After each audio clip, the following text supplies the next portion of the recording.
Inside a private clinic adorned with somewhat antiquated decor, the yellowed white walls exude a sense of nostalgia, upon which hangs a striking crimson banner. It boldly proclaims the words "Gynecological Master."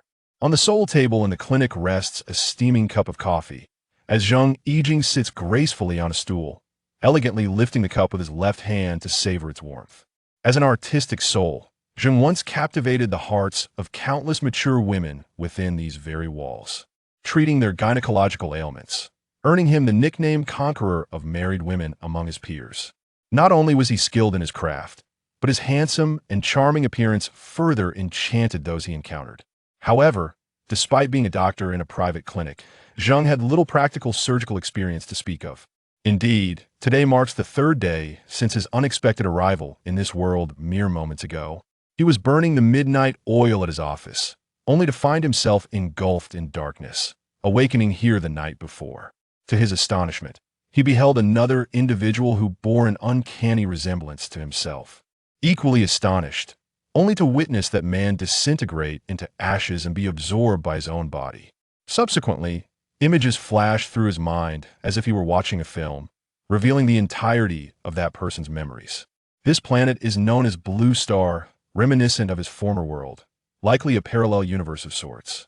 Its technological advancements surpass those of his past life, and there is but one nation, the Blue Star Federation. Yet, many fundamental aspects differ. For instance, in this world, red lights mean go, while green lights signify stop. However, one constant remains. The stark disparity between the rich and the poor is exceedingly vast. Damn it, though I have transmigrated into the role of a clinic doctor, this situation is utterly disheartening. My previous life was filled with toil and labor, and now, having crossed over, I find myself burdened with a staggering debt of 4 million Federation coins left behind by my late parents' failed entrepreneurial endeavors. I haven't even spent a single coin of it. The only asset he possesses is this very clinic, yet the income barely covers the interest on the debt. Others who transmigrate often find themselves endowed with golden opportunities, ascending to celestial realms or navigating the vibrant urban landscapes. Yet he finds himself in a deteriorating condition. It's akin to laboring as a beast of burden in a different world. His debt accumulates monthly, with interest reaching a staggering 90,000. 90,000, shouted at the top of his lungs. That's more than his life is worth. To repay the debt, the original owner worked in the clinic by day and became a male model in a karaoke bar by night, dancing on a pole, enduring the advances of middle-aged women with peculiar tastes, returning home each night only to collapse into bed. He had no spare moments, forced to become a master of time management. The more he contemplated, the more distress he felt. The pain was overwhelming, a heartache so profound it rendered him breathless. A man of dignity cannot sell his charm. He would rather starve or leap from the clinic's upper floors than resort to such indignity at the karaoke bar. Yet, as fate would have it, tomorrow appears to be another repayment day.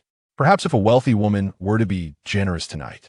However, upon envisioning the wealthy women, Zheng shook his head, his thoughts wavering. In disarray, he opened a short video app, the only means to distract himself from his melancholy under such circumstances.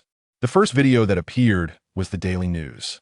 According to reliable sources, a new strain of rabies has been discovered in several cities, with afflicted individuals attacking others without warning.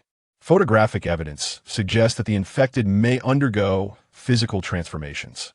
Next, astronomers have spotted mysterious dark spots on the moon, suspected to be extraterrestrial spacecraft. Experts are investigating. Next, a mysterious cosmic ray is continuously bombarding Blue Star, with scientists employing various devices for ongoing research. After scrolling through several videos, Zheng felt increasingly bored. These nonsensical reports held no interest for him. Were the alluring beauty videos. He yearned to see captivating women. Suddenly, the blaring of sirens outside caught his attention. That must be the 9th ambulance to pass by my clinic today, and the police helicopter has not ceased its circling. Has something happened? Zheng couldn't help but exclaim. Though he quickly chastised himself, he was but a small player in this vast world. Whether someone had perished or an accident occurred was of little consequence to him. Rather than pondering the misfortunes of others, he ought to focus on how to repay his debts tomorrow. In an exceedingly repressive society, It is all too easy for individuals to lose their sense of empathy.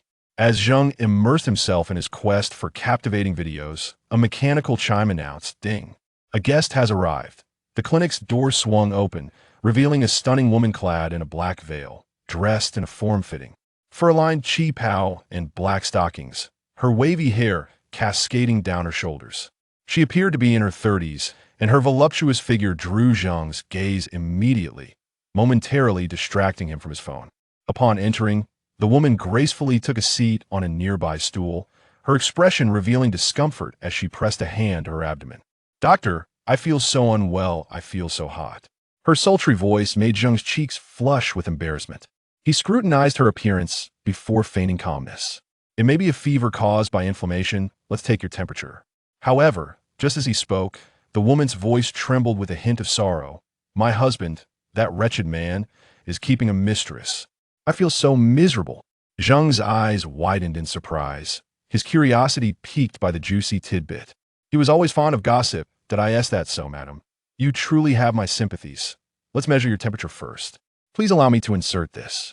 Zheng began with a smile, but his expression faltered mid-sentence as he noticed dark veins creeping along the woman's neck, writhing like worms. "What in the world? Is that varicose veins? It doesn't quite look like it." Zheng pondered silently, his gaze growing serious. "Ah, doctor, you are so kind, unlike my husband. If I say something to him, he resorts to violence that I can't take it anymore. Although I like rough men for the thrill. Are you rough, doctor?" With that, the woman leaned forward, her hands resting on the table as she arched her back and gazed at Zheng with flirtatious eyes, licking her lips. "Doctor, you smell fantastic. Is it the scent of male hormones?" At that moment, Zheng felt a shiver run down his spine, his heart racing at her alluring figure.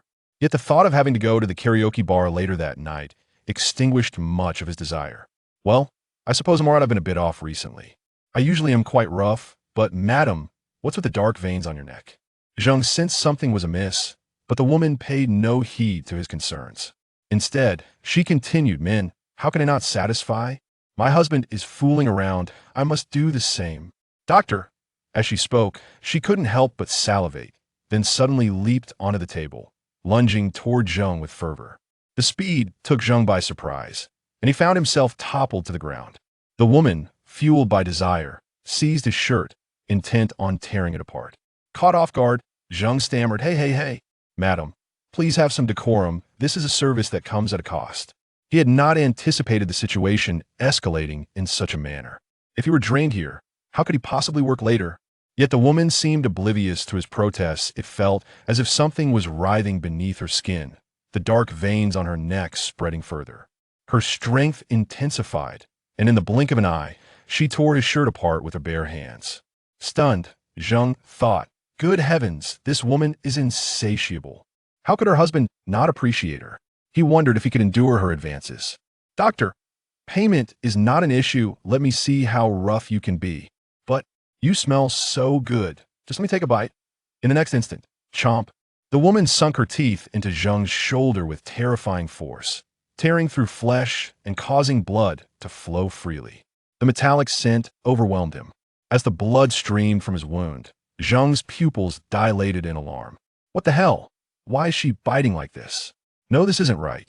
In sheer agony, Zheng delivered a powerful kick to the woman's abdomen, sending her sprawling 2 meters away, crashing to the ground. His heart raced, adrenaline surging through him. He propped himself up with his left hand against the ground, struggling to sit upright as the right side of his body began to tingle and throb, beads of sweat dotting his forehead. Gazing at the woman he had just kicked to the ground, disbelief flooded his eyes. Damn it, what kind of lunatic is this? Am I dreaming? It hurts so much. She seemed to transform into something grotesque just now. What the hell is going on? Everything unfolded too swiftly for him to comprehend, leaving Zheng Yi uncertain of what he had truly witnessed. In the distance, the woman he had sensed sprawling was swiftly rising from the ground, emitting an eerie sound from her throat. Under Zheng Yi's watchful gaze, her face contorted grotesquely, and upon sensing the scent of fresh blood, she let out an ecstatic howl that echoed like a wild beast's roar. During this transformation, the corners of her mouth ripped open once more, stretching down to beneath her ears. while her jaw elongated and sharp fangs began to sprout from within. Her pupils grew murky and bizarre, blood vessels bursting forth, her ears elongating, and her skin tearing apart to reveal a new, hideous texture reminiscent of flesh scorched by wildfire. Her original hair fell away completely, revealing dark, serpentine veins that writhed and slithered beneath her skin, spreading rapidly across her entire body. Her shoulder blades protruded, sprouting sharp, bony spines that tore through her clothing.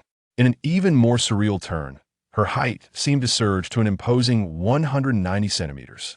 What was even more unfathomable was that her clothing suddenly exploded, a gaping maw filled with razor-sharp teeth tearing open in her abdomen, from which numerous tendrils emerged, writhing in the air. In the blink of an eye, she had transformed into a grotesque creature, seemingly escaped from some clandestine bioweapons laboratory. What the hell is this? Have I stumbled into a horror film? Zheng Yi, whose vision began to darken, could hardly believe his eyes. The stunning woman had morphed into a repulsive monster in mere seconds, exuding an indescribable stench of blood and decay. "Come, let me see how thick it is. Don't worry, it won't hurt." No sooner had he spoken than the mutated creature lunged at him once more, effortlessly overpowering him as he sat on the ground. With hands transformed into claws, she seized his throat and bit down fiercely, blood erupting forth. Zheng Yi's eyes trembled as his face turned a vivid shade of red and purple from oxygen deprivation, fearing that she had just severed his carotid artery. The sensation of blood gushing from his body was unmistakable. Was he truly destined to die? What kind of good Samaritan crosses over only to be assaulted by a mysterious entity on the third day, only to meet a tragic end? Zheng Yi struggled to resist, but under the overwhelming force, his efforts were futile. At that moment, the tendrils sprouting from her abdomen pierced into his body, greedily consuming every inch of flesh and blood. Damn it! I don't want to die. I don't want to die. Is there anyone who can save me? Chapter 2. Devouring Ability Activate. In the memories of 2 lifetimes, Zheng Yi has always been the timid wretch, too afraid to engage in conflict with others, tirelessly struggling to survive for just a morsel of food. He has lived like a beast of burden, enduring the exploitation of a heartless boss, toiling at unprofitable jobs, and drowning in an ocean of unpayable debts. Despite having never wronged anyone, my life has already been unbearably harsh. Why must I face such calamities? Even in rebirth, I must die so helplessly. This is utterly unreasonable. This is profoundly unfair. Zheng Yi, long harboring resentment, glared furiously at the creature gnawing at his neck, without a second thought. He opened his mouth and sank his teeth into the already distorted head of his assailant, disregarding the foul stench. "You bastard! If you feast on my flesh, you shall not fare well either." Zheng Yi retaliated in fury, yet it seemed to awaken an eerie ferocity within the creature. "Doctor, you are beautiful, stimulating." But the transformed woman could no longer speak coherently. Her words slurred, yet she became even more frenzied. Indifferent to the pain, she swung her arm violently, tearing open Zheng Yi's neck, and in an instant, blood gushed forth like a fountain. Time appeared to slow as Zheng Yi, on the brink of death, was flooded with memories from his past. It felt as though he had plunged into an icy abyss, a state of no return. Fine, since there is no saving myself, I might as well embrace death. After all, there is nothing in this wretched life worth clinging to. Zheng Yi ultimately resigned, akin to those struggling at the bottom of society. A mere proclamation of my fate is in my hands cannot alter one's destiny. And often, one must accept their lot. Yet, at this very moment, a question arose. If he wished to survive, must he accept this power? This power capable of altering everything? A voice devoid of emotion echoed in Zheng Yi's mind, instantly grasping at his last hope. Damn it! I refuse to accept fate. No matter the power, as long as it allows me to live, I accept. I will not perish like this. It was almost in that very instant, as dark red, vein-like tendrils surged from the wound in his nearly severed head. Roar, the mutated zombie, still gnawing at his neck, momentarily displayed confusion in its murky eyes, until the next second. A powerful hand swiftly clamped around the zombie's neck. With a surge of terrifying strength, Zheng Yi rose from the ground, and before the monster could even react, he hurled it with all his might.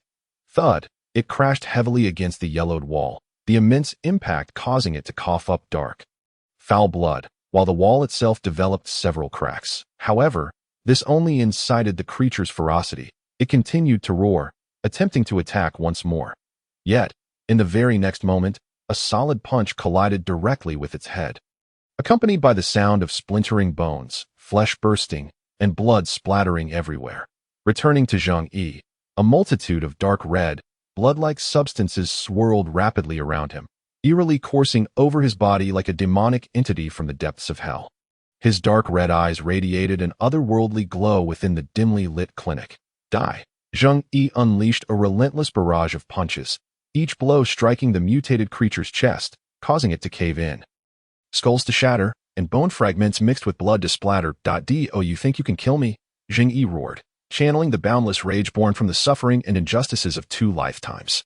In a frenzied storm of blows, until the yellowing wall behind him was splattered with blood and the surface was dented with cracks, the mutated creature was reduced to a mere pulp. Pressed against the wall, the final punch obliterated its head, causing it to explode like a watermelon, and only then did Zheng Yi finally cease. At last, he had vented his pin-up fury, but the aftermath was a profound weakness. Ultimately, Zheng Yi's vision darkened, and he collapsed. The once chaotic clinic fell into silence once more. However, shortly after, a surge of dark red, vein-like material surged from within him, rapidly crawling toward the lifeless body of the mutated creature. It then pierced deeply, voraciously consuming its flesh and blood, and in no time, the corpse imprinted on the wall was devoured entirely, leaving no bones behind. Subsequently, these dark red tendrils returned to Zheng Yi's body, swiftly healing all his wounds. In mere moments, every scar, every injury, and even the slightest blemishes vanished, rendering him as immaculate as a newborn babe. Seed activated. Fusion level 99.99. Auxiliary system initiated.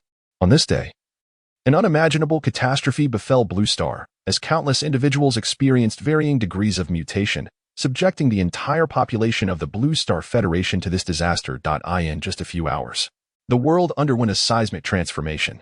Yet, at this moment in the Grand International Conference Hall of Blue Star, equipped with an artificial natural environment simulation system, it was as serene as spring, adorned with various plants. A woman, clad in a flowing black gown.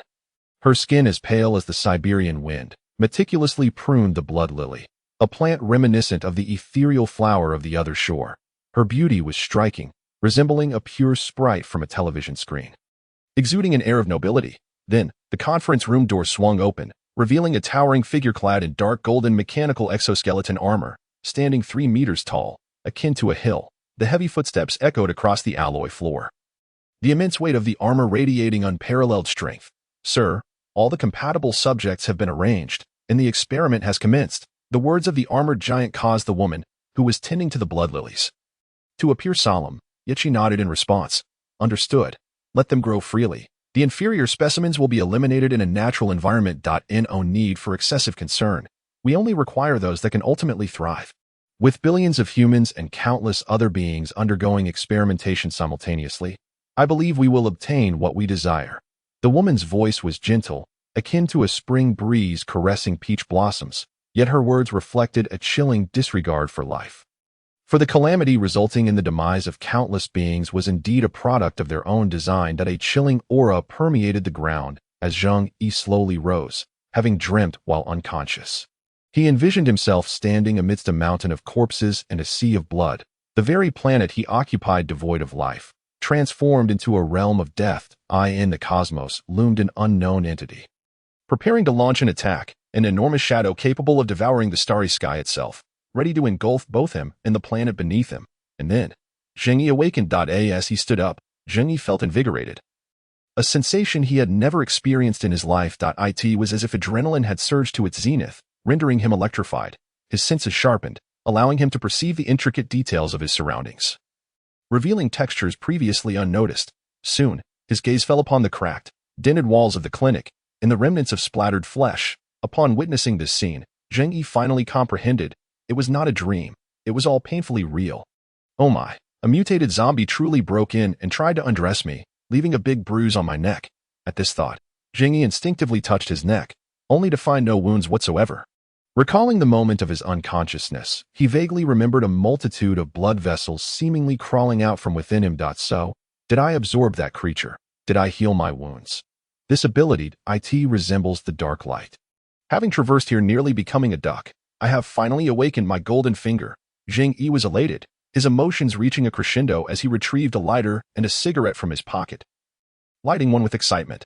After a smoke, I feel like a god. As Zheng Yi jubilantly called for the system, a semi-transparent panel materialized before him. Name, Zheng Yi. Pokédex ability, activated. Life level, surface level 2. Biological ability, none. Extraordinary ability, none. Core skill, devour. The ability to absorb the flesh and blood of defenseless targets. Seizing their superior genes to enhance oneself, Zheng Yi casually scrutinized the system before taking a deep breath, falling into a moment of silence. All right, system, are you not revealing any other abilities to me? For instance, things like a spatial backpack or a roulette for drawing prizes. This attribute panel seems rather rudimentary, lacking any extravagant skills. How splendid it would be to manifest the Buddha's wrath lotus with my own hands. However, one must not be overly greedy. Having any ability is already commendable. Moreover, it appears that my strength allows me to effortlessly vanquish these mutated beings. With such power, I am already quite impressive. Zheng Yi approached the small mirror in the clinic, gazing at his body beneath the torn clothing, which had become significantly more robust than before. His once protruding belly had vanished, and his 8-pack abs resembled exquisite marble sculptures, captivating enough to enthrall countless women. Furthermore, his already handsome visage had transformed into something even more striking, rivaling that of distinguished readers. I have grown more handsome and stronger. I feel an overwhelming surge of power now. The prospect of striking down a cow with a single punch no longer seems like a mere fantasy. Based on my knowledge from 2 lifetimes, the emergence of mutated zombies alongside this awakened Golden Finger Routine.0 system, has the world outside already been overrun by mutated zombies? Zheng Yi murmured to himself, though it was evident that the system paid him no heed. Fine, but the devouring ability bears a striking resemblance to a single-player game I played in my previous life called Prototype. Particularly the Blacklight virus. System, do you have a name? If not, I shall bestow upon you the name Blacklight System. Zheng Yi scratched his head, ultimately relinquishing any hope of communication upon realizing the system had no response function. It seemed there would be no lottery or beginner-esque gift pack. So, is the outside world truly as I imagined it? A post-apocalyptic scenario? Wouldn't that be splendid, as I would no longer need to repay loans? Moreover, this newly awakened devouring ability is crucial. I can continuously consume and evolve, becoming an omnipotent being, a god of the new era. However, Zheng Yi suddenly recalled a reality. The technological prowess of the Blue Star Federation is remarkably advanced. Even zombies may prove ineffective, as mutated zombies are ultimately carbon-based life forms and unlikely to withstand a torrent of steel. That I must take this into account. Otherwise, should I be discovered by the military, I could be deemed a monster and hunted down by a swarm of helicopters and missiles. Yet, I need to understand the current state of the world outside. Just as Zheng Yi pondered this, a sudden ring-tone from his phone caught his attention. Picking it up and wiping off the grime, he was surprised to see that the caller was Xiao Wei. Upon seeing this name, Zheng Yi's pupils constricted sharply. How could he have forgotten this woman over the past few days? Xiao Wei was the original host's girlfriend. They were classmates in university, and after graduation, she became the head nurse at the first technology hospital in City Z. From the original host's memories, it was evident that Xiao Wei was predominantly a romantic. Despite the original host's substantial debts, she still willingly supported him each month to help repay the loans. They often discussed their beautiful future together, exchanging promises that no matter how he changed, she would never leave him. The recollection brought tears to the corners of Zheng Yi's eyes, moved by such a remarkable girlfriend. Just these memories alone had made him fall for her, not to mention her stunning appearance, an alluring figure standing at 170 cm, with curves that could captivate anyone. How had he never encountered such an exquisite woman in his previous life? With these thoughts, Zheng Yi answered the call. Hi, Xiao Wei, I'm sorry for not reaching out these past few days. You won't believe what happened. A beautiful woman entered my clinic, tore my shirt, and then transformed into a mutated zombie. Just as Zheng Yi began to recount his tale, he was interrupted. Ahem, Xiao Yi, let us break up. After thinking it over, I believe we aren't suited for each other. Ahem. Before he could respond, the call ended abruptly, leaving Zheng Yi stunned in place. It took him a moment to process the situation. Zheng Yi felt a surge of frustration and quickly attempted to call her back for clarification, only to hear, "Sorry, your call cannot be completed as dialed. Please recharge your account." Indeed, his phone had long been out of service due to insufficient funds. Chapter 3, Departure, Destination Hospital. What's going on? Zheng Yi's expression turned grave as he stared at the call log in silence for a moment. Why did his once supportive girlfriend suddenly want to break up? and her voice at IT sounded hoarse and accompanied by coughs. Although technically, Xiao Wei was not his girlfriend, Zheng Yi possessed the entirety of the original host's memories. Every experience was etched deeply into his mind, leading him to feel a wave of melancholy. Damn it. Am I truly being affected by the memories of the original host? It seems I'm under attack from bygone memories. As Zheng Yi pondered, he involuntarily recalled the sweet moments they had shared, their tender exchanges, and her striking appearance. With a sigh, he reflected on how fascinating it was to traverse parallel universes, given her abrupt hang-up. She must be in some predicament. Perhaps she wished to spare him worry, which is why she spoke those words. Could she be cornered by mutated creatures somewhere? Otherwise, why would she call to break up under such circumstances? Zheng Yi contemplated this, ultimately putting down his phone and making a decision. He swiftly approached the only office computer in the clinic and powered it on. No, I need to check on Xiao Wei and see what her situation is like. After all, she is the original host's girlfriend, and their relationship was quite strong. Now that the original host has merged with me, it stands to reason that she could be considered half my girlfriend. However, before that, I must ascertain whether the world has transformed into what I imagined. Zheng Yi opened the computer, glancing at the time. He had only been unconscious for a little over 7 hours. It was still afternoon, around 4 p.m., and both power and internet were functioning normally. Upon entering the news, he was bombarded with sensational headlines. Alien invasion. Across Blue Star, countless individuals are undergoing mutations, and cities are falling. Apocalypse, judgment, human evolution. As he surveyed the dizzying array of information, Zheng Yi's expression grew increasingly grave. Indeed, the world had changed drastically. There were numerous videos and images depicting the situation outside, observing the grotesque mutated zombies. Zheng Yi felt a sense of dread wash over him. No one knew how this calamity had descended. Most likely, many people were experiencing sudden mutations, akin to that woman who had visited for treatment earlier. Moreover, this was a global phenomenon. It was inconceivable that a virus could trigger a worldwide outbreak instantaneously. Even if there were an incubation period, how could it manifest simultaneously? Thus, the nature of this mutation remained a mystery. Furthermore, the degree of mutation varied among individuals. Some mutated zombies retained a semblance of human form, moving sluggishly, while others were utterly unrecognizable and alarmingly swift. Akin to killing machines. If this were the case, even the formidable Blue Star Federation's military might have been too overwhelmed by internal strife to respond to external threats. After all, the transformation from human to mutated zombie appeared entirely random, leaving the military susceptible to collapse. Additionally, Zheng Yi discovered an intriguing detail in the subsequent information. Scratches would not result in infection, yet there remained a risk of being infected. This seemed to diverge from traditional zombie lore. Moreover, humanity itself appeared to be evolving. The remaining survivors felt their physical prowess being steadily enhanced. Upon reading this, Zheng Yi stroked his chin, sensing a global evolution taking place. Perhaps the mutated zombies were the failed outcomes of evolution, while the evolved humans were the successful ones, suggesting that those who had evolved would not easily succumb to the zombie virus. Could this be the result of some cosmic energy ray? Yet, the most alarming point was that the mutated beings retained a certain level of intelligence. Upon reaching this conclusion, Zheng Yi couldn't help but draw in a sharp breath, recalling the reaction of the mutated woman towards him. He had no choice but to accept this notion. Despite her transformation into a creature reminiscent of a Cthulhu monster, she still possessed some capacity for language and a ravenous appetite for flesh. This was undeniably perilous, envisioning a horde of mutated zombies executing ambushes, employing strategies against him, or even wielding human weaponry was an utterly terrifying prospect. As a formidable faction of mutated zombies, even losing their heads will not lead to their demise. Upon encountering this information, Zheng Yi, although taken aback, quickly regained his composure. What was there to fear? If a headshot wouldn't suffice, then he could simply obliterate their bodies, much like he had done before when he reduced an infected being to a pulp with his bare hands. Having awakened a system, he possessed a golden finger of sorts, one that could even devour these mutated zombies, signifying that he would not succumb to infection, but he held them in utter disdain, and the ability to consume his foes meant he could grow stronger. Truly a miraculous capacity for growth. With this in mind, Zheng Yi felt no trepidation that he approached the clinic window and cast his gaze upon the street outside. Indeed, it resembled the chaotic scenes depicted in the news, everything in disarray.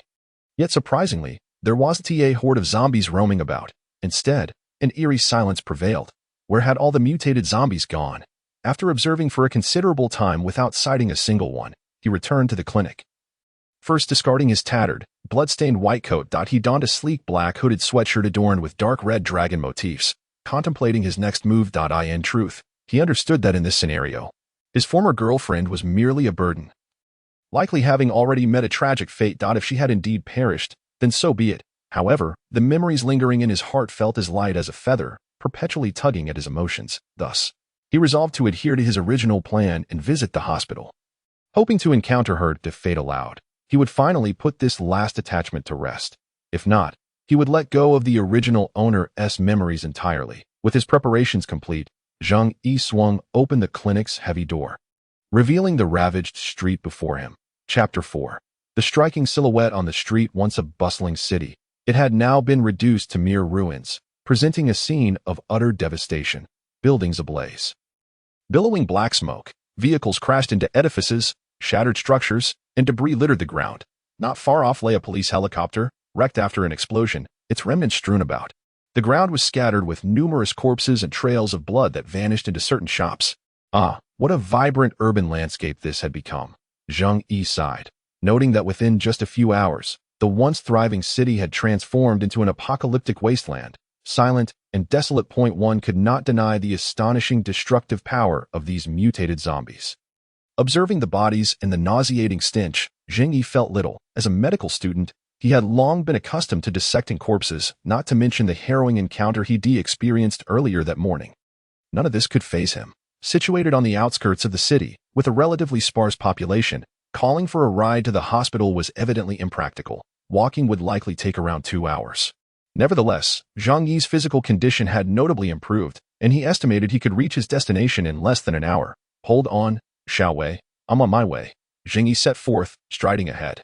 The city sky at 4 in the afternoon bore a yellowish hue, casting an air of melancholy over the world. He walked for at least 5 minutes, pondering, how is this apocalyptic world so different from what I envisioned? Where are the hordes, the monsters? Why is there nothing in sight? Perhaps my formidable aura has frightened them away. As he traversed the path, he encountered severed limbs and grotesque remains, skeletal structures barely clinging to remnants of flesh. Yet, there were no living mutated zombies to be found. In truth, Zheng Yi felt no fear. Rather, he harbored a vague anticipation of encountering these mutated zombies, ready to unleash a barrage of powerful strikes, followed by their consumption. However, contrary to his expectations, there were no mutated zombies to be seen. Just moments after the catastrophe erupted, videos had captured scenes of zombies sprinting through the streets. This left Zheng Yi filled with fervor, feeling somewhat agitated. As he turned a corner, he suddenly spotted a stunning silhouette crouched at the street's end. Facing away from him, right hand holding a cigarette, seemingly lost in contemplation, the cigarette had burned down to its halfway point. Why is a girl from a nightclub out here smoking alone on such a frigid day? Dressed so lightly. I should escort her to a warmer place to rest, he mused. But wait, in such a terrifying setting, how could a normal person be squatting amidst a street littered with corpses? Surely, she must be a zombie. Yet a zombie smoking, that seems improbable. Zheng Yi's expression turned serious, feeling a sense of uncertainty as the scene before him appeared increasingly bizarre. Resolute, he approached the only living being in sight. Taking note of her long black hair and bare feet, crouched on the ground, clearing his throat, he called out, "Hey, little lady, are you human or a zombie? If you're human, turn around and look at me. I've been working out lately. I could easily knock out a cow with one punch, as long as you're good-looking and willing to be part of my harem," he thought to himself. As Zheng Yi stepped closer, he couldn't help but blush at the sight of her silhouette. She was clad in nothing but a belly-revealing top and ultra-thin shorts, her figure accentuated in a most alluring manner. Particularly her ample curves. The quality of the nightclub girls was evidently high, with each boasting a slender waist and long legs, but their prices were steep, catering only to affluent patrons. Just as Zheng Yi spoke, the figure reacted, abruptly turning her head. What met his gaze was a face devoid of lips, revealing a jaw lined with sharp, uneven teeth. Dark veins marred her visage, and a grotesque, lizard-like tongue writhed in the open air. Her forehead was adorned with numerous bulging eyes, akin to frog eggs, all fixated on Zheng Yi. Prepared for the worst, Zheng Yi momentarily froze at the sight of her nightmarish face. Good heavens! How could such a beautiful body be accompanied by such a twisted face? "Turn back. I command you to turn back," Zheng Yi exclaimed, startled, instinctively taking a step back. But at that moment, the system promptly displayed a notification. Name, low-level mutated zombie. Life level, surface tier 1. Description: a low-grade mutated entity. Possessing feeble combat capabilities, easily subdued, the mutated female emitted a strange sound. Suck, suck. Zheng Yi swiftly regained his composure, his expression growing grave once more. Suck. A single bite from that mouth could very well spell doom. Gazing at her repugnant face, he felt a wave of reluctance to strike.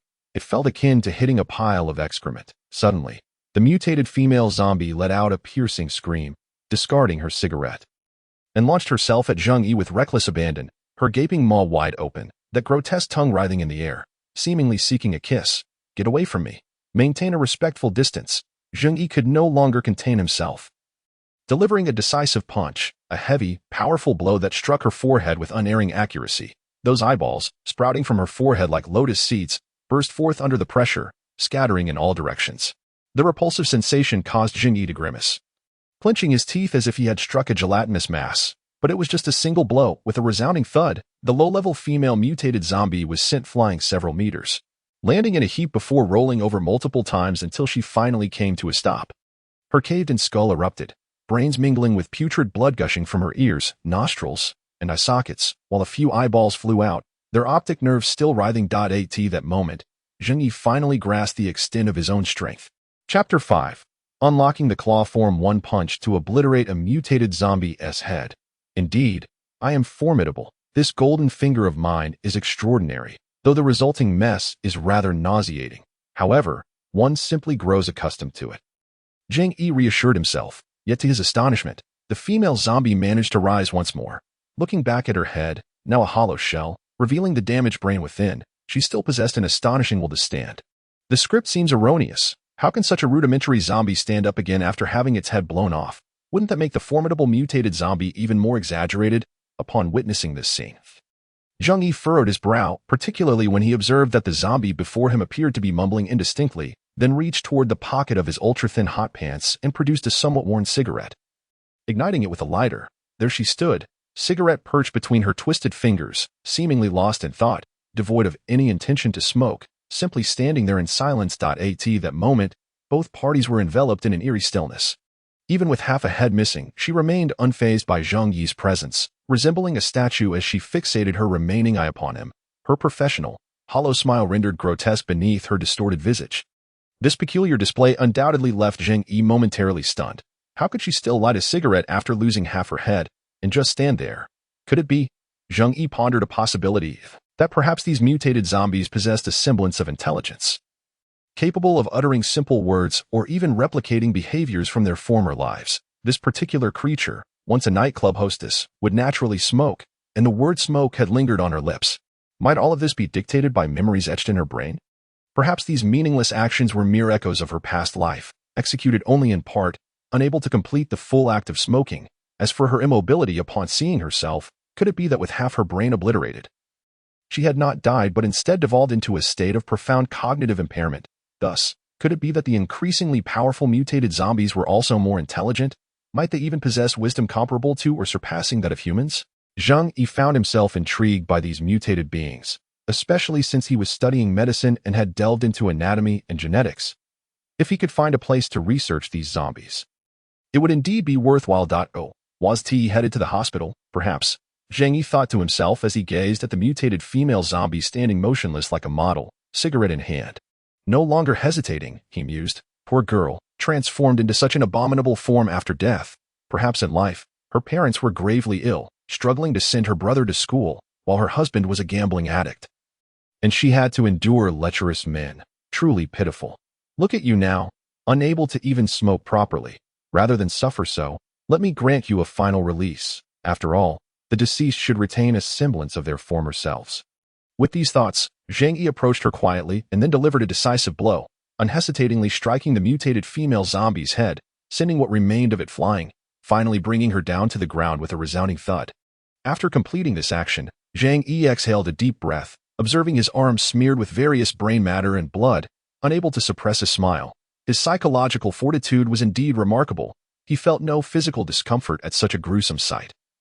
Truly a seasoned aficionado of the macabre, this newfound, powerful body felt invincible. The extent of mutation varied among individuals. Some became exceedingly brutal immediately upon transformation, while others remained feeble. Nevertheless, Zheng Yi was eager to test his abilities, namely the power of consumption. Previously, his consumption had occurred in a semi-conscious state, preventing him from fully appreciating its intricacies. Thus, he was determined to experience it anew, driven by instinct. A multitude of dark red veins surged forth from his arm, writhing through the air like venom, swiftly penetrating the corpse of the mutated zombie. More veins continued to emerge, giving the appearance that his arm had morphed into some Lovecraftian monstrosity. How exhilarating this ability was! A manic smile spread across Zheng Yi's face as he watched those dark red veins voraciously consume the mutated zombie's body, rapidly devouring it, until only a mass of internal impurities and bloodstains remained. Even the bones were consumed completely. During this process, a surge of power coursed through him, permeating his limbs and core. Zheng Yi could distinctly feel this force subtly enhancing his physique. Soon, he sensed a rapid movement of dark red threads racing across his arms, weaving together as if crafting fabric. In mere moments, these threads solidified, forming hands resembling beastly claws, sharp as razors, extending 5 centimeters, capable of effortlessly tearing through targets. Biological ability. Biological claws, unlocked. So, it works like this. I am beginning to grasp it all. As long as I continue to consume, I can grow stronger, seizing their combat abilities. It seems I am not far from transcending earthly limits. These mere apocalyptic zombies are nothing to fear. It is time to establish a domain, indulge in a harem, and revel in this post-apocalyptic celebration. Zheng Yi was exhilarated as he examined his hands, but just as he was caught up in his excitement, suddenly he sensed something amiss, his gaze drawn toward the nightclub's entrance, where a low, guttural roar echoed. What was that? Zheng Yi's fleeting joy turned to concern as he furrowed his brow, witnessing a blood-red figure erupt from the shadowy doorway like a sword. Bathed in the yellow sunlight, a grotesquely altered human visage confronted him, its body a gruesome amalgamation of muscle, devoid of skin. The robust form resembled a fearsome tiger, its back adorned with sharp, bony protrusions. Standing 2 meters tall, its limbs had twisted into a beast-like configuration, perfectly adapted for climbing, akin to a predator stalking its prey. Chapter 6.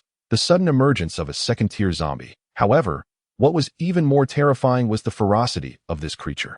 As it detected Zheng Yi in midair, it unleashed a bone-chilling roar. During its scream, its face grotesquely split apart like a honeycomb, the flesh and bone morphing into massive, curved blades aimed at him. The entirety of its head had mutated into a colossal meat grinder. What on earth is this? Its head looks as if it has blossomed like a flower. The sudden appearance of this swift monstrosity shattered Zheng Yi's worldview. Akin to witnessing the eye of the demon firsthand, faced with its relentless assault, he instinctively leaped back. However, barely had he caught his breath when the failed attacker lunged again, propelling itself toward him with the grace of a cheetah. Yet, in that moment of rapid action, Zheng Yi steadied himself, bracing against the relentless mutated zombie, and twisted his hips, unleashing a powerful kick akin to a cannonball, raising his leg to a staggering 120 degrees.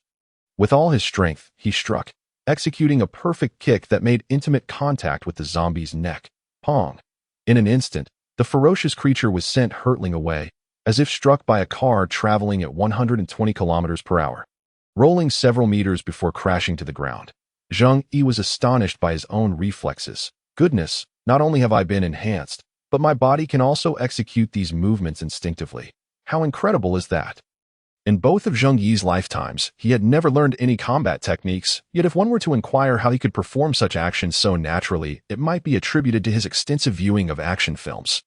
As a connoisseur with 380 gigabytes of content in his cloud drive, he had indeed watched countless films. Now, he found himself able to translate those actions into his own reality, rapidly becoming an untrained master of combat. Meanwhile, as he assessed the mutated zombie before him, Zheng Yi activated his identification ability. Name: low-level mutated zombie. Life level: surface tier 2. Description: a low-grade mutated entity, possessing weak combat capabilities, easily manageable.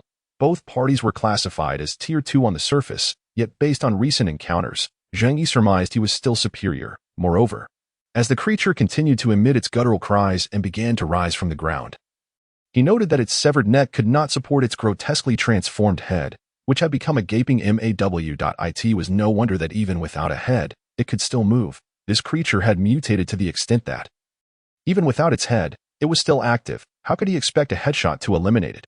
Zheng Yi's mind flickered with thoughts of the octopus, an organism with 9 brains and 3 hearts.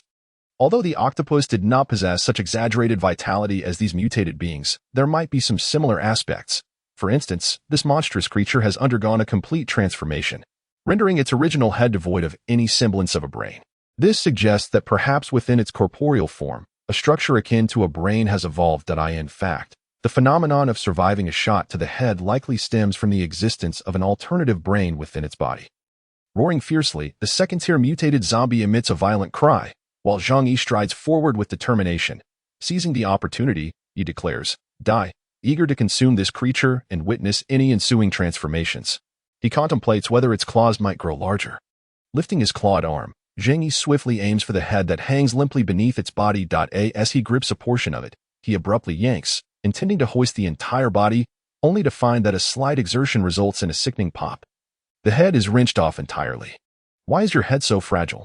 Zheng Yi muses, gazing at the severed head before his eyes are drawn to the now exposed neck. To his astonishment, the severed area splits once more, revealing 2 fissures from which 8 supple tendrils emerge, each lined with sharp, serrated teeth. Can an octopus sprout from a severed neck? This unexpected turn of events astonishes Zheng Yi, prompting him to discard the head as the mutated zombie, now adorned with octopus-like appendages, lunges at him once again. The tendrils writhe through the air, akin to grasping creatures seeking a close encounter with Zheng Yi.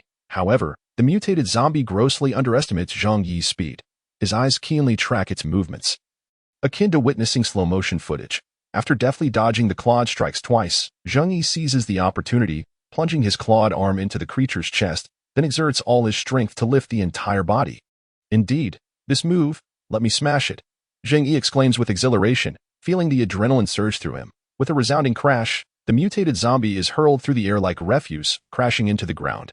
Upon impact, the creature's flesh bursts open, blood gushing forth, rendering it a mere puddle of gore. It withers in an instant, its body collapsing to the ground, twitching like a fish in its death throes. After this display, Zheng Yi exhales a heavy sigh, contemplating the creature he has just vanquished. In his memories from 2 lifetimes, he often found life to be unbearably mundane, as if existence were merely a cycle of labor. Earning money, repaying loans, day in and day out, year after year, like a cog in a relentless machine, destined to be discarded once it deteriorates, replaced by a newer cog. Yet now, everything is different. He has traversed into a new world, and his future promises to be anything but dull. This exhilarating reality fills Zheng Yi with fervor. The mutated zombie is, after all, merely a weakling. It shall serve as my sustenance. As he reaches out to seize the creature and consume it, he is taken aback when the 8 tendrils sprouting from its neck continue to wriggle. Suddenly, a grotesque mass erupts from the creature's neck. Chapter 7. Has the flash transcended? It resembles a grotesque fusion of heart and brain, complete with 8 tendrils reminiscent of an octopus. It moves swiftly, launching itself towards Zheng Yi. Caught off guard, Zheng Yi, who had just tasted victory, finds it entangled around his right arm.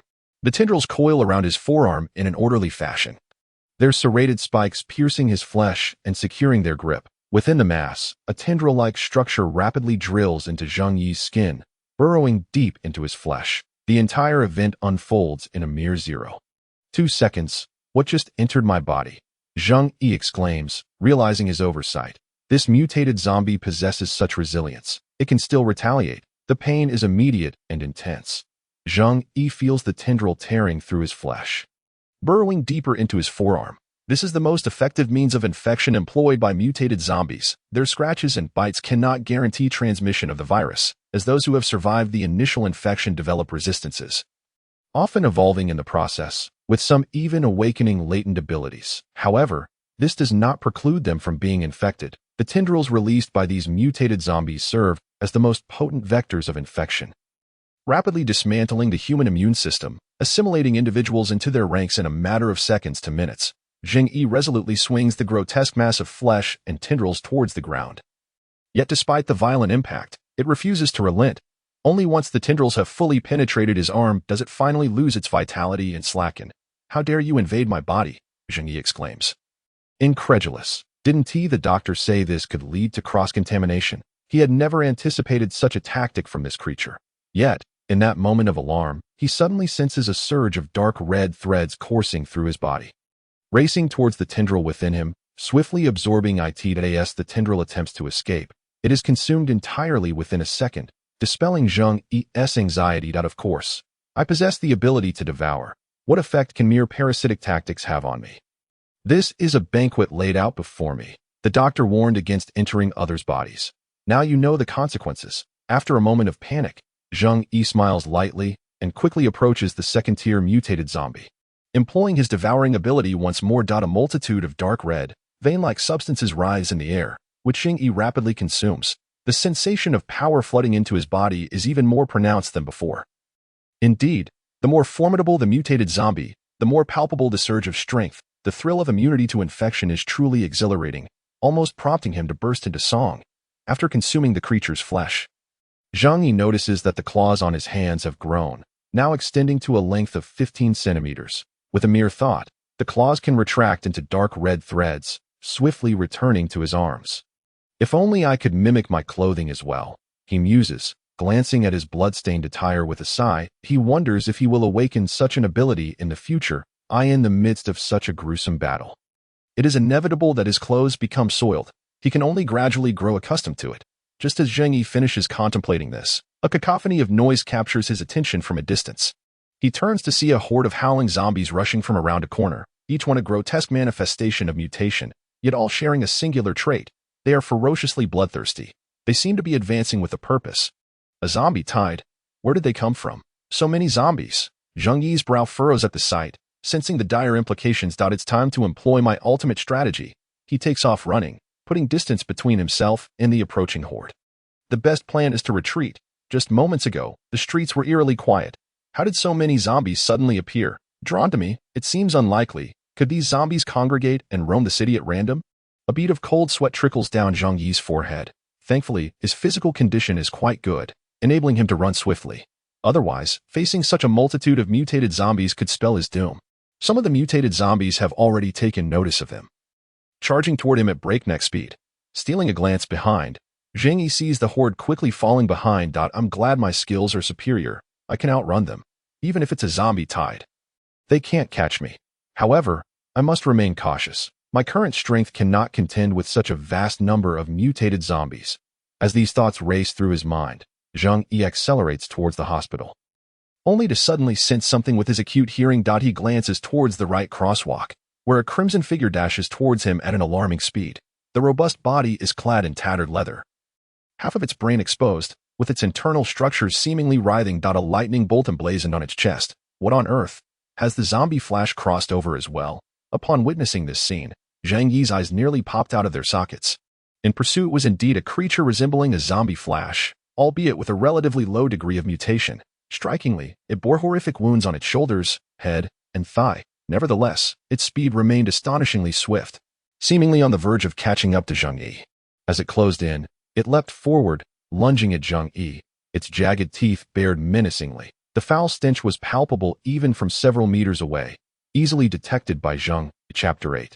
The Evolver, Strike First. Suffer Later. Zheng Yi sprang into the air, executing a rapid turn before delivering a powerful whip kick that struck the creature with tremendous force, sending it crashing to the ground in the distance. Indeed, the simplest of attacks often proves to be the most effective. This kick could serve him for a lifetime. Yet the zombie, remarkably agile, performed a swift recovery, rising to its feet and unleashing a piercing roar directed at Zheng Yi. It crawled on the ground like a beast, its gaze exuding a cruel and ferocious aura, indicating that its bones were far sturdier than those of the previous adversary. Name: low-level mutated zombie. Life level: surface tier 2. Description: a low-tier mutated entity. Somewhat troublesome. Zheng Yi's expression turned grave upon witnessing this. Well, that startled me. I thought the Flash had truly crossed into this world. Yet, judging by the current circumstances, it appears to be merely a cosplay. However, if it were a genuine zombie Flash, I would likely be reduced to a mere pulp. Nevertheless, he needed to remain vigilant. Zheng Yi's hands transformed into claw-like appendages, and as the zombie Flash let out another roar, it charged towards him at full speed.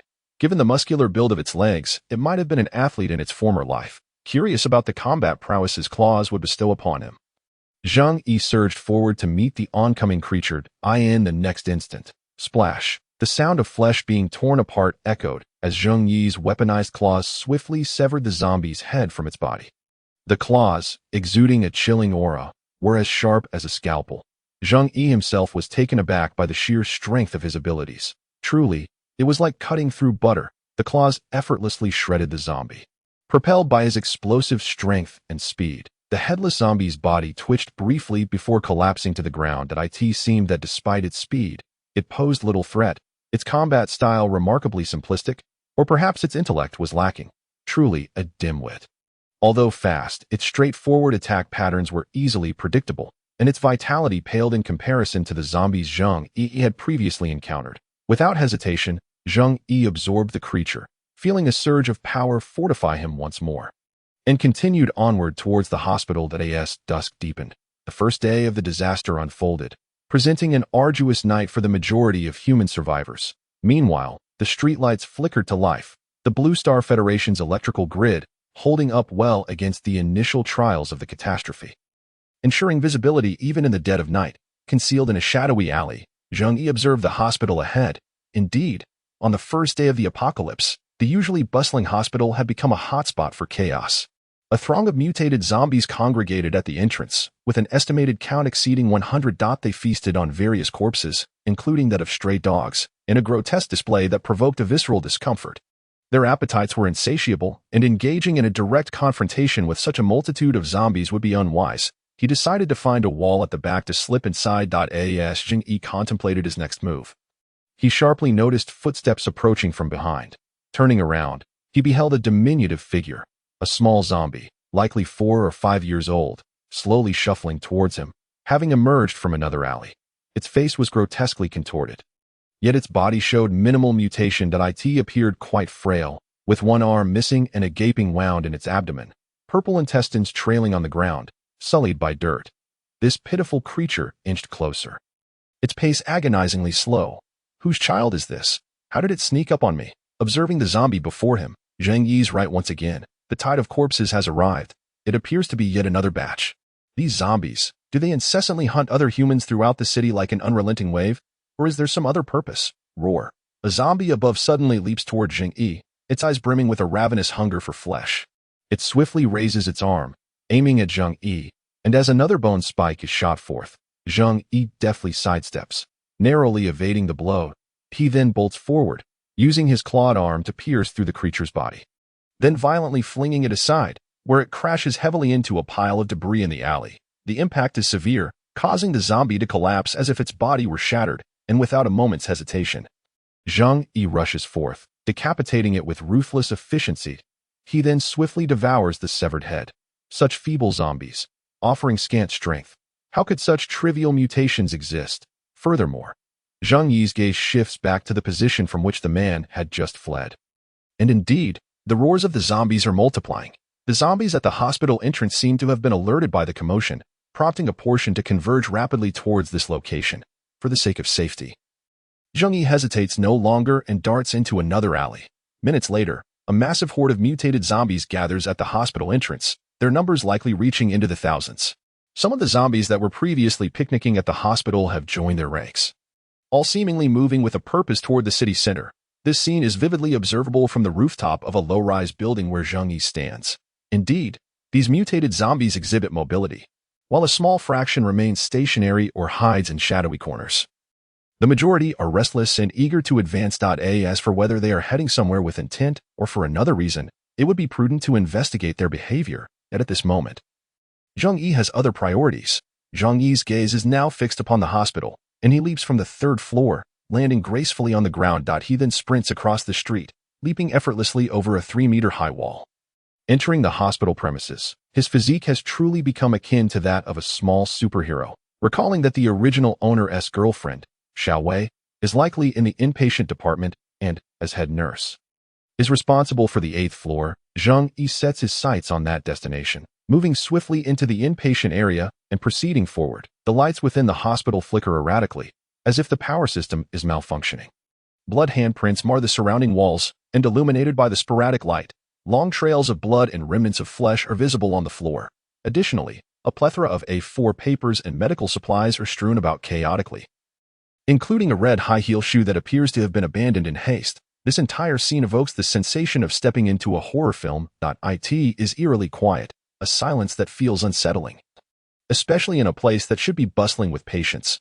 Zheng Yi scans his surroundings, keenly alert for any unusual sounds. The quieter the area, the more palpable the sense of danger. As he walks, he suddenly spots half a man's head lying serenely on the ground, the brain matter completely excavated, with only a single eyeball staring lifelessly at him. This grotesque sight is chilling and filled with an aura of dread. Would it be too much to hope for some semblance of normality? In such an environment, it wouldn't be surprising if Silent Hill chose this location for a sequel. Observing this scene, Zheng Yi cannot help but grimace.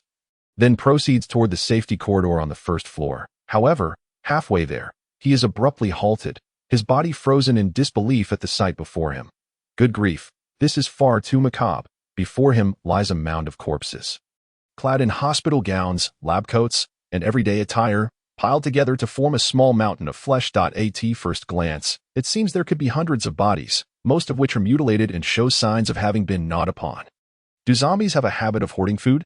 Is it the work of a solitary creature or a horde?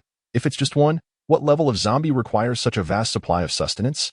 Zheng Yi's expression grows grave, particularly as he notices a female corpse in a nurse's uniform at the forefront of the pile. Though her body remains relatively intact, her face betrays an expression of despair and fear from her final moments. Chapter 10. Tier 3 Surface Life Forms. The abdomen of the corpse bears 4 puncture wounds, having eviscerated her insides. This is clearly a fatal injury. Moreover, the short-haired nurse is quite attractive, and her untimely death is truly lamentable. Yet, the massive penetrating wounds indicate that even his claws would struggle to inflict such damage, suggesting the involvement of a significantly larger mutated zombie. Indeed, this place is perilous, and vigilance is crucial. Yet, Zheng Yi contemplates further. What if, by consuming their remains, he could grow stronger? Zheng Yi's gaze fixates on the corpses before him, lost in thought. Though this action resembles cannibalism, he understands that, having awakened the system, human power is ultimately limited. Thus, to adapt to this new era, one must relinquish a part of their humanity. At first glance, it appears he is succumbing to madness, yet in a world undone, perhaps only the deranged can survive. Let us see if this works. Men must be daring in their trials and innovations. What if it succeeds? Zheng Yi seizes a male corpse, yanking it from the pile. As dark red blood gushes forth. Coating him, he devours the body, absorbing its essence. In this moment, he senses a shift within himself, eyes narrowing slightly in focus. After several attempts, he ultimately concedes defeat. It seems that the long-deceased corpses offer little benefit. Or perhaps these humans were simply too weak, like that feeble zombie. Zheng Yi is unable to discern the difference at this juncture, as consuming weaker zombies yields no tangible enhancement to his body. A shiver of revulsion courses through him. What manner of being has amassed such a collection of corpses here? He scrutinizes the surroundings carefully, finding no other mutated zombies. Forget it. It's best to remain cautious. He has pressing matters to attend to. Without further hesitation, he accelerates toward the 8th floor. Comparatively, the hospital's safety corridor appears much cleaner. He encounters no significant obstacles on his ascent to the 8th floor. Aside from a corpse that has been gnawed upon on the 4th floor, the doors to the safety corridors on the 4th and 5th floors stand ajar, emanating an icy chill that evokes an abyssal sensation. Zheng Yi possesses little curiosity regarding what lies within these levels and instead makes his way to the 8th floor. Upon reaching the tightly sealed safety corridor door, he pushes it open. Just as he does, 5 zombies, engaged in devouring a human corpse, come into view. Each of these zombies exhibits a notable degree of mutation, with the most robust among them towering at 2 meters. Its explosive muscles rippling beneath its skin, arms resembling ancient trees, and sharp bone spikes protruding from its joints. Its mouth has morphed into a 3-part maw, a gaping slit running from its chin, lined with jagged, backward-facing teeth. In this moment, both parties lock eyes, the atmosphere thick with tension. Am I opening the door incorrectly? Why must I stumble upon others at their meal?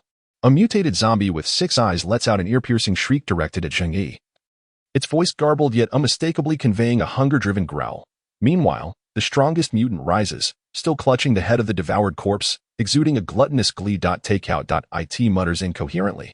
They all surge toward Zheng Yi, and faced with this overwhelming sight, he reflexively shuts the door and steps back. Yet, the next moment, with a tremendous force, the safety corridor door is flung open. The strength of these zombies vastly exceeds that of ordinary humans. A horde of grotesque mutated zombies rushes forth, encircling Zheng Yi, their bloodlust for fresh human flesh insatiable.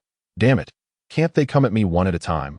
I've never faced a challenge of this magnitude all at once. Zheng Yi mutters in irritation, instinctively feeling a surge of panic. As his clawed arms transform, he charges forward, thrusting his claws into the face of the first zombie with all his might.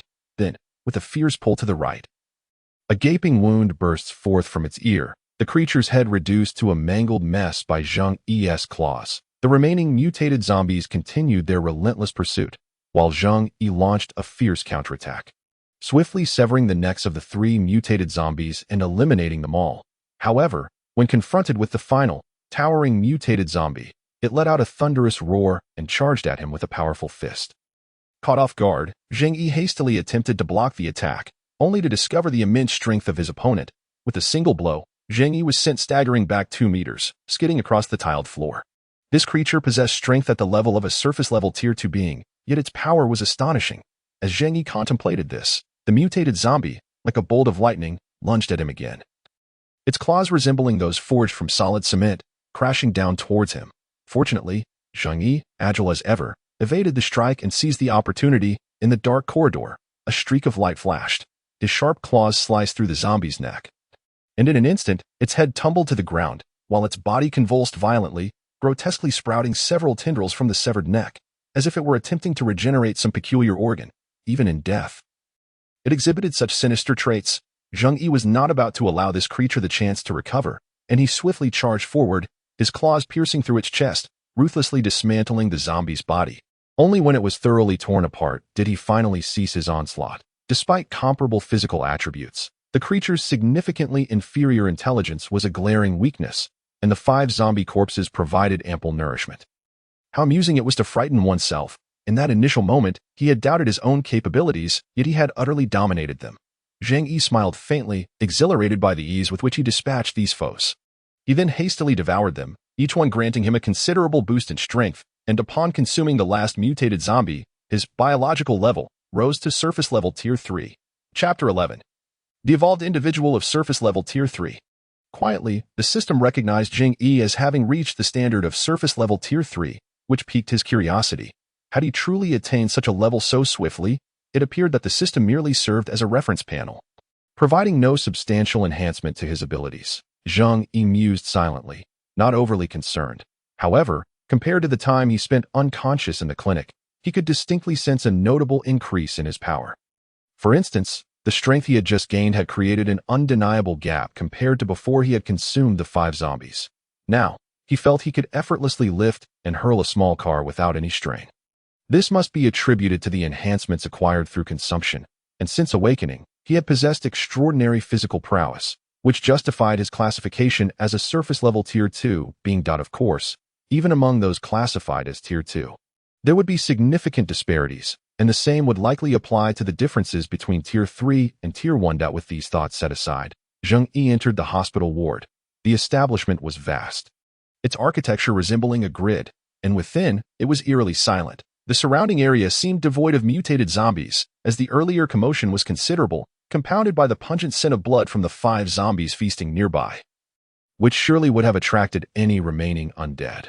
Zheng Yi first approached the nurse's station, where he discovered the gruesome remains of 2 disemboweled nurses, their faces devoid of flesh, rendering identification impossible. The only clue was the blood-stained white coats, revealing their names on their badges, confirming they were not Xiao Wei. This was both a piece of good news and bad news. Given the circumstances, it seemed unlikely any living souls remained, so even if he found someone, it was likely to be just another mangled corpse.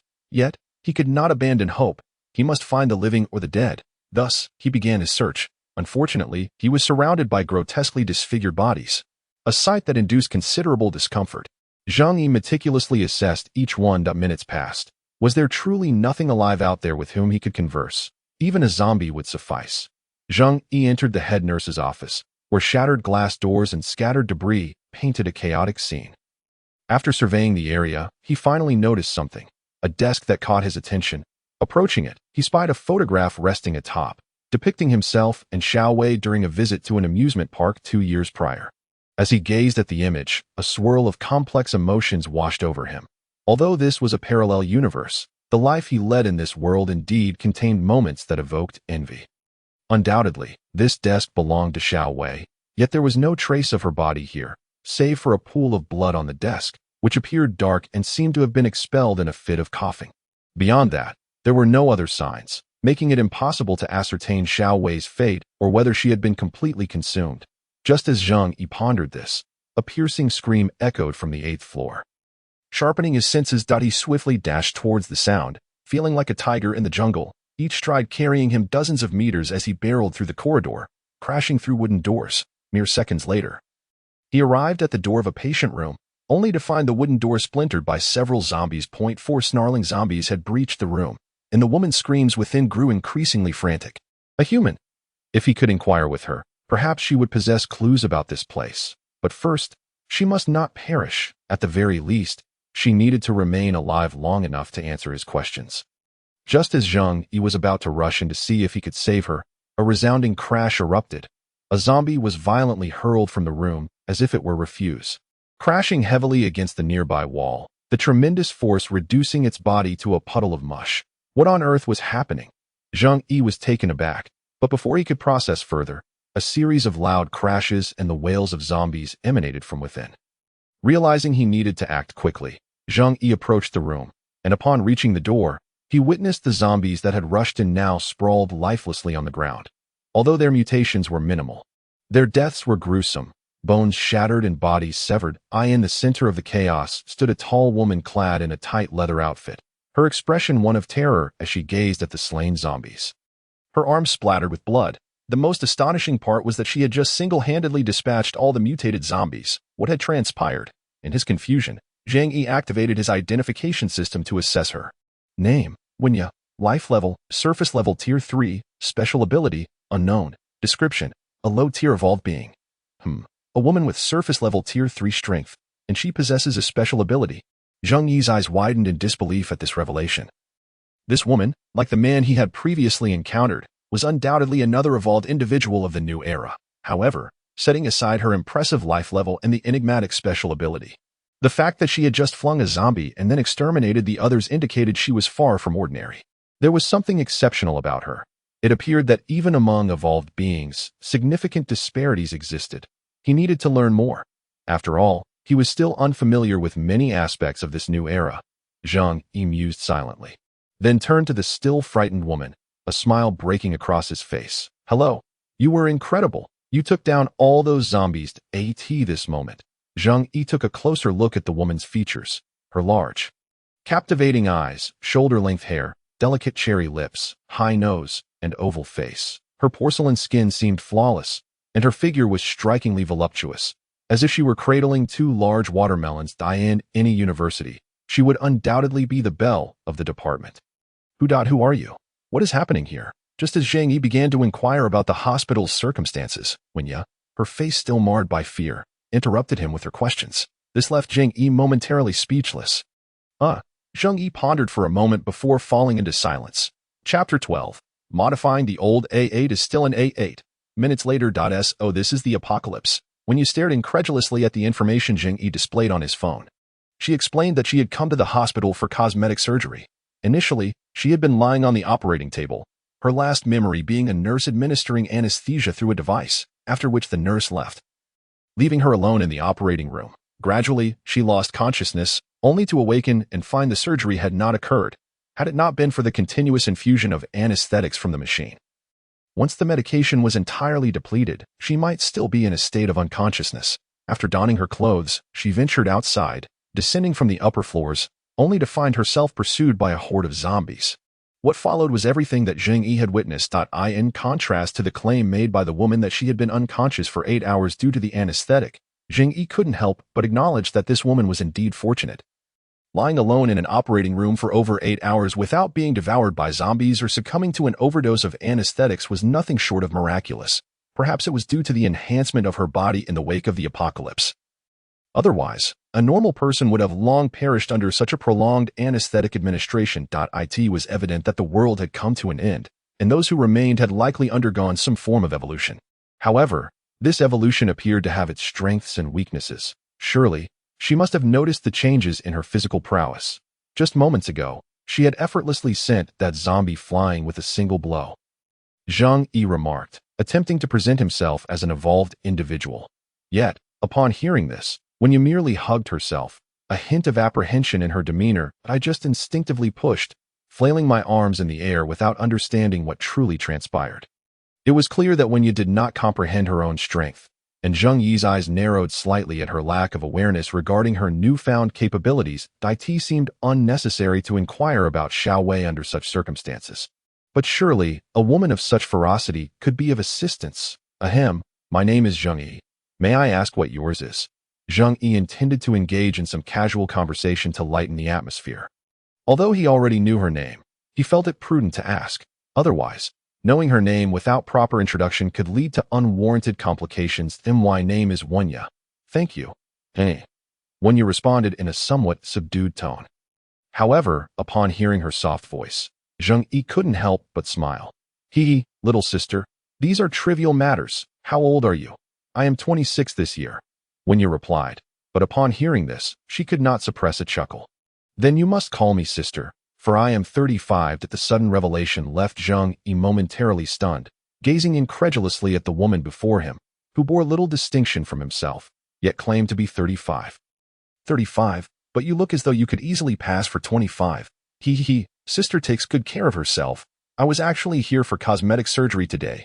Zheng Yi had long understood that one could not judge a woman's age solely by appearances, as makeup was indeed an art form. However, the age discrepancy was rather remarkable. Still, he couldn't help but scrutinize Wenya's features. There was no way she should appear 35. Wenya seemed to sense Zheng Yi's gaze, and then giggled. I've told you, I've undergone numerous cosmetic procedures. My eyes, lips, and nose have all been enhanced. Furthermore, I take great care to maintain my appearance for work. Don't be misled by my fierce exterior. That too is a result of enhancements. At this moment, Wenya candidly shared her experiences with Zheng Yi, leaving him somewhat astonished, for her transformations appeared so seamless, one would hardly suspect any surgical alterations. And what line of work do you engage in, sister? This inquiry piqued Zheng Yi's curiosity. I work as a borderline female streamer on a certain platform. What about you, little brother? Indeed, sincerity was a potent weapon. Zheng Yi generally held a poor impression of female streamers, viewing many as individuals ensnared by monetary pursuits. Though they often addressed viewers as dear or hubby, the reality was that unless one contributed significantly to their streams, a deeper connection would remain elusive. They were often dubbed electronic roast chickens. As for me, I run a small clinic, primarily focusing on gynecological issues. That's quite admirable. I once aspired to be a doctor or a lawyer. But alas, life defeated me, and I reluctantly dropped out of high school to work, only to venture into streaming a few years ago. Wenya smiled faintly, and Zheng Yi fell into a contemplative silence. Realizing that while they both perceived each other as leading fulfilling lives, the reality was that most people struggled. Zheng Yi mused that being a doctor might not be as lucrative as selling roasted duck. Ultimately sighing deeply, you have any plans for the future? Zheng Yi inquired, considering the potential for collaboration given her evident capabilities. If cooperation was unfeasible, they could part ways amicably. If the world has truly transformed into this, I'd have nowhere to go, nor any friends or family left. A subtle sadness enveloped Wenya at that moment. Then shall we not travel together? I came to the hospital seeking someone, but I fear I may never find them. Zheng Yi scratched his head, realizing that Xiao Wei was likely no longer there, or perhaps she had already met her demise. Is that so? Then I shall heed your suggestion, Zheng Yi. We shall journey together. You can protect me, right? Wenya then clasped Zheng Yi's arm, adopting a pitiful demeanor, which caused his cheeks to flush slightly.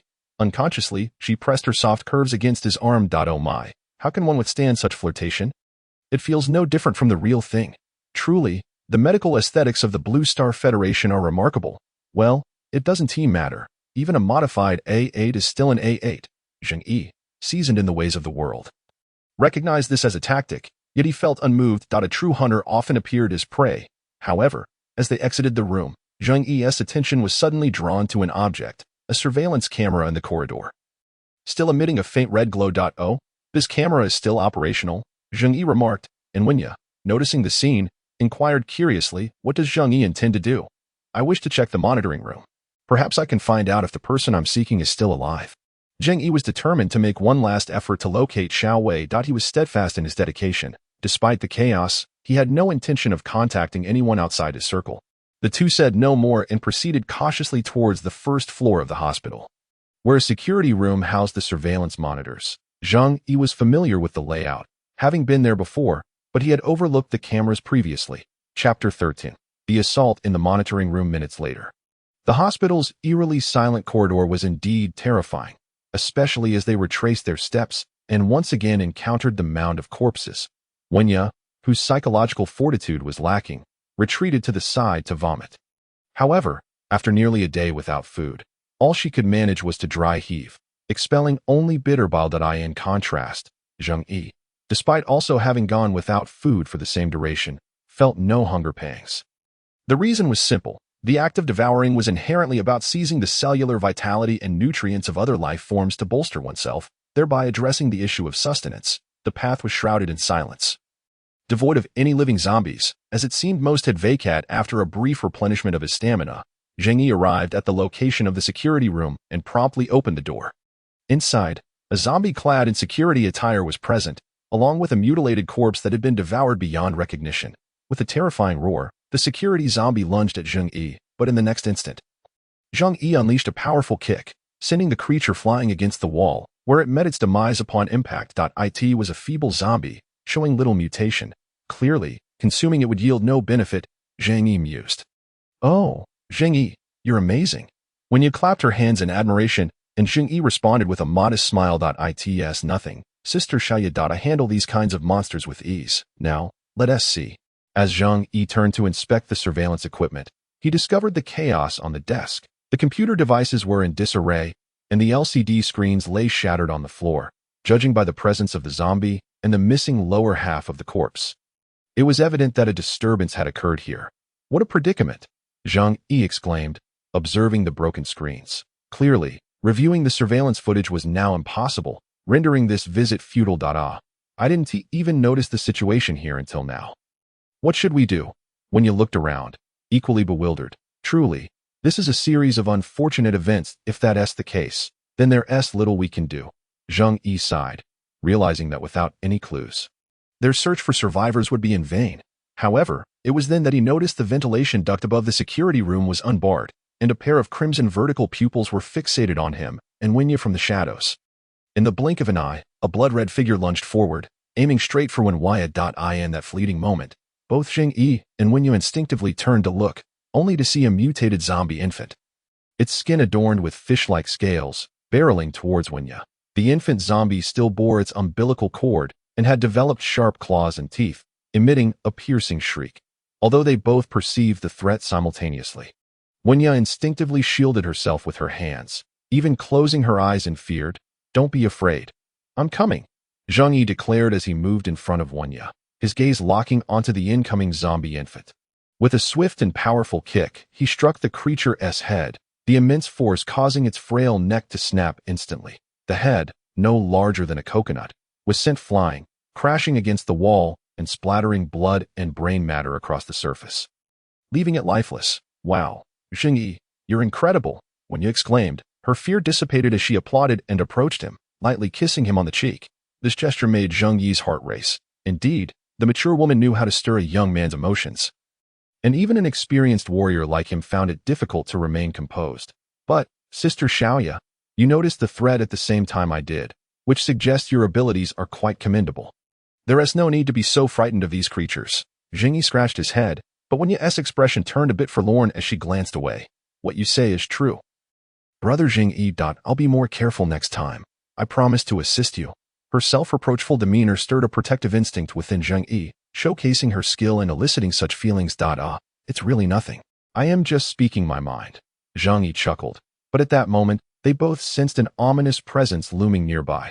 Almost immediately, a loud crash resounded as the glass window of the security room shattered.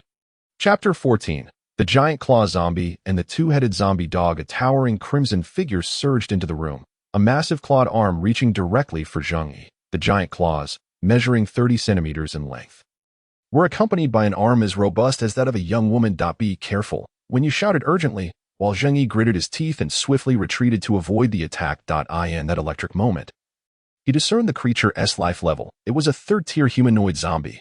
Despite its enormous arms, the rest of its body appeared emaciated, resembling a skeleton. Its elongated limbs and oversized jaw were filled with sharp teeth, and its crimson, murky eyes, along with the bony spikes at its joints, exuded a chilling aura. Towering at 2.4 meters, it was truly imposing, with tendrils in place of hair, reminiscent of a grotesque zombie. Zheng Yi contemplated this. Another explosive sound erupted, and a gigantic two-headed mutated zombie dog charged in from the opposite side. This terrifying creature, also a third-tier zombie, was as large as an adult tiger, with one head large and the other smaller, almost like a tumor on its right shoulder. Its back was covered in sharp bone spikes, and its tail had morphed into a thick, fleshy appendage, with the tip resembling a lotus-like maw. Two-pronged assault. This is no fun, Zheng Yi gasped as the mutated two-headed dog lunged at him. Its mouth wide open, revealing a tongue that resembled a lamprey's, shooting towards Zheng Yi, quick on his feet. Zheng Yi seized the tongue with one hand and braced against the creature's jaws with both hands. However, the sheer force from the speeding zombie dog sent him crashing against the opposite wall of the control room. Perhaps the wall was poorly constructed, as it crumbled under the impact, debris scattering everywhere. Zheng Yi felt his insides jolt painfully from the collision, just as the third-tier giant claw zombie advanced towards him, raising its massive claw to strike at his head. In that perilous moment, Zheng Yi felt ambushed, the situation turning dire. But just then, the charging mutated zombie suddenly halted in midair, seemingly bewildered. With a surge of raw power, it was sent hurtling away, crashing into a heap of medical equipment, causing chaos and debris to fly. The one responsible for this was none other than Wenya, her muscles bulging, resembling a female Hulk, as her clothes strained against her form. Special ability, muscle enhancement, indeed. When you had chosen to act despite her fears, revealing her special ability in that critical moment. Wow, Sister Xiaoya, you're incredible. Show your strength. I'll handle this dog. Zheng Yi cheered her on. Don't worry, brother. I can handle it alone. When you finally gathered her courage, though she glanced at her muscular physique with some disdain. Why have I become so strong? I look like a bullfrog. It's a bit unsettling. But before she could dwell further, Wenya turned her attention back to the third-tier zombie that had just risen from the ground. As Zheng Yi had pointed out, she needed to muster her courage and utilize her powers in battle. Meanwhile, the ferocious two-headed zombie dog showed no concern for its injured partner, continuing its assault on Zheng Yi. As it landed, Zheng Yi's lips curled into a sinister smile. Excellent. Now it's just you and me. One-on-one. True man battle mode activated. With a surge of strength, Zheng Yi leveraged the creature's forward momentum, effortlessly lifting its massive frame overhead, and then brought it crashing down to the ground. The marble-tiled floor shattered under the tremendous impact. Zheng Yi unhesitatingly employed the claw form. He confronted the disoriented two-headed zombie hound, which had just been struck. With a swift motion, he plunged a claw deep into its neck. He then seized the creature's body with great strides, slamming it against the wall as he dashed forward, under the immense pressure. The bony protrusions on the hound's back shattered upon impact, while the tiles of the wall crumbled, and thick blood smeared along the surface. Following this, Zheng Yi forcefully lifted the claw again, tearing through the creature's throat and creating 5 deep gashes that extended to the chin of its primary head. As the claw latched onto the robust jawbone, he exerted further force, yanking with all his might. The skeletal joints could not withstand such overwhelming power, and the entire jaw was uprooted, sinewy flesh thrashing in the air as blood gushed forth. The two-headed zombie hound emitted a chilling wail, truly a cry of agony, but despite losing a jaw, it showed no sign of retreat. The 4 eyes on its 2 heads burned with resentment as they fixated on Zheng Yi, attempting to launch a ferocious counterattack. Yet, Zheng Yi surged forward with even greater speed, raising both hands in a blur and tearing through the air. The 2 heads soared into the air and fell to the ground. The massive body twitched violently, blood spurting forth like a fountain. Ultimately, it crashed heavily to the ground, motionless. Chapter 15. What is the meaning of life? In one-on-one encounters, I still find it quite effortless. Zheng Yi smiled faintly. And not far away, with a thunderous crash, the mangled corpse of a third-tier zombie was flung aside, crashing violently to the ground, eventually falling silent. Zheng Yi's gaze quickly shifted. The head of the third-tier zombie had vanished, and its right arm had been forcefully torn off, clearly demonstrating Wenya's formidable combat prowess. This prompted Zheng Yi to reassess the fighting capabilities of the new era's evolved beings. Not far off, Wenya stood quietly, the head of the third-tier zombie resting beneath her, its hair-like tendrils still writhing, albeit in their final throes. Wow, Sister Xiaoya is incredible. like a real-life Chun-Li.So now we. Before Zheng Yi could finish. Under the hospital's lights, his pupils involuntarily constricted. He saw that when Ya's body had reverted to her original, normal form. Yet, he noticed the black veins creeping up her right hand, gradually advancing toward her shoulder. Moreover, a writhing tendril had partially burrowed into the palm of her right arm, unmistakably the same flesh-like appendages that belonged to the third-tier mutated zombie. Although Wenya had swiftly dispatched the mutated entity thanks to her unique abilities, she was still unable to avoid being parasitized by its flesh buds. Perhaps due to a lack of information, she had not anticipated such a counter. In that fleeting moment, Zheng Yi sprang into action. Dashing like a gust of wind to Wenya's right side, he raised his claws with haste, aiming to sever her right arm at the shoulder. With the sound of blood spraying, Zheng Yi cleaved through her arm, which was now covered in black veins. The severed limb fell to the ground, while the remaining tendril squirmed like a leech. Despite this, Zheng Yi remained frozen in place, as did Wenya, who merely stood there. A small amount of blood oozed from the severed shoulder, quickly subsiding, yet a torrent of black veins began to emerge from other parts of Wenya's body, advancing toward her core. Did I fail to stop the infection? Or has the virus already spread throughout her system due to the visible black veins in her veins? This is happening far too rapidly, Zheng Yi mused, taken aback by the outcome. Meanwhile, Wenya knelt weakly on the ground, her voice filled with exhaustion as she asked, Zheng Yi, I can't see. What happened? Having lost her vision, black veins began to creep across Wenya's face, resembling withered branches, steadily encroaching upon her brain. She remained unaware of her severed arm, immersed in her own plight. At this moment, Zheng Yi comprehended the harsh truth. Even evolved beings were vulnerable against these mutated zombies. And not all humans possess the ability to devour. Don't worry that it might just be a temporary side effect from using your abilities that we're in a hospital. I'll find some medicine for you, Zheng Yi stammered, his mind a whirlwind of confusion, unsure how to comfort her, resorting to nonsensical reassurances. Perhaps he sought to deceive himself in the process. Despite her blindness, Wenya smiled gently. She may not see, but slowly she began to understand what was transpiring. Zheng Yi, you once said that living in this world. What is the purpose of our existence? Everyone seems to struggle so much. Ultimately, the end of life is death. So what then is the meaning of human existence? As she spoke, Wenya coughed up another mouthful of black blood. As an evolved being, her resistance was relatively strong, meaning her transformation would not occur as swiftly. Yet even so, the final outcome remained inevitable. The meaning of life. Zheng Yi furrowed his brow, his expression growing increasingly complex. This question is one that nearly everyone contemplates, but more precisely, it is about the significance of one's existence. The fundamental directive for every organism is to propagate, and thus reproduction stands as paramount. Similarly, eating and surviving are essential. However, once humanity attained wisdom, additional notions emerged, giving rise to a plethora of meanings. Consequently, various heroic figures emerged. Some sacrificed their lives for their country, while others perished to save a child from raging waters. But what of someone like Zheng Yi, a mere commoner? Whether in this life or the last, memories indicated that his sole purpose was mere survival, striving to live in a society that suffocated him. The meaning of life might simply be to endure even when one knows death awaits in the future. Yet living allows one to experience everything the world offers, to relish each meal, to enjoy restful sleep. Alternatively, perhaps life itself holds no inherent meaning. Zheng Yi had pondered this question before, yet he never arrived at a definitive answer. However, if living each day merely entailed working and repaying debts, what significance does such a life truly hold?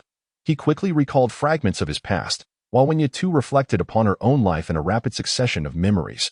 Having graduated high school, she had entered the workforce early to earn money due to her parents' divorce and her mother's leukemia. She had worked as a waitress, then transitioned to a front desk attendant, and later pursued a career in live streaming to make ends meet. Yet ultimately, no matter how much she earned, her ailing mother still succumbed to leukemia, despite bearing countless grievances and hardships, facing the harsh tongues of relatives, and being labeled a green tea by others. All of it seemed utterly meaningless in the end. The journey was fraught with struggle, only to culminate in despair. It's a pleasure to meet you, Zheng Yi. Although our time together has been brief, it has been quite good to be honest. I lack the courage to continue living in this world filled with mutated monsters. When you spoke, tears welled in her eyes. Soon, Her spine began to contort grotesquely, bones cracking ominously, and sharp bony protrusions sprouted from her joints. Her face twisted into a more monstrous visage, while her remaining left hand began to transform, resembling a beast-ass. Poised to develop razor-sharp claws. Chapter 16. Right and wrong. Difficult to distinguish though they had known each other for little time, Zheng Yi could not bear to witness this scene, feeling utterly powerless. Devoid of any means to help, this sense of helplessness was all too familiar to him, reminiscent of his former life when he felt equally inept in society. As when you could no longer tolerate her transformation. She let out a primal scream akin to that of a wild beast. With a swift resolve, Zheng Yi acted without hesitation, severing Wenya's head with a single stroke. The partially mutated head fell to the ground as her body collapsed beside it. Lifeless, blood gushing from her neck, Zheng Yi inhaled deeply, his gaze fixed on the grim tableau before him, struggling to find tranquility. Humanity, after all, remained painfully fragile. He looked at his bloodied claws, at Wenya's stilled form, and at the two fallen third-tier zombies, a flicker of confusion crossing his eyes, leaving him in a daze. The meaning of life, to be honest, I too cannot fathom it. Zheng Yi exhaled a heavy sigh. Releasing clouds of vapor in the frigid air of the hospital at night, he ultimately approached the two corpses of the zombies, consuming them entirely. The remains of the two third-tier zombies bestowed upon Zheng Yi a formidable enhancement of power. After completing this grim task, his gaze shifted towards the lifeless body of Wenya. After a tumultuous struggle within his heart, he finally picked up her severed head, although it had already undergone partial mutation.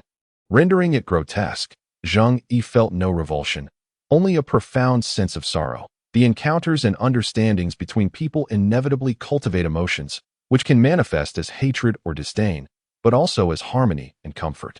At a deeper level, they may evolve into fondness and love. Zheng Yi recalled the comfort and ease he felt in Wenya's presence, lamenting the tragic outcome, especially since she had mustered the courage to fight the zombies in her final moments. Forgive me, Sister Wenya. Though our acquaintance lasted mere minutes, I wonder if I bear some responsibility for your demise. Yet, all I can do now is to dispose of your body in this manner. Otherwise, it would be a pitiful fate for your remains to be devoured by other zombies within this hospital. Thus, he resolved to merge with her. Utilizing his devouring ability, he consumed Wenya's body completely. As a third-tier evolved being, the palpable quality of power he gained from this act was unmistakable. After all was said and done, Zheng Yi's expression was grave. He was uncertain if his actions were justified. However, he was not a time assassin capable of reversing the flow of time, and since these events had transpired, there was no avoiding them. This, too, exemplified the brutality of a post-apocalyptic world, where those who conversed one moment could meet their demise the next. At this moment of silence, a crackling sound erupted from the dilapidated monitoring room, but a radio device emitted a series of jarring noises, pulling Zheng Yi from his earlier despondency. What is that? Intrigued by the sound, he hastily entered the chaotic monitoring room. Treading carefully over the shards of broken glass, he spotted a device resembling a miniature radio from his past, seemingly a walkie-talkie. However, this world's version boasted a myriad of functions. Zheng Yi picked it up, tentatively adjusting the volume knob, which resulted in a mechanical voice announcing, "Location locked, inpatient department, 16th floor, C20 office, please wait. For rescue." The voice was synthesized and somewhat grating, likely distorted by electromagnetic interference. Before abruptly ceasing, the 16th floor, C20 office, waiting for rescue, Zheng Yi furrowed his brow upon receiving this information, curious about the circumstances surrounding it. What kind of rescue was this? Military assistance? What was going on? He pondered whether rescue teams had already set out on the first day of the disaster. He had seen no announcements from the Blue Star Federation regarding the deployment of rescue teams. If that were the case, this individual was likely some sort of influential figure. Yet, following a catastrophe, how could the Blue Star Federation concern itself with ordinary citizens like him? This thought elicited a wry smile from Zheng Yi. Initially intending to disregard the information, he reconsidered. This revelation indicated the presence of survivors within the building, not necessarily the elite. Perhaps, just perhaps, she might still be alive. After contemplating for a moment, Zheng Yi resolved to sprint towards the 16th floor once more, reaffirming his nature as a deeply sentimental man. Meanwhile, in the cafeteria adjacent to the inpatient department, a substantial number of corpses lay piled high, nearly filling the entire hall. It appeared that thousands had perished. A massive tumor-like entity sprouted numerous fleshy tendrils, resembling a grotesque dragon fruit, With a gaping maw reminiscent of an abyss at its apex, it voraciously consumed the corpses, tearing them apart into a gruesome pulp. With each body devoured, the tumor visibly expanded. The mass writhed as if breathing, alternately inflating and contracting, and through its translucent, pale red skin, one could vaguely discern a humanoid figure seemingly gestating, tethered by several umbilical cords. In addition to this emerging figure, another humanoid silhouette stood silently by the cafeteria window, its crimson eyes, akin to needles, fixated on Zheng Yi as he ascended the stairs, contemplating something unknown. Given Zheng Yi's current physical prowess, he was able to ascend several flights of stairs without breaking a sweat. Upon reaching the entrance to the 16th floor, he encountered a zombie clad in a nurse's uniform, sprawled at the doorway of the emergency exit. To his shock, the nurse zombie had lost her left leg, and yet, she was gnawing on a thick bone that if Zheng Yi's instincts served him correctly, this famished nurse zombie had resorted to consuming her own limb. Upon noticing Zheng Yi, the zombie emitted a piercing shriek. However, she was not only legless but exceedingly weak, incapable of even rising to attack him. Witnessing this, Zheng Yi felt a shiver run down his spine. With a swift kick, he sent the nurse zombie's head flying, before reluctantly pushing open the door to the 16th floor. Chapter 17. Dissecting the zombies on sight. This area was equally silent, devoid of light. Unfazed, Zheng Yi stepped inside, his gaze scanning the distance as he began searching for his objective according to the numbered doors nearby. His movements were as light as a cat's, devoid of sound. Yet something in the darkness sensed the delicious essence of life emanating from him, akin to how a rat is irresistibly drawn to a delectable cake. The guttural roar erupted, and from the shadows, a swift zombie charged forth. It was clad in a tattered white coat, its hands grotesquely twisted. The left arm morphed into a scythe-like bone, while the right transformed into a sharp, bony spike. The creature's head bore murky, dark red eyes, with two sinister tendrils extending from its mouth, writhing in the air. As the bloodthirsty zombie lunged at Zheng Yi, he, with keen perception, swiftly extended his arm and seized the creature's head with a grip akin to a vice. With a cold glare, he exerted force, and with a sickening crunch, the zombie's skull shattered, splattering brain matter everywhere. After consuming the flesh and blood of 3 third-tier beings, Zheng Yi's power had reached a terrifying level. Indeed, a bothersome swarm that he muttered under his breath. This remark triggered a chain reaction. Within this floor, numerous mutated zombies hidden behind various doors responded to the cacophony of roars. In an instant, several bloodthirsty figures surged forth from the darkness. Drawn by the tantalizing scent in the air's dark red tendrils of blood surged from Zheng Yi's arms, coalescing into sharp, ebony claws. He pounced with the ferocity of a tiger. In mere seconds, one after another, the mutated zombies were torn to shreds, collapsing to the ground. Zheng Yi, not one to overlook such active beings, swiftly consumed them as he fought, the dark red blood coursing around him. He resembled a humanoid porcupine, exuding a terrifying aura, leaving only a pool of blood and scattered debris in the wake of his consumption. Once all the dark red tendrils retreated into his body, Zheng Yi sighed heavily. At this moment, the power gained from devouring some of the weaker first-tier mutated zombies had diminished significantly. After reinforcing himself to a certain extent, it seemed that absorbing first-tier beings would yield no further enhancement. It appeared that as he grew stronger, he needed to consume increasingly formidable mutated zombies. Having completed this grim task, Zheng Yi continued onward, soon spotting the C-20 office not far ahead. The security door bore numerous scratch marks, yet it remained intact, suggesting something within was attracting the zombies to assault it. Could there be survivors inside? Might the person he yearned for be there? However, why were there only scratch marks and no zombies in sight? With a mix of trepidation and anticipation, Zheng Yi approached the door and knocked softly, mindful that he must speak in a manner that would distinguish him from a mutated zombie. "Open up. I'm a good person," he coughed out, reasoning that even if zombies could speak, they wouldn't express themselves in such a manner. Simultaneously, he scanned the surroundings, discovering that no other zombies were present. Yet, the door remained eerily silent, as if nothing stirred within. Strange, is no one home? Could the information from the radio have been erroneous? No, that's not right. Zheng Yi suddenly calmed his mind and began to quietly listen to the sounds around him. With his enhanced physical attributes, he could even perceive faint noises that were inaudible to most humans. This was what one would call super-perception. As expected, as he gradually settled into silence, he discerned 3 faint heartbeats emanating from within the room, seemingly slowed by the other party holding their breath. "Hey, I know someone is inside that I've nearly eliminated all the zombies on this floor, so feel free to open the door. However, his words were met with an unsettling silence from within.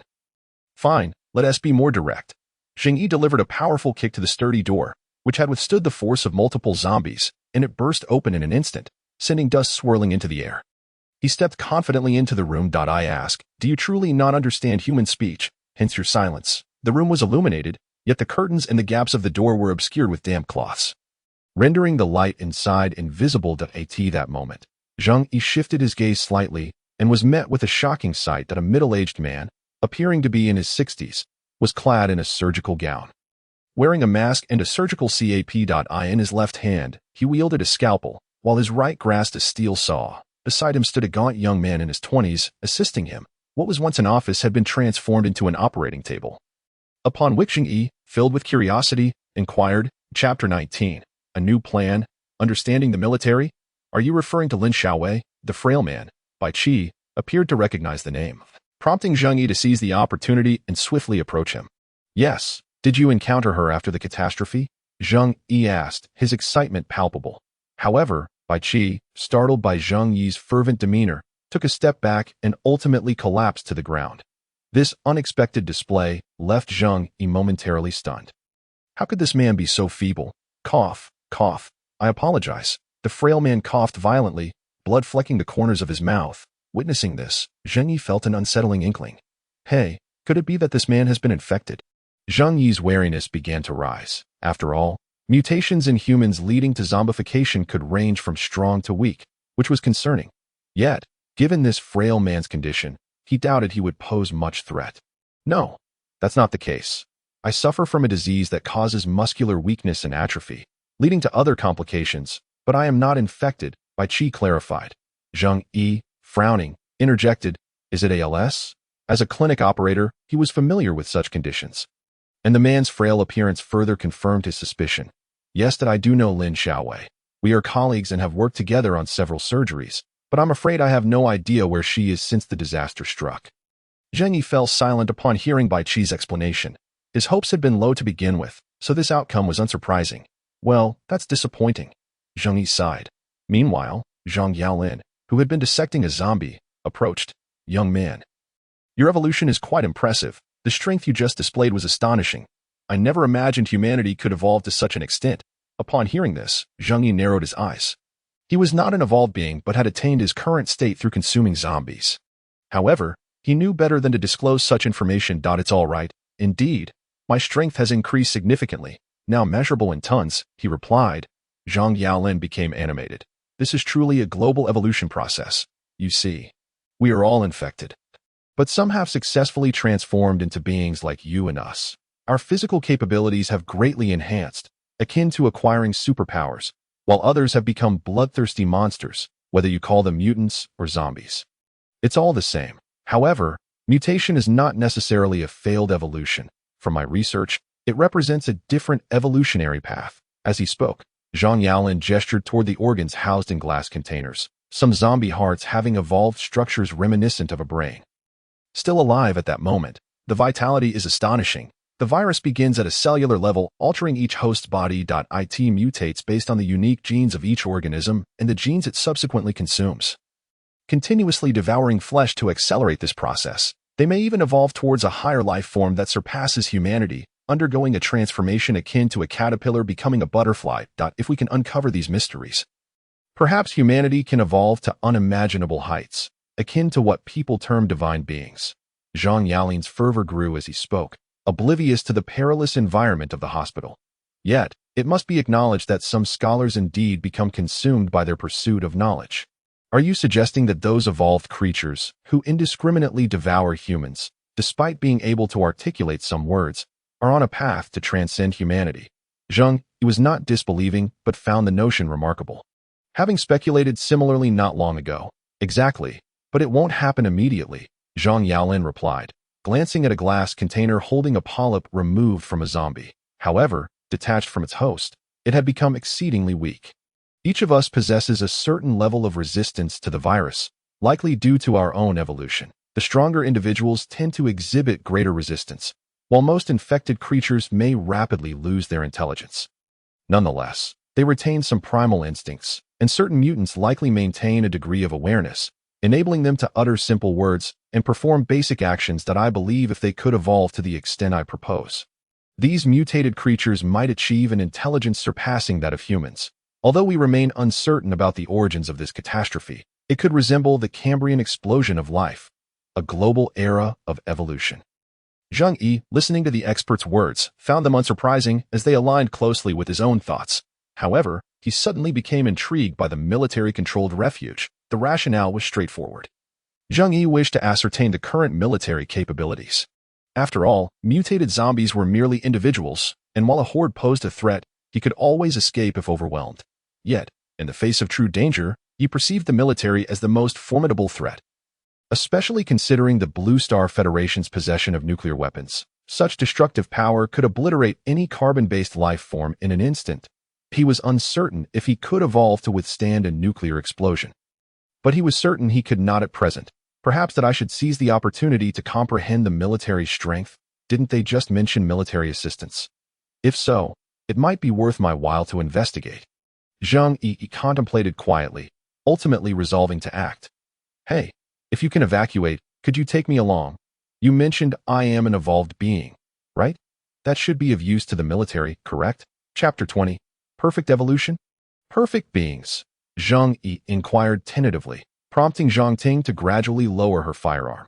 This gesture solidified their status as temporary allies, as they shared a common goal. Moreover, Zheng Yi's actions posed no suspicion. After all, who wouldn't wish to reach a place of safety, even if they had already evolved? Well, it might take some time, but if you don't mind, could you help find something to prop the door closed? Although you mentioned you've dealt with the zombies on this floor, we still feel uneasy with the door ajar, Zhang Yaolin quickly suggested. Zheng Yi fell silent for a moment, before joining Zhang Ting in barricading the entrance with various items. Subsequently, he watched the duo continue their dissection, gradually becoming engrossed in the process, captivated by their meticulous work. Are you also a medical student? Bai Qi suddenly asked, recalling something. Yes, after graduating, I took over my family's clinic, specializing in gynecology. Zheng Yi replied that, then you must be quite prosperous. There are many women with gynecological issues these days, Bai Qi joked, to which Zheng Yi could only respond with an awkward chuckle. Fully aware of his financial status, meanwhile, Zhang Ting, overhearing this exchange, muttered softly, pervert. Zheng Yi heard her but chose not to respond. He could never be labeled a pervert. Every patient he treated was approached with the intent to heal, never with ulterior motives. Upholding a righteous image was his guiding principle, yet the current materialistic perspective of women towards selfless doctors was deeply misunderstood. Zheng Yi then examined their dissection records and the decay processes of the removed zombie organs, increasingly realizing the terrifying nature of the zombie mutations. While evolution in organisms took millions of years, this virus could achieve its transformation in mere hours, resulting in an even more formidable and perfected being.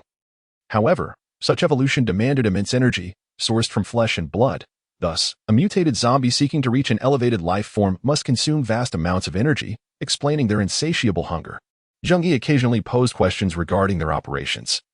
Yet their expertise left him in awe, deepening his understanding of the virus, especially regarding Dr. Yolin. He has acquired an in-depth understanding of this virus in the mere span of a day, which explains why the military has dispatched rescue teams to save him. Meanwhile, in the hospital cafeteria, the enormous tumor continues to voraciously consume the surrounding corpses. As it ingests more flesh and blood, the tumor grows ever larger, with the humanoid silhouettes inside undergoing visible evolution. This process is distinct from mere mutation. Rather, it represents a unique evolution exclusive to these zombies. The massive tumor resembles a cocoon, nurturing a new generation of zombies through the continuous absorption of blood and flesh energy. However, observing these transformations is another humanoid figure, quietly stationed at the base of the inpatient building, gazing at the edifice before it. Behind this figure, a gathering of approximately 20 to 30 first-tier mutated zombies has amassed. You truly believe that if these zombie viruses were modified for human use, they could facilitate an evolution towards a higher form of life? Zheng Yi curiously watches Zhang Yaolin and Bai Qi as their dissection processes and experimental records captivate him. There is a certain possibility, albeit slim, Zheng Yi's friend does indeed find this fascinating. Should you be interested, once we reach the shelter, perhaps you could join our endeavors. Given Bai Qi's fragile health, It would be too taxing for him to assist me, Zhang Yaolin, in a moment of inspiration. Suggest this, to which Bai Qi responds with a resigned smile. Then tell me, could this evolution, or perhaps these viruses, if modified, alter Bai Qi's incurable amyotrophic lateral sclerosis? Zheng Yi casually proposes this, catching both Bai Qi and Zhang Yaolin off guard, prompting them to exchange glances. Perhaps it is indeed a possibility. Amyotrophic lateral sclerosis is deemed an incurable disease, manageable but not curable. Yet, the virus possesses incredible mutative capabilities. This suggestion may hold some merit. The three men engage in an animated discussion. Meanwhile, Zhang Ting, nearby, is fiddling with the radio, having learned that the communications base in this area might have been destroyed, rendering it devoid of network connectivity. Thus, they can only rely on the radio for information.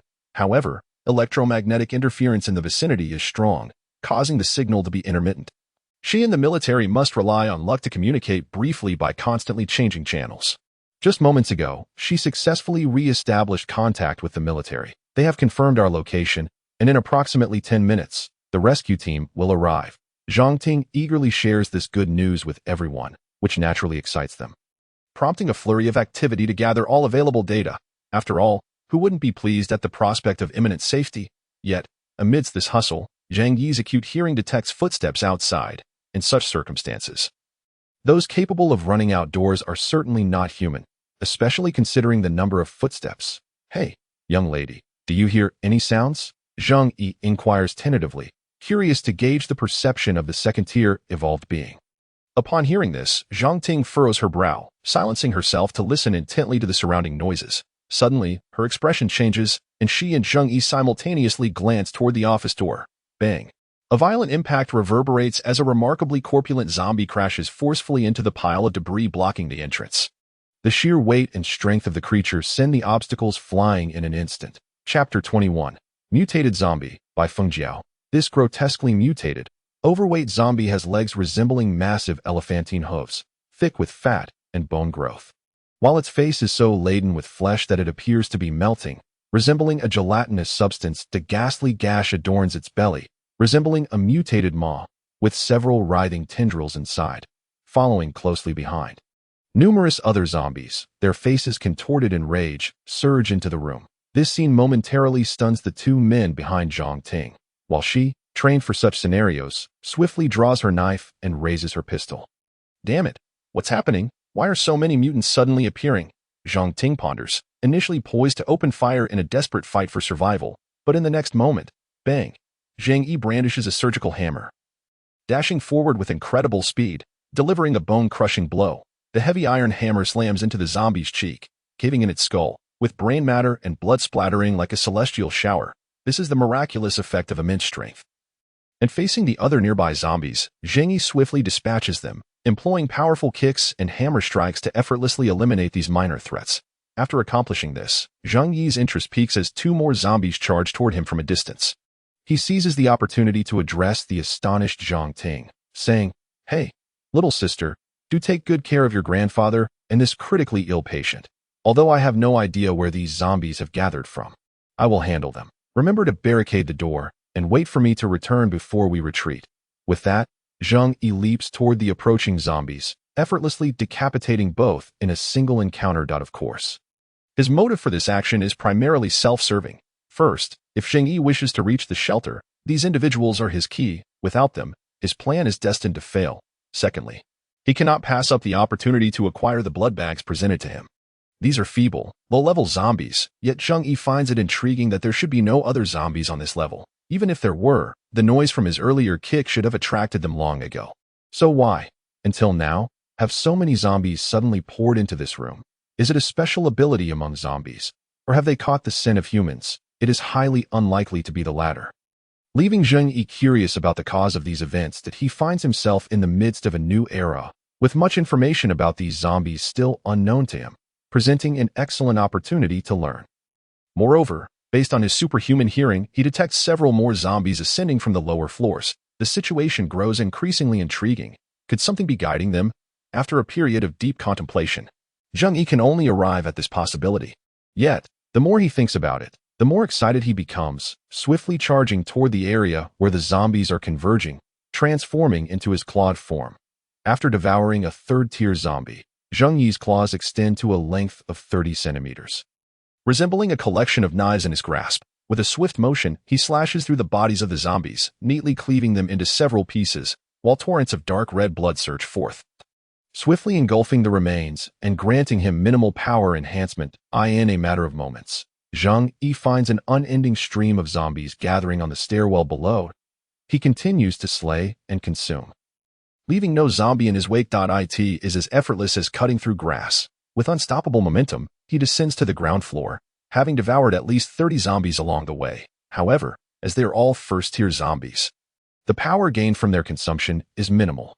These level 1 zombies are merely of upper-tier quality, providing slight enhancements. Perhaps as he continues to consume them, the power provided by subsequent first-tier zombies will diminish further, potentially even reaching 0. I am genuinely curious as to why there are zombies flooding from the first floor all the way to the 16th floor, precisely entering that room. Zheng Yi muses, just as another zombie, crawling along the ceiling, leaps toward him. Its limbs, evolved with numerous backward-facing hooks, allow it to traverse walls and ceilings effectively. However, as it nears Zheng Yi, he swiftly counters with a claw, shredding the airborne zombie's body without mercy, reducing it to a mass of flesh that splatters onto the ground. Zheng Yi does not even spare it a glance, as dark red blood surges forth to engulf the remains. After completing this, Zheng Yi suddenly feels a shift in awareness, directing his gaze toward the entrance of the inpatient department on the first floor. There, a humanoid figure stands quietly on the ground, illuminated by the silvery moonlight and the dim glow of nearby streetlights, revealing a faint outline of the figure. Its crimson, needle-like eyes gaze steadily at Zheng Yi, clad in a tattered white coat that appears soaked in plasma, once perhaps a doctor. It is highly probable that it possesses curled horns atop its head. In addition to this, a multitude of slender black veins traverse its skin, notably across its cheeks and neck. However, apart from these peculiarities, its skin remains relatively human-like, resembling that of a horned succubus at first glance. At this moment, both parties locked eyes, yet Zheng Yi's gaze appeared unusually grave. Name: Mutated Zombie by Fengjiao. Life level: Surface Tier 3. Special ability: Mental Manipulation, capable of controlling a certain number of low-intelligence creatures. Description: A low-level mutated being, proving to be a troublesome existence. A special ability: It appears that those lowly zombies are under its control. But why do they attack me? Could it be that it spotted me downstairs just now? And why does this zombie bear the name by Fengjiao? Is it perhaps its name from when it was alive? Zheng Yi found himself quite intrigued. Humanoid zombies were once human, which is not surprising. What is peculiar, however, is why the system would assign a unique name to this zombie. At this moment, Zheng Yi's demeanor shifted to one of heightened vigilance. Something unusual was afoot, and this Tier 3 mutated zombie by Fengjiao merely gazed at him without making any move. Chapter 22. Tornado destroys the parking lot. The two remained in a stalemate for a brief moment, prompting Zheng Yi to ponder a rather ominous possibility. Resolutely, he stepped forward and exited the inpatient department, quietly approaching within 20 meters of Bai Fengjiao. You possess intelligence, don't you? Zheng Yi inquired directly. In response, the zombie before him could not help but curl its lips into a grin, revealing sharp fangs concealed behind snow-white lips, which bore an uncanny resemblance to those of a human. Very clever. Human, you are quite unique. I have witnessed your battle, and I am curious if devouring you would allow me to ascend to a higher level. Bai Fengjiao's voice was gravelly. Despite its stuttering, as a mutated zombie, it could articulate complete sentences with logical coherence. This was a significant improvement compared to those Zheng Yi had encountered previously, who could only utter a few words. Goodness, I knew it. There must be evolved mutated zombies capable of speech. Though you stutter, you are precisely as I suspected. Zheng Yi, instead of fearing the threat, felt a surge of excitement at having confirmed his hypothesis. Bai Fengjiao, upon witnessing Zheng Yi's reaction, fell momentarily silent, perhaps taken aback. However, it soon let out a cold chuckle.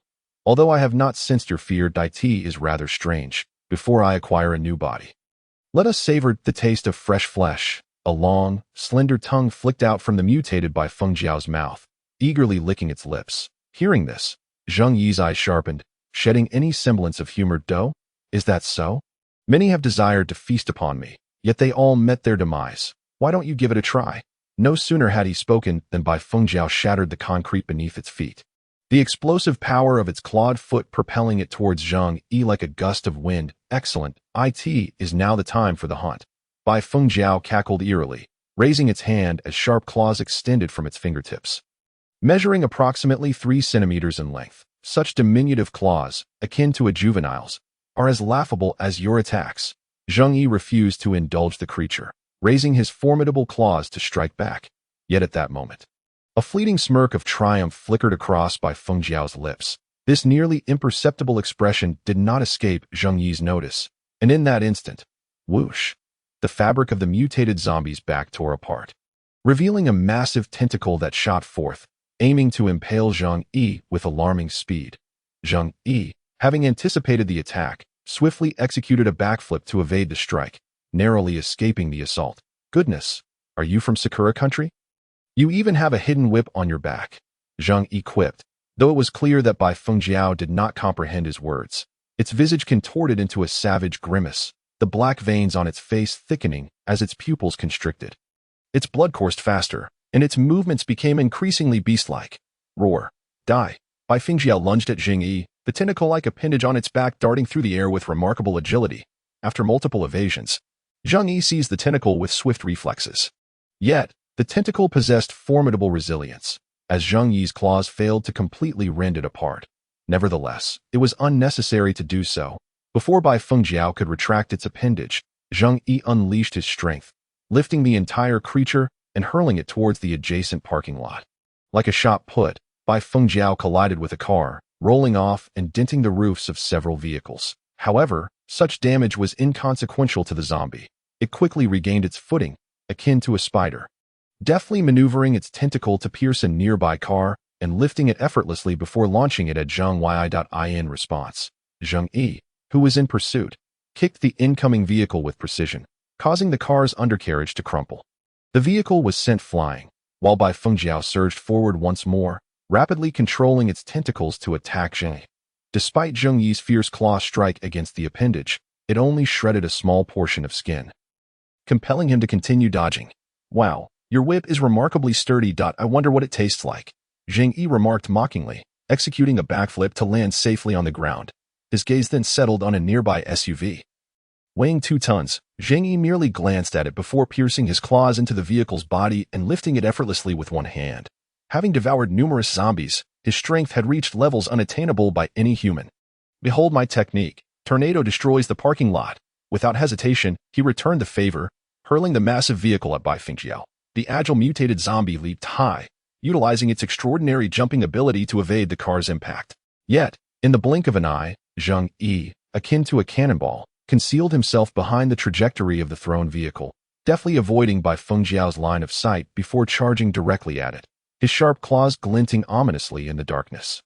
In that moment, Bai Fengjiao finally realized Zheng Yi was lurking behind the airborne vehicle, but it was too late to evade in the mere blink of an eye. Thwack. Zheng Yi's claws tore through Bai Fengjiao's left abdomen, akin to a meat grinder, ripping away a significant portion of flesh along with its internal organs, blood splattering across the ground. Chapter 23. Black Armor. 3000 Robot. All right, the outcome is clear. I expected a far stronger opponent, yet it appears to be of such caliber. Zheng Yi could not help but laugh boisterously at in stark contrast. The injured Bai Fengjiao's crimson eyes trembled uncontrollably, ultimately letting out a piercing scream that echoed throughout the hospital's night. Countless hidden zombies seemed to respond to the call, surging forth from the shadows. Even Zhang Ting and her companions, who had hastily barricaded the entrance, recoiled at the chilling sound. Hey, do you think Zheng Yi will return safely? Quivered Zhang Yaolin, clutching his laptop tightly, fear evident in his voice. After all, at his age, the old man found such stimuli quite overwhelming. Bai Qi, beads of cold sweat trickling down his forehead, stammered, "It should be fine. Just hold on a little longer. They have dispatched rescue teams, and they should arrive shortly. All difficulties will be resolved then," Zhang Ting reassured the group. Yet, deep down, she too was extremely anxious. The monster's roar was far too terrifying. Meanwhile, back downstairs, a multitude of zombies, drawn by the scent, charged forth, making Zheng Yi, standing in the open, particularly conspicuous. The horde of zombies exhibited an astonishing agility as they swiftly scaled the iron mesh of the parking lot. charging toward Zheng Yi with relentless fervor.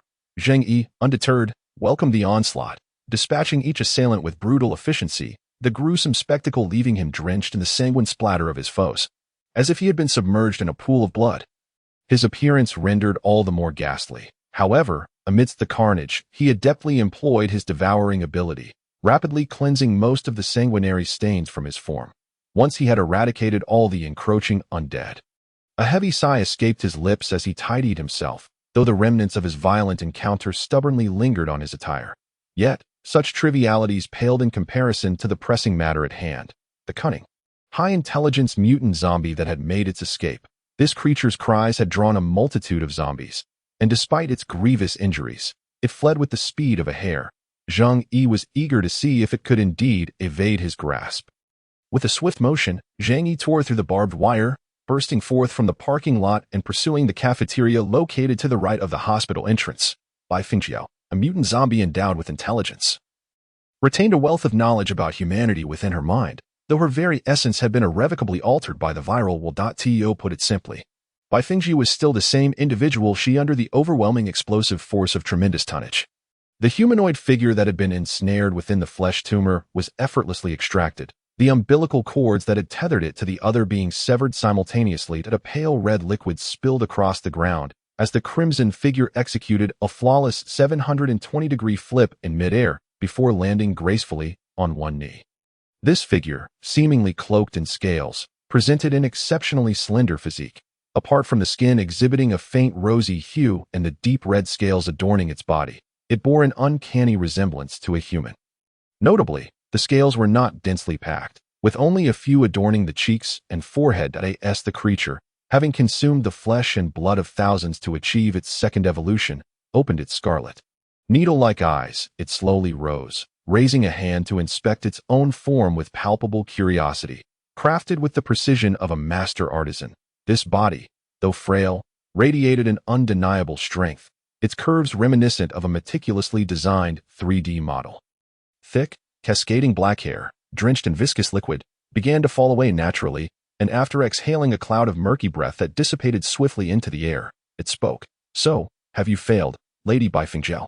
The voice was as melodious as a golden aureole, yet it carried an icy undertone. The newly evolved being turned its gaze toward the disheveled and defeated Bai Fengjiao, its eyes devoid of any compassion, merely reflecting a profound, chilling depth. No. Impossible. Bai Fengjiao's voice was rife with incredulity. She had not anticipated that the body she had painstakingly cultivated with vast reserves of flesh and blood would possess self-awareness. However, the black-armored robot quickly assessed the humanoid mutation before it, determining the threat level to be a staggering 5 stars. Eliminate the target. The robot abandoned the beleaguered Bai Fengjiao and surged forward at full speed toward the newly birthed mutation, its sharp blade poised to strike. Yet, the mutation merely lifted its gaze slightly, showing no inclination to evade the incoming assault. In the next instant, the robot's blade, descending with lethal intent, halted just 5 centimeters from its target, as if an invisible hand had seized control of the weapon entirely.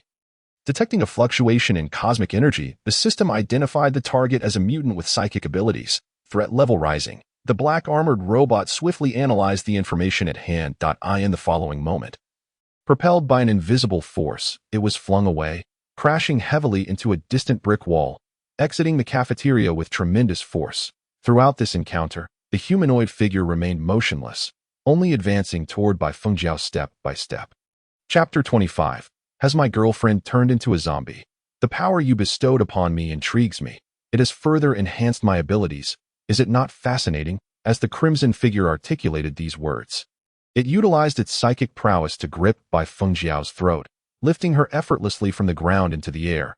Observing the mutated zombie's frantic struggles, akin to a river shrimp caught in a dusty corner of a market. The horror of its power was evident, an extraordinary force possessed only by the rarest of awakened beings in this world. Bai Fengjiao, her throat constricted, let out a pained growl. "Let me go. After all, I created you. I am your new mother." Survival is the essence of all living beings, especially those endowed with higher intelligence, who will seize any opportunity to plead for mercy. "Spare you? You dare refer to yourself as my mother? How laughable. I am well aware of your intentions to usurp my body." Lin Xiaowei's expression hardened, revealing a glimmer of madness. "Regrettably, You have missed your chance. Fate is perpetually amusing and absurd. Only by joining this ranks can one comprehend the astonishing nature of this power.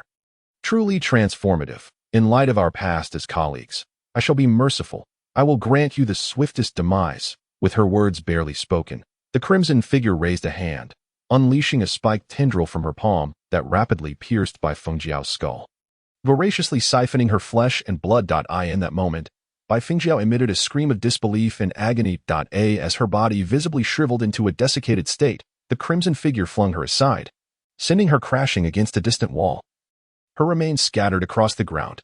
Moments earlier, outside, as the black-armored robot was hurled from the cafeteria, shattering an entire wall in the process, Zheng Yi, who had been secretly observing, was taken aback.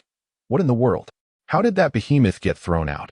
Intrigued by the commotion, Zheng Yi approached the entrance, only to be startled into stillness upon witnessing the unfolding chaos. However, the black-armored robot soon detected Zheng Yi. Swiftly scanning him, identified, legal citizen Zheng Yi, uninfected. Please evacuate immediately.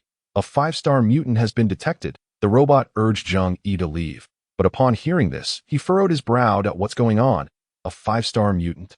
Is this robot equating the mutant to the surface level 5 stars? I can't even handle a 4-star. Should I resort to my last trump card?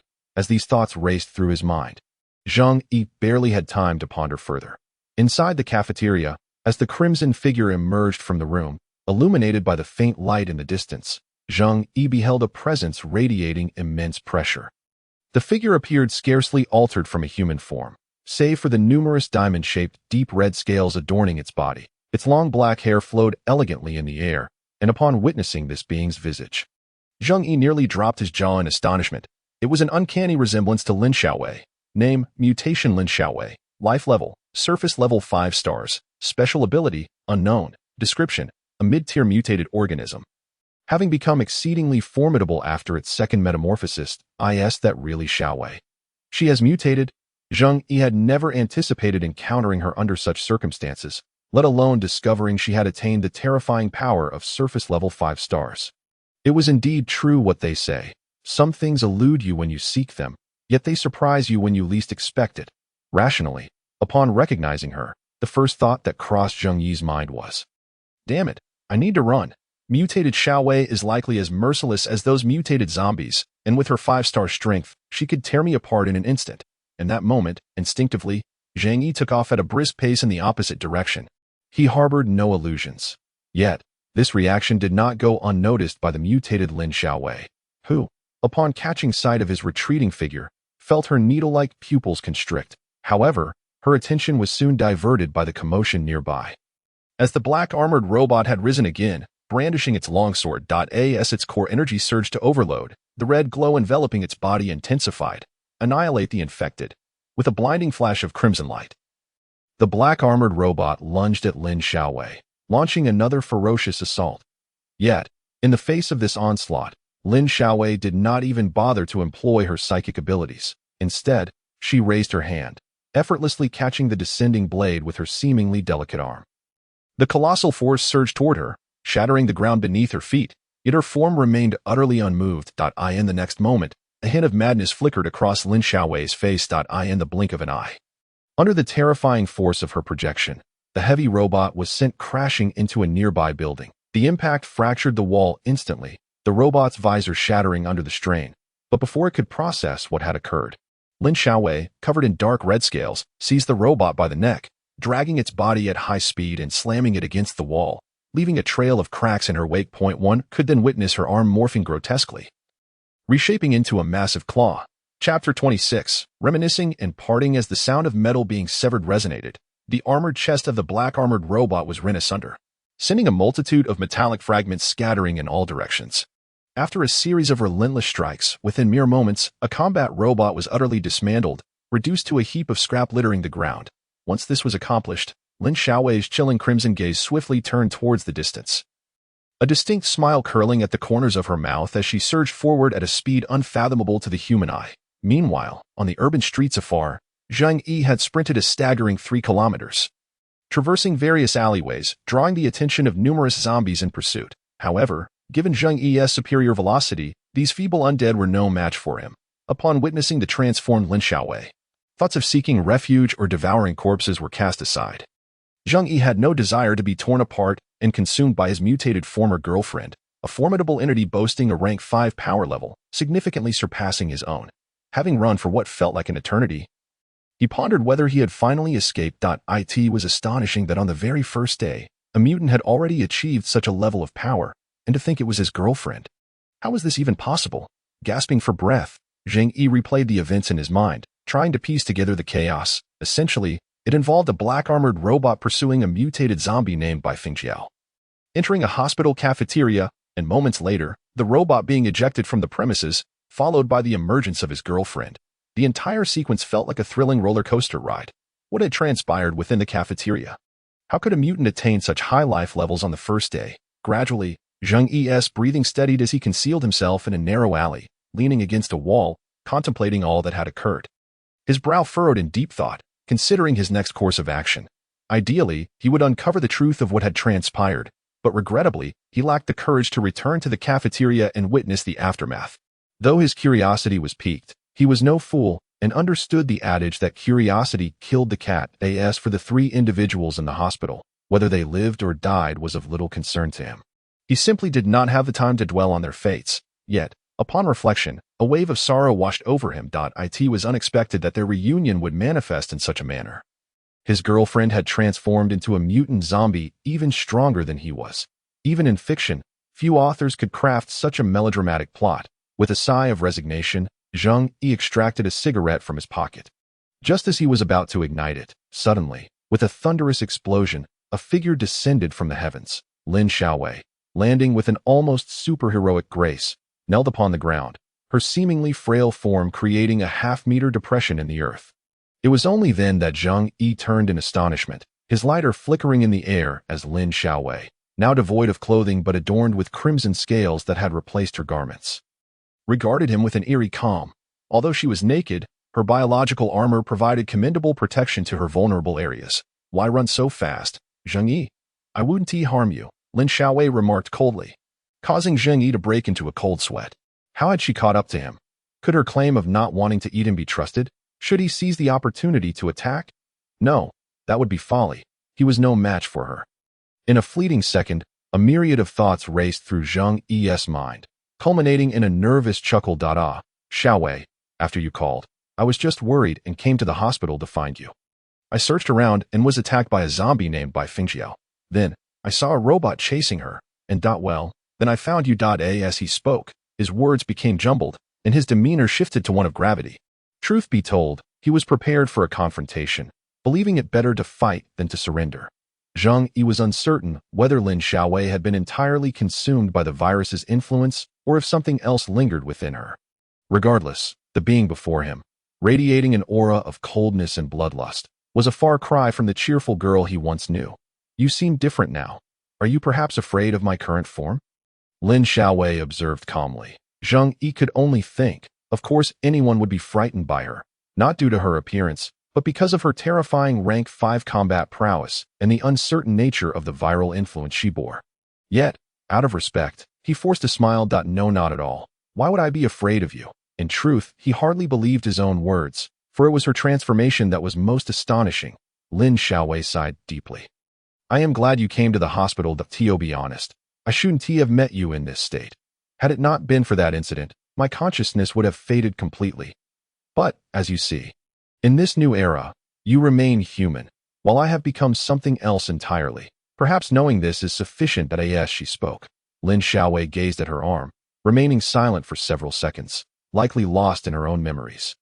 Ultimately, however, it was clear that everything had irrevocably changed.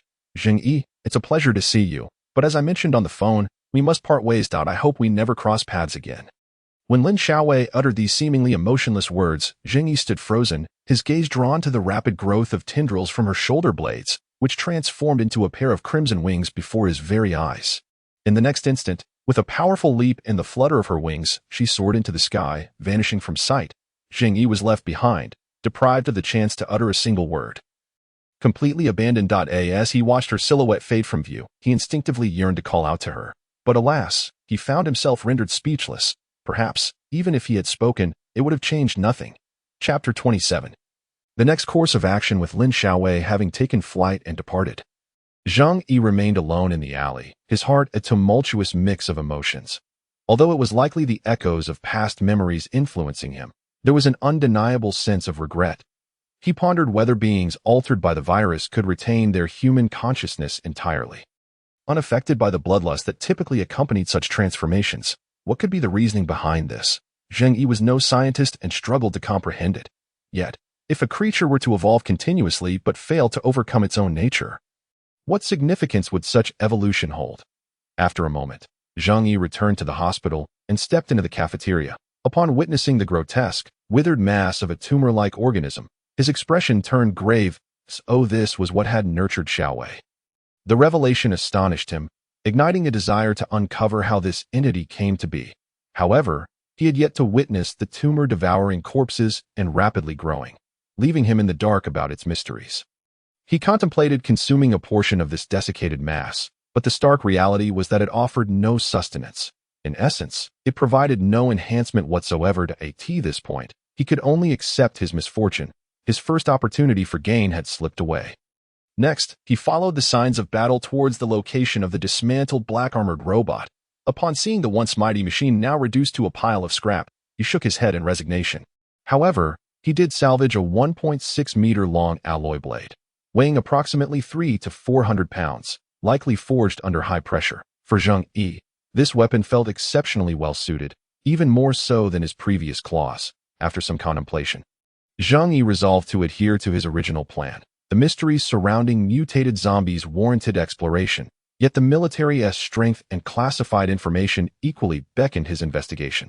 Moreover, it appeared that both robots and mutated entities instinctively recognized their humanity, identifying as evolved beings. Thus, Zheng Yi speculated that as long as he refrained from utilizing his devouring ability, he would be indistinguishable from an evolved human.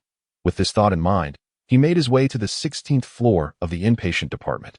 Upon encountering the barricaded door once more, he forcefully pushed it open, revealing 3 anxious individuals who visibly relaxed upon recognizing him. "Where have you been? Did you take care of those zombies?" Zhang Ting inquired, her expression a mix of confusion and concern as she noticed the formidable blade in Zheng Yi's hand. "This is a mass-produced machine, the foundational close combat weapon of the Black Armor, 3000. Why is it in your possession?" Before 3 seconds had elapsed since Zheng Yi entered, this woman was already the first to pose 2 questions. However, Zheng Yi remained silent for a moment, eventually letting out a sigh as he spoke. "Indeed, I encountered a considerable number of zombies on my way down and dispatched at least 30 of them. Subsequently, I was attacked by a particularly vicious zombie. Fortunately, at that moment, a robot appeared, wielding this very knife." As Zheng Yi recounted this, he settled onto a nearby seat, his expression grave as he continued. "However, that robot has since been dismantled by the creature.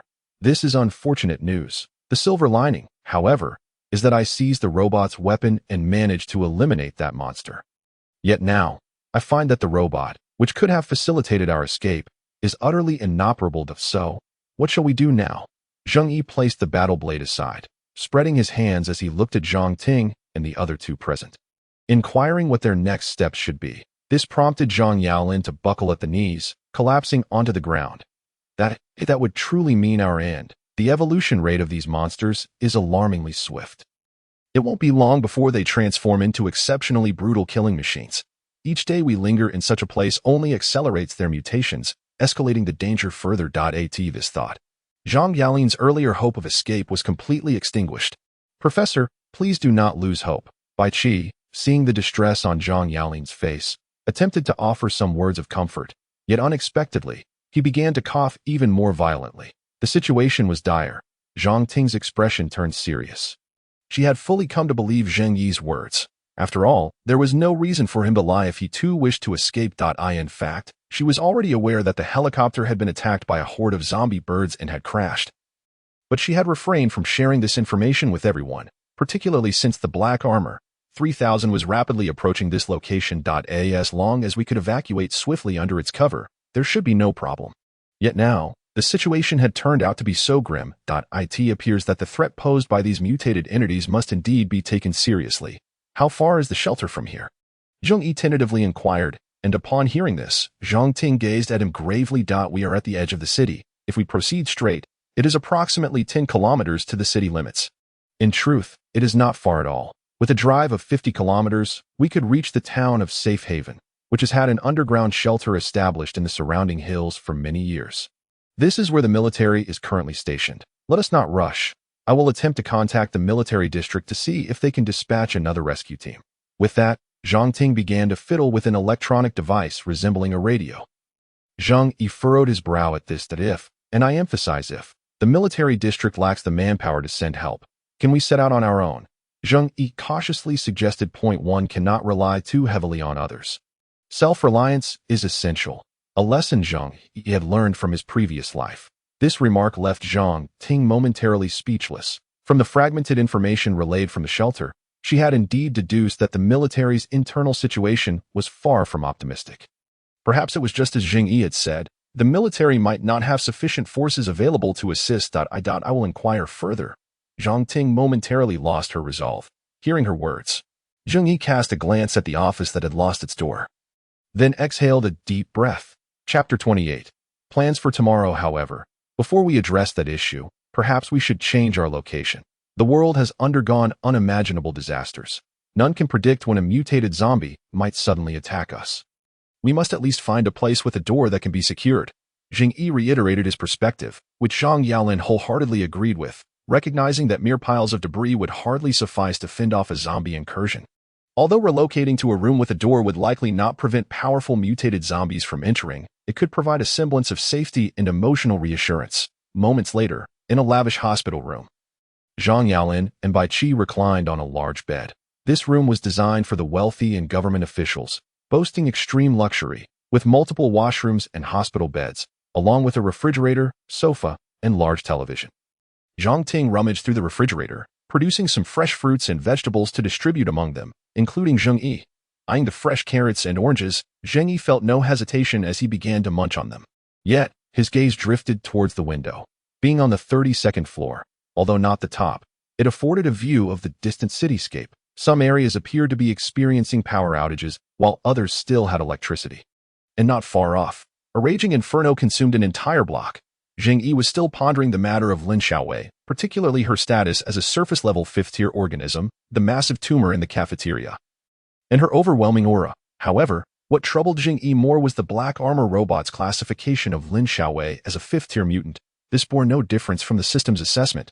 Thus, why did the biological classification determined by the system align with human judgment? This enigma confounded Zheng Yi, leaving his gaze increasingly profound. Zheng Yi. Just as he was lost in contemplation, Zhang Ting's voice broke through, snapping him back to reality as he turned to the striking woman behind him. What is it? The military has indicated that if we can endure until tomorrow, they may send a rescue team the day after. As Zhang Ting conveyed this, her expression grew particularly grave. Yet Zheng Yi couldn't help but smile at the news. So that waiting until the day after is merely a possibility. The implications of such a possibility are manifold, and the meaning is all too clear. Yes, it is merely a possibility, for the situation is ever-changing. It appears the military is also grappling with some complex issues within the shelter, and they may not be able to spare additional resources. Zhang Ting did not finish her sentence, instead glancing back at Zheng Yi. Fully aware of the truth, this man before her could be considered one of the elite among the evolved. Even wielding the weapon in the hands of the Black Armor 3000, she doubted her own capacity to utilize it effectively. Despite her own evolution in the new era, ultimately, it seemed to suggest that the military might not come after all. Zheng Yi chuckled, a hint of mockery in his demeanor. I had thought your grandfather was indeed of great importance, that the military would go to any lengths for him. Yet it seems I overestimated the situation.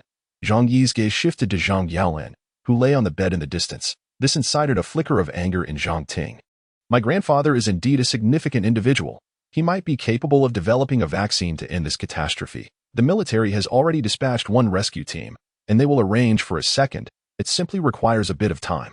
Zhang Ting sought to rebut, yet Zheng Yi interjected with a grin. The first attempt failed, so the second must succeed. Your grandfather himself has stated that with each passing day, the danger here escalates. Surely the military is aware of this as well. Furthermore, if he were truly that crucial, why would they require you to wait?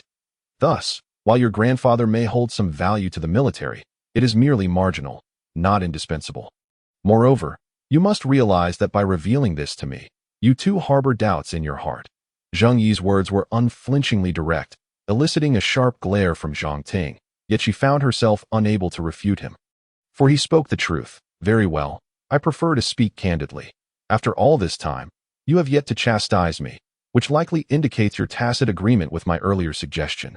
We must act independently. Zheng Yi spoke confidently, reclining comfortably with his hands behind his head. Indeed, I have discussed this matter with the military, and they concur with the notion. They will arrange a safe route for US via satellite once we set out. In this situation, we can only rely on ourselves. At this response, Zheng Yi couldn't help but smile. Then let us depart early tomorrow morning. Upon concluding this statement, Zheng Yi noticed that the other party had yet to leave. Still standing before him, gazing intently. Are you not leaving? Do you find my handsome appearance irresistible, perhaps wishing to engage in something impulsive tonight? Zheng Yi mused internally, but outwardly he posed a question. What is it?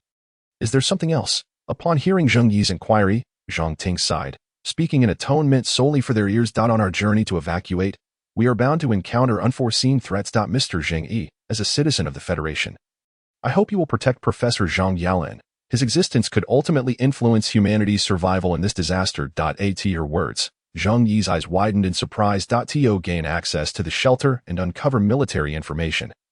These three individuals were indeed his key, and he could not afford to lose them. However, the words from the other party left Zheng Yi feeling somewhat displeased, as if an unwarranted burden had been thrust upon him. How curious it is that when one is in need, they readily declare themselves a citizen of the Federation. Yet, whoever mentions that being a citizen should entitle one to some financial relief. I shall do my utmost, Zheng Yi remarked, albeit with an underlying awareness of the peril. His own life surely held greater significance than the endeavor to uncover the secrets of the military. As he voiced his reluctant response, Zhang Ting let out a sigh of exasperation. Mr. Zheng, the resources and space within the shelter are quite limited, but if we can arrive safely, I will certainly advocate for favorable conditions on your behalf.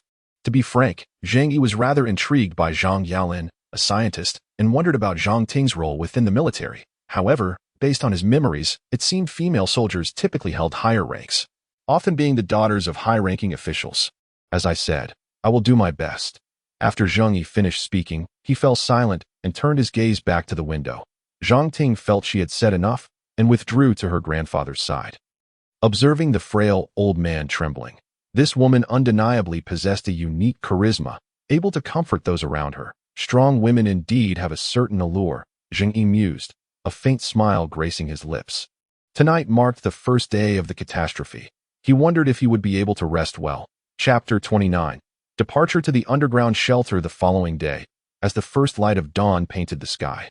The ravaged city below billowed with thick, black smoke. In some areas, fires had raged throughout the night, casting a gray pall over the heavens. The cold wind swept through the desolate streets, transforming what was once a bustling city into a haunting silence.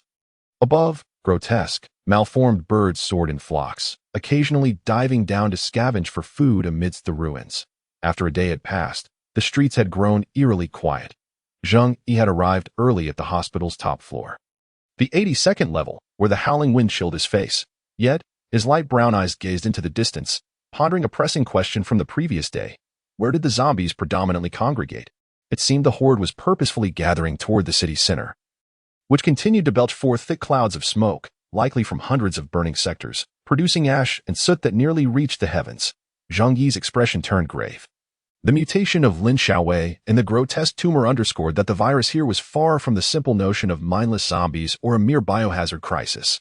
There must be some hidden secret lurking beneath the surface. The once thriving human society had crumbled, and now they existed in an era defined by the survival of the fittest amidst a concrete jungle. With this thought, a faint smile appeared on Zheng Yi's face as he contemplated how long he could endure in such a world. Regardless of the outcome, it would undoubtedly be a thrilling journey. Once his musings and observations concluded, Zheng Yi quickly descended the stairs, rejoining the others in their room. Zhang Ting, who had already risen early to liaise with the military district, had determined their route of advance.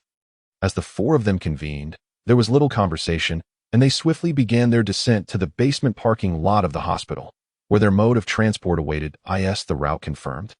Zheng Yi inquired as they descended, to which Zhang Ting nodded softly. The entire hospital was eerily quiet, seemingly devoid of zombies, until they reached the basement. There, 3 mindless zombies stood motionless, soon coming into view. The dim lighting of the basement did little to hinder Zheng Yi's vision. He gestured to indicate he would handle the situation, and Zhang Ting understood as Zheng Yi charged forth. His alloy blade cleaved through the 3 zombies, severing them in half without a sound. With that minor interruption resolved, they continued on, encountering several weak zombies along the way, all of which Zheng Yi dispatched with ease. Eventually, they arrived at a rugged vehicle resembling a Hummer. Clearly a valuable asset, Zhang Ting's youthful appearance belied her apparent wealth, evident in her possession of such a vehicle. After a brief discussion, Bai Qi took the wheel, while Zheng Yi and Zhang Yaolin occupied the back seat. With Zhang Ting seated in the front passenger seat, as the vehicle roared to life, the noise attracted a few hidden zombies lurking in the darkness. However, this formidable metal beast was equipped with a V12 engine, a terrifying powerhouse boasting 800 horsepower. The moment the vehicle surged forward, it barreled through the streets like a land tank, colliding with the oncoming zombies. The results were catastrophic. Some were flung aside, while others were crushed beneath the wheels. Splattering blood across the vehicle's exterior, a stray eyeball and a chunk of brain matter even splattered against the windshield. But Bai Qi remained unfazed, promptly activating the windshield wipers to clear the mess. The lower-tier zombies posed little threat. The real concern for the group lay with the mutated ones. The vehicle sped out of the basement, breaking through the barriers and onto the street. Zhang Ting activated the navigation SYSD. The catastrophe, in truth, commenced the day before yesterday. However, the information was suppressed. The Blue Star Federation endeavored to contain the disaster's emergence, yet they were utterly incapable of doing so. Initially, it was confined to a few locales, devoid of any forewarnings or signs, and it transpired without notice. The perfectly normal individual suddenly became overwhelmingly bloodthirsty and underwent a grotesque transformation. At this juncture, Zhang Ting's expression darkened slightly. Yet, as time progressed, such occurrences proliferated exponentially, until eventually, the entire globe was engulfed in this calamity. Indeed, we were aware of this situation a day in advance, believing we could manage it. But as you can see, it was beyond our control. Scientists within the military have suggested that this may be related to an energy ray emanating from the cosmos, which continues to bombard Blue Star even now. It is simply imperceptible to our naked eyes. At this point, Zhang Ting's countenance grew increasingly grave. You must comprehend that this energy ray has altered the genetic makeup of every living being on the planet. This explains why we have transformed into varying degrees of evolved beings. While they have morphed into ravenous zombies, the scientists discovered that each individual on the brink of mutation harbors a genetic module of aberration. Through this mechanism, they could foresee who would mutate and who would evolve using an infrared facility. By employing this method, we effectively isolated those soldiers who were likely to transform, and this command was one of the reasons the military did not succumb to chaos. This encompasses the truth you sought to uncover. Zhang Ting spoke little, yet her words left Zheng Yi furrowing his brow, while the other two remained silent, absorbing this revelation. Is this truly so? An energy ray from the cosmos triggered this disaster on Blue Star? Zheng Yi found himself questioning this explanation, seemingly unconvinced, yet Zhang Ting merely nodded in affirmation. Indeed, such information could not be disclosed prematurely. Otherwise, pandemonium would ensue. I understand you might think this approach inhumane, but the reality is that even if the entire world were informed, it would change nothing. The disaster would still unfold, and perhaps my grandfather, Dr. Zhang Yaolin, could alter the genetic structure of those who are mutating, thus preventing further tragedies in the future. Upon hearing this, Zheng Yi's eyes lit up with intrigue. How credible is this account? Likely, it holds a significant degree of truth, but whether the speaker has divulged all the information or merely a fraction remains uncertain. However, a half-truth is nothing but a complete lie. Or perhaps Zhang Ting herself is unaware of the entire truth. As for what the truth truly is, Zheng Yi found himself indifferent. He merely wished to understand what was happening and did not expect this somewhat unfamiliar individual to enlighten him. Even the question of whether this calamity is related to the Blue Star Federation holds little significance for him. Very well. After this, Zheng Yi exhaled deeply, leaning back into his seat, adopting a more comfortable posture. The spacious vehicle indeed provided a delightful comfort for resting. Truly, this is the allure of wealth. It stands in stark contrast to the rigid seats of the rides he had previously taken. Observing Zheng Yi's relaxed demeanor through the rearview mirror, Zhang Ting averted her gaze, her mind seemingly preoccupied with unspoken thoughts. The interior of the vehicle once again fell into silence as the car roared through the city, its engine echoing with a powerful resonance akin to a rampaging bull. When encountering smaller vehicles, they simply bulldozed through. A few zombies lingered on the streets, but their numbers were scant, and a swift passage sufficed.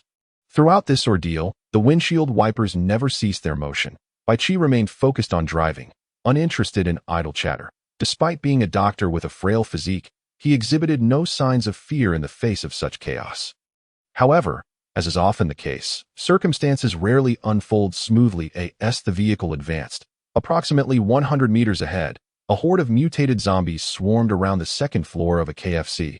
Yet, as the high-powered off-road vehicle sped down the road, these bloodthirsty creatures emitted piercing shrieks, rapidly descending the building and scaling the walls, racing towards the vehicle. Simultaneously, Zheng Yi, who had been resting with his eyes closed, suddenly snapped to attention, his gaze piercing through the window to the rear.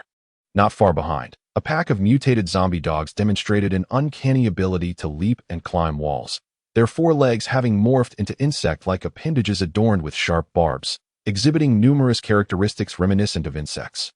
Likely a fusion of some insect genes, Zheng Yi pondered whether he might, like the protagonist in a video game, traverse the urban landscape with agility and grace.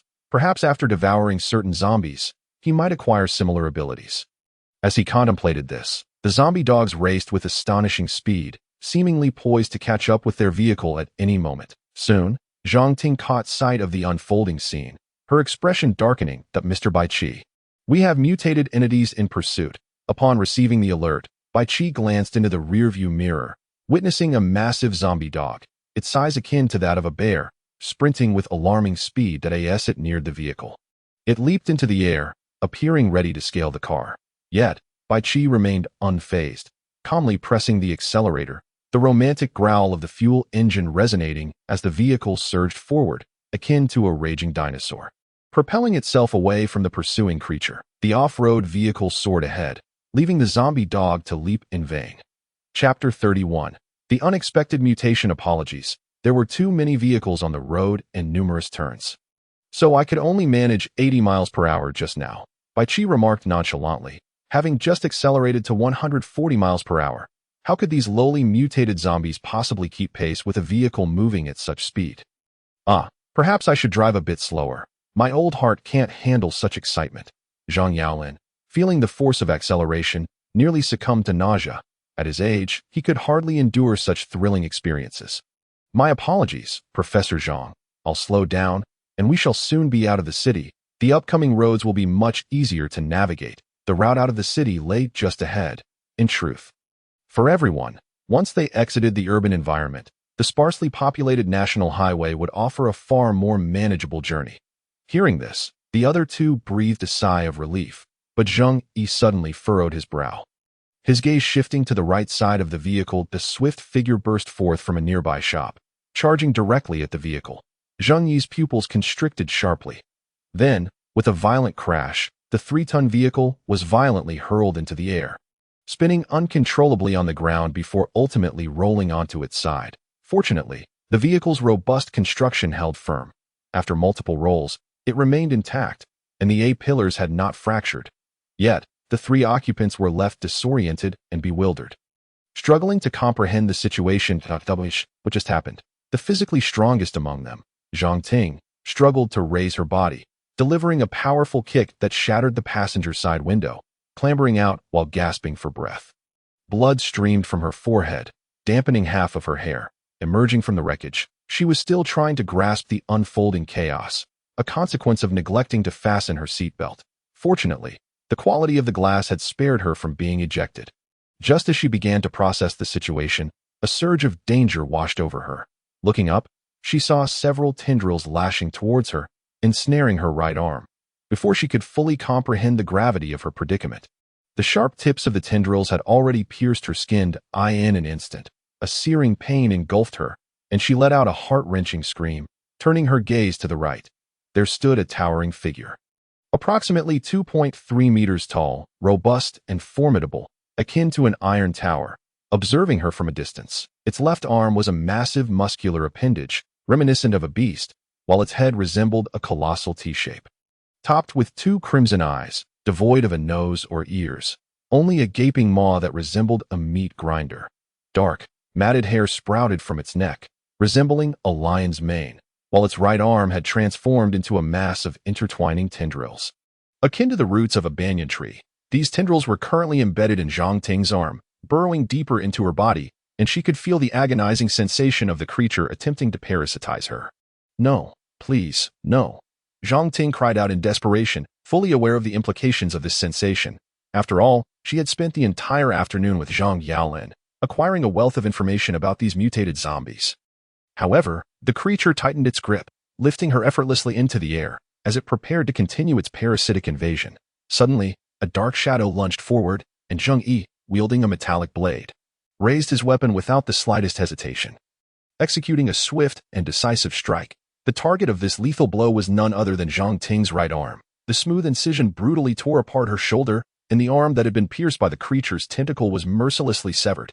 In that moment, Zhang Ting was stunned, her gaze fixated on her severed limb, her expression vacant. Zhang Yi had already vacated the vehicle just before the impending collision, initially intending to launch an attack on the aberrant creature. He reconsidered, recognizing that Zhang Ting was also crucial to his entry into the shelter, thus refraining from attacking immediately. Moreover, in a bid to prevent her from succumbing to the infection, he had opted to sever her arm, ultimately saving her life. Had he delayed even a few seconds longer, the outcome would have been irrevocable. The air was filled with agonizing screams as Zhang Ting fell from the overturned vehicle onto the ground. Clutching her shoulder where her arm had been, blood gushing uncontrollably, her complexion drained of color, she found her consciousness fading into obscurity. Meanwhile, Zheng Yi calmly cast a glance at her before single-handedly righting the overturned vehicle. Grasping the twisted door, he wrenched it free and turned to the two individuals inside, who were equally disoriented from the crash. Quickly help Zhang Ting to a safe place to tend to her wounds. "If you wish to survive, move swiftly," Zheng Yi shouted, disregarding whether Zhang Yaolin and Bai Qi could muster the strength to rise at that moment. After all, a Tier 3 aberrant creature stood before them, deemed a troublesome existence by the system. Upon hearing Zheng Yi's urgent command, Zhang Yaolin felt as if his frail body were on the verge of disintegration within the vehicle. Fortunately, his enhanced physique prevented him from being utterly feeble. In contrast, Bai Qi was in a dire state. Despite having fastened his seatbelt, his frail form bore the brunt of the impact, leaving him with numerous bruises and 2 fractured fingers as he grimaced in pain. Resetting his broken fingers, he awkwardly opened the door. The sight of the aberrant creature before them momentarily paralyzed them with fear, until Zhang Yi's amplified voice urged them to act swiftly. The aberrant creature soon locked its gaze upon Bai Qi. Seemingly drawn to the scent emanating from the frail youth, in an instant, it let out a deafening roar, its extending tentacle lunging toward Bai Qi. Yet, in that fleeting moment, Zheng Yi's metallic blades sliced through the air, shredding the tendrils and eliciting a pained howl from the creature. Without hesitation, Zheng Yi advanced, leaping into the air and executing a crescent slash as he closed the distance. However, at that precise moment, the creature inexplicably leapt backward to the second floor of a nearby building, its eerily shaped pupils fixated on Zheng Yi. Subsequently, the aberrant creature emitted a bizarre laugh. Chapter 32. Blade tentacle arm undeterred by his initial miss. Zheng Yi refocused on his adversary and pursued once more. The creature, demonstrating remarkable cunning, unleashed its tentacles, which rapidly coiled around his blade and yanked it away with force. Yet, Zheng Yi, undeterred by the loss of his weapon, deftly rotated in midair, delivering a heavy kick aimed squarely at the creature's head. The creature, formidable in its own right, raised its robust left arm to block Zheng Yi's strike, but the sheer force of the blow sent it staggering backward, its beast-like lower limbs skidding across the ground. In the chaos, the creature did not hesitate to launch the most lethal weapon, its blade, into the distance, embedding it firmly in the ground, clearly aware of its danger. Zheng Yi, however, had no intention of reclaiming his weapon. He pressed on, relentlessly attacking, forcing the creature to retreat and evade. Meanwhile, a portion of his attention remained on Zhang Yaolin and Bai Qi, who had finally managed to assist Zhang Ting and were now heading toward a nearby pharmacy. Witnessing this, Zheng Yi resolved to unveil his true power at that moment. The creature, having evaded multiple attacks, emitted a frenzied laugh. Its tentacle arm surged forth once again, launching an assault on Zheng Yi. Yet, in the blink of an eye, his claws sliced through the resilient tendrils, causing the creature to scream in disbelief as it beheld the sharp claws in Zheng Yi's grasp. The events unfolded in rapid succession, and Zheng Yi swiftly morphed his appendages into razor-sharp claws. Remarkably, the creature's regenerative abilities were extraordinary, as it began to regrow its severed tentacles at a visible speed. Very well. The battle has only just begun. I eagerly anticipate your flavor. A hint of madness flickered in Zheng Yi's smile as he regarded the grotesque, aberrant zombie before him. His body sinking low, akin to a poised tiger ready to pounce. With explosive energy, he charged forward like a sharpened blade, 10 deadly claws glistening ominously as they surged toward the aberrant creature. In response, the creature roared defiantly, twisting its tentacle arm into a whip and striking toward Zheng Yi at full speed. Yet, in mere moments, even with its incredible regenerative capabilities, the tentacle was torn asunder by Zheng Yi's claws, leaving the creature in a state of panic as it stumbled backward.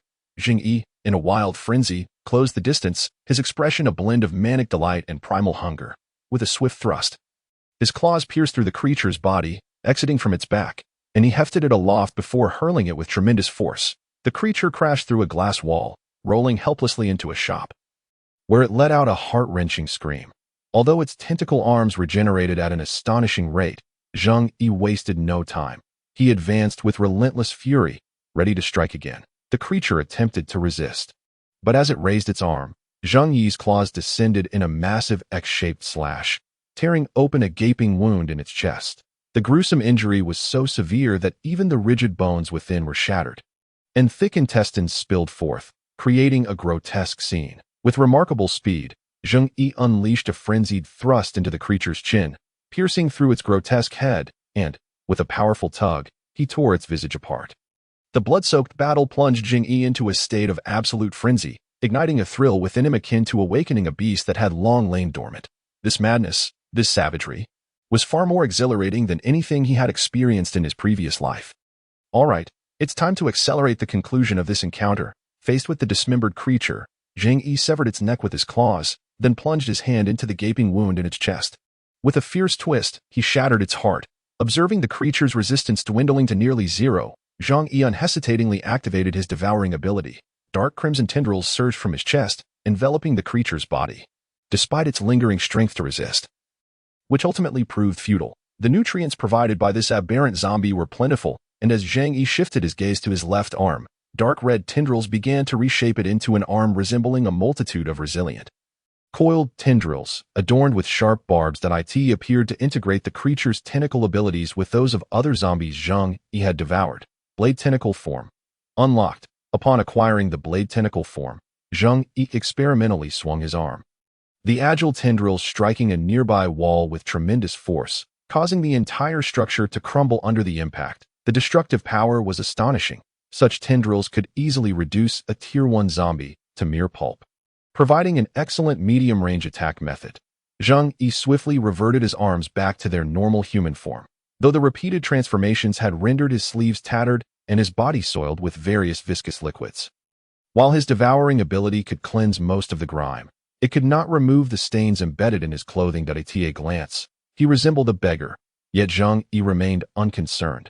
Moreover, although winter has descended and the biting winds occasionally sweep through, Zheng Yi remains impervious to the frigid temperatures. This is likely a testament to his extraordinary physical prowess that surpasses that of mere mortals, granting him an exceptional resistance to the cold. In fact, were he to be unceremoniously cast onto the coldest ice fields of Blue Star, he would not feel even the slightest chill. Chapter 33. What indomitable will! It is quite unexpected to encounter an unforeseen delight on the way to the military district. Now, Zheng Yi retraces his steps towards the site of the overturned off-road vehicle. The car has sustained severe deformation, yet Zheng Yi tentatively attempts to start it. After determining it is operational, he extinguishes the engine once more. Stepping out, he gazes into the distance, noticing that several zombies have already been drawn to the sound of the vehicle's ignition. During the brief moment he was engaged in battle with the mutated creature, the earlier cacophony had attracted a considerable horde, and upon cursory inspection, he estimates there are already 20 or 30 of them. With a few congregating at the entrance of the pharmacy, it is evident that Zhang Ting and her companions, who had entered previously, have lured them. Strangely, the few zombies at the entrance remain undeterred by the noise he generated, continuing to claw at the shuttered door, but it appears there is still work to be done. Zhang Ting, please do not perish. After all, you are the key to my entry into this refuge and understanding the military's operations. Zheng Yi murmurs softly, then swiftly dashes forward, reclaiming the alloy blade that had been flung away by the mutated beast, before charging towards the zombies. Moments later, after devouring several formidable first-tier zombies and 3 second-tier ones, Zheng Yi's brow furrows with increasing intensity. After consuming the third-tier mutated creature, he notices that the majority of the first-tier zombies no longer confer any sense of enhancement. Only the elite among them still provide a modicum of augmentation. However, this enhancement is trivial, akin to pouring a mere cup of water into a swimming pool, yet adhering to the notion that even the smallest mosquito is still flesh.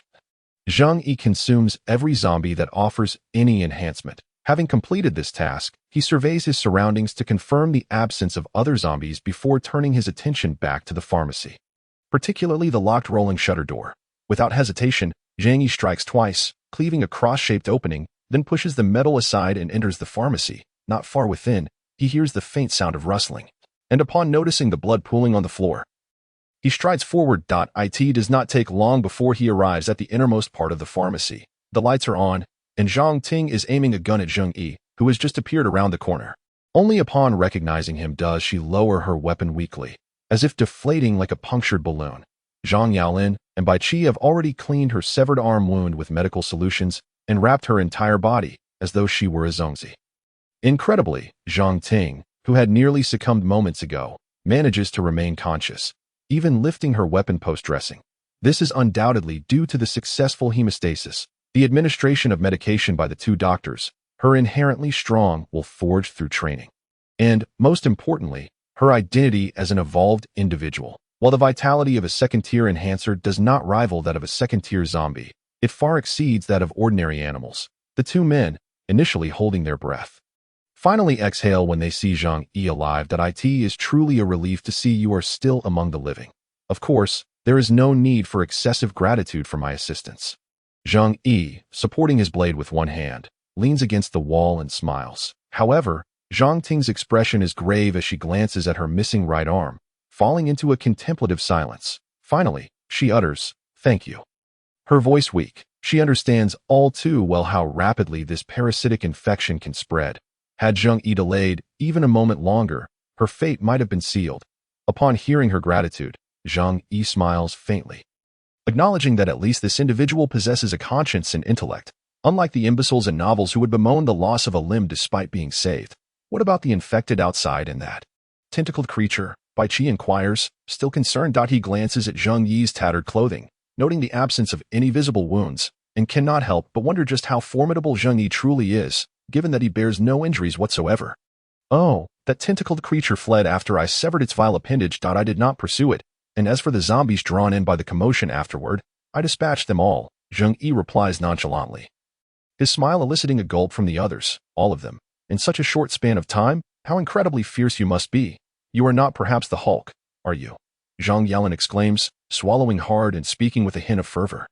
Zheng Yi, my boy, I believe your strength has transcended the limits of biological capabilities. Perhaps this marks a new milestone in human evolution.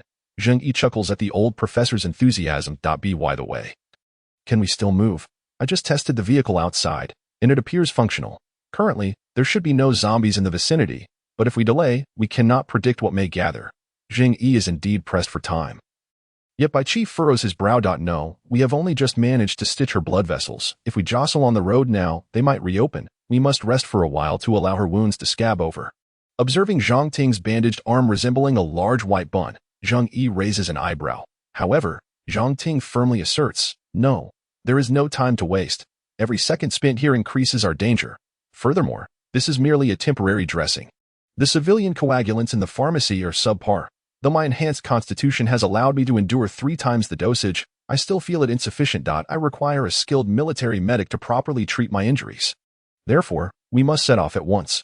Zhang Ting's resolute declaration, more steadfast than that of any man, evokes a sense of respect from Zheng Yi. This woman is truly fierce, and he can easily envision her swallowing beef whole.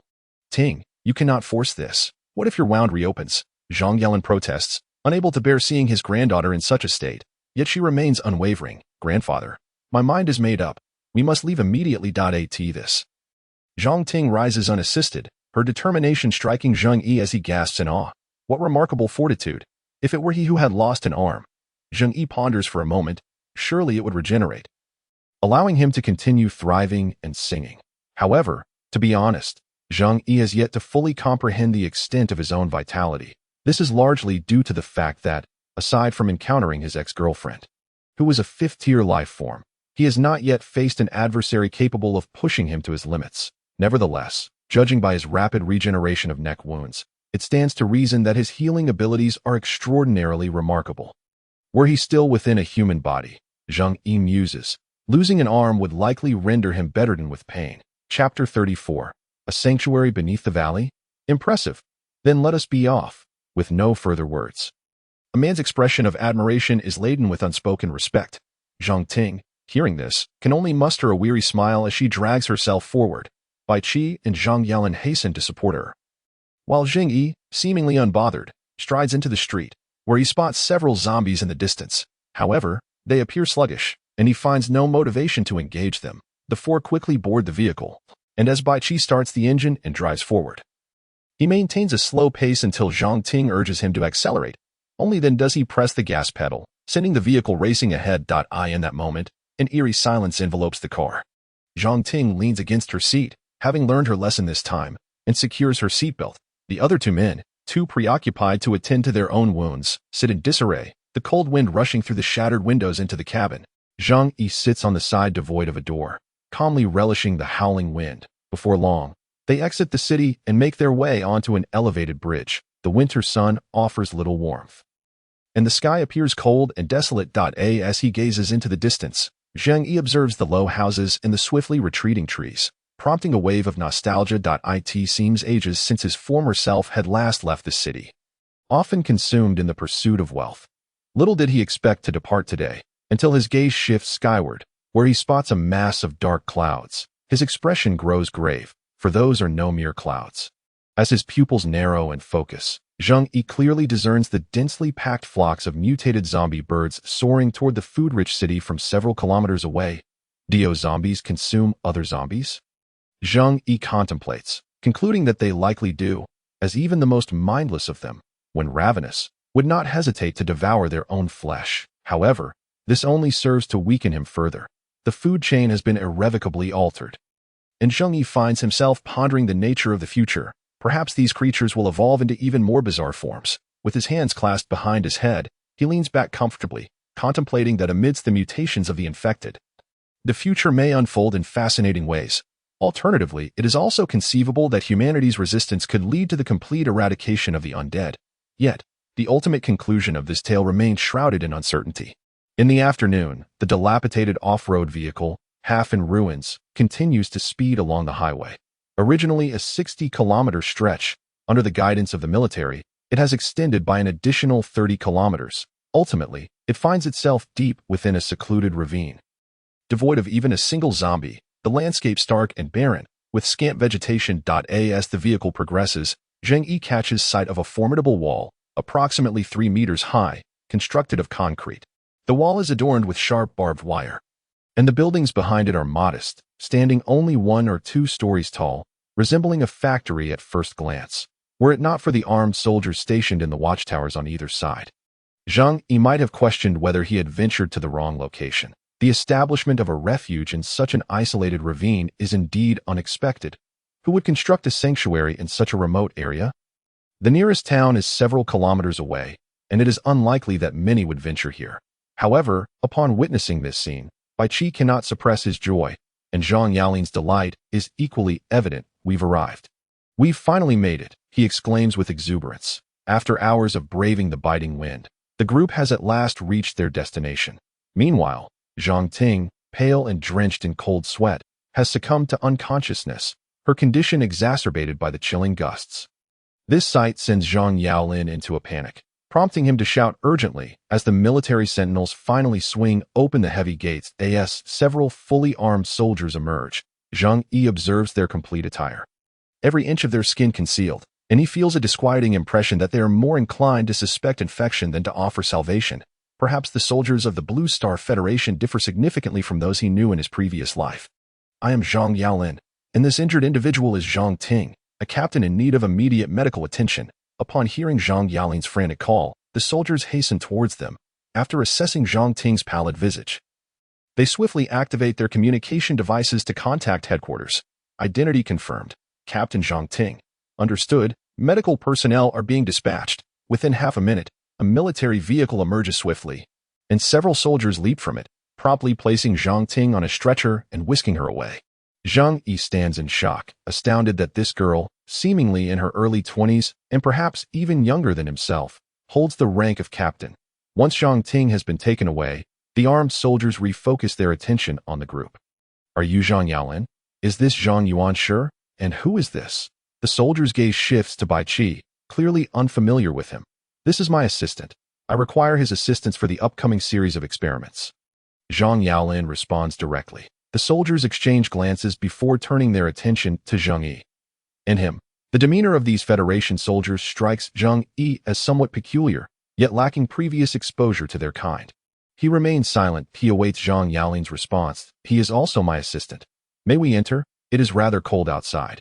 Zhang Yaolin glances at his granddaughter being taken away, his concern evident. The soldier's reply is straightforward. We need to inquire further. Please wait. Although the soldiers' faces are obscured by tactical night vision goggles and masks, Zheng Yi detects an undercurrent of hostility in their tone. Nevertheless, he acknowledges Zhang Yaolin's integrity in seeking to protect him. Soon, the soldiers gather at a distance for a hushed discussion. Zheng Yi takes this moment to calm himself, activating his enhanced hearing to eavesdrop on their conversation. Sir, there are 2 additional individuals beyond what was planned. The old professor claims they are his assistants. Should we let them in? 2 individuals. Conduct a health check and allow them entry. We will verify their necessity later. Understood. As their conversation concludes, the armed soldiers gesture toward Zhang Yaolin. Everyone, please come forward. With that, the group moves without hesitation, the vehicle revving back to life as it enters the massive compound, the gates sealing shut behind them, plunging the area once again into silence. Chapter 35. The Underground Sanctuary. Upon entering the internal plaza, they are greeted by an array of military armored vehicles, makeshift tents, and an arsenal of weapons. Several Purple Eagle helicopters are stationed on a nearby helipad. Alongside tanks and other heavy artillery, trained soldiers patrol the perimeter, showing little interest in the battered vehicle that has just arrived. At a first glance, this sanctuary resembles a fortified military base, heavily guarded, yet Zheng Yi notes the conspicuous absence of civilians. Is this refuge devoid of ordinary people? It appears to be an underground sanctuary. It must be subterranean. Zheng Yi muses, quickly realizing the implication. The vehicle is ordered to halt, and everyone is instructed to disembark. The armed soldiers continue to scrutinize them, creating a palpable tension akin to an interrogation. Eventually, 2 personnel clad in protective suits approach, wielding a device to scan each individual in turn. During this process, Zheng Yi feels a flicker of anxiety, fearing the detection of any anomalies. Fortunately, the examination proves uneventful. He is deemed entirely human. This revelation lifts a weight from his chest, confirming that even under advanced human technology, he remains human, provided he does not utilize any extraordinary abilities. Subsequently, they are guided through a tunnel reminiscent of an underground parking garage. As the heavy metal doors part, they step inside. After traversing a lengthy corridor, the group finally arrives underground. The entire facility has evidently been constructed for some time, originally designed to withstand nuclear threats, with the uppermost layer reinforced by rebar and high-strength concrete, measuring an impressive 10 meters in thickness, effectively rendering the base a sublayer of the earth.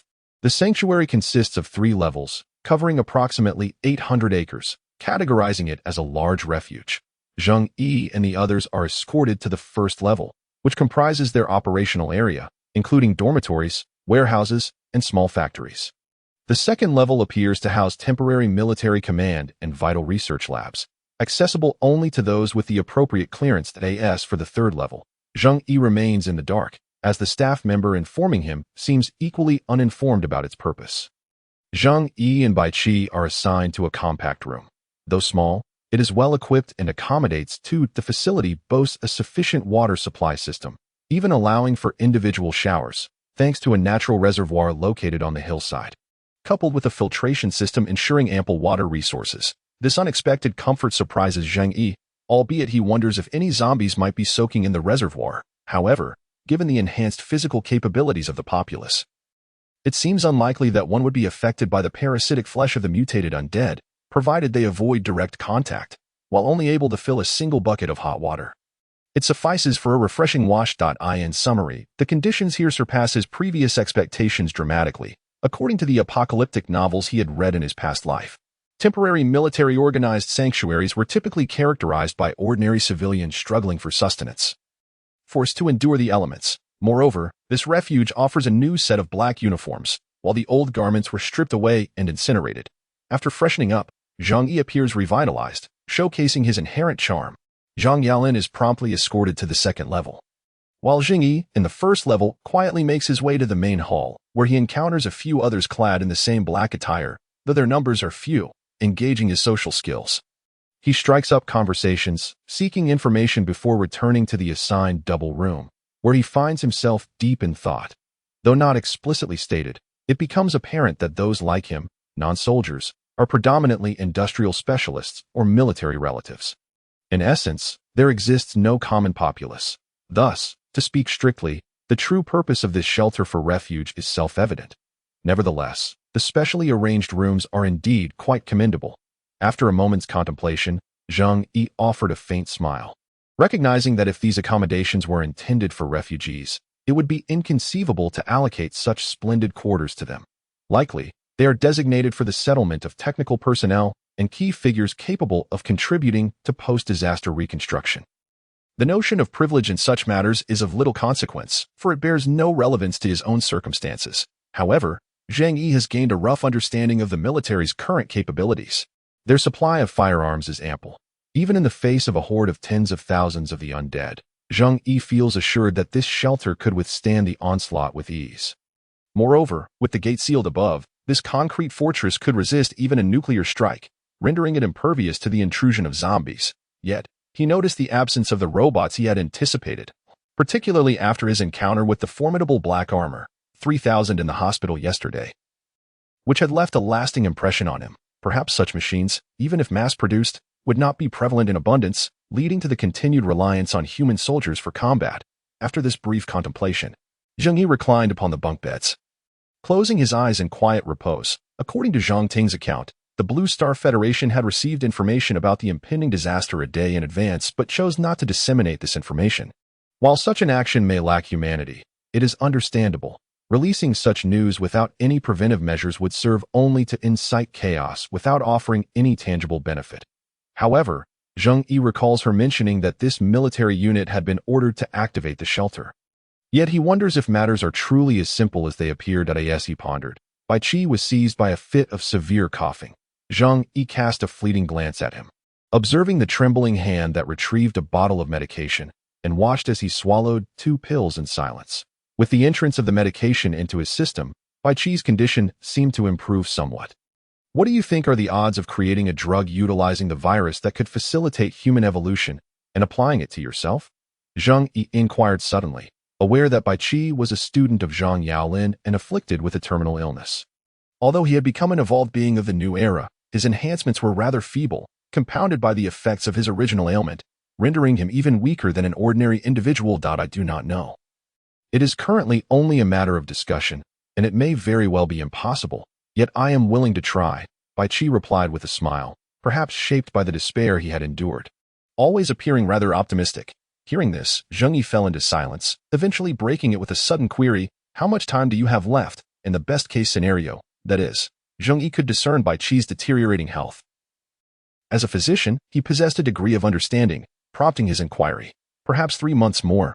Haha, Bai Qi chuckled softly, fully aware of his impending mortality, having risen from the depths of society with the assistance of Professor Zhang Yaolin. He had aided his family in return by serving as the professor's assistant. During his university years, he had sensed something amiss with his body, ultimately leading to the diagnosis of his condition, which had significantly compromised his immune system. Even a common cold could escalate to the point of necessitating admission to intensive care. Fortunately, Dr. Zhang Yaolin had continuously supported him, Otherwise, he would have struggled to afford medical expenses. If death were indeed imminent, Bai Qi harbored no fear. Rather, he yearned to repay Dr. Zhang Yaolin for his kindness. In his remaining time, he wished to assist in completing the research project, which would bring him the utmost satisfaction. Zheng Yi, having absorbed this, fell silent for a moment before quietly uttering, "I hope you succeed." "Thank you." After their brief exchange, the door swung open once more, and Zheng Yi turned his gaze to the entrance. Where Zhang Yaolin appeared, having just been summoned, he regarded Zheng Yi and Bai Qi with a somber expression, stating, "We have matters to attend to after dinner. Zheng Yi, you should join us as well." Zhang Yaolin's sudden invitation was welcomed by Zheng Yi, who had been pondering how tedious it would be to remain idle. This was an opportunity to explore the internal structure of the shelter, and he was more than eager to accept. Shortly thereafter, the trio made their way to the shelter's dining hall. Bai Qi, however, expressed concern for Zhang Ting's well-being, to which Zhang Yaolin reassured him that she was currently undergoing surgery and her condition was improving. The esteemed professor then turned his attention to Zheng Yi, somewhat hesitant, yet forthright in his discourse. "Zheng Yi, I must apologize. This shelter may not align with our expectations that it has essentially become a temporary military base. Differing from what my granddaughter described, the highest-ranking officer within is a major general that I informed her of your situation, and her indication was that you may be sent away tomorrow, as this facility does not accommodate survivors. However, I have advocated on your behalf, emphasizing that you will assist us with our experiments. Given your medical background, that I trust this will not pose a problem for you, especially since Zhang Ting has promised to help you. I cannot allow you to return to the perilous outside world." Zhang Yaolin's remarks piqued Zheng Yi's interest. What could it mean that they do not accept refugees, and where would they send him? Was there a designated shelter for survivors? The very notion seemed implausible. The more he contemplated it, the more he sensed something amiss. Nevertheless, he maintained his composure and replied, "Of course, I have no objections. I find these matters quite intriguing." Zhang Yaolin, pleased with Zheng Yi's agreement, smiled and continued recounting the discussions he had with the commanding officer. It was clear the officer insisted that he continue researching the virus and the evolved beings of the new era. "My hypothesis is that this virus, which influences biological mutations or evolution, is theoretically homogeneous, yet diverges due to the differences in individual genetics. Mutation enhances bodily functions in incredible ways, and rapid consumption can accelerate the evolutionary process, albeit at the cost of physical deformities and cognitive impairment. Conversely, the abilities of evolved beings are similarly enhanced, with reports of a rare few awakening extraordinary powers. However, both the enhancement and the speed of evolution of evolved beings pale in comparison to that of the mutated. After all, evolved beings cannot achieve rapid evolution through excessive consumption. Additionally, since each evolved being possesses a degree of resistance to the virus, this becomes a foundational condition for successful experimentation. Hence, we are contemplating whether it is feasible to merge both entities, enabling humanity to utilize the virus for stable and rapid evolution, thereby achieving the ideal biological form." Zhang Yaolin articulated his genuine thoughts, which constituted the research project he had proposed to the commanding officer. Upon hearing this, both Zheng Yi and Bai Qi wore solemn expressions, deep in thought. Zheng Yi, once more, recalled Lin Xiaowei as a fifth-tier entity. He sensed that the intelligence of a mutated zombie likely bore no direct correlation to the strength of its evolution. It was not the case that a stronger mutated entity possessed higher intelligence. For instance, the tentacled abomination he had encountered clearly surpassed Bai Fingxiao in strength, yet their cognitive abilities were evidently not on the same level. In essence, Lin Xiaowei resembled the type of being Zhang Yaolin described, possessing high intelligence while maintaining a semblance of humanity, yet such an existence could no longer be classified as human, perhaps even qualifying as a new form of intelligent life. The disparity between her and humanity was akin to that between a human wielding a nuclear weapon and a monkey armed with a wooden stick, utterly distinct. "Professor Zhang, while I am not particularly well-versed in this field, a question suddenly arises in my mind. If your experiment succeeds and humanity undergoes such genetic modifications, do these beings still count as human? Individuals with only minor differences in genetic coding may form societal hierarchies based on wealth. Those whose genetics have been fundamentally altered, however, along with these modified beings, may no longer be considered akin to one another. My concern is, if such entities are truly created, do ordinary humans still have the right to exist in this post-apocalyptic world? This is not a science fiction narrative where superhumans save humanity. I suspect their most benevolent course of action would merely be to assume a godlike dominion over mankind. Zheng Yi was not genuinely worried about the extinction of humanity. Rather, he was intrigued by this question and eager to comprehend the perspectives of these individuals. After all, the subject they were deliberating upon, should it come to fruition, would undoubtedly represent a being that transcended humanity at its very genetic essence. However, this question elicited a smile from Bai Qi. Ultimately, the strength of humanity is limited, while living beings must inevitably undergo continuous evolution. Species that cease to evolve will ultimately face extinction. Zheng Yi, the answer to your query is quite straightforward. In truth, we are all aware of it, are we not? Nevertheless, in comparison to such future concerns, I find myself more eager to attempt the creation of something historic, lest I pass through this life without purpose. During a brief dinner, the three engaged in mutual psychological preparation and shared insights. Yet, what intrigued Zheng Yi the most was the laboratory located on the second basement level, an area inaccessible to ordinary people.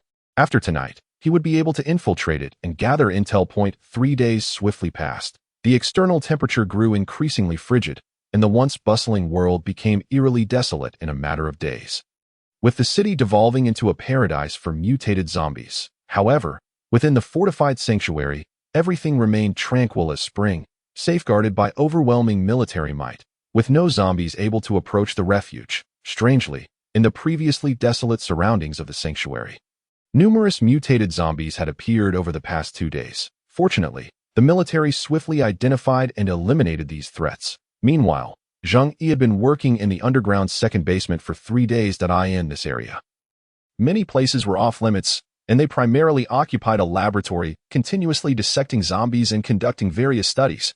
Zhang Yaolin concluded that the mutated zombies contained a concentrated essence of a particular virus, which could be regarded as the most abundant material of the virus, consisting almost entirely of pure virus aside from a small amount of cellular matter. This essence resided within the spinal column, albeit in minuscule quantities, yet it served as an excellent experimental specimen. Once extracted, it could be adjusted using the blood of evolved individuals. However, currently, the virus evidently possessed greater strength, consistently annihilating all cells within the evolved blood during each attempt. They had undertaken several bold experiments in hopes of advancing their research further. At this moment, Zheng Yi was meticulously dissecting the corpse of a female infected individual. Alas, such a young life lost is truly regrettable. Yet, on another note, having not Khan surrounded by soldiers in a frantic rush to escape, no one seemed to notice Zheng Yi for the moment, allowing him to stride confidently deeper into the depths of the second basement level. As he continued onward, he soon encountered a spacious room, unguarded and open. Upon glancing inside, Zheng Yi was met with a sight that left him utterly astonished. What is this? Mechs. 5 meticulously aligned iron behemoths lay flat upon the ground, each outfitted with rotating machine guns, missile ammunition boxes, and various other formidable equipment. It was a scene that could only be described as terrifying. Surely, these weapons were not transported here alongside the military. Could they have been stored here all along? Was this truly just a refuge? Zheng Yi's expression grew grave as he pressed on, soon discovering a vast armory, as well as the robot storage room he had eagerly anticipated, housing an astonishing 29 black-armored Model 3000 robots. With each step further, Zheng Yi's worldview was repeatedly shattered. The Blue Star Federation had no enemy nations, and thus had never advertised these weapons. Humanity's understanding of technological armaments seemed to remain stagnant.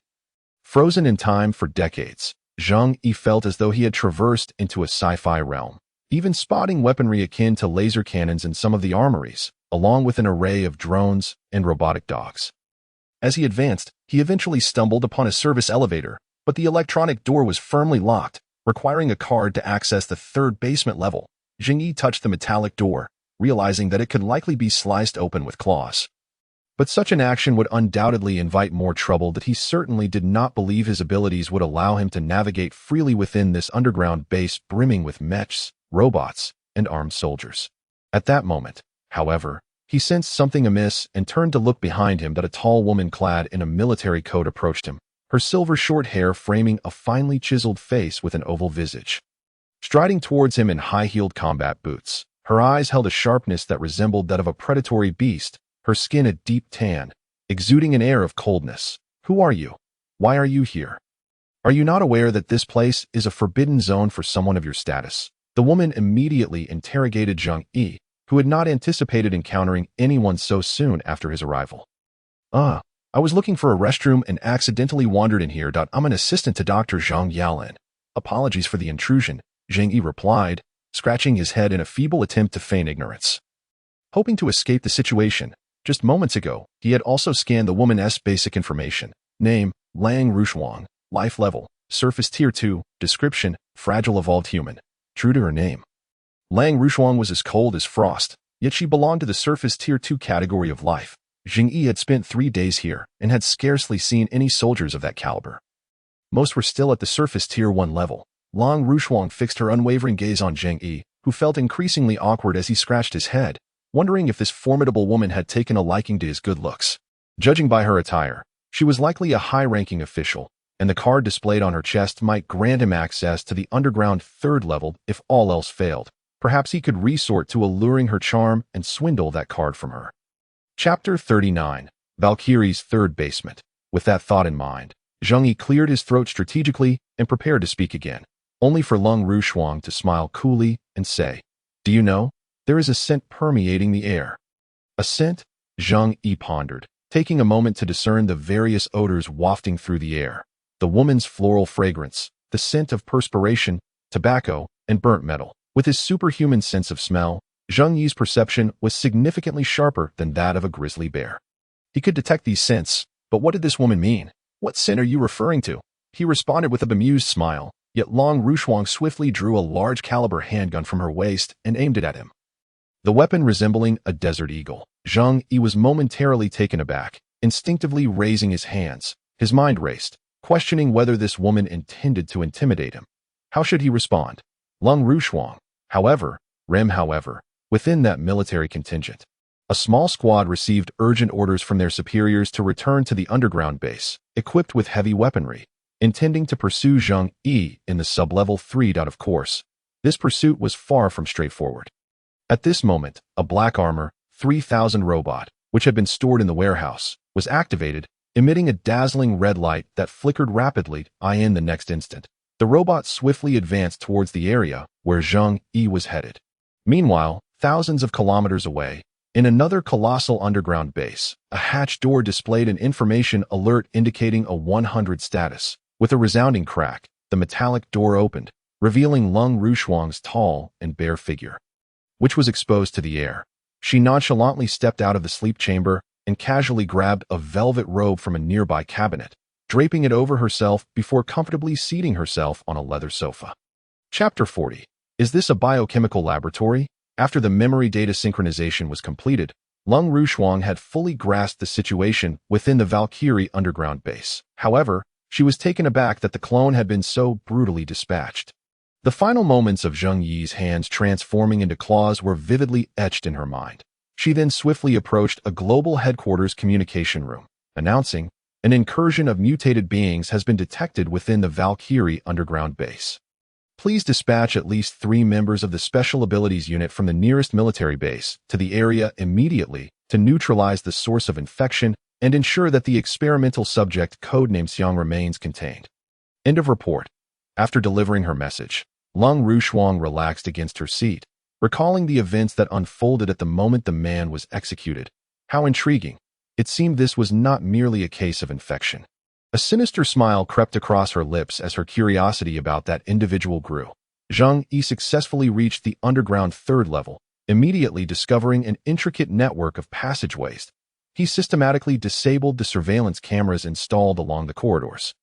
Having completed this task, he briskly advanced forward, contemplating how to escape. All right, let us put that clever mind of yours to work. How do protagonists in those movies manage to evade danger? Zheng Yi began to ponder, his first instinct being whether he could escape through the ventilation ducts. After all, the ventilation system must connect the entire underground base, and perhaps he could exit from another side without having to use the main entrance. The ducts would undoubtedly be unobstructed. In such an underground facility, lacking a proper exhaust system would surely spell suffocation for everyone. With that thought, Zheng Yi felt a measure of relief, convinced of his own cleverness. Solutions always outnumber challenges. However, after walking for a while, Zheng Yi realized that there wasn't a soul in sight.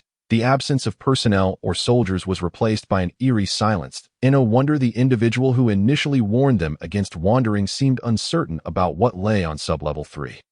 It appeared that few ventured down here, which only deepened Zheng Yi's curiosity about what secrets this place held. As he continued down a passageway, he eventually encountered a door marked with the words military restricted area. All right, let us see what kind of weapons lie beyond this door, Zheng Yi mused, contemplating the extent of the Blue Star Federation's advancements in weaponry and technology. Could they possibly possess interstellar cannons or spacecraft? Just as he pondered this, he pushed open the door and peered inside, momentarily taken aback. Dozens of teal bottles were neatly arranged on the ground, with liquid bubbling inside, while various grotesque zombie corpses were stored within. Zheng Yi could hardly contain his surprise upon witnessing this scene.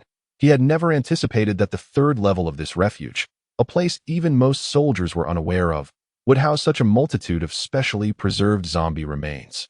The orderly arrangement of these corpses led him to wonder if the military had deliberately curated them. His first instinct was that the military might have gathered numerous zombie corpses from the outside in recent days, perhaps using them for dissection. But was it really that simple? What if these corpses had been present long before the disaster struck? If that were true, the implications would be terrifying. Zheng Yi decisively smashed a glass container, seizing one of the zombie corpses, dragging it close for inspection. After a few moments of scrutiny, he confirmed it was a thoroughly deceased body, curious to ascertain how long it had been dead. Unfortunately, due to the virus's effects, even the bacteria that decompose proteins seemed unable to survive, leaving no signs of decay to determine the time of death. Once again, he attempted to absorb the corpse, but the cellular vitality within was nearly entirely extinguished, offering little nourishment. Observing the scene before him, Zheng Yi's expression turned grave. It wasn't long before he spotted a control panel in the distance and hurried over to investigate. The computer was in standby mode, requiring a password for access. Zheng Yi attempted to log in, but ultimately failed. However, a nearby maintenance log recorded various repair activities and timestamps, including details about repairs initiated on October 5th. Given that it was now November, the log contained entries from even earlier. Upon absorbing this information, Zheng Yi was compelled to acknowledge a grim reality. These bloodthirsty, savage zombies had undoubtedly existed long before the disaster of 4 days ago. Their sudden emergence on Blue Star was not merely a coincidence. Were they perhaps biochemical weapons? If so, the military must have been aware of them long before, raising questions about their intentions. Or was it possible that the military was not the instigator, but rather that some nefarious group was clandestinely experimenting with these entities? Yet, this scenario seemed unlikely. Zheng Yi struggled to comprehend the reasons behind this situation. It seemed that this was not a natural disaster, but rather a man-made catastrophe. But if that were the case, how could such a calamity have spread globally in just 2 days? Had Zhang Ting deceived him? With that thought, Zheng Yi inhaled deeply, realizing that the lines between right and wrong had become blurred. It was clear that he could not linger here any longer. It was time to retreat. Yet, just as he reached this conclusion, a sudden sound of rapid footsteps echoed from the corridor, alerting Zheng Yi to imminent danger. Seconds later, a black armor, 3000 robot burst into the room, swiftly scanning the area, particularly drawn to the shattered glass container. IT approached quickly, utilizing its intelligence system to analyze the scene before continuing to survey the surroundings. Yet failing to locate its target. By then, Zheng Yi had already exited through another door, recognizing that confronting a surface level 4 combat robot would be decidedly unwise. Chapter 41. The Buffet. Zheng Yi's plan now was to find the nearby ventilation ducts and escape.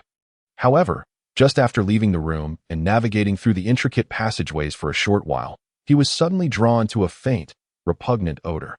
Following the scent, he soon came upon a room constructed of alloy, from which various cacophonous sounds emanated. The entrance bore a symbol indicating a biochemical hazard zone. The commotion sounded eerily reminiscent of zombie growls, prompting Zheng Yi to wonder just how many more surprises this sublevel held.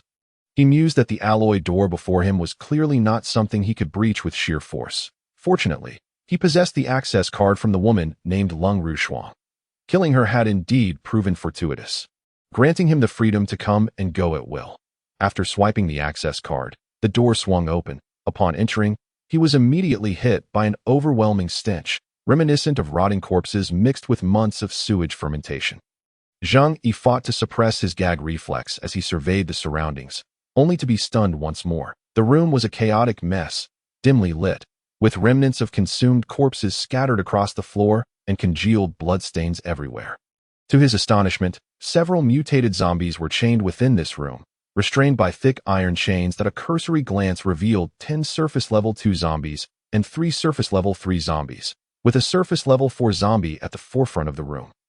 This 4-level zombie stood over 3 meters tall, its body covered in massive, rock-like muscles, with veins as thick as fingers crisscrossing its form. Its enormous hands, adorned with jagged bone protrusions, radiated an aura of immense power. The undead before him were undeniably animated, and upon catching sight of Zheng Yi, they erupted in a cacophony of feral howls. However, Zheng Yi, fully aware of the grim reality he faced, understood that he had inadvertently stumbled into a containment chamber for living corpses, or perhaps more aptly, a self-service buffet. The logistics of how these zombies had been arranged here and when they had first appeared were rendered irrelevant in the face of the more pressing matter that they were destined to become his sustenance.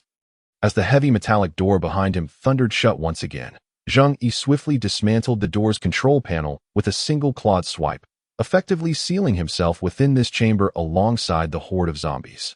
Moments later, the Black Armor 3000 swiftly located the scene, while heavily armed soldiers, having received their orders, surged into the 3rd sublevel. Following commands from their superiors to search for the target, these soldiers coordinated with the Black Armor 3000 to secure the entrance to the room, from which various unsettling sounds emerged, interspersed with the guttural roars of unknown creatures. The artificial intelligence, Black Armor 3000, remained unperturbed, while the soldiers who had obeyed the summons exchanged wary glances, uncertain of what lay within the depths of this 3rd sublevel. In the meantime, Zheng Yi was already in the process of devouring the body of a Tier 3 surface zombie, which resembled a chameleon in its ability to rapidly alter its skin for camouflage. Ultimately, it was swiftly consumed by Zheng Yi. Although these zombies bore fierce expressions, they were all bound by chains, rendering them utterly immobile. Like fish on a chopping block, they were at Zheng Yi's mercy. Even the seemingly vicious Tier 4 zombie, which was howling incessantly, offered no resistance and was promptly devoured in one fell swoop. Zheng Yi absorbed such an abundance of zombies that he was immediately endowed with an astonishing surge of power and unlocked multiple abilities. Unlock camouflage ability, enabling transformation into the appearance and genetic makeup of consumed creatures. Unlock sprint, which enhances mobility speed and allows the host to traverse any terrain. Unlock heavy fist form, augmenting arm strength with immense destructive capability. Host has ascended to Tier 4 surface life level. In a matter of moments, Zheng Yi felt an overwhelming force surging within him, and upon consuming the Tier 3 zombies, he had already attained Tier 4 prowess. Having now feasted upon Tier 4 zombies, his strength had multiplied yet again, as if a volcano were stirring within him, ready to erupt. The soldiers, realizing they could not breach the door as per their orders, were left in a state of confusion, especially since Zheng Yi had already sabotaged the internal circuitry. In response, Black Armor 3000 did not hesitate to thrust its mechanical arm into the crevice of the door, unleashing a tremendous force as it began to pry the alloy door open. With a resounding crash, the once secure metallic barrier was blown away, colliding with the body of Black Armor 3000 and sending it hurtling backward. As the soldiers, bewildered, aimed their firearms at the now open door, they beheld a dark crimson figure standing resolutely in the threshold. Zheng Yi, covered in dark red tendrils resembling blood, looked like a humanoid hedgehog, with these appendages writhing across his form. In an instant, the blood-like strands morphed and coiled, ultimately coalescing into a dark red leather-hooded cloak adorned with intricate, twisted patterns reminiscent of demonic markings. Notably, the design on his back retained the double dragon motif from his previous attire, for it was undeniably stylish. His arms transformed into colossal fists, seemingly forged from molten rock, radiating a dark crimson glow. In that moment, those fists unleashed a staggering force that sent the 10-centimeter thick iron door, along with Black Armor 3000, flying away at that moment. Zheng Yi was reborn, exuding a newfound vitality. His fair visage was streaked with dark red tendrils that crawled across his skin. giving him an appearance akin to that of a demon. This was the power of his camouflage ability, acquired through the consumption of zombies, combined with his own enhancements. He could now manipulate the dark red tendrils at will, shaping them into any form he could imagine, even disguising himself as the creatures he had consumed, mimicking their irises, fingerprints, and even genetic makeup. The formidable heavy fist form empowered Zheng Yi to the extent that he felt capable of obliterating an armored vehicle with a mere punch. Chapter 42. Into the lion's den. Having consumed numerous zombies and unexpectedly enhanced his abilities, Zheng Yi, feeling invigorated after unleashing his newfound strength, exhaled a deep sigh of relief. He felt as though an inexhaustible reservoir of power resided within him. However, there was no time for reverie, as the soldiers had already locked their sights on him. Fire! In an instant, a barrage of gunfire erupted toward Zheng Yi. The high-caliber bullets were immensely destructive, yet Zheng Yi's keen gaze anticipated their trigger pulls. With a swift leap, he soared into the air, landing deftly on the walls of the surrounding structures. Dark red tendrils erupted from his feet, gripping the smooth surface. Zheng Yi activated his sprint ability, allowing him to traverse any terrain with astonishing speed, even running along the ceiling without difficulty. Countless bullets rained down on the spot where he had just been, but Zheng Yi's reflexes, far superior to those of the ordinary soldiers, enabled him to effortlessly evade their attacks by predicting their movements. By the time he had propelled himself onto the wall, the soldiers had yet to register his absence, their perception lagging behind his rapid maneuvers. To them, he seemed to vanish as if by teleportation. Okay, you can't possibly keep up with my speed, so prepare to meet your end. Zheng Yi smirked coldly, and in the next moment, he dove straight toward the center of the soldiers. In the blink of an eye, with a resounding crash, Zheng Yi, akin to a cannonball, plunged into the throng, his fist striking the metal floor with such force that it created a massive crater. A shockwave radiated outward, sending the nearest soldiers tumbling to the ground, their balance disrupted. With the ferocity of a demon, Zheng Yi seized the head of one soldier, crushing it effortlessly, producing a sound reminiscent of an egg being shattered. The brain was obliterated, and fragments of bone, flesh, and other tissue splattered across the vicinity. P.S. In our midst. Shoot. Shoot. Don't hit each other. The soldiers' reaction times were utterly outmatched by Zheng Yi. Even as they issued commands, he had already descended upon them like a tiger among sheep, dispatching dozens of soldiers in mere moments. Each swing of his heavy fists delivered the impact of a freight truck, leaving the soldiers' bodies mangled and torn, blood and gore flying in all directions. The brutality of the slaughter was a devastating blow to their morale, akin to a dimensional collapse. The air was filled with the sounds of screams and wails, echoing throughout the underground.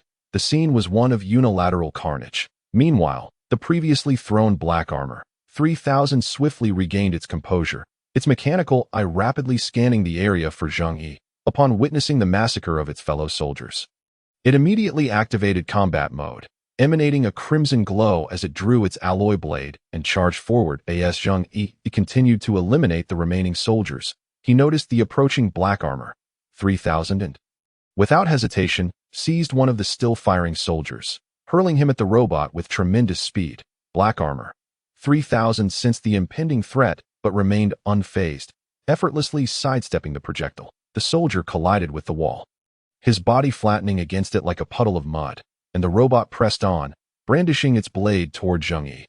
However, Zheng Yi merely smiled faintly at this turn of events. The next moment, with a thunderous crash, Zheng Yi seized black armor, 3000, propelling it at breakneck speed into a distant room. The intense impact caused the reinforced concrete wall to crack, and as Zheng Yi swiftly dispatched the last of the soldiers, he turned his attention to the final robotic adversary. This mechanical foe was no match for Zheng Yi, who had already gained the upper hand at AS black armor, 3000, rose, attempting to wield its blade. Zheng Yi's fist struck like a cannonball against its mechanical head, causing it to cave in with a single blow. The visor shattered, and the electronic eye within was utterly destroyed, sparks flying in all directions. The entire mechanical body staggered and fell backward, yet Zheng Yi did not hesitate for a moment. Instead, he unleashed a barrage of heavy punches akin to a tempest, relentlessly hammering the opponent's form. Only after several seconds had passed, reducing it to a heap of scrap metal, did he seize its steel frame and hurl it with all his might towards the ground. scattering it into a multitude of parts, finally allowing himself to exhale in relief. Remarkably, after numerous devourings, he felt his body had been enhanced several-fold. The disparity between the third and fourth tiers on the surface could indeed manifest as multiple attribute differences, and thus, the gap between the fourth and fifth tiers would likely be substantial as well. Zheng Yi began to grasp the nuances of this tier distinction, then glanced at the left side of his chest. As the dark red blood vessels writhed, the bullets that had struck him were swiftly expelled from his body through the movement of his muscles. Although Zheng Yi's flesh and blood form had grown formidable, it still could not entirely withstand the impact of these high-caliber rifles. Nonetheless, the bullets remained lodged in his bones, unable to penetrate further. However, should he encounter the frost-like cold of a high-caliber pistol's fire, he believed his skull would now be impervious as for why he had been struck by bullets. The reason was rather simple.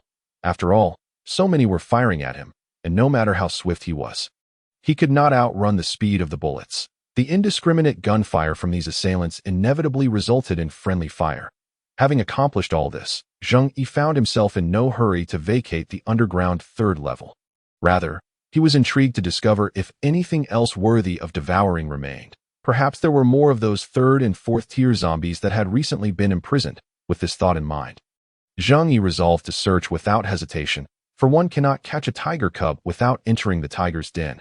However, unbeknownst to him, all that transpired was being observed by Lung Rushi, who was thousands of kilometers away.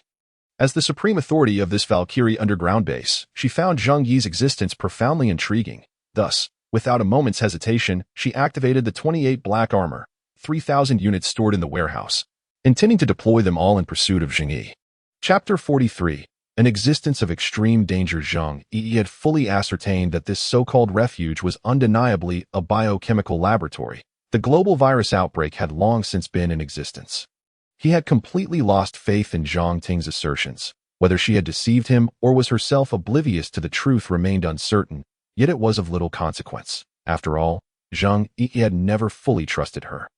As he continued his search, he gradually discovered rooms filled with glass jars similar to those he had encountered before, containing the bodies of feeble zombies. After some exploration, he stumbled upon a vast pit, measuring 10 meters deep, densely populated with numerous imprisoned zombies. Yet these zombies were exceedingly weak, confined within individual metal cages, separated from one another. Above the pit, a mechanical arm loomed, seemingly capable of extracting the confined zombies at any moment. As for its purpose, Zheng Yi could not ascertain. First-tier zombies had entirely fallen off his menu, and consuming such low-grade zombies felt like a waste of time. Furthermore, his acute hearing alerted him to the sound of many robots trampling the ground behind him. It appeared that more black armor robots had been dispatched, prompting him to contemplate a potential retreat.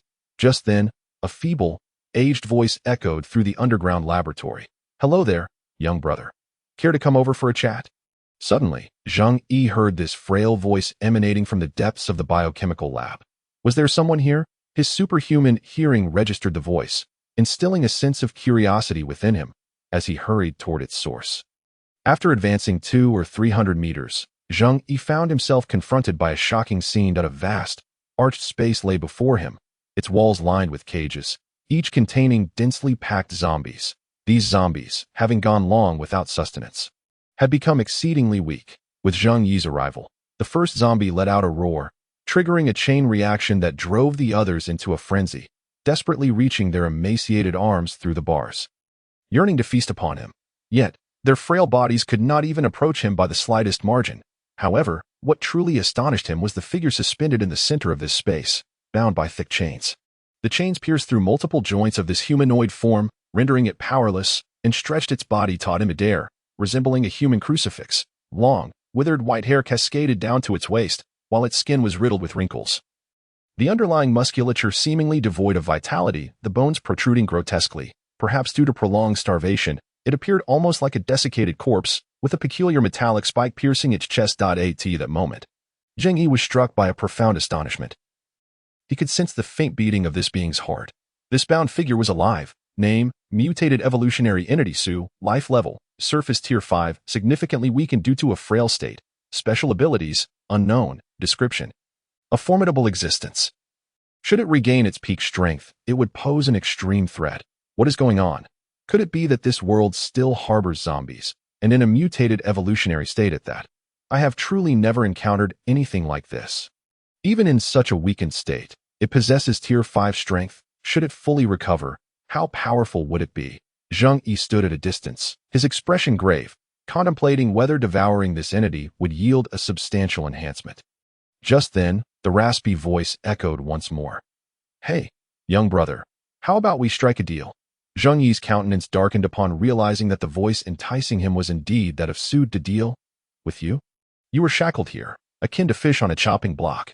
Zheng Yi replied dismissively, though he remained unsure of what Su truly was. Nevertheless, he was not intimidated by such a posture. However, Su chuckled softly at this. Young man, you may not fully grasp the true power that exists in this world. I witnessed everything you just did. You are unique, possessing extraordinary abilities. Yet, regrettably, this world is not lacking in exceptional powers. As I mentioned, even if your strength is commendable, facing those remaining 28 robots dispatched by the Blue Star Federation, I doubt you could withstand them all, could you? Thus, you require my power to assist you.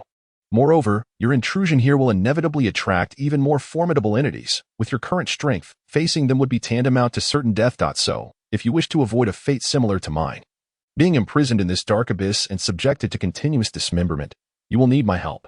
As Su spoke, it lifted its skeletal visage to gaze at Zheng Yi, its shriveled pupils instilling a sense of dread. Yet Zheng Yi remained pensive. The Tier 5 strength indeed filled him with trepidation. But ultimately, it was merely a creature confined to one place, incapable of escaping this prison. How could it possibly resist his attacks? Yet, was it truly that simple? A creature bound by such robust chains must inherently be exceedingly dangerous. Recklessly attacking it could lead to his own demise. Zheng Yi knew he must remain vigilant, resisting the temptation to be swayed by the prospect of such a meal. Still hesitating? Are you pondering whether you can devour me? Su observed Zheng Yi's inaction with a smirk, revealing a set of yellowed, triangular teeth. It continued. Then how about this? I'll give you a chance. Strike me. Use your strongest technique against me and see if you can kill me in this state. Give it AT or Y.By the way, you should be aware that time is of the essence. In just a few seconds, those robots will arrive. Alternatively, you could assist me in regaining my freedom. I assure you. Once I am free, I will not turn against you. Su's demeanor grew increasingly manic, as though it relished the prospect of seeing Zheng Yi's next choice. Chapter 44. Su regains freedom. Zheng Yi recognized that Su spoke the truth. Those robots were approaching at a rapid pace. The 28 black armor, 3,000 units were indeed not foes he could contend with. This creature must have detected his previous actions, suggesting it possessed a unique ability to perceive his movements, thus confirming it was not deceiving him. Consequently, the only viable course of action for him at this moment was to escape. Perhaps it is time to depart from this place. However, it is evident that the other party must create some chaos. The individual imprisoned within this underground base harbors deep resentment, which undoubtedly could assist in my escape plan.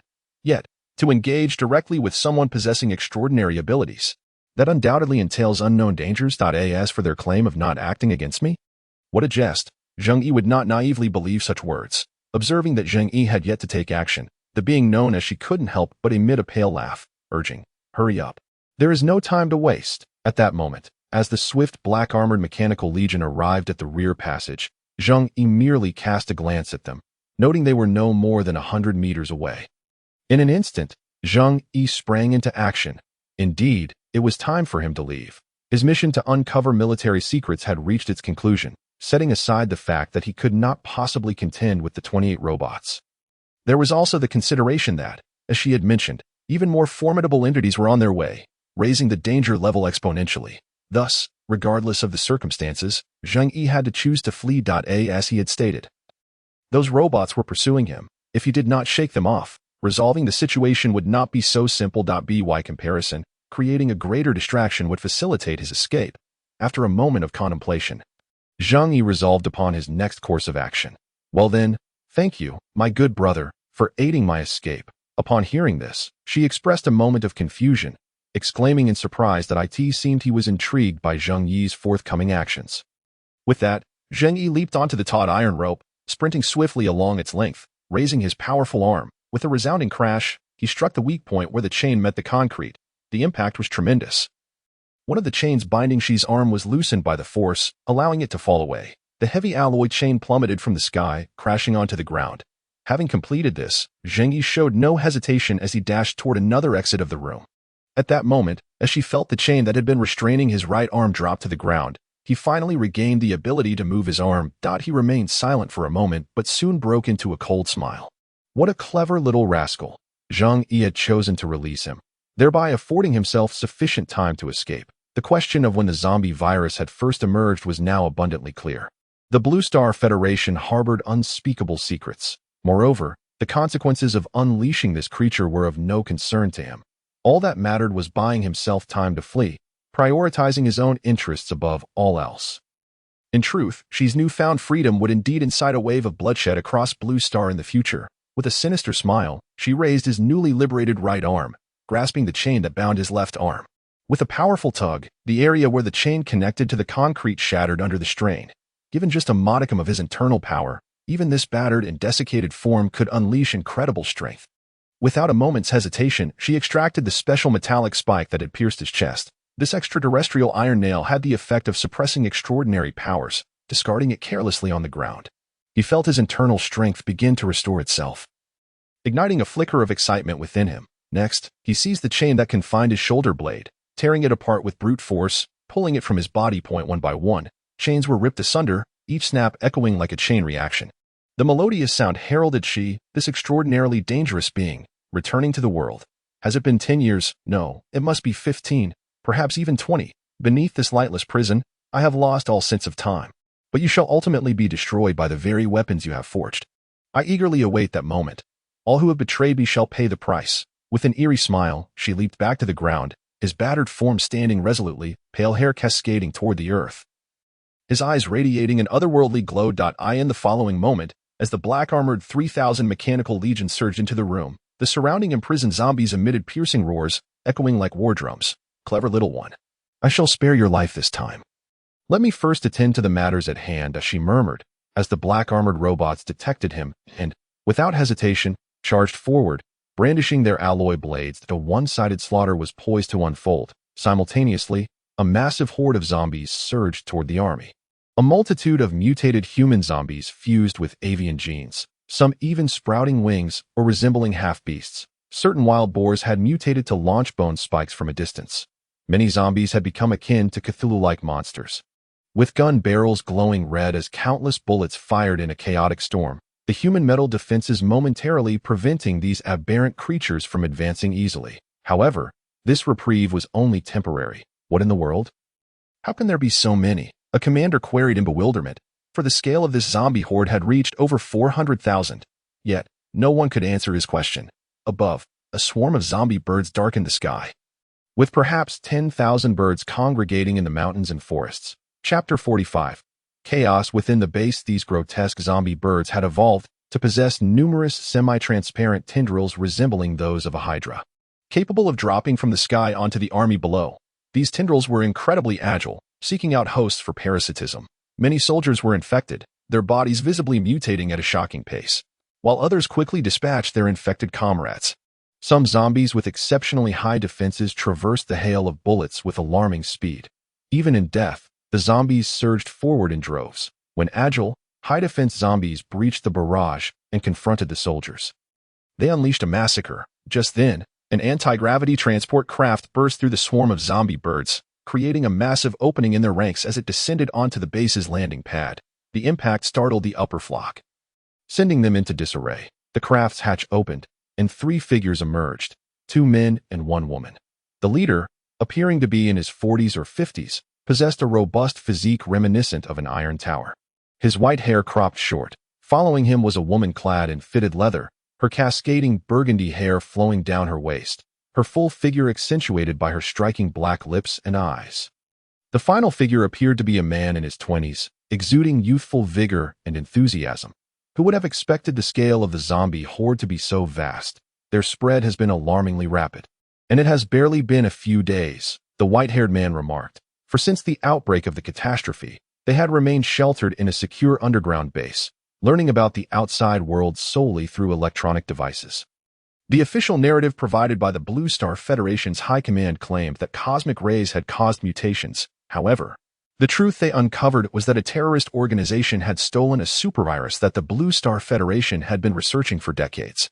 Initially spread through the air, the virus required a period of incubation, after which infected individuals could transmit the virus through fleshly materials, a process that occurred at breakneck speed. Moreover, some individuals developed resistance and evolved after the virus invaded their bodies.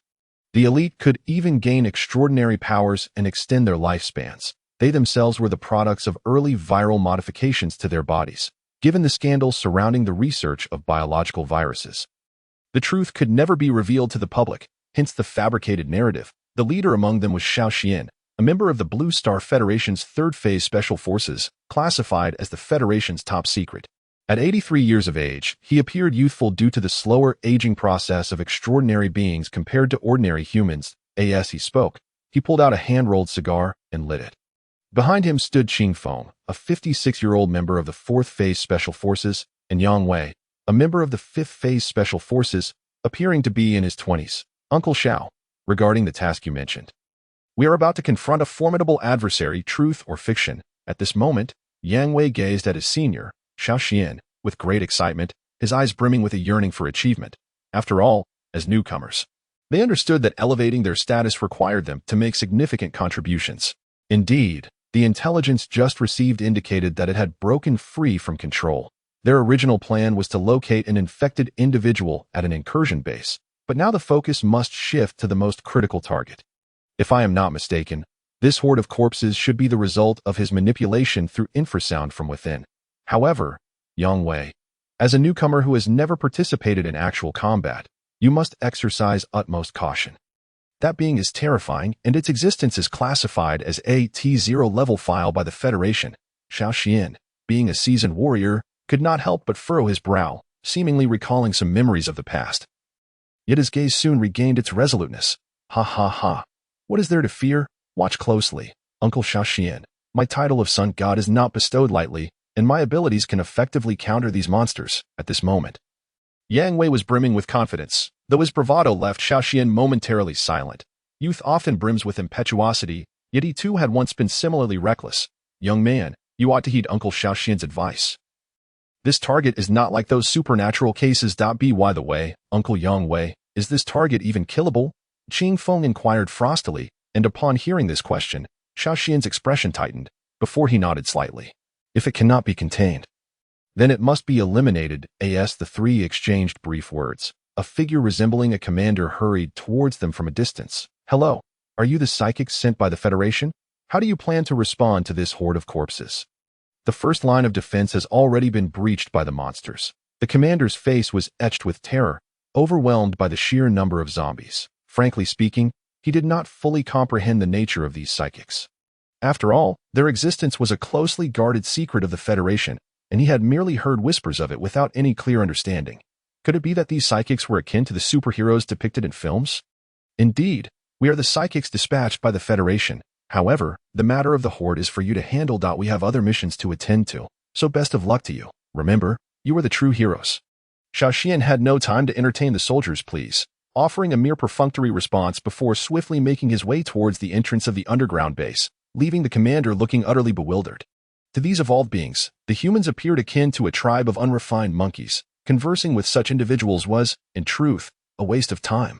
Meanwhile, on the first underground level, dual alarm lights began to flash. Attention all personnel, the base has encountered an incursion by infected individuals. Unknown infected entities have breached the premises. All personnel, proceed quickly to the evacuation point on level -1. All personnel, make haste to the evacuation point on level -1 and board the transport aircraft for evacuation. Evacuation is expected to commence in 10 minutes. The announcement echoed throughout the entire base, as most individuals remained oblivious to what lay within the depths of the third level. Only a select few were in the know. Among them, a high-ranking commander happened to be encountered by Zheng Yi, who was then whisked away in a single claw. These individuals still held value for the Federation, thus they would not simply be abandoned. At that moment, Zhang Yaolin wore a look of utter confusion. What is happening? Wasn't this shelter supposed to be absolutely secure? Completely at a loss, Zhang Yaolin found himself disoriented. He had labored diligently here, only to discover that infected individuals had already infiltrated. However, Bai Qi had no time to dwell on such matters. pulling Zhang Yaolin along. "Let us go, Professor. He finally made it here. Let us head to the evacuation point." Regardless of the circumstances, life was always the utmost priority, a fact Bai Qi understood well. True enough, as long as we have the green hills, we need not fear the lack of firewood. But where is Xiaoting? And what of Zheng Yi, who has also vanished? Observing the few individuals retreating nearby, Zhang Yaolin felt a pang of urgency. However, time was of the essence. They had to move swiftly. Besides the soldiers, there weren't many others in the base. And naturally, Zhang Ting was at the forefront, combating the horde. As for Zheng Yi, he had long since located the ventilation shaft, slipped inside, and with the aid of his enhanced speed, directly reached the position on level -1. Emerging from a spot devoid of surveillance, having heard the previous announcement, Zheng Yi knew that traveling through the ventilation system would lead him to confront the military engaged in battle with the horde.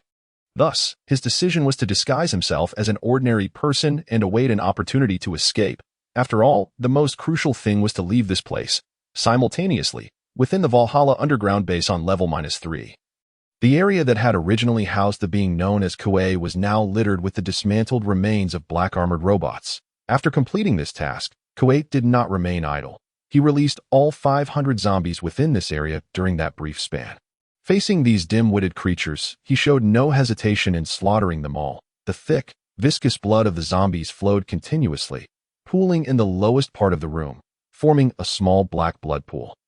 Kuei sat quietly within it, absorbing the blood through his skin, nourishing his withered flesh. His limbs, once thin and frail as bamboo, gradually became robust and powerful through the absorption of the zombie's blood, while his complexion, once resembling that of a corpse, began to take on a unique pallor.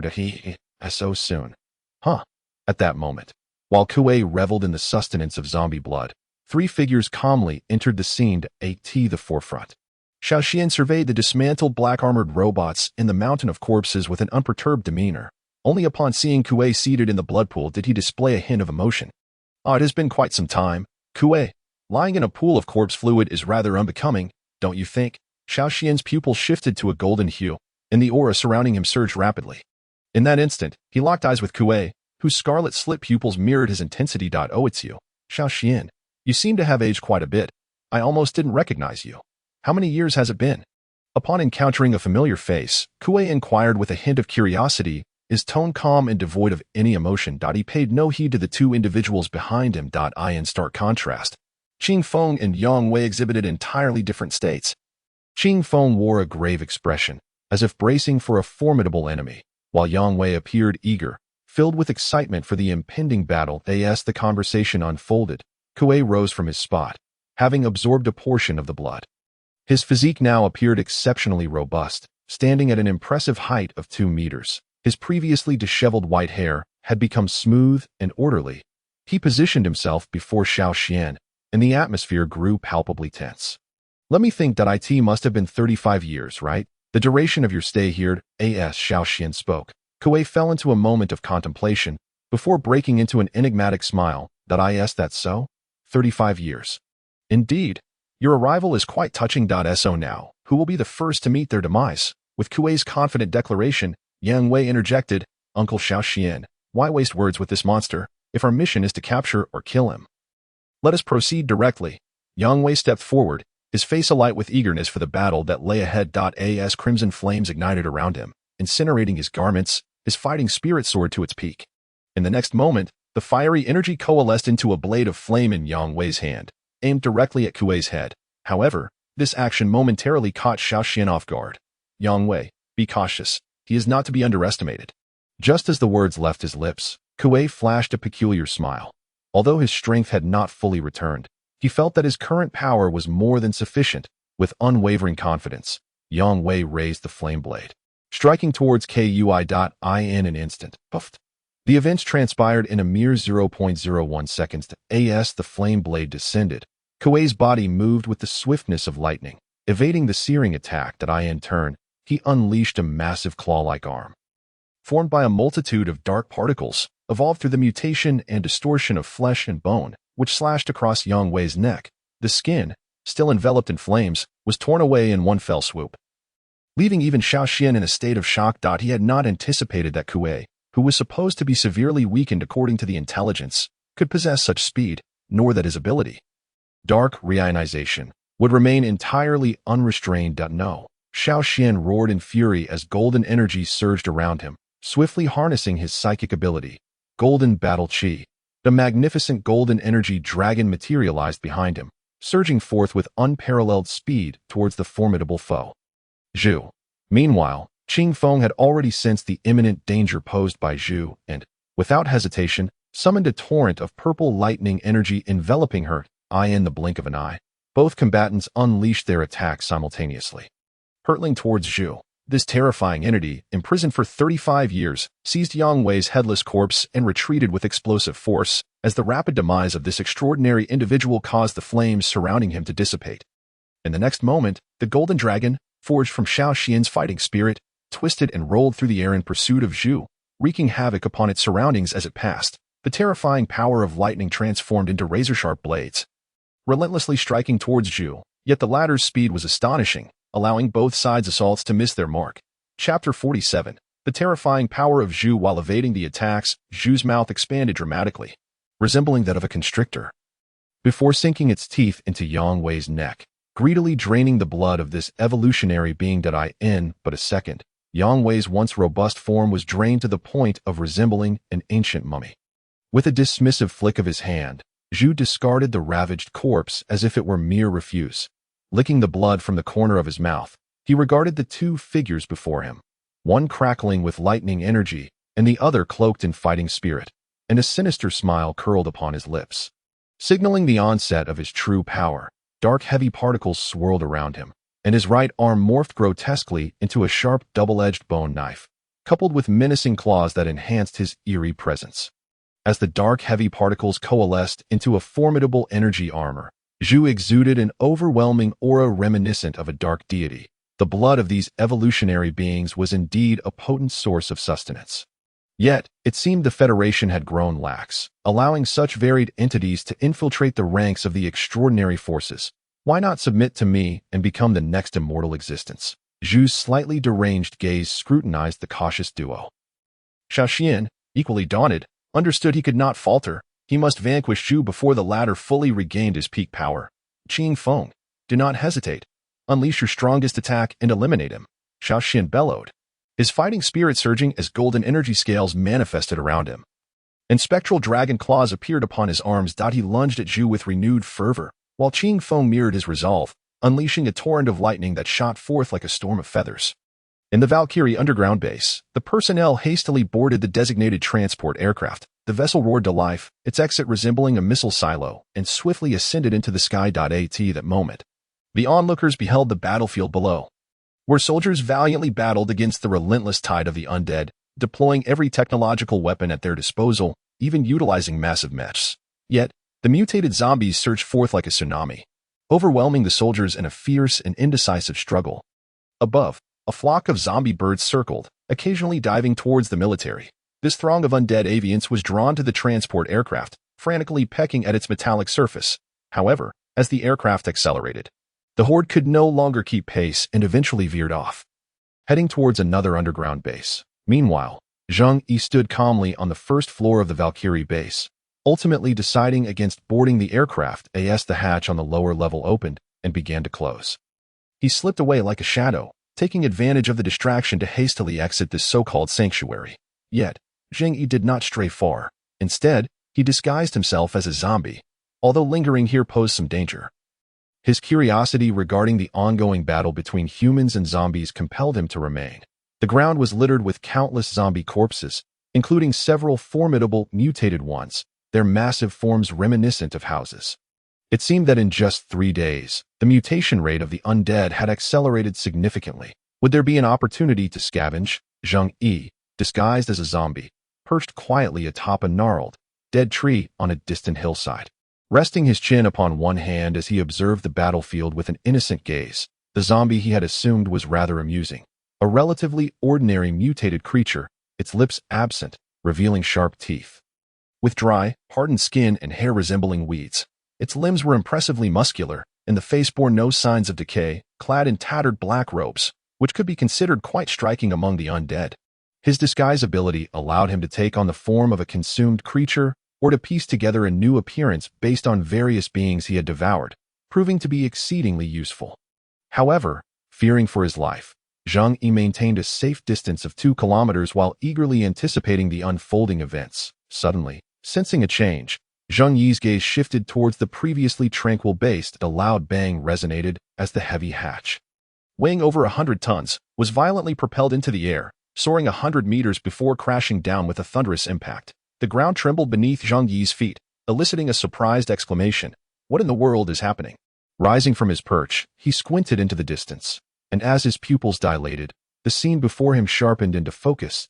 He beheld a middle-aged man with flowing white hair, radiating golden light, landing awkwardly on the ground. His clothes torn and bloodied, a dark figure leapt forth, landing on the base's surface, clutching the drained corpse of a woman. Isn't that fellow somewhat familiar? Zheng Yi thought, scrutinizing Zhu's altered form.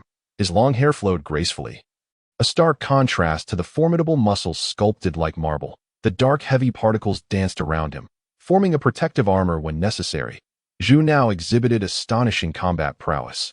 This was true power, an extraordinary being. In that moment, Zhu savored the taste of Qing Feng's blood. After absorbing Xiao Xian's essence, he would regain 90% of his strength. Xiao Xian, realizing he was outmatched, resolved not to surrender. Yet, reflecting on their past, he acknowledged that Zhu had always been an exceptional figure, while he himself was merely a common member of the team. Even without fully restored powers, Zhu was beyond his capability to confront. Xiao Xian had indeed underestimated Zhu's strength, but now was not the time for regrets. He coughed, rising unsteadily, his appearance disheveled, yet his golden eyes remained resolutely fixed on Zhu, as if making a final decision. There is nothing left to say. I must kill you. Chapter 48. Everything has just begun. With a fierce shout, Xiao Xian unleashed a torrent of fighting spirit, enveloping his form in shimmering golden dragon scales and manifesting dragon claws upon his hands. Yet, Zhu could not help but mock him. Haven't you already utilized this trick? It's futile. Ha ha ha. After all these years, is this all you have to say? In his particle form, Zhu reformed an armor of energy around himself, then dashed towards Xiao Xian like a bolt of black lightning, following an S-shaped path across the ground. Knowing he stood no chance against Zhu, Xiao Xian charged forth recklessly as a bone knife emerged from Zhu's elbow.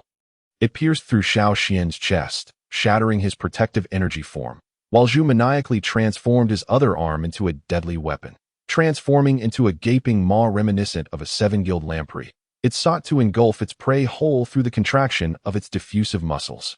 However, Xiao Xian, pierced through the chest, understood that he was beyond salvation. In his final moments, he unexpectedly discerned the last enigmatic smile curling at the corner of his lips.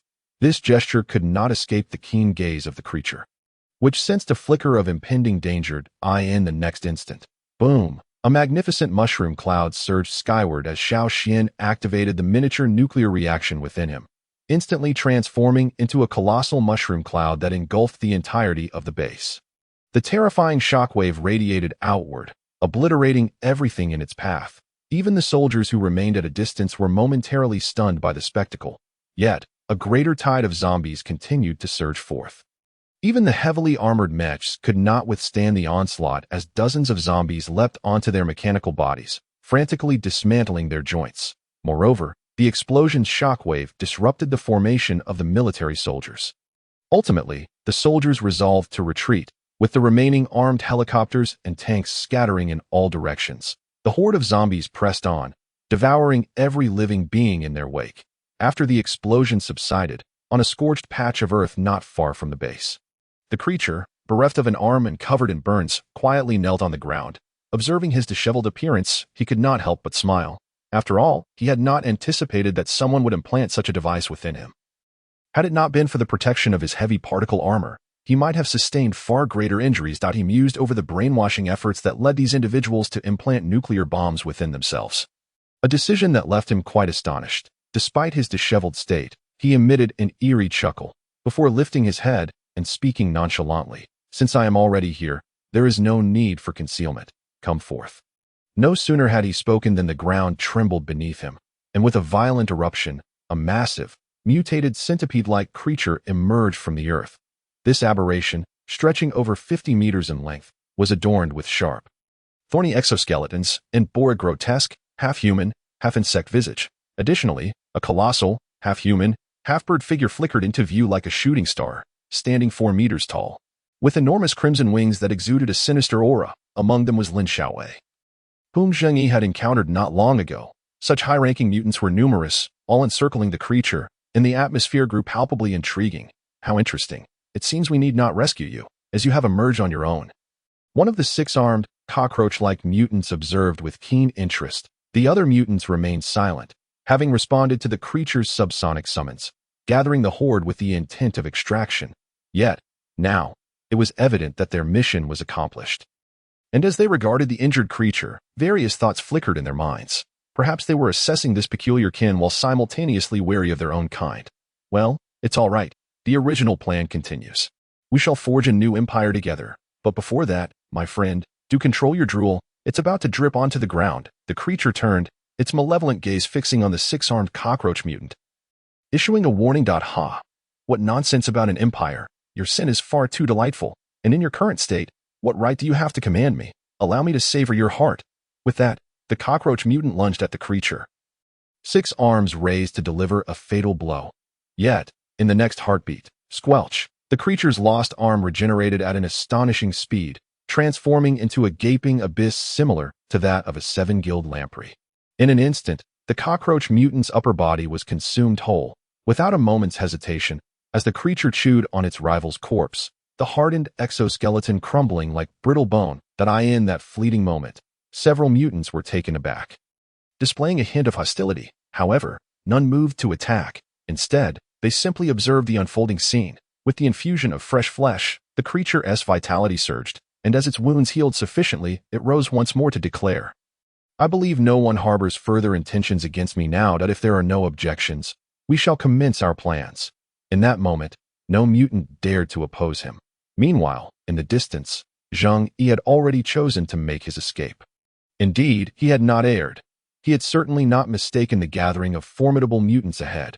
His plans to reap the rewards had failed, and for his own safety, retreat was the only option. Zheng Yi had once more witnessed the peril posed by the mutants and comprehended the strength of the Blue Star Federation's forces. This world was rife with exceedingly dangerous entities and powers. It appeared that he must tread carefully henceforth. Thus, hastening away from this tumultuous place was undoubtedly the wisest course of action. Chapter 49, A New Journey. City. The biting cold wind howled relentlessly across the desolate fields overrun with weeds, where a zombie sprinted across the ground with a speed that surpassed even the fastest vehicles. Coupled with extraordinary stamina, such capabilities in any living creature were truly terrifying. A single zombie sufficed to sustain its hunger for 100 kilometers. This very zombie was Zheng Yi, who, for the sake of safety, had transformed himself into a zombie's guise. Soon, he dashed onto a nearby highway, propelling himself forward at full speed. Zheng Yi had contemplated his next course of action. He had already delayed for several days, during which the zombies had rapidly mutated and evolved. Now, his goal was to become stronger, intelligent mutants, extraordinary superhumans, and advanced technology from the Federation. These were all threats. To dismantle these threats, he needed to grow more powerful. The ability to consume would greatly assist him in achieving this, which was why he chose not to return to his former city but instead proceeded toward the largest and most populous city within his region.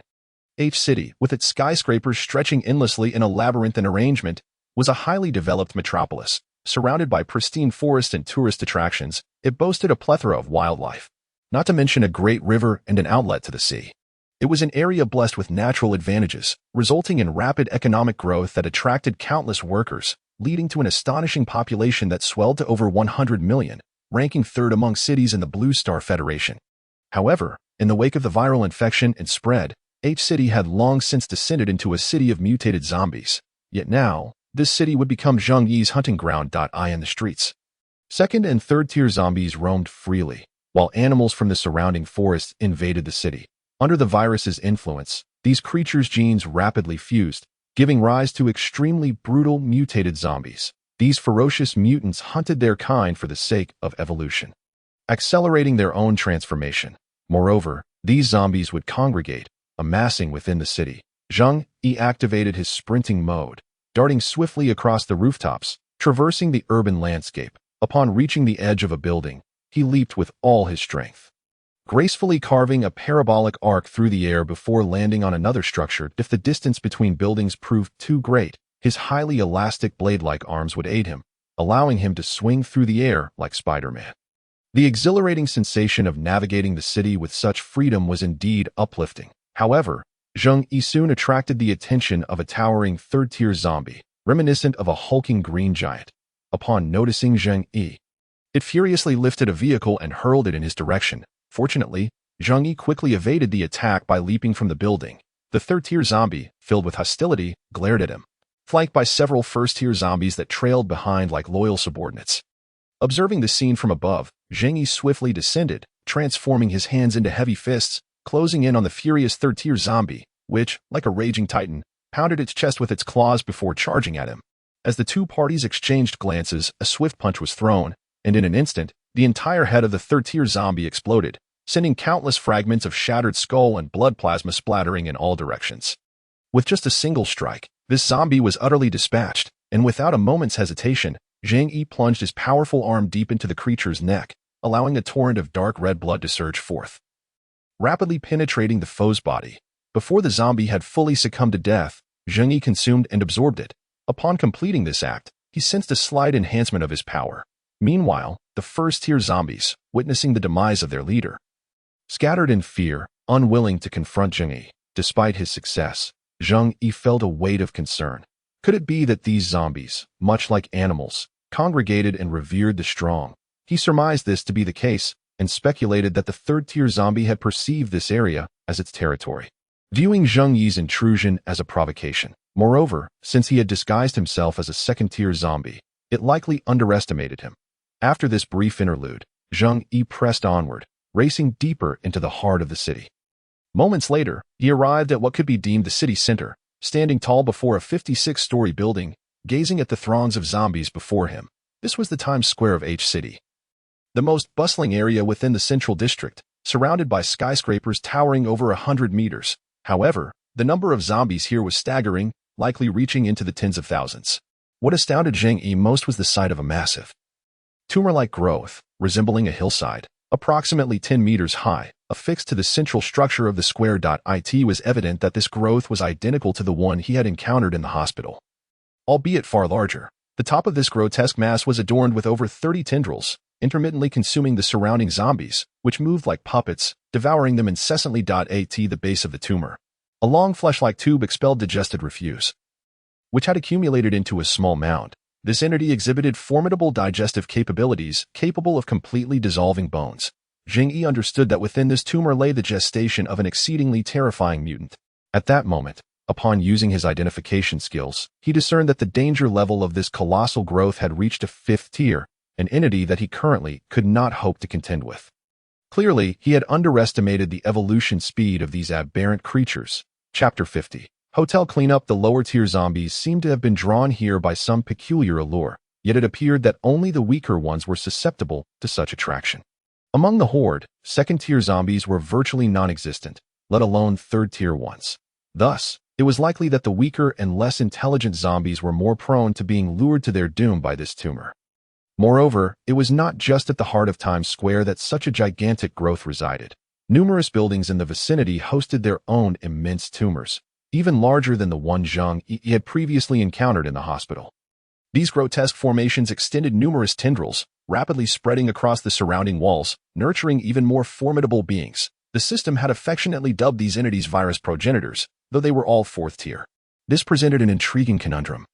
For Lin Xiaowei was a 5th tier being, while these larger progenitors were nurturing 4th tier mutant zombies, suggesting a potential conflict.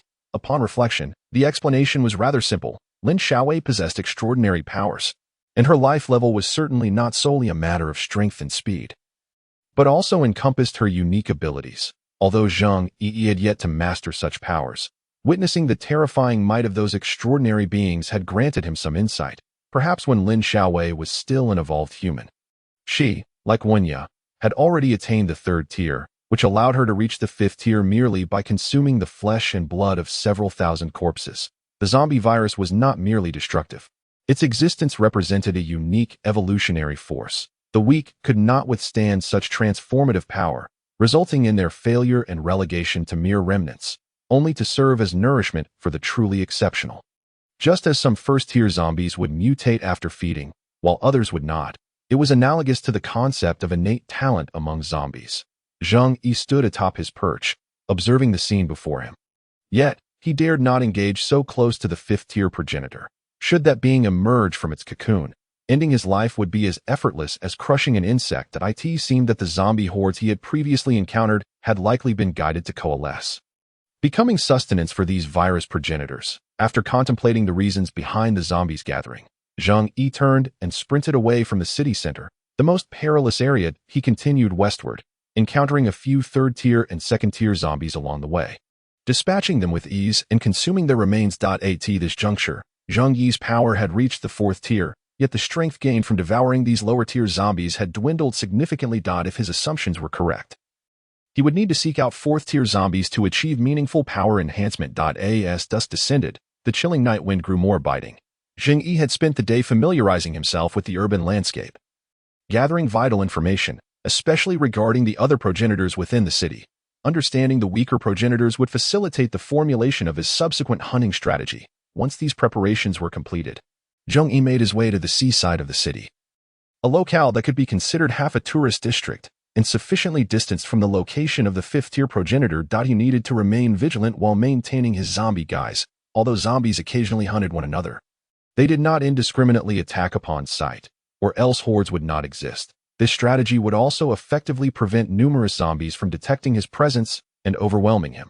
The seven-star coastal hotel in H City resembled a sailing ship upon the ocean, with a narrower upper section and a broader lower section. The topmost floor housed luxurious presidential seaview suites, costing tens of thousands for a single night. The comfort was beyond reproach, and Zheng Yi intended to make this his temporary abode.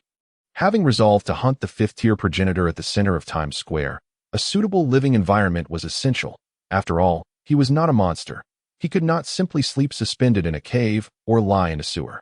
Without hesitation, Zheng Yi utilized his sprinting ability, bounding up the vertical walls with remarkable speed. With each step, dark red tendrils emerged to secure his grip on the wall, propelling him upward. The seven-star hotel was not particularly tall, with only 20 floors for accommodations, as its proximity to the coast meant that excessive height could expose it to strong winds, increasing the risk of collapse.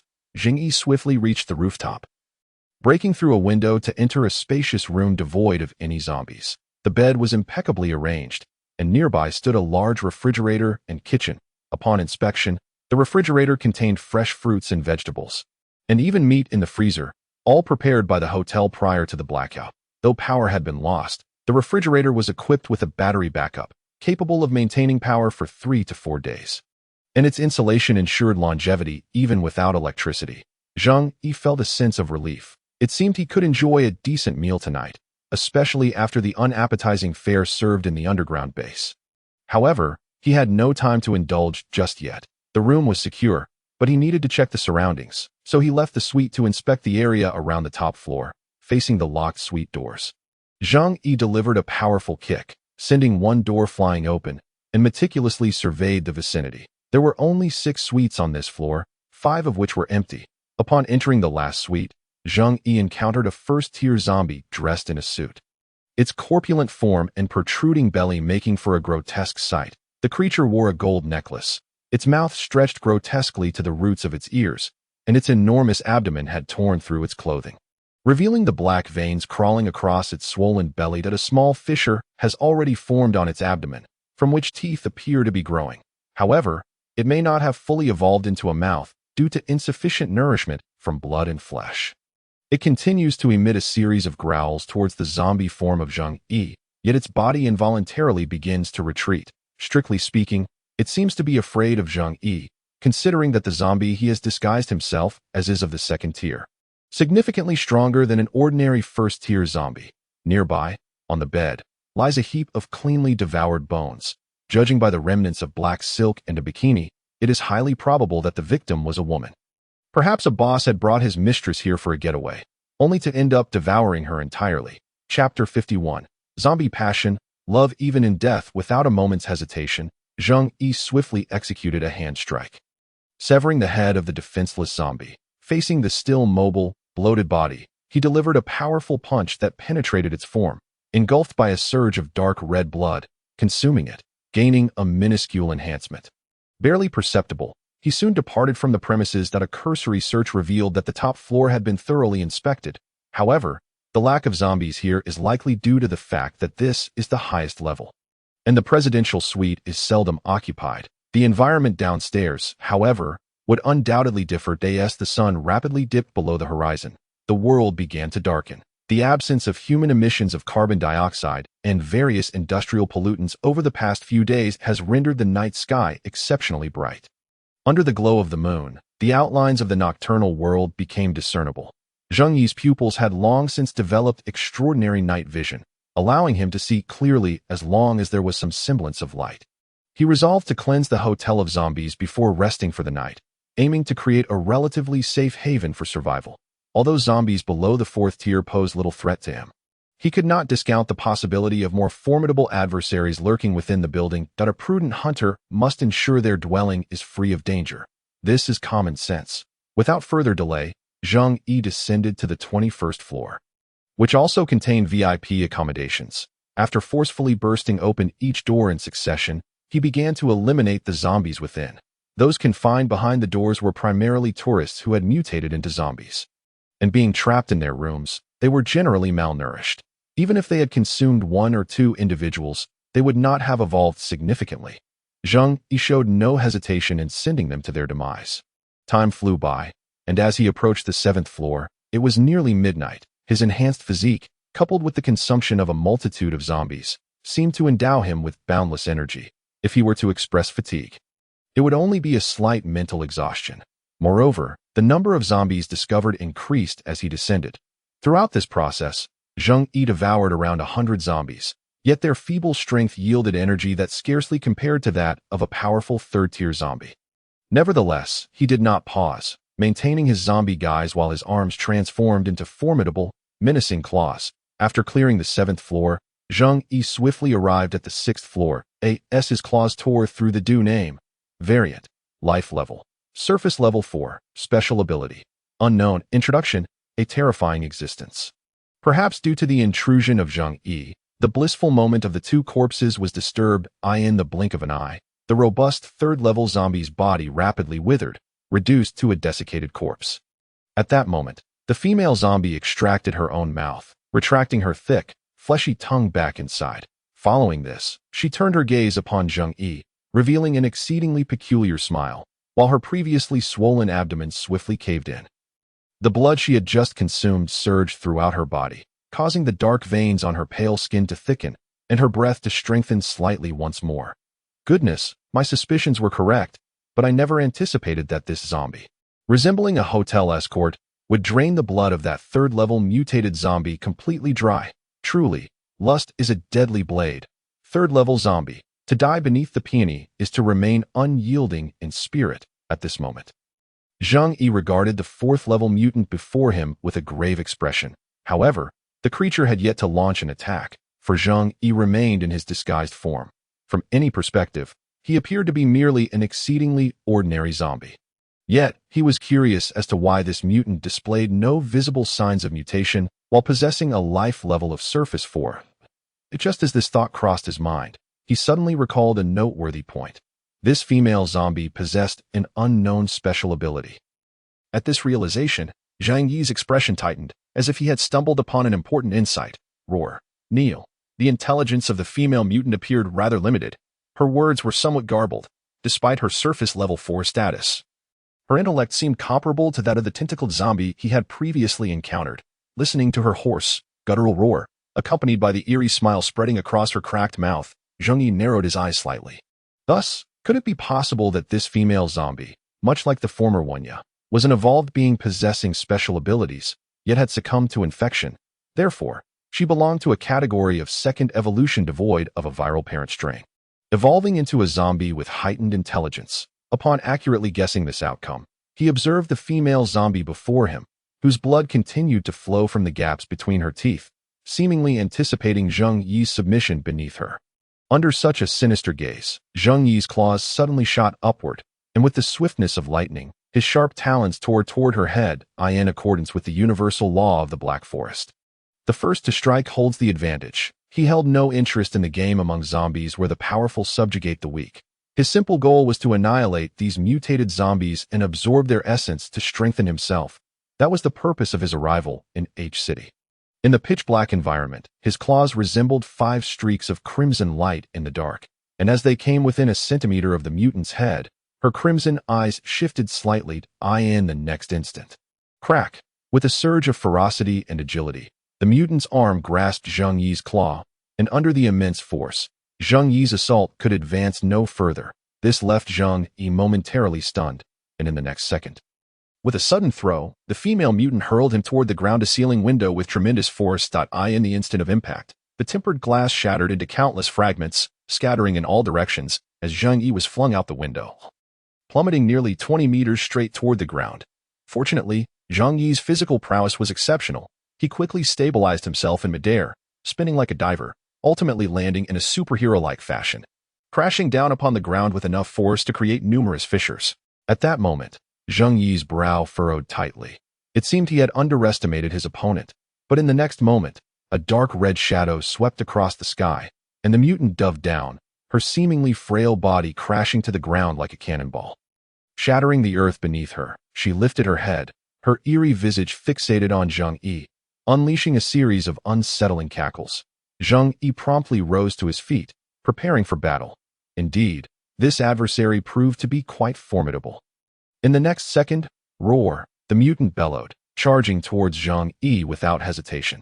Her arm raised, and a bone blade visibly sprouted from her palm, swiftly cleaving toward him. Chapter 53. Second mutation, yet in that fleeting moment.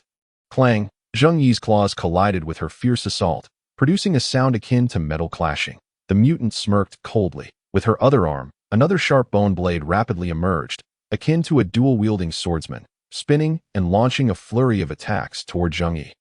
It was akin to a sword saint's tempest. Amidst the dazzling, storm-like barrage, Zheng Yi found himself struggling to defend, until the next second.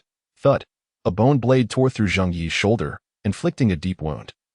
The blood-soaked bone clearly visible. This creature's speed surpassed mine.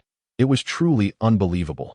After all, I had only just reached surface level 4, likely still at the lower tier of this level, but that hardly mattered. Let me savor the taste of strength. One wound did not faze Zheng Yi. As dark red blood surged forth, the injury healed at an astonishing pace. Even his disguised clothing mended in an instant. In the blink of an eye, excitement flickered across Zheng Yi's face. He had yet to encounter an opponent worthy of his full effort since becoming stronger, and now was the time to assess his current combat prowess.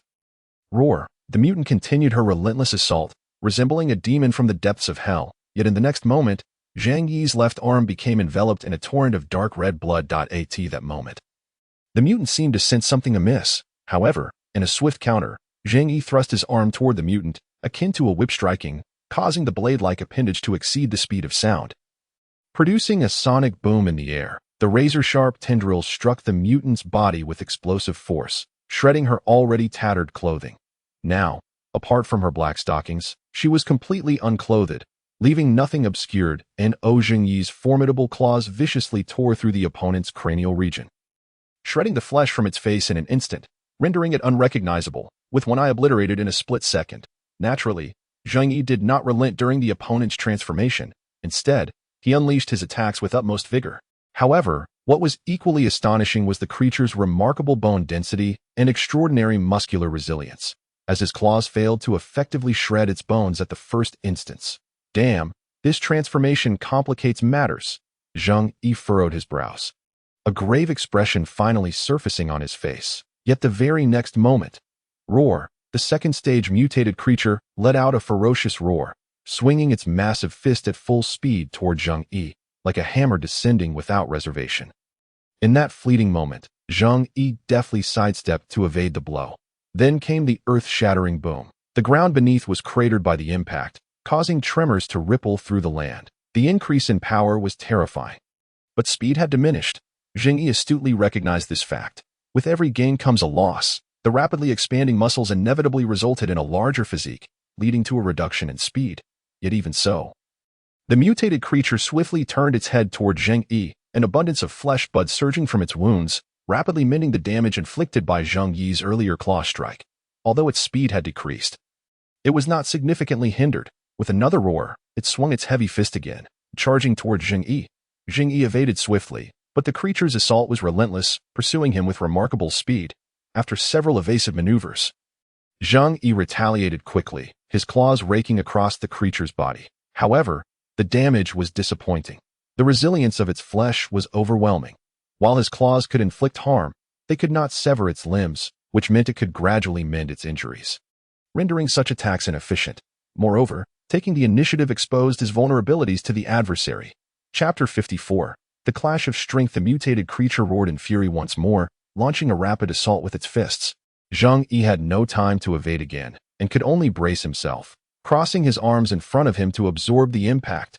Bang! The moment the thunderous sound echoed, Zheng Yi was sent hurtling over 20 meters, soaring through the air before crashing onto the ground in front of a hotel. The heavy collision caused him to slam into a parked SUV on the street, creating a substantial dent in the vehicle under the immense force.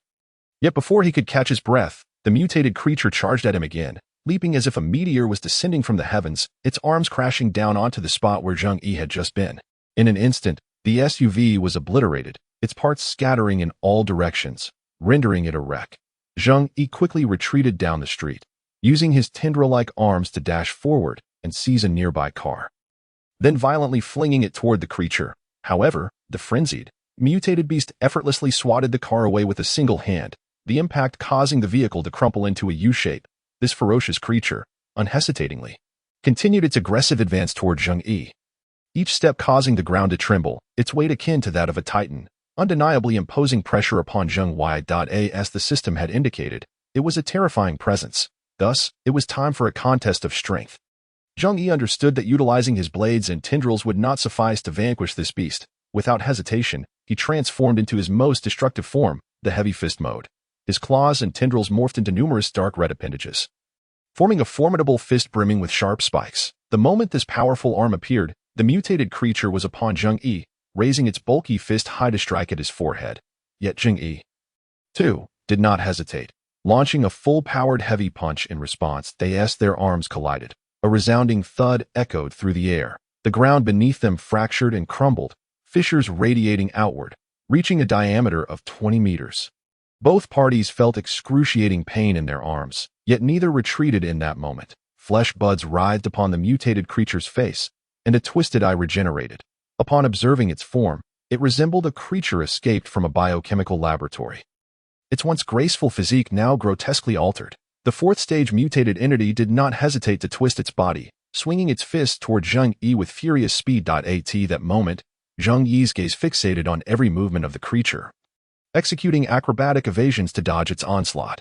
After enduring a series of heavy punches, he finally spotted a flaw. As the creature swung its fist down toward the ground once more, Zheng Yi stepped forward, leveraging his entire body, allowing his heavy fist to rise from below in a powerful uppercut, striking the fourth-stage mutated entity squarely on the jaw. In an explosive display of power, the creature was propelled into the air, its teeth shattering. In a rapid ascent, Zheng Yi unleashed another heavy punch, unrelentingly crashing into its abdomen. The overwhelming force sent the towering figure hurtling backward, crashing into a nearby low-rise shop. The aluminum door disintegrated upon impact, leaving the interior in disarray. The fourth-stage mutated creature, enraged, stood again, its three eyes glaring into the darkness, spotting Zheng Yi as if he were a blade shredding through the shadows, rushing toward him, with no restraint. Zheng Yi unleashed a rapid heavy punch that struck the mutated creature's chest. The powerful blow caused the ribs to crack under the strain. The fourth-stage mutated entity was sent reeling backward, crashing into the wall of the shop behind it, bricks and debris flying in all directions as the structure crumbled. The creature's body collapsed heavily, but it quickly rose once more, lunging at Zheng Yi. Its massive arm reached out, ensnaring Zheng Yi's arm tightly. As the furious roar erupted, Zheng Yi could clearly see the malice in the creature's three eyes fixed upon him. The next moment, boom, another deafening sound reverberated as the punch landed, causing Zheng Yi to shatter a wall, crashing into the adjacent tea room. The force of the impact made every bone in his body tremble, yet having reached the fourth stage of life force, Zheng Yi's physical prowess was extraordinary. He was unfazed. Instead, the fourth-stage mutated entity charged at him relentlessly. Without hesitation, Zheng Yi grabbed a nearby mahogany tea table, hurling the massive piece of furniture toward the creature. Upon impact, the tea table exploded, splintering into pieces, its 3-meter length snapping in half, with shavings scattering everywhere. The fourth-stage mutated entity was sent flying as if swatted away, crashing into a staircase. Just as it attempted to rise, Zheng Yi delivered a merciless heavy punch to its temple, causing the surrounding fragile bones to shatter instantly. Half of its skull crumbled, and a portion of the brain tissue sustained fatal damage. After all, no matter how formidable its physique, the brain could not be as resilient as steel. Damage to the brain meant that this already low-intelligence mutated entity would experience further cognitive decline. Its mind momentarily blanked. Seizing this opportunity, Zheng Yi unleashed a torrential barrage of heavy punches upon the creature's body. Each blow landed with visceral impact, causing its flesh to cave in. The tremendous force reverberated through the steps behind it, shattering them under the pressure emanating from the creature. Indeed, Zheng Yi showcased his bloodthirsty side at that moment, exhibiting no hesitation or mercy, perfectly embodying the aesthetic of violent beauty through his relentless assault. In mere seconds, under the relentless onslaught of hundreds of punches, the mutated entity's head exploded, its body reduced to a pulpy mass, its bones and organs thoroughly obliterated, akin to a mixture suitable for crafting meatballs.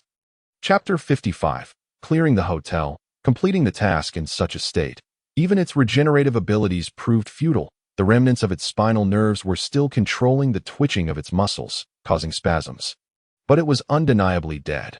Zheng Yi stood atop the mangled remains of the fourth-stage mutated entity, gazing down at what had almost entirely transformed into a mass of flesh, and could not help but recall the moment he had smashed that feverish woman against the wall in the clinic.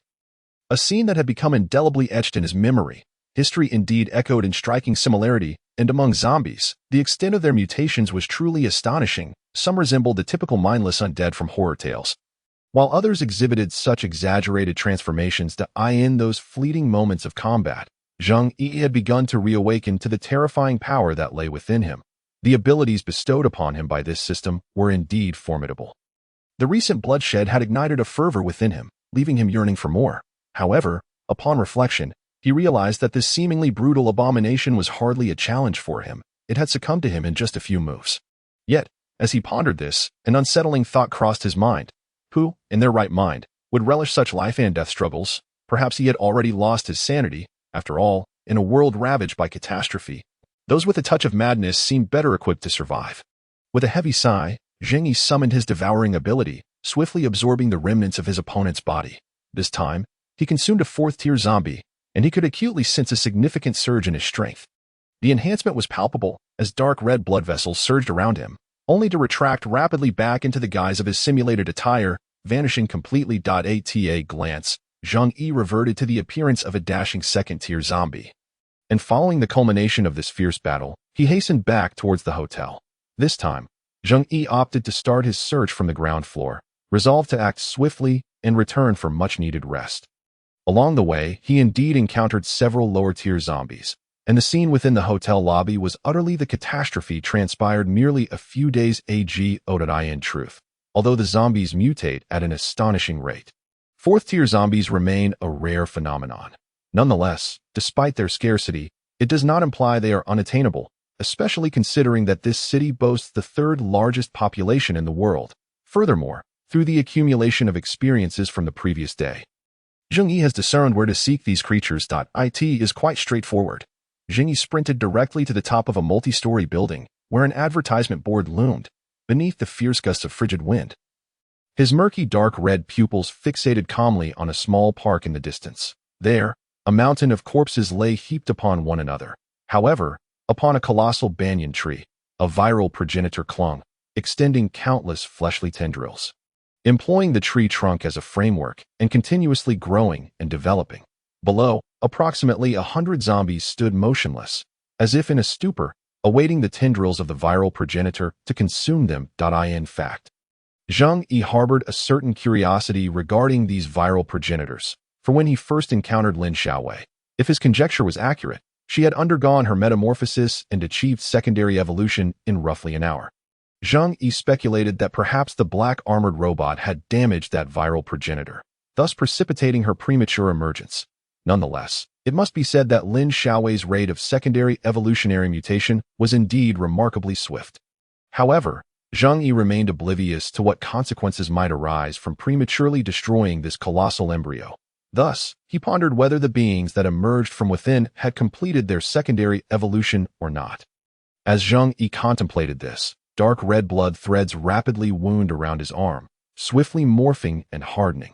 When his arms transformed once more into sharp claws radiating an eerie chill, he narrowed his eyes slightly at the viral progenitor, which had likewise attained the fourth tier on the surface. With a sudden leap, he descended like a cannonball towards the ground.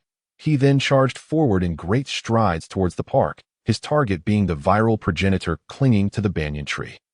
Zheng Yi possessed a profound desire for exploration, or perhaps an overwhelming curiosity. Thus, at this moment, he resolved to attempt the surgical operation himself, eager to discover what he could extract from this entity before him. In the blink of an eye, Zheng Yi surged forth like a streak of light towards the viral progenitor, his speed akin to that of a black gale. With a swift motion, his sharp claws effortlessly tore through the outer flesh membrane of the viral progenitor. Oblivious to Zheng Yi's presence, the progenitor continued its feeding, yet the penetrating wound it sustained opened a gaping chasm, from which copious amounts of pale red blood gushed forth. At that moment, the progenitor emitted a deafening wail of agony, and at an alarming pace, it began to wither, as if all its vitality were rapidly being siphoned into the embryo within. Chapter 57. Biological pulse. Indeed, the viral progenitor was swiftly shrinking, its size diminishing rapidly. Reminiscent of what Zheng Yi had observed on that day, leading to Lin Xiaowei's birth. As Zheng Yi contemplated this, the interior of the shrinking progenitor began to writhe, while the previously dazed first-tier zombies below hesitated momentarily. Subsequently, as if sensing something, they glanced around in a state of panic, particularly upon witnessing the writhing progenitor before them. With a roar, these zombies, as if startled by some unseen terror, scattered in all directions. His suspicions had proven correct. Something was drawing these lower-tier zombies together to continuously feed the viral progenitor, selflessly sacrificing their life energy. That seemed that the zombie tide he had previously observed was likely due to this phenomenon. However, now that the entity within the progenitor was on the verge of breaking free, the control over these zombies had waned, prompting their frantic escape. But as Zheng Yi arrived at this realization, a powerful claw tore through the flesh of the progenitor, and a blood-soaked, elongated figure emerged from the embryo, dripping with pale red liquid, as if it had just emerged from a bloody bath. Its total length reached 5 meters, yet its head bore no eyes. Only a twisted mass of muscle forming a blood-red visage, akin to an underdeveloped embryo, its body enveloped in exaggerated musculature, with several short bony spikes protruding from its back. Name, mutant crawler, life level. Surface 4th tier, special ability, biological pulse, a sightless organism capable of continuously emitting biological pulses through brainwaves to explore its surroundings. Description, a cunning and rapid predator. A premature offspring born before completing secondary evolution. As it emerged from the embryo, the creature exhibited extreme agitation. Through the system's introduction and its incomplete evolutionary state, Zheng Yi could ascertain one point. Lin Xiaowei's rapid completion of secondary evolution within merely an hour was undoubtedly an anomaly. The majority of zombies would likely not achieve evolution at such a swift pace. This disparity could be attributed to the genetic differences among infected individuals, as Zheng Yi had long known that each infected person's evolutionary process differed, resulting in varying speeds of evolution and intelligence levels. This diversity could indeed be termed biological variability. With a furious roar, the eyeless mutant crawler unleashed a frenzied scream, seemingly venting its pent-up rage. Having emerged prematurely from an undeveloped state before completing its second-stage evolution, its body appeared grotesquely contorted, while its brain continually emitted strong biological electricity, scanning its surroundings, like a shark lurking in the depths of the ocean. It could sense even the most concealed objects, or those shrouded in darkness. The biological pulses allowed it to relay this information to its brain rapidly, in certain respects, this sensory ability surpassed that of sight. The only drawback being that the speed at which biological electrical signals returned to the brain was not as swift as visual perception. Thus, in an instant, this savage crawler detected Zheng Yi's presence. It lunged forward with frenzied speed, its claws poised to strike.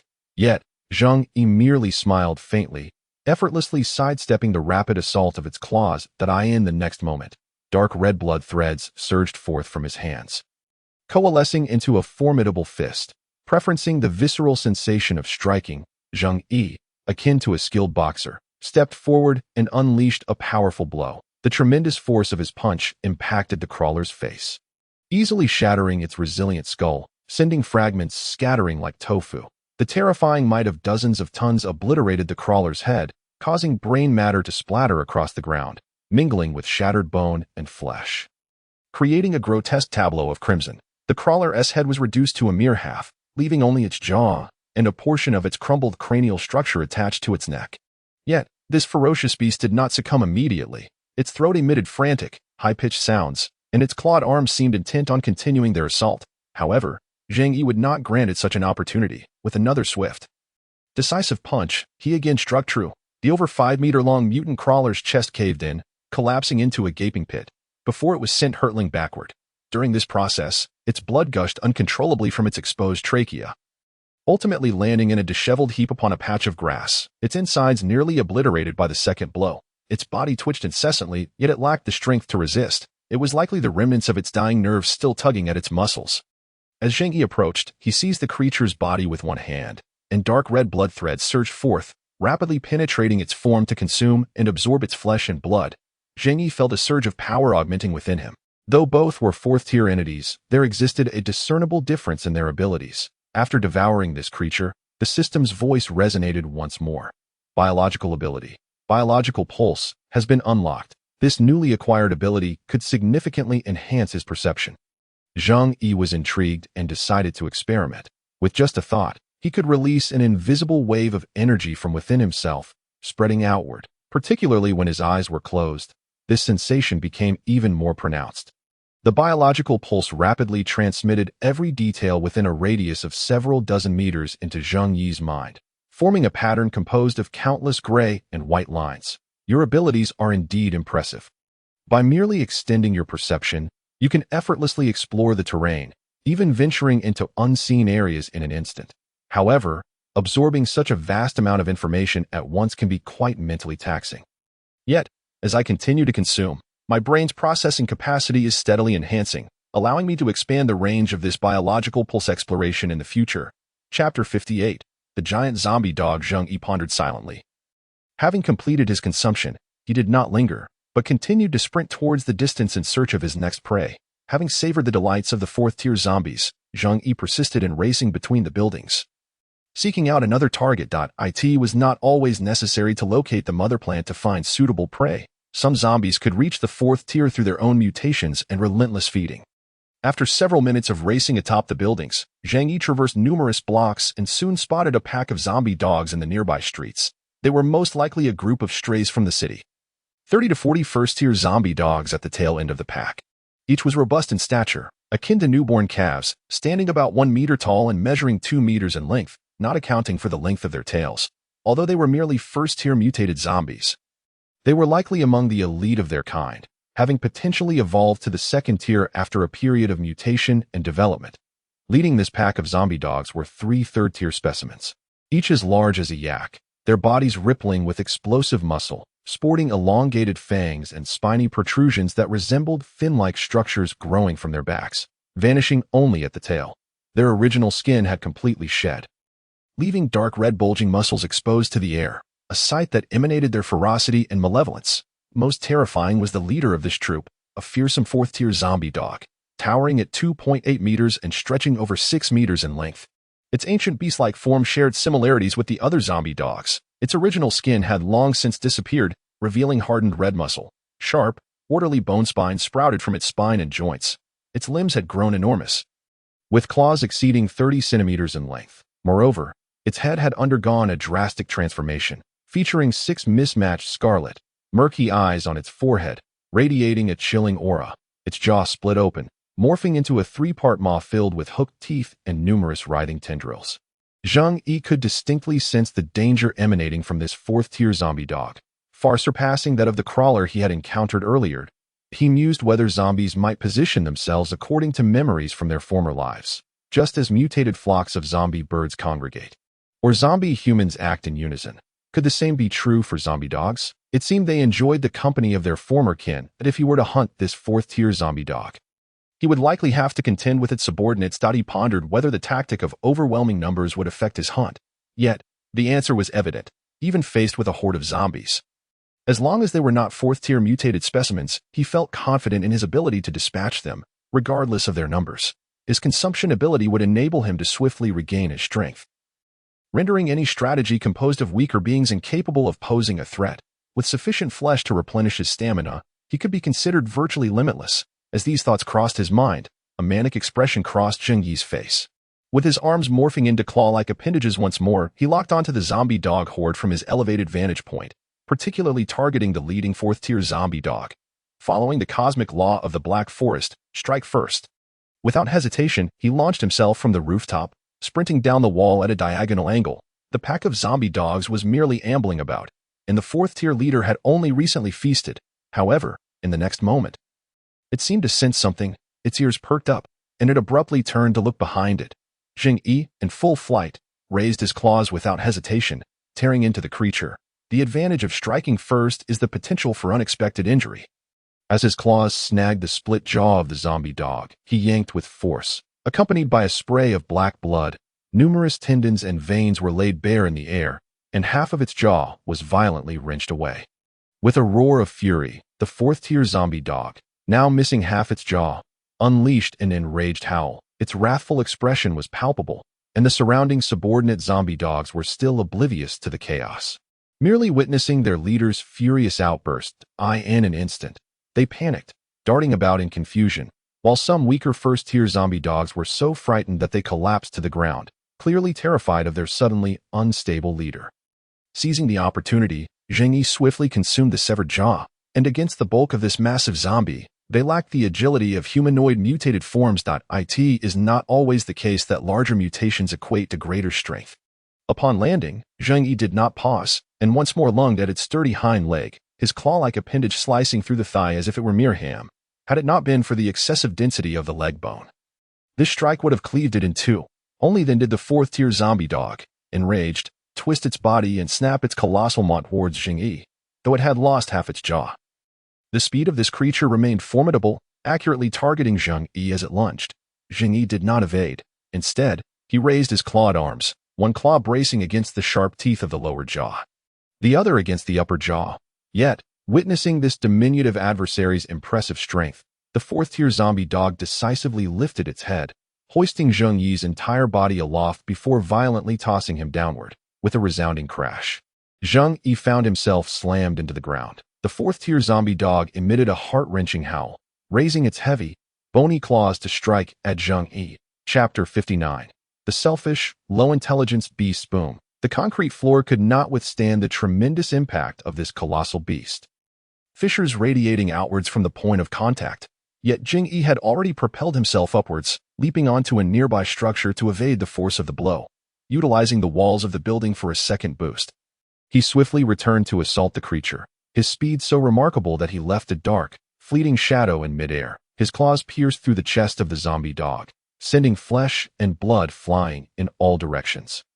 Zheng Yi, with resolute determination, drove his claws deep into the creature, grasping several of its bones before forcefully yanking them out. In an instant, dark red chunks of flesh, mixed with shattered small bones, were ripped free. It appeared that this creature's skeletal structure had diverged dramatically from that of ordinary canines due to its immense size, evolving to support its vast physique. At that moment, the other zombie dogs finally recognized the assault on their leader. However, contrary to Zheng Yi's expectations, the pack did not converge to retaliate. Instead, they scattered, seemingly unwilling to engage in this life-and-death struggle, which surprised Zheng Yi. These so-called subordinates were hardly reliable. Meanwhile, the fourth-tier zombie dog, with a massive gaping wound in its chest, howled in pain, its furious roar reverberating as if thunder itself had struck. The very air trembled, and the glassware in nearby shops quaked in a frenzy. The fourth-tier zombie dog charged at Zheng Yi once more. As it lunged with its gaping maw, Zheng Yi swiftly retreated, transforming his arms into powerful fists, halting his motion to confront the oncoming beast. He resolved to employ his most potent attack to obliterate this fourth-tier zombie dog once and for all, his heavy fist technique. The clawed assault was swift and capable of effectively slicing through its target. However, the heavy fist form directly enhanced striking power, inflicting far more lethal damage upon foes. Its sole drawback, when compared to the claws, was its slower speed. Nonetheless, Zheng Yi preferred this most primal form of hand-to-hand combat.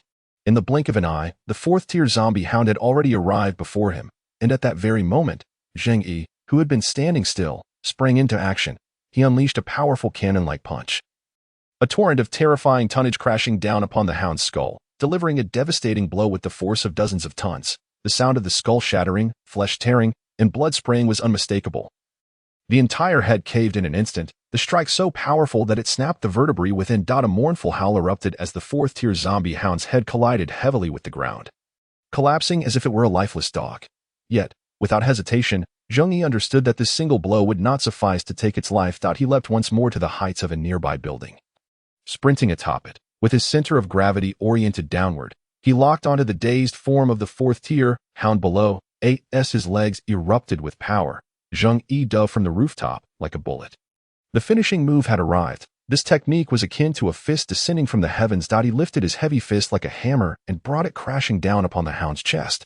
The sound of bones succumbing to the overwhelming force echoed as the hound let out its final, anguished roar, reverberating throughout the entire block.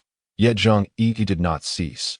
As a doctor, he was acutely aware of the adage, "Strike while the iron is hot." With a relentless series of punches, he mercilessly bludgeoned the zombie hound to death. Silence enveloped the scene. Those zombie hounds in the vicinity, who had dared not join the fray, now fled in terror upon witnessing their leader's demise. The few third-tier hounds at the forefront were equally frightened, baring their teeth from a distance. Perhaps out of fear of Zheng Yi, they too displayed the demeanor of retreat, showing no inclination to avenge their fallen leader. "Hey, don't run away. I intend to consume you as well," Zheng Yi exclaimed upon spotting these disloyal hounds attempting to flee. He immediately dropped his disguise, reverting to his human form. In an instant, the previously timid trio of third-tier hounds froze in bewilderment. Their simple minds could not fathom why a formidable zombie had transformed into a delectable human in the blink of an eye. Nevertheless, the sin of humanity ignited their bloodthirsty instincts, and thoughts of escape vanished as they charged towards Zheng Yi. In response, Zheng Yi once again raised his heavy fist. Mere seconds later, every approaching hound that had not fled was dispatched by Zheng Yi with ruthless efficiency. These zombie minions were not under control. They merely cooperated for survival. Thus, when faced with the provocation of other mutated zombies targeting their leader, they would only observe and then choose to flee upon the leader's death. Certainly, should the target be a delectable human, these creatures would unhesitatingly band together to seize their prey. However, at the core, they were merely a selfish, low-intelligence bunch, likely a reflection of their inherently low IQ as beasts. After dealing with the zombie hound, Zheng Yi devoured it entirely before leaping once more to the rooftops, continuing his search for new targets within the city. It was probable that those viral strains were not commonplace. They would not be found everywhere. While the Times Square area and the city center harbored numerous strains, even a colossal fifth-tier strain, Zheng Yi refrained from approaching it, fully aware that without sufficient strength, such an encounter could spell his demise. If that fifth-tier strain were to set its sights on him, it would be a dire situation indeed. In the jungle, the hunter could swiftly become the hunted, and thus one must remain vigilant and cautious. Chapter 60. Valkyrie Base. Internal meeting. At the same time Zheng Yi roamed the city of hunting, the highest command of the Blue Star Federation convened in the underground Valkyrie Base. The second high-level meeting of the Blue Star Federation since the apocalypse had commenced. The outer perimeter was guarded by genetically modified soldiers clad in powered exoskeletons, each standing 2 meters tall. With robust physiques akin to bears, enhanced through genetic surgery prior to the disaster, each soldier possessed 3 lungs and 2 hearts, along with carbonized artificial bone implants, augmented further by their exoskeleton armor, rendering their combat capabilities formidable. The meeting room was filled with attendees, including a striking woman in a black gown, her skin pale as the Siberian wind. Seated at the center, behind her stood a towering figure clad in powered exoskeleton armor, resembling a small mountain, silently poised like a statue. Subsequently, 4 of the highest leaders of the Blue Star Federation, along with 3 leaders of the Special Abilities Units, and dozens of other officials took their seats. In the days that had passed, it became clear to everyone that these terrorists had unleashed the virus upon the globe, plunging the world into chaos, an irrevocable reality. Thus, regarding the previous proposal to employ annihilation weapons to eradicate all infected zones, I must express my opposition. Such an undertaking would entail excessive resource consumption, and regions devastated by annihilation weapons would require centuries to recover, that I propose we adhere to the initial plan, preserving the ember of humanity by activating all underground bases to continue vaccine development. As this remains our best option, the elegant woman in the black gown spoke softly, her demeanor and poise exuding an air of innate nobility. However, her stance was soon met with opposition. Hyman Luo. Pray tell, how long must we wait? My team has studied these viral entities. They possess self-replicating capabilities, while they are rapidly evolving and mutating, consuming the flesh of their kin. Once they finalize their short-term evolution, they will entirely supplant the existing food chain of Blue Star. Some speculate that these creatures could even evolve photosynthesis and herbivorous traits. Your earlier notion of starving these infected beings over the course of 10 years is utterly different. Moreover, why not cleanse those cities that are hotspots of infection? Another high-ranking leader, his voice tinged with anger, interjected that no one desires to live perpetually underground, even with cloning technology promising immortality. The first meeting had posited that these mutated entities would quickly turn on one another, preying upon each other, leading to a geometric decrease in their numbers and eventual extinction.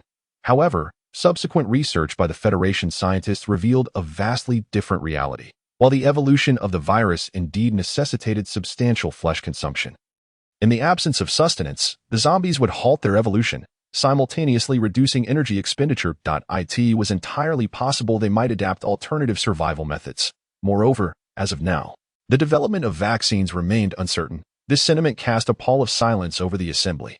The study of viruses had persisted for decades, and the higher echelons of the Blue Star Federation were well aware of this fact.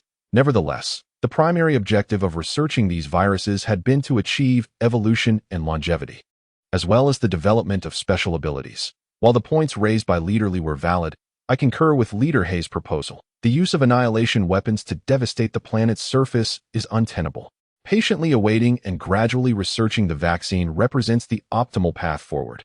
Furthermore, the notion that infected beings could evolve photosynthesis and herbivorous traits remains but a possibility. The most potent special abilities user, known as the Federation Captain, a prodigy who emerged unexpectedly in the second phase of the Special Abilities Unit and now leads the 7 Special Ability Squad, spoke at this moment. His eyes glimmered with a dark golden hue, radiating an intangible energy wave. The captain's words naturally incited hushed discussions among the attendees, for as the most formidable special abilities user on the surface, his voice carried significant weight. Are there any other thoughts? If not, let us proceed to a vote. Another leader chimed in, recognizing that the majority felt Leader Hei's proposal was the most prudent. Soon, the assembly began to cast their votes, the outcome decisively favoring Leader Hei's proposition, concluding with overwhelming support, leaving Leader Li to seethe in silence. Once this matter was resolved, other pressing issues required attention, including the escape of the Zero experiment subject, DUI, and the fall of the Valkyrie underground base. Numerous matters awaited resolution, such as activating specific underground bases to accommodate a certain number of refugees, ensuring the continuation of humanity's ember. Indeed, only days after the disaster erupted, these Federation members finally contemplated the necessity of safeguarding a remnant of humanity. Simultaneously, the Federation Captain, this top-tier special abilities user, expressed his intent to participate in apprehending the fugitive DUI, as well as undertake the subsequent cleansing operations of the Valkyrie base. This situation left Lung Rushuang, who was compelled to listen to these leaders, feeling somewhat dissatisfied. After all, Valkyrie was her domain. However, she found herself unable to voice her grievances as the meeting drew to a close. She seized the opportunity to speak up. Since we are nearing the end of our meeting, I have a matter to report. I possess information regarding a unique infected individual that has surfaced within the Valkyrie base. Based on my investigation, it is highly probable that he is the one who unleashed the crisis, resulting in the deaths of 3 extraordinary operatives. That I propose that the Federation deploy some resources to pursue him. In her hand, Lung Rushuang held a cloud screen computer, displaying the image of Zheng Yi. Ever since the day the black armored robots captured surveillance footage of him, his existence had proven to be intriguing. Distinctly different from that of ordinary infected individuals, he might be a special variant, worthy of exploration and study. Yet, being a mere junior officer, her proposal was met with only calm glances from the 5 leaders and 3 heads of the extraordinary teams.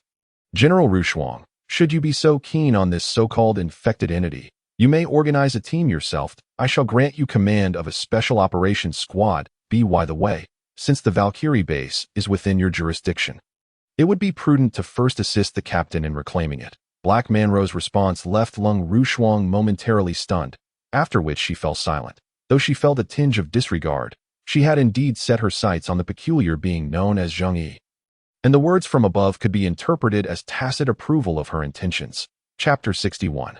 The attacker in Veda Square. Time flew swiftly, and afternoon had already arrived. Zheng Yi had hunted down a considerable number of third-tier zombies along the way. During moments when he could not locate a target for an extended period, he would also choose to engage second-tier zombies, for even the smallest mosquito is still meat. Although Zhang Yaolin had remarked that with each passing day, these mutated beings would become increasingly perilous, this held true primarily for ordinary humans. For those of lesser evolution, even formidable first-tier zombies posed significant danger, while encountering second-tier zombies was tantamount to certain death. Third-tier zombies could easily claim their lives, let alone the powerful fourth-tier zombies capped certainly. The primary concern for Zheng Yi was that the individual in question, having the capacity to flee, likely possessed a high level of intelligence. Given this assumption, it was plausible that he was facing a fourth-tier mutated zombie, precisely the kind of prey he had been anticipating. However, after a thorough search, Zheng Yi began to sense an oddity in this vast shopping mall. The eerie silence enveloping the space felt decidedly unnatural. Just as this thought crossed his mind, he caught a glimpse of movement in the shadows approximately 100 meters away. Without hesitation, Zheng Yi sprinted toward the source of the commotion.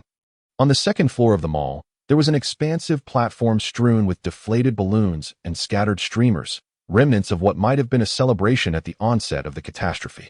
As he ventured further, Zheng Yi's gaze suddenly froze, and he rubbed his eyes in disbelief. There stood a figure clad in suspenders, with a loose, middle-parted wig, awkwardly positioned with one shoulder higher than the other, evoking a sense of bewilderment. Could this be the infamous Chicken Brother?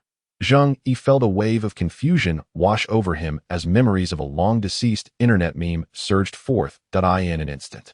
The first-tier zombie turned its head, revealing a grotesque visage. One side of its face was entirely absent, exposing gums and dark red muscle.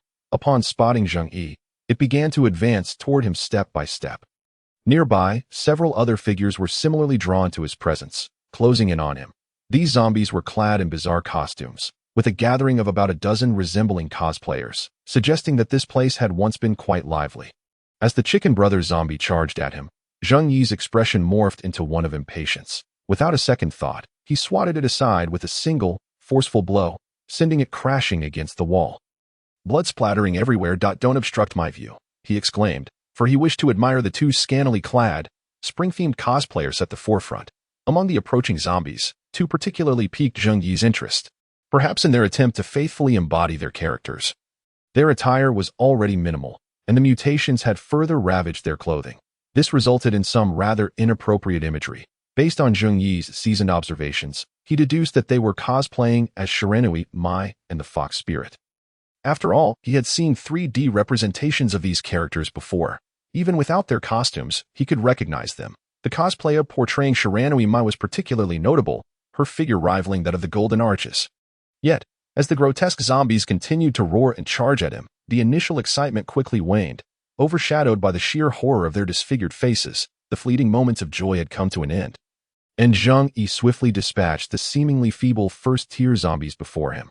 Having accomplished this, he continued to stride forward, the strange silence of the expansive mall rekindling his intrigue and curiosity. As he pressed on, he stumbled upon several cosplayers' corpses strewn across the ground, their flesh largely consumed. Among them, a diminutive pudding-like creature, approximately 70 centimeters tall, knelt on the floor, its mutated tongue with tiny barbs licking at the remnants of flesh clinging to a thigh bone. This small being sported a shock of the claws, deeply embedded within, cruelly sliced through its thick skin, and in an instant, a deluge of entrails and intestines gushed forth from the multiple wounds. The excruciating pain elicited a heart-rending wail from the Gecko Man, just as it intended to twist its body to strike at Zheng Yi. The latter, despite the creature's agonizingly slow movements, leaped onto its back without hesitation.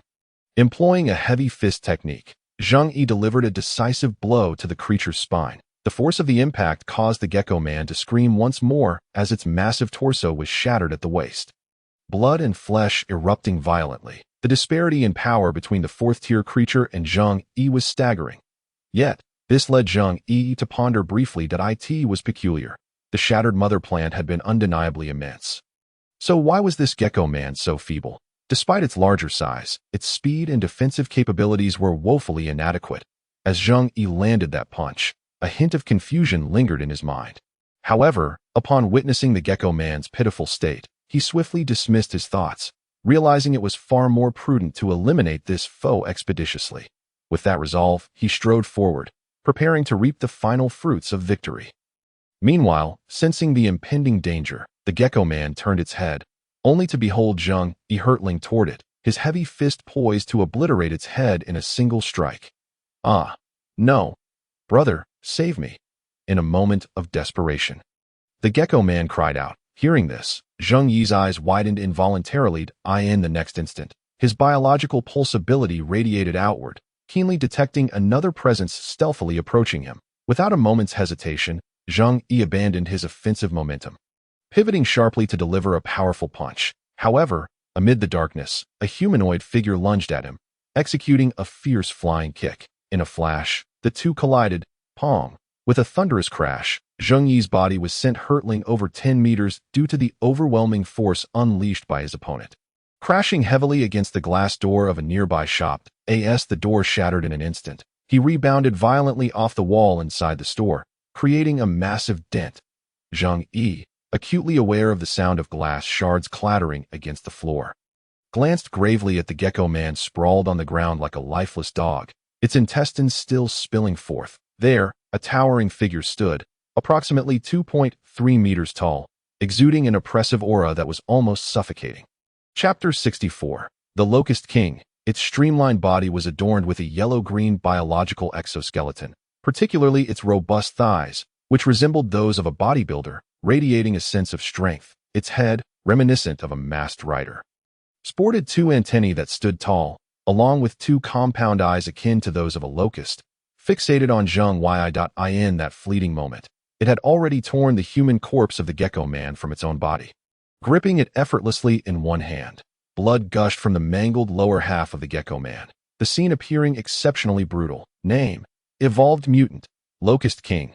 Life level: Surface Tier 4. Special ability: Acidic Spray. Description: A form resulting from the fusion of human and biological elements. Brother, I was wrong. Please don't do this. The gecko man, having inadvertently revealed the Locust King's position and thus failed its ambush, was frantically repenting. Yet the Locust King fixed its gaze entirely upon Zheng Yi, speaking leisurely. Oh, my foolish brother, even while within the mother plant, I generously shared a portion of my nourishment with you. Yet, I never anticipated you would evolve into such a pitiful form. And now, you demonstrate utter foolishness. Frankly, I have been more than generous to you, but a creature as dim-witted as you will inevitably hinder my path to growth. Thus, you shall sleep forever. As the words left its lips, the Locust King delivered a swift hand strike, piercing the gecko man's skull, crushing its brain before casually tossing the remains aside. Zheng Yi witnessed this grisly act. Though he was unclear about the backstory between these so-called brothers, he comprehended one thing. The creature he now faced was indeed formidable. After all, its defensive capabilities and strength were rather impressive, particularly its leg power, likely augmented by the genes of a locust, rendering it exceptionally challenging. Soon, the Locust King shifted its full attention to Zheng Yi, keenly sensing the air around him, and a grin spread across its face. Its mouth, reminiscent of a human's yet devoid of teeth, was instead lined with insect-like pincers. Your human scent is quite unique and potent. I find you intriguing. Would you be interested in joining us to become the master of a new era? The Locust King had already forgotten its previous actions, now posing an inquiry to Zheng Yi. In an instant, Zheng Yi grasped a crucial piece of information from this question. You mean, your kind? Zheng Yi queried, perplexed by the implication, for if it referred to your kind, it suggested the existence of other companions. This realization heightened the pressure on Zheng Yi. Just this one adversary was already daunting. If another emerged, escape might be his only option. Indeed, it is us, the current rulers of H City. The other new humans have yet to hatch. If you are interested, I would be honored to assimilate you. As the Locust King spoke, it extruded a fleshy tendril, writhing through the air like an earthworm, which was a parasitic larva. Once introduced into a human body, it would swiftly release a virus, completely infecting and transforming the individual within mere seconds. Upon hearing this, Zheng Yi began to grasp the intended meaning, yet he merely chuckled at the proposition. New humans? You refer to yourselves as new humans? To me, that is rather laughable.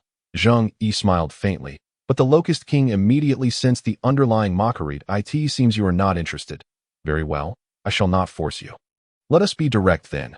I will consume you and thoroughly digest your power. Before the Locust King could finish its words, it charged at Zheng Yi, executing a powerful whip kick mid-air, in the blink of an eye. Zheng Yi chose not to confront this attack head-on, swiftly retreating. However, the Locust King, sensing Zheng Yi's evasion, grew even more exhilarated in its pursuit. Its legs, brimming with muscular power, were its greatest asset. Outside Varda Plaza, tranquility reigned, yet in the next moment, bang, a masonry wall exploded, debris flying as a figure shot forth. Zheng Yi, arms protecting his front, was propelled backward through the air.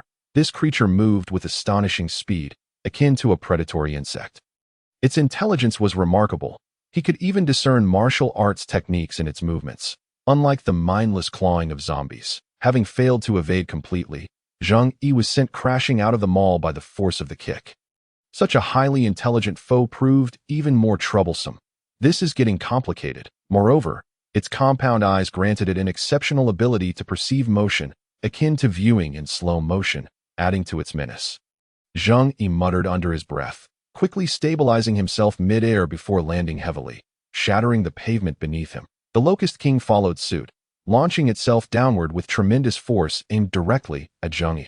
Observing this, Zheng Yi once again retreated swiftly, but the Locust King, noticing his continued evasion without counterattack, became increasingly animated. Its body, encased in a biological exoskeleton, rendered ordinary bullets ineffective. Furthermore, the Locust genes endowed its legs with overwhelming strength, making it an unstoppable force. Are you merely going to flee like a dying rat? Prepare to perish. Another powerful whip kick came hurtling toward him. Zheng Yi lowered his stance to evade the sweeping strike. Seizing the opportunity, he unleashed a heavy punch into the creature's soft abdomen, where the exoskeleton was thinnest. You zombie, quite cultured, aren't you? After evading for so long, Zheng Yi finally landed a decisive blow, and he couldn't help but comment on the high intelligence of this mutated zombie. Meanwhile, the Locust King, reeling from the impact, howled.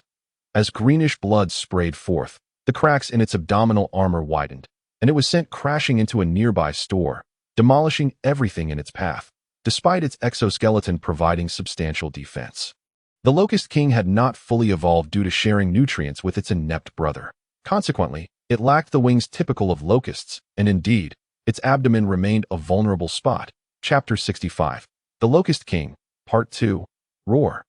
With a fierce roar, the Locust King swiftly rose, its pain transforming into unbridled fury. Zheng Yi launched another powerful punch. The Locust King decisively pivoted, unleashing a sweeping kick, only to find Zheng Yi evading the strike with the agility of a leaping dragon, closing the distance with remarkable finesse before delivering a crushing blow to its face. This punch shattered the Locust King's facial armor, creating numerous fissures through which its verdant blood gushed uncontrollably. Yet, the Locust King managed to stabilize itself, refusing to be sent flying. Seizing the moment, it retaliated with a brutal kick aimed at Zheng Yi's chest, a fitting response to the assault it had just endured. Zheng Yi, still reeling from his previous attack, had no time to dodge. Even as he sensed the incoming strike, he could not evade it, resulting in a heavy collision with the wall nearby. The masonry of the building crumbled explosively. Zheng Yi tumbled into the adjacent shop, scattering chairs across the restaurant, and feeling the sharp pain of what seemed to be two fractured ribs. Fortunately, his remarkable regenerative abilities would allow him to recover swiftly. All he needed to do was endure the pain. This creature is indeed formidable, Zheng Yi thought, impressed by the opponent's recent actions, realizing that this would surely be a bloody and primal brawl. How exhilarating! You humans truly are something special. The battered Locust King charged through the shattered wall, radiating an aura of savage ferocity. Zheng Yi keenly observed that the wounds on its face had yet to fully regenerate. Despite its formidable defenses, it appeared that its regenerative capabilities were not as robust as expected. A relentless assault on its injured areas could prove advantageous. Just then, the Locust King closed the distance once more. Leaping to deliver another explosive kick. In a split second, Zheng Yi met the strike with a heavy punch, but the sheer force of the attack sent him stumbling backward several meters, crashing into the remnants of chairs in the hot pot restaurant. Wooden splinters flew everywhere, creating chaos in an instant. The Locust King's leg power was indeed overwhelming. However, Zheng Yi remained unfazed. Although lacking the protection of armor, the resilience of his skin was exceptionally high.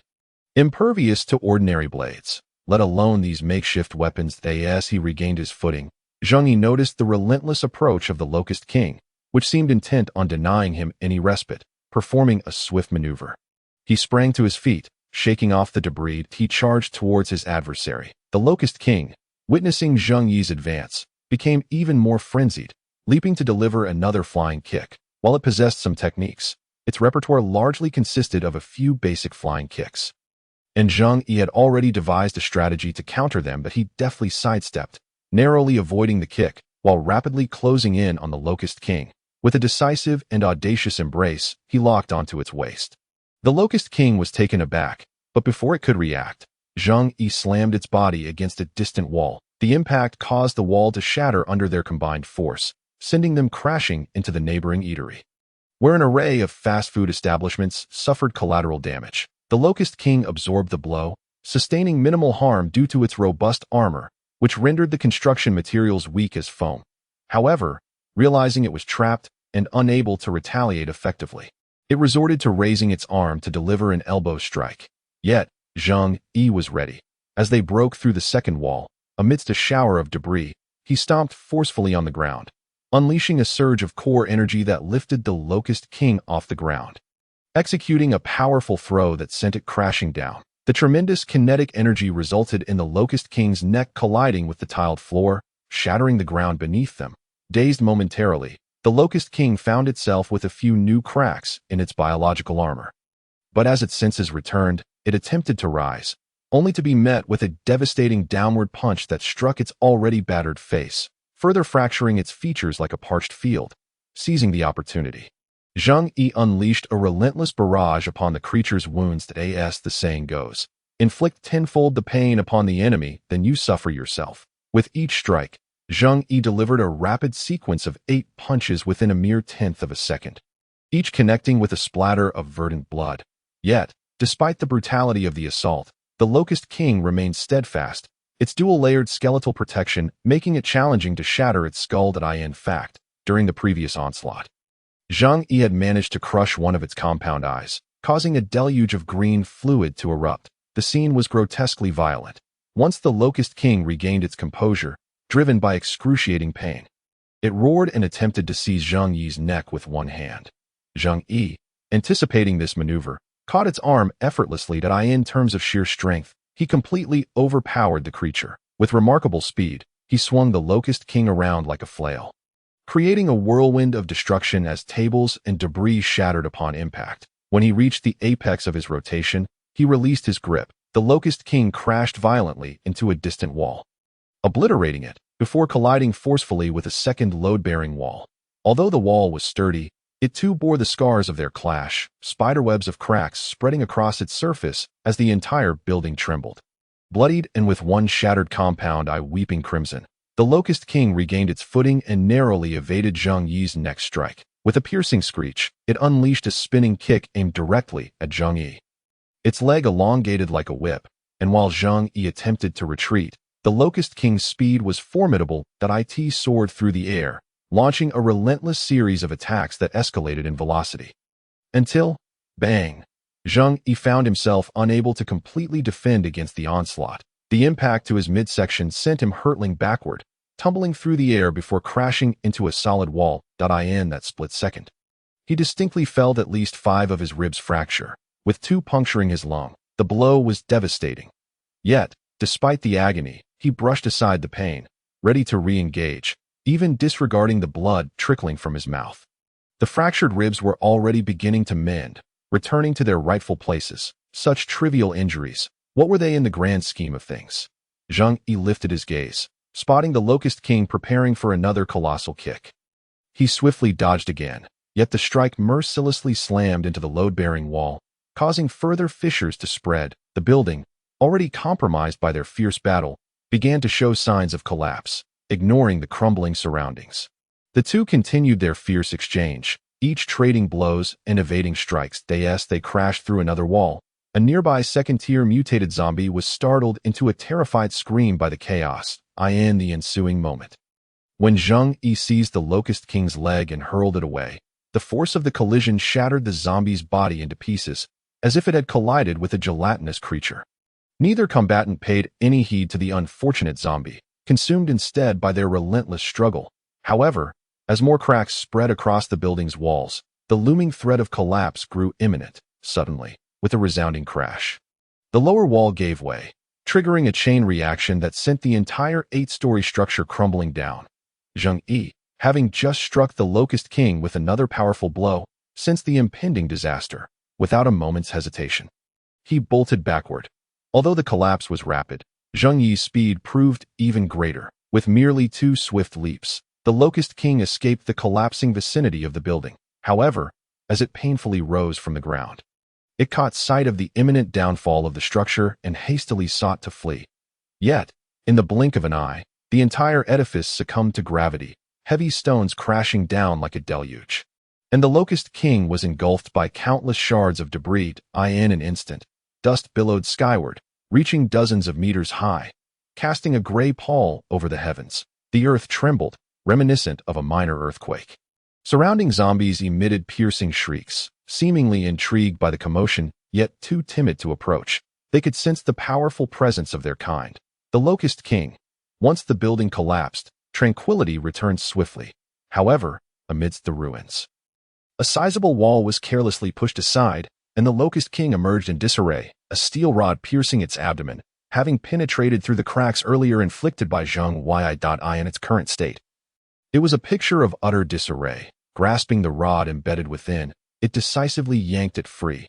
Yet, in the next moment, a whistling sound approached, and as the Locust King hesitated to look up, a colossal concrete telephone pole hurtled toward it.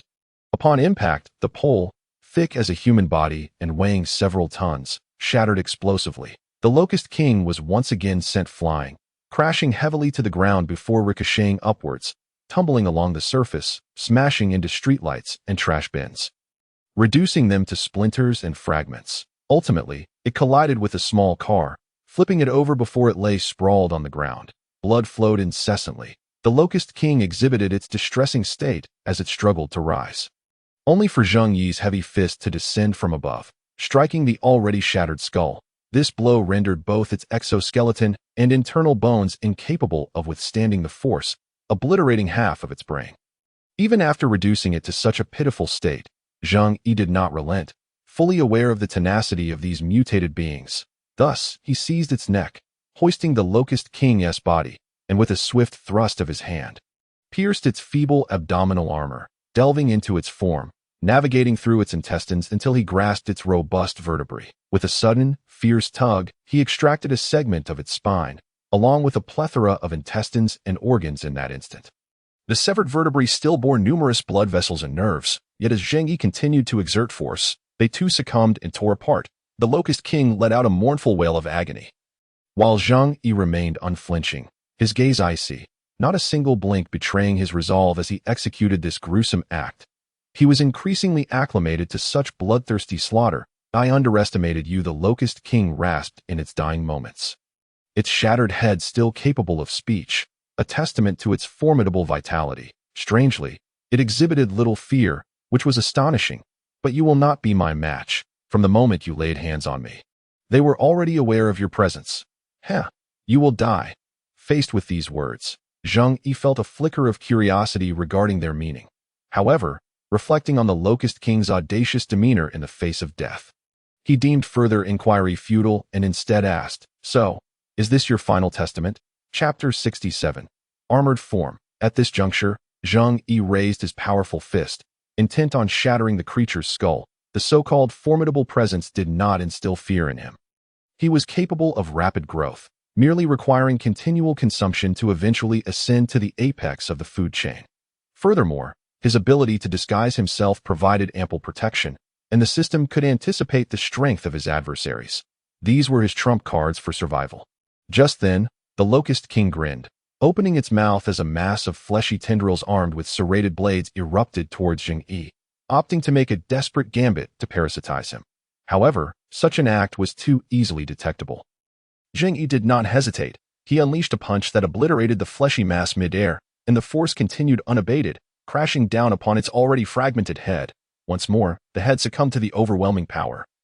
Disintegrating into a cascade of brain matter and viscous flesh scattered across the ground. At last, the Locust King's body lost all strength, its arms drooping limply, motionless. The desperate parasitic maneuver, while swift, proved futile. Zheng Yi would not fall for such tricks a second time.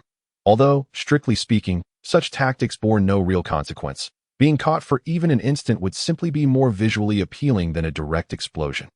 Without hesitation, Zheng Yi activated his absorption ability, sending forth a torrent of dark red tendrils that swiftly penetrated the Locust King's body, greedily consuming its life essence. Its form was rapidly engulfed by the dark crimson strands. Even its formidable armor, yielding to the relentless onslaught, gradually eroded away. Thus, the process of consumption took a brief moment, but soon, the Locust King's body was wholly absorbed by Zheng Yi, an abundance of dark red threads coursing over his surface, transforming him into a humanoid porcupine. The sensation of enhanced power was astonishing. As the tendrils entwined him, they began to weave, reshape, and harden. In no time, a suit of black armor interspersed with dark red patterns was successfully simulated. Even Zheng Yi's eyes transforming in the process.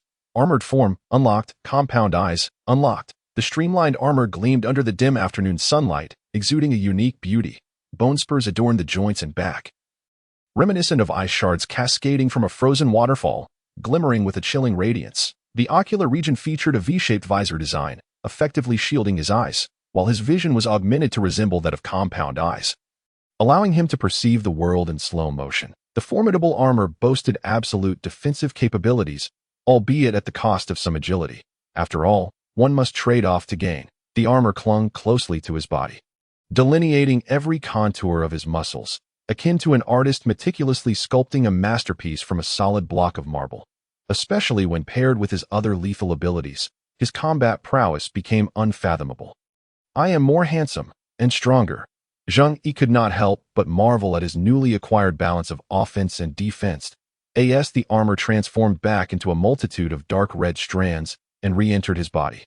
He utilized his compound eyes to survey his surroundings. Though the compound eyes possessed remarkable capturing abilities, allowing them to perceive even the swiftest of entities, the vision was quite uncomfortable, rendering time as though it were being played in slow motion, draining considerable mental energy, ideal only for combat scenarios. The armored form shared this trait, somewhat diminishing flexibility.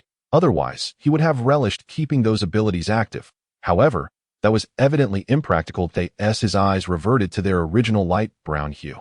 He assumed his human form once more. Presently, his combat capabilities were commendable, yet he remained merely a Tier 4 entity on the surface, reflecting on his encounters with Xie and Lin Xiaowei, both of whom were Tier 5 beings. He recognized the substantial gap in their strengths and acknowledged the long road ahead. Not to mention the existence of extraordinary powers in this world. Zheng Yi remained unfamiliar with such forces and had yet to engage in true combat with them, having only observed from a distance. However, he was certain he would come to understand these phenomena in due course. After casting a glance at the gradually darkening sky, Zheng Yi fell silent for a moment. Winter days were indeed short, and he was reluctant to venture out at night. Thus, after a period of contemplation, he resolved to complete his final hunt of the day before returning to the hotel for rest. However, prior to that, he had not forgotten the deceased lizardman's corpse within Wada Square, also a Tier 4 zombie, one he would not allow to go to waste. Following a brief period of busyness at the square, Zheng Yi, having successfully absorbed the remains, continued his swift traversal through the city, disguising himself as a zombie. Occasionally, he encountered small hordes of zombies, along with some Tier 3 zombies leading a gaggle of Tier 1 zombies. Zheng Yi would leap from buildings, descending upon the ground, and upon noticing the Tier 3 zombies regarding him as a formidable foe, he wasted no time in obliterating their heads before consuming them. The remaining zombies fled rapidly. howling in despair as they faced their fallen, unworthy leader. Zheng Yi paid little heed to these first-tier zombies. Even the strength that third-tier zombies could muster was minimal. Hunting first-tier zombies felt like a frivolous waste of time. What he truly needed were fourth-tier mutated zombies, for even the lower-tier fourth-tier zombies offered scant power. The recent lizard-human hybrid zombie he encountered had proven to be quite weak. With each enhancement he underwent, this realization became increasingly pronounced. After dashing along the city walls for a while, two piercing howls suddenly broke the air, piquing Zheng Yi's curiosity. He stood quietly atop a tall building. Casting his gaze down towards the street below, two third-tier zombies were engaged in a fierce exchange of roars, while behind them, a throng of lower-tier zombies joined in the cacophony. Both third-tier zombies were imposing figures. Mutations of humans. The one on the left had evolved spiral bone spikes, while the one on the right sported sharp claws. In that moment, they charged at each other, launching into a brutal skirmish. Their combat style was straightforward and savage. Jaws wide open, they bit into each other, tearing large chunks of flesh away. They swiftly employed their claws for visceral disembowelment or thrust their bone spikes deep into one another's abdomens. Delivering a chilling blow, Zheng Yi found their deadly struggle rather fascinating. So, zombies also competed for territory, he mused, watching the duel unfold with growing intrigue, while the lesser zombies merely shouted and refrained from intervening. What, he wondered, was the purpose of their existence? His questions were soon answered when the clawed zombie seized the bone-spiked zombie by the neck, ripping its head clean off. In a frenzy, it howled in triumph. A declaration of its victory. This act incited a wave of excitement among the lesser zombies, who surged forward to join the fray, while the defeated lower-tier zombies, after a moment of roaring, began to flee. Yet, the victorious zombies would not allow their quarry to escape so easily.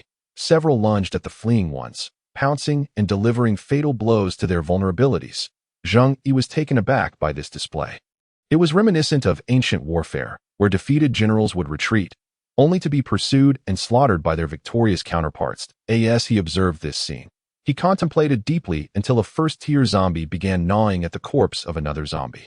Suddenly, its body underwent a transformation, sprouting sharper and thicker claws and bone spikes, while its jaw elongated, and its height increased by 20 centimeters. After consuming enough sustenance, this first-tier zombie had undergone a significant mutation.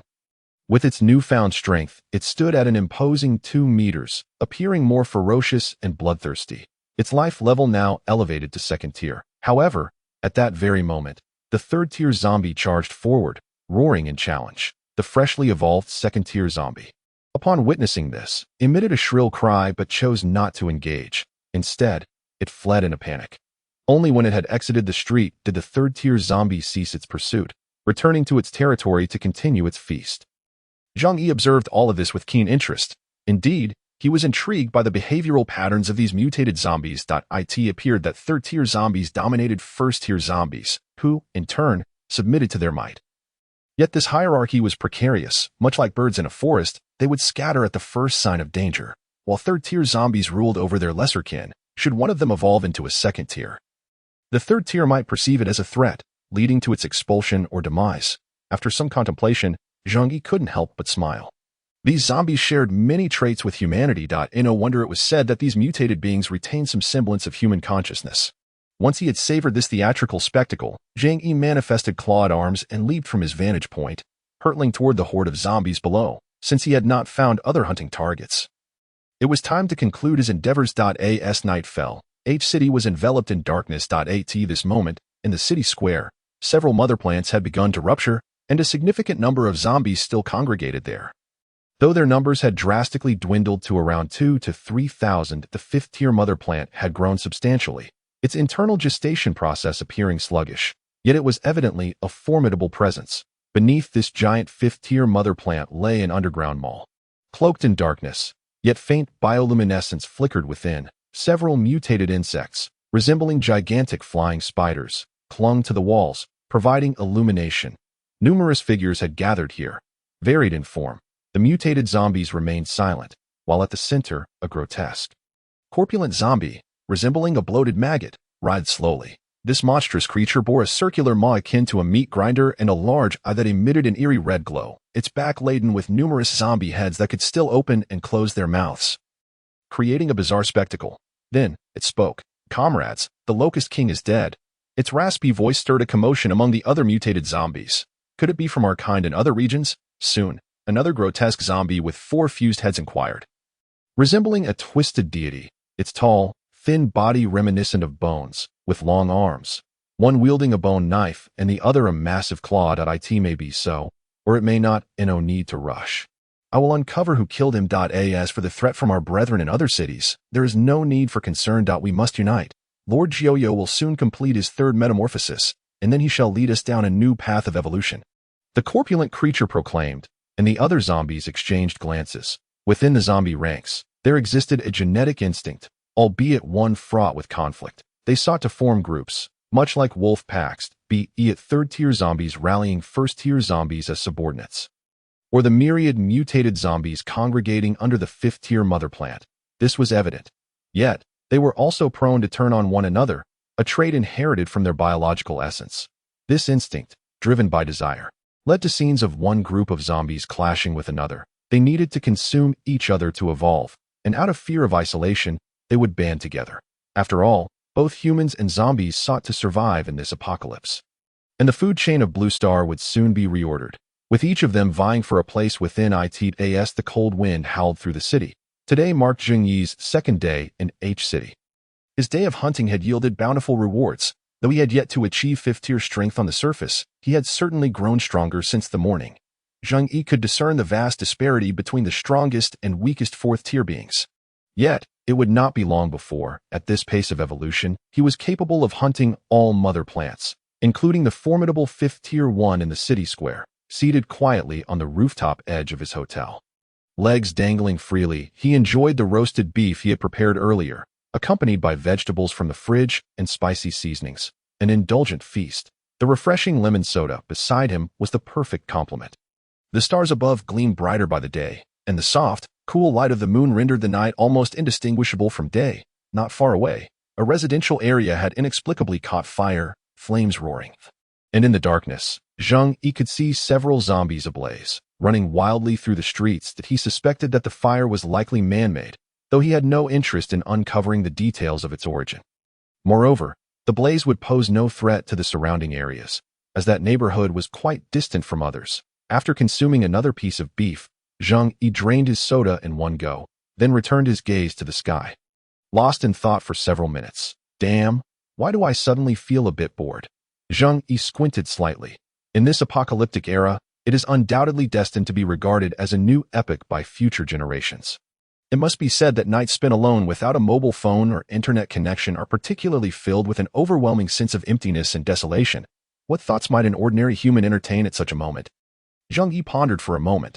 Most likely, they would be contemplating survival or grappling with the anxiety of scavenging for resources. However, having satisfied his basic needs and possessing formidable strength, untroubled by the threat of zombies, he begins to contemplate more profound matters. The value of that ancient saying is ever increasing.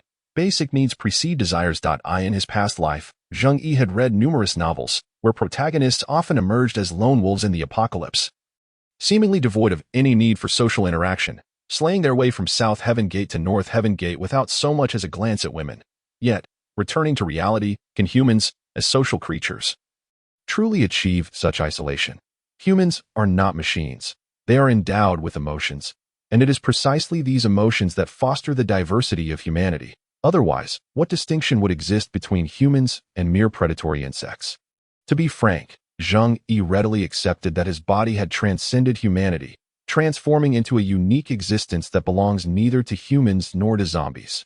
Yet, this is a solitary existence. It lacks kinship.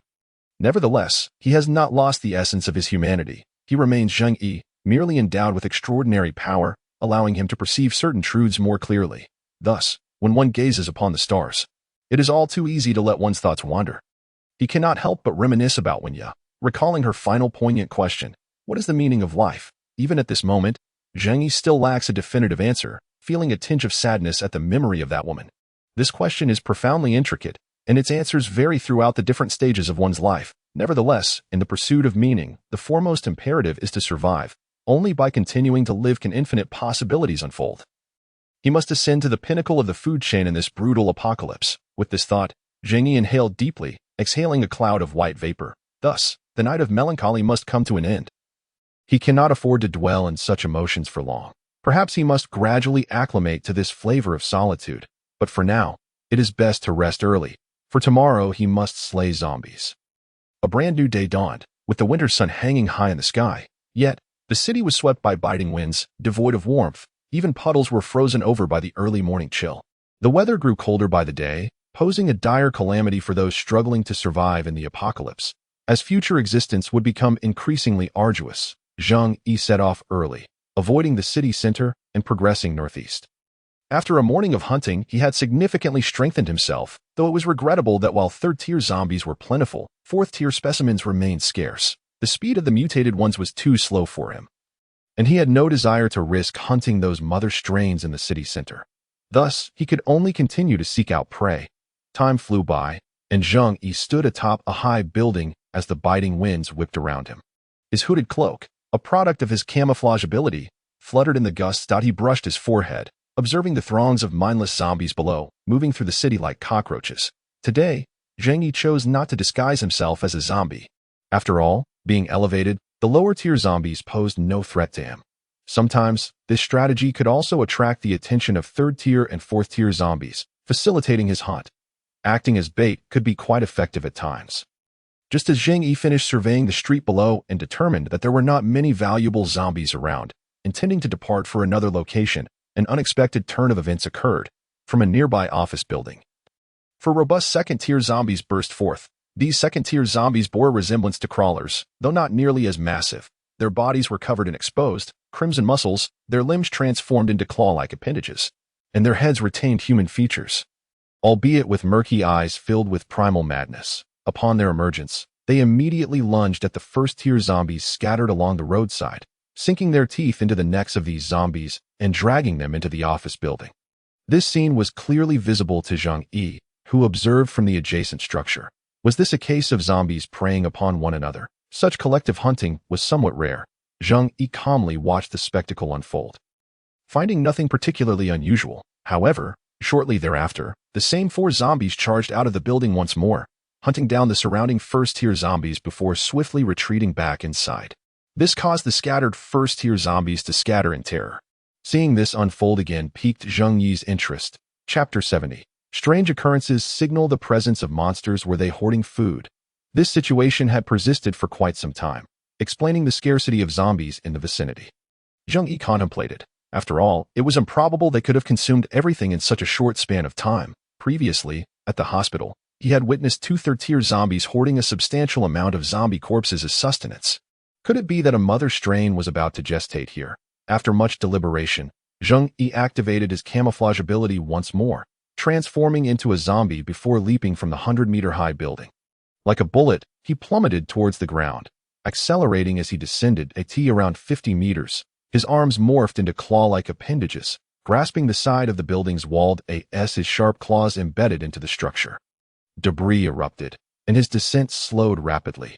Finally, just over 50 meters from the ground, he released his grip and fell freely, crashing down with a resounding thud that shattered the earth beneath him. His gaze shifted towards the office building ahead. The surrounding zombies, upon witnessing the second-tier zombie descending from the heavens, froze in place, the first-tier zombies trembling in fear, unwilling to approach him, with no time to concern himself with these lower-tier zombies. Zheng Yi strode confidently towards the dark entrance of the office building. The shattered glass doors bore numerous bloodstains, while a runaway car had crashed inside, its doors wrenched open, and the seats shredded by claws. Bloodstains marked the ground, indicating that something had dragged away the original bodies. Thus, upon entering the lobby of the office building, Zheng Yi was astonished to find not a single corpse in sight.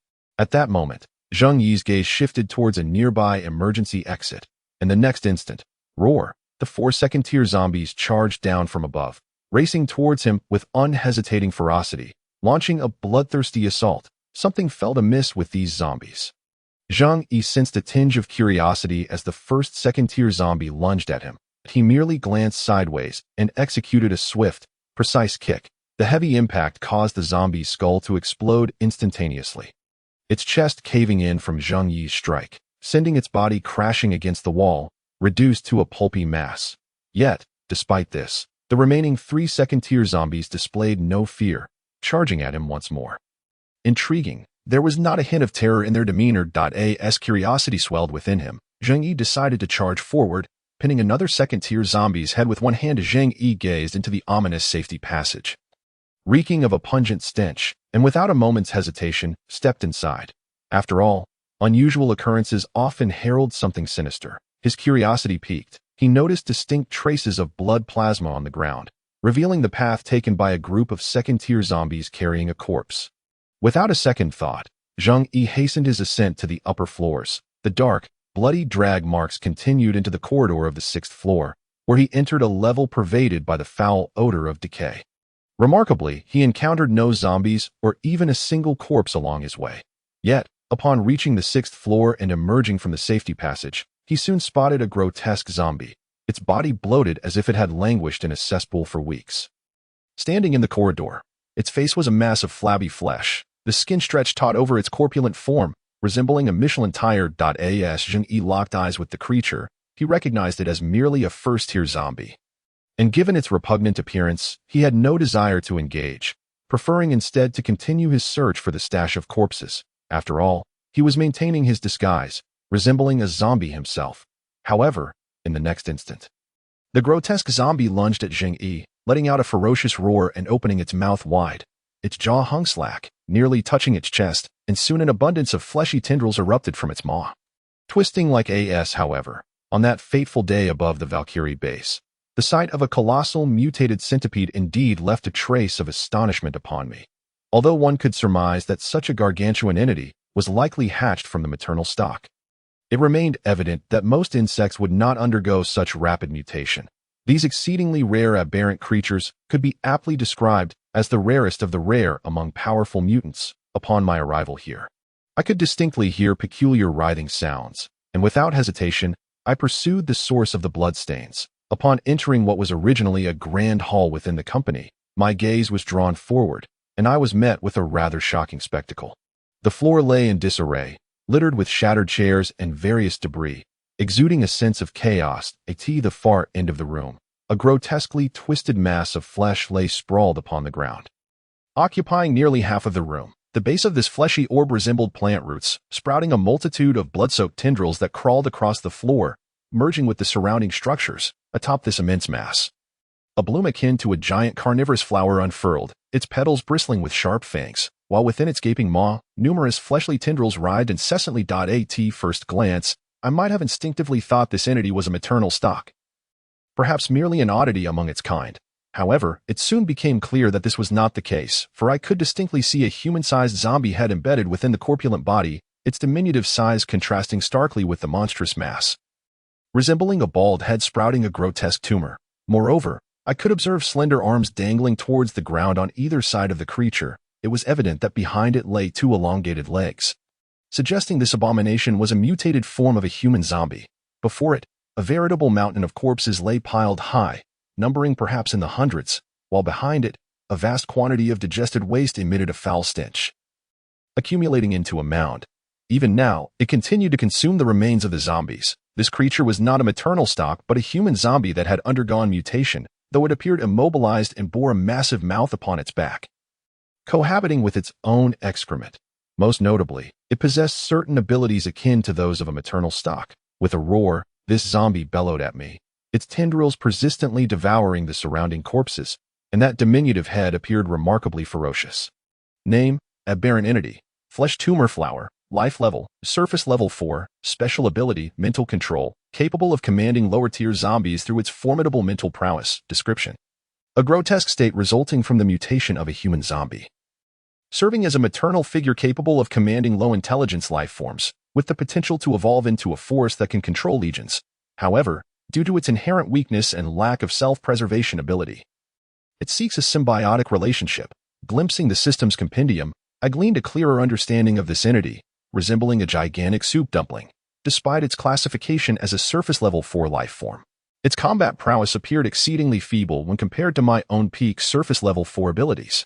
Nonetheless, what thrilled me most was its capacity to control zombies. If I could consume it and acquire this ability, perhaps I could command a horde of zombies myself. With this thought in mind, the necessity to hunt this aberrant mutated zombie became even more pronounced. As the claws on my arms emerged, I propelled myself forward in a swift motion, ready to slay this succulent target.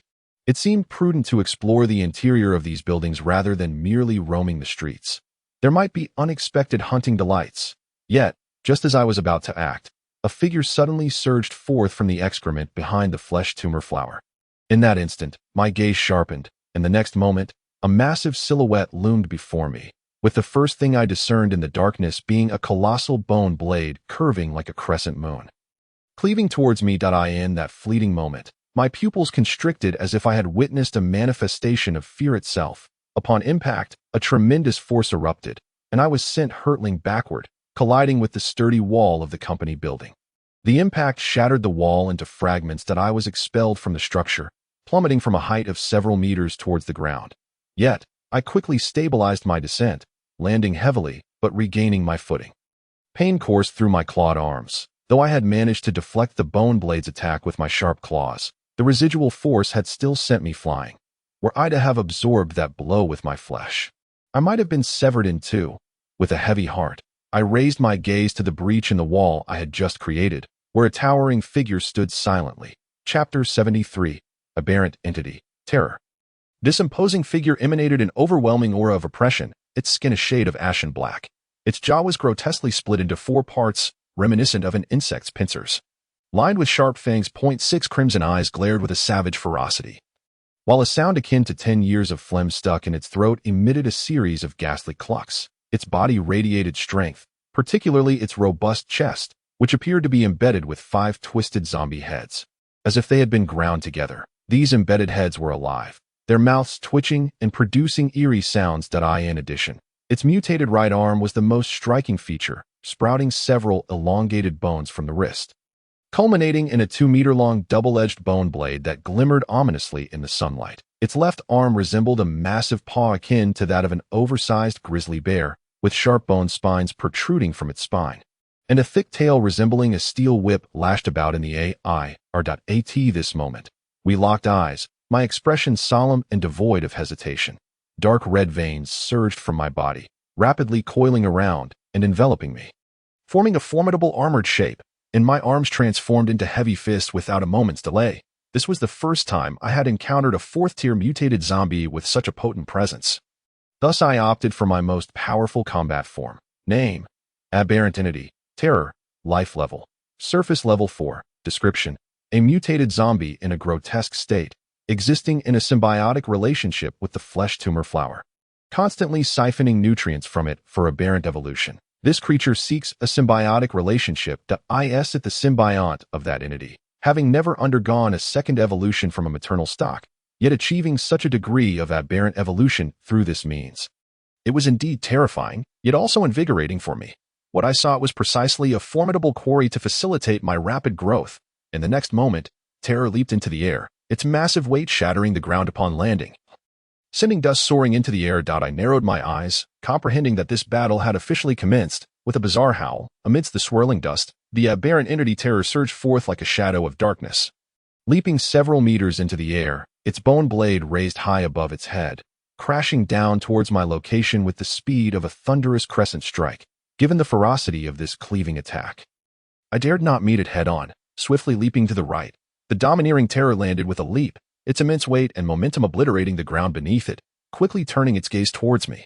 Seizing the opportunity, I altered my retreat route, propelling myself towards it after exploding the ground beneath me. Simultaneously, I swung my heavy fist with full force towards it. In a flash, terror moved with astounding swiftness, its body agile and powerful, raising its bone blade for a sweeping strike aimed at me once more. The next moment, a thunderous sound erupted as our weapons collided, sending shockwaves through the ground, shattering the earth beneath us. The hardness of the bone blade matched that of my heavy fist. Yet, I acted first, leaping once more to deliver a powerful blow to terror's face. Clearly, even in my armored form, my speed exceeded that of my opponent. With just a single strike, pang! It seemed even the air quivered slightly, and the immense body of terror was sent reeling backward, crashing heavily against the entrance of a nearby commercial street. The body surged forward, crashing violently into a wall, shattering it to pieces, before half-kneeling upon the ground.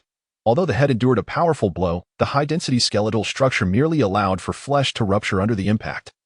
With the wound visibly healing at an astonishing rate, Regaining its balance swiftly, its gaze once again fixed ahead, instinctively raising its blade-like arm as a shield, for it was at that very moment that Zheng Yi charged forth like a missile.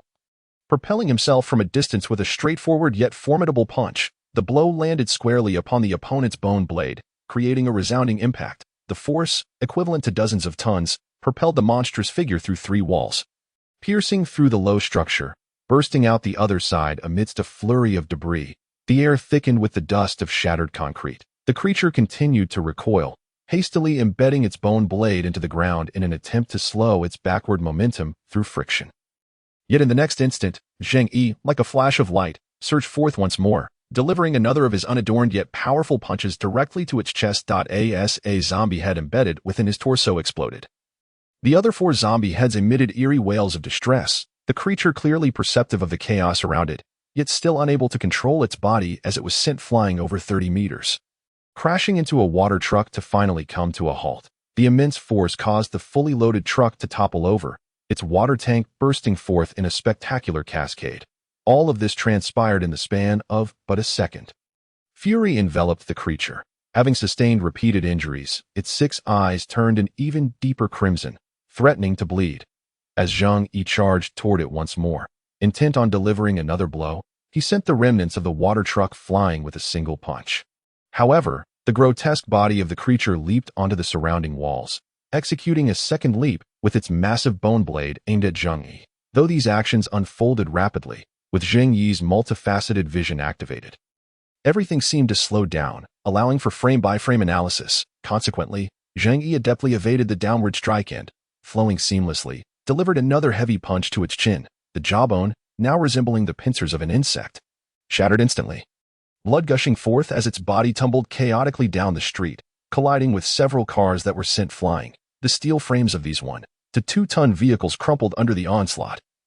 Reduced to ruined that moment, Zheng Yi pursued, reaching above the creature's form. With a firm grip on its head, he exerted full force, driving it into the ground with a resounding impact. The cement surface dented over 30 centimeters deep, fissures radiating outward. After this, Zheng Yi dragged the several-ton mass of the creature, pressing its head against the ground as he sprinted forward. The roadway was instantly gouged, creating a trench several meters long. Without hesitation, Zheng Yi seized the creature's shattered jaw and, with a powerful throw, sent it crashing into a distant residential building, obliterating the balcony and penetrating the room beyond in mere seconds of frenzied action. Zheng Yi stood still, breathing steadily, remnants of the creature's severed jaw still clinging to his arm. He deactivated his multifaceted vision. His gaze turned grave, fixating on the ravaged 3rd-floor balcony. Within a heartbeat, the grotesque creature emerged, its jaw nearly obliterated, the upper portion missing a significant chunk. Blood and flesh marred its face. Towering to the ceiling, it regarded Zheng Yi, a twisted smile forming on its bloodied visage. Seemingly unfazed by the injuries inflicted upon it in that moment, Zheng Yi comprehended the true horror of his adversary. Indeed, he realized that the injuries he had inflicted were merely superficial, even with the loss of its jawbone. The creature's core skeletal structure remained intact, and it could regenerate at an alarming rate. If Zheng Yi, upon donning his armor, was akin to a warrior, then this 4th-tier aberration, the creature known as Terror, was a heavily armored behemoth, immensely resilient. It became evident that this would be a protracted and arduous battle. Zheng Yi understood the gravity of the situation as the creature's wounds healed rapidly. The aberration propelled itself from the upper floors, hurtling toward Zheng Yi with lethal intent, signaling the commencement of the 2nd round. Familiar with the leap and slash that shattered the earth, Zheng Yi deftly sidestepped. But this time, the creature, with alarming acuity, ensnared his calf with a massive claw-like hand. As Zheng Yi's eyes narrowed, transforming once more into multifaceted vision, he was launched like a bullet, crashing against the building's wall, which crumbled like sand under the force of his impact. Zheng Yi penetrated through 4 walls, sending debris and fragments flying into another street. Yet, as he regained his footing, the aberration charged through the gaping hole he had created, advancing relentlessly toward him, its formidable presence forcing Zheng Yi to grit his teeth. The massive blade descended again with ferocity, yet Zheng Yi, refusing to relent, executed a side punch to deflect the strike. Following up with a rapid knee strike that slammed into the creature's chest, Zheng Yi ascended, arms lifted high. He unleashed a devastating blow to the creature's skull. The tremendous force drove the aberration's body downwards.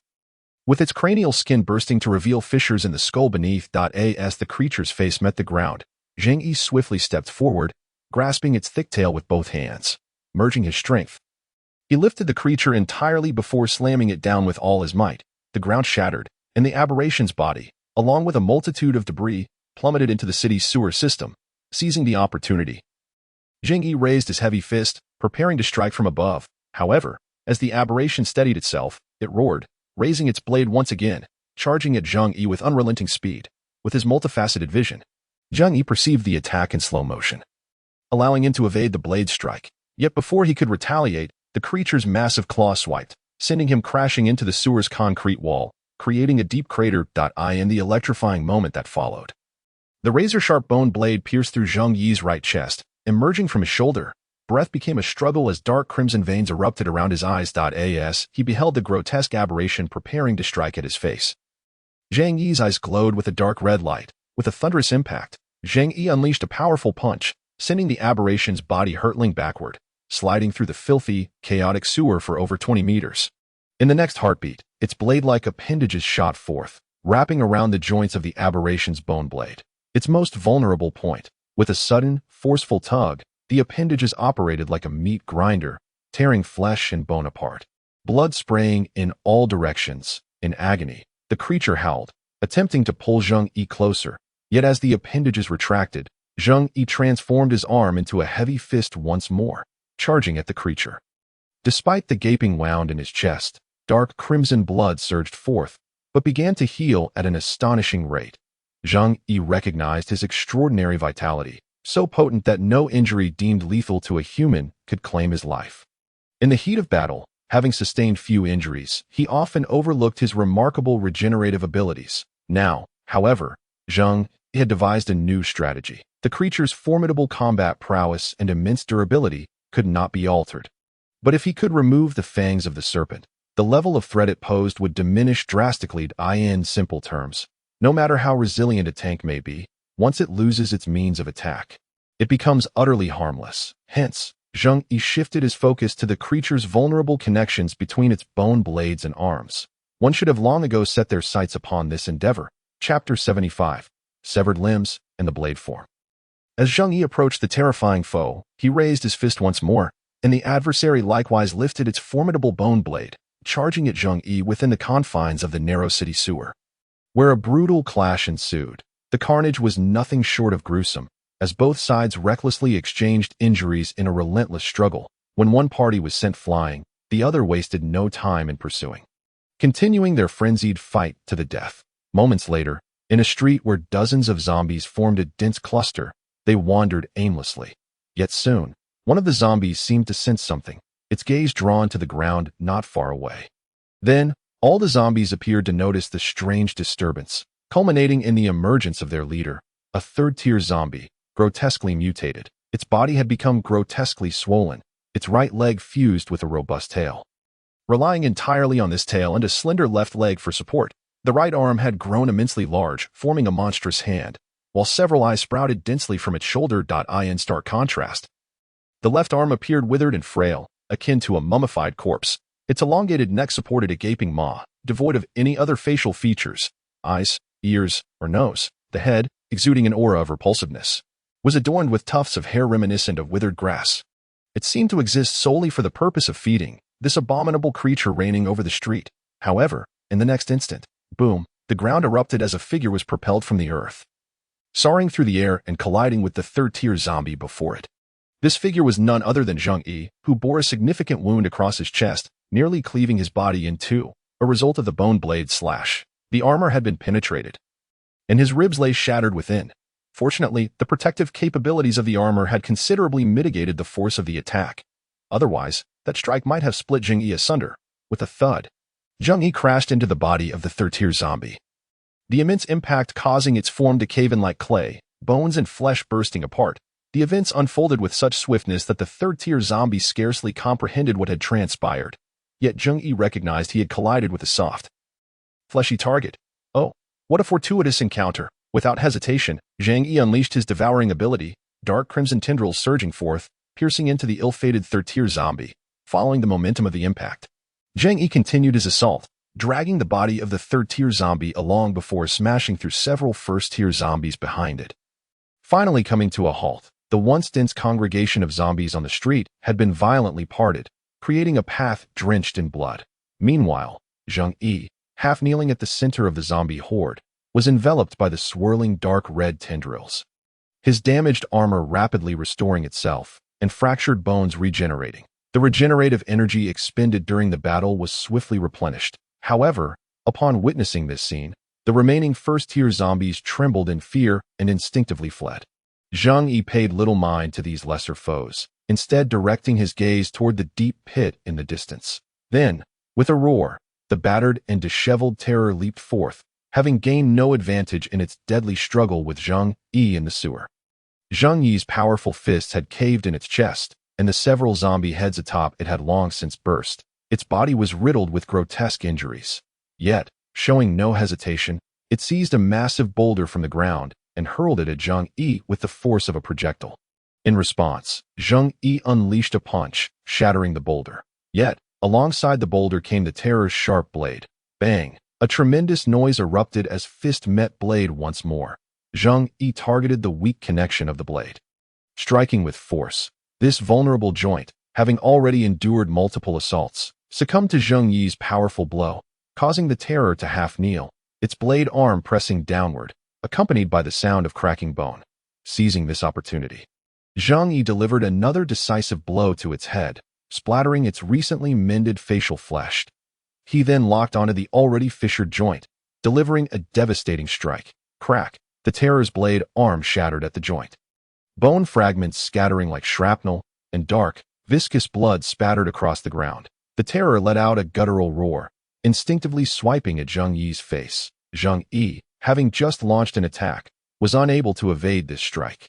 Struck in the face, he was sent sprawling, colliding with several vehicles along the way before coming to a stop. The claw had torn through his facial armor, shattering his dark red goggles. After wreaking this havoc, the terror gazed at its severed right arm. Flesh and muscle writhed, but regenerating the bone blade was beyond its capacity.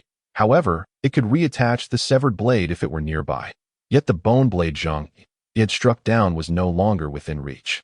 In contrast, Zheng Yi had transformed his right arm into a blade form, firmly grasping the bone blade. Drawing it toward himself, as dark crimson tendrils surged forth, enveloping the bone blade. Zheng Yi consumed it. Soon, the tendrils began to morph and writhe, reshaping into a double-edged blade resembling a crescent moon, replacing his arm from the elbow down. Blade form unlocked. The heavy-armed form had finally been unlocked. Possessing both the cutting capabilities of claws and the destructive force of powerful punches, a true weapon of mass destruction, upon witnessing this transformation, even with its low intelligence, the terror fell silent for 2 seconds. Seemingly grasping the situation, with its eyes wide with fury, filled with resentment, it charged at Zheng Yi, furious at having its arm taken. Meanwhile, Zheng Yi, having just activated the blade form, swiftly healed the wounds on his face. His expression darkening as he sensed the immense power coursing through his blade. It was time to eliminate this cornered wolf. Chapter 76. Unlocking control abilities. Without a moment's hesitation, Zheng Yi raised the blade against the ground. Akin to a fleeting shadow racing toward the terror, the one-armed adversary charged at him. Zheng Yi's assault arrived like a flash of light. As they drew near, a splatter of blood erupted like a fountain, and the massive arm twisted in the air before crashing heavily to the ground. In an instant, the terror, now bereft of both arms, roared hoarsely, its heart filled with dissatisfaction. Yet as it turned its head, Zheng Yi's blade was already upon it once more. A high leap followed by a swift, thunderous slash. This strike cleaved the foe from head to tail. The towering body stood frozen, the terror's gaze fixated on Zheng Yi, while its body remained motionless. The next moment, its form split cleanly down the center, toppling to the ground. Silence returned to the scene, for Zheng Yi's strength, capable of reaching several tons, unleashed upon a thick blade resulted in an extraordinary cutting performance. Zheng Yi's expression remained calm as he gazed at the corpse on the ground, showing no hesitation as the blade arm transformed into a myriad of dark crimson tendrils that swiftly pierced into the body. Absorbing this delectable feast, Simultaneously, a surge of immense power coursed through Zheng Yi, for this aberrant fourth-tier zombie was the most nutrient-rich entity he had ever consumed. This energy rapidly flowed through his entire being, and the system promptly notified him. Life level elevated to Surface Tier 5. At this moment, Zheng Yi attained the power of Surface Tier 5. He had reached an extraordinary level of existence, possessing incredible strength beyond the grasp of mere mortals. Though he was currently at the initial stage of Surface Tier 5, it surpassed the evolutionary capabilities of ordinary zombies. Typical mother strains could elevate zombies to Surface Tier 4, representing the second evolution, with only a select few achieving Surface Tier 5. Even Lin Xiaowei, possessing Surface Tier 5 strength, owed it to her extraordinary abilities as a new era mutant, which significantly enhanced her capabilities. In terms of physical prowess alone, she could not compare to Zheng Yi at this moment. Moreover, Zheng Yi's understanding revealed that within the city of H, only a single mother strain had reached the power level of Surface Tier 5. Naturally, as time progressed, with hundreds of zombies being fed daily, it was possible that some mother strains would hatch into mutated beings of Tier 5. Furthermore, if these second evolution mutated zombies were to consume one another, they would continue to grow stronger. Nevertheless, in the present day, Zheng Yi has undoubtedly ascended to the ranks of the elite within this city, akin to those who inhabit the pinnacle of a pyramid. He felt a surge of vitality coursing through his being. Yet, that fellow is far from forgotten. After reflecting on the immense power gained from this recent devouring, Zheng Yi swiftly executed a powerful leap, propelling himself to the height of 8 stories, landing atop a building, before sprinting away in pursuit of a distant target. Soon, Zheng Yi found himself back at the 6th floor of the office building. Upon noticing him, the colossal, grotesque zombie, reminiscent of a fierce flower, immediately unleashed its fleshy tendrils in attack. However, such feeble attempts posed no threat to him.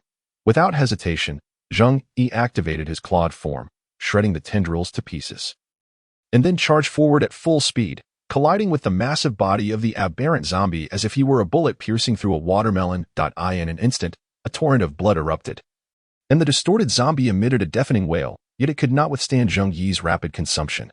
Dark red tendrils, akin to a tsunami, surged from within Zheng Yi, greedily penetrating the monstrous zombie's body to absorb every morsel of flesh and nutrient.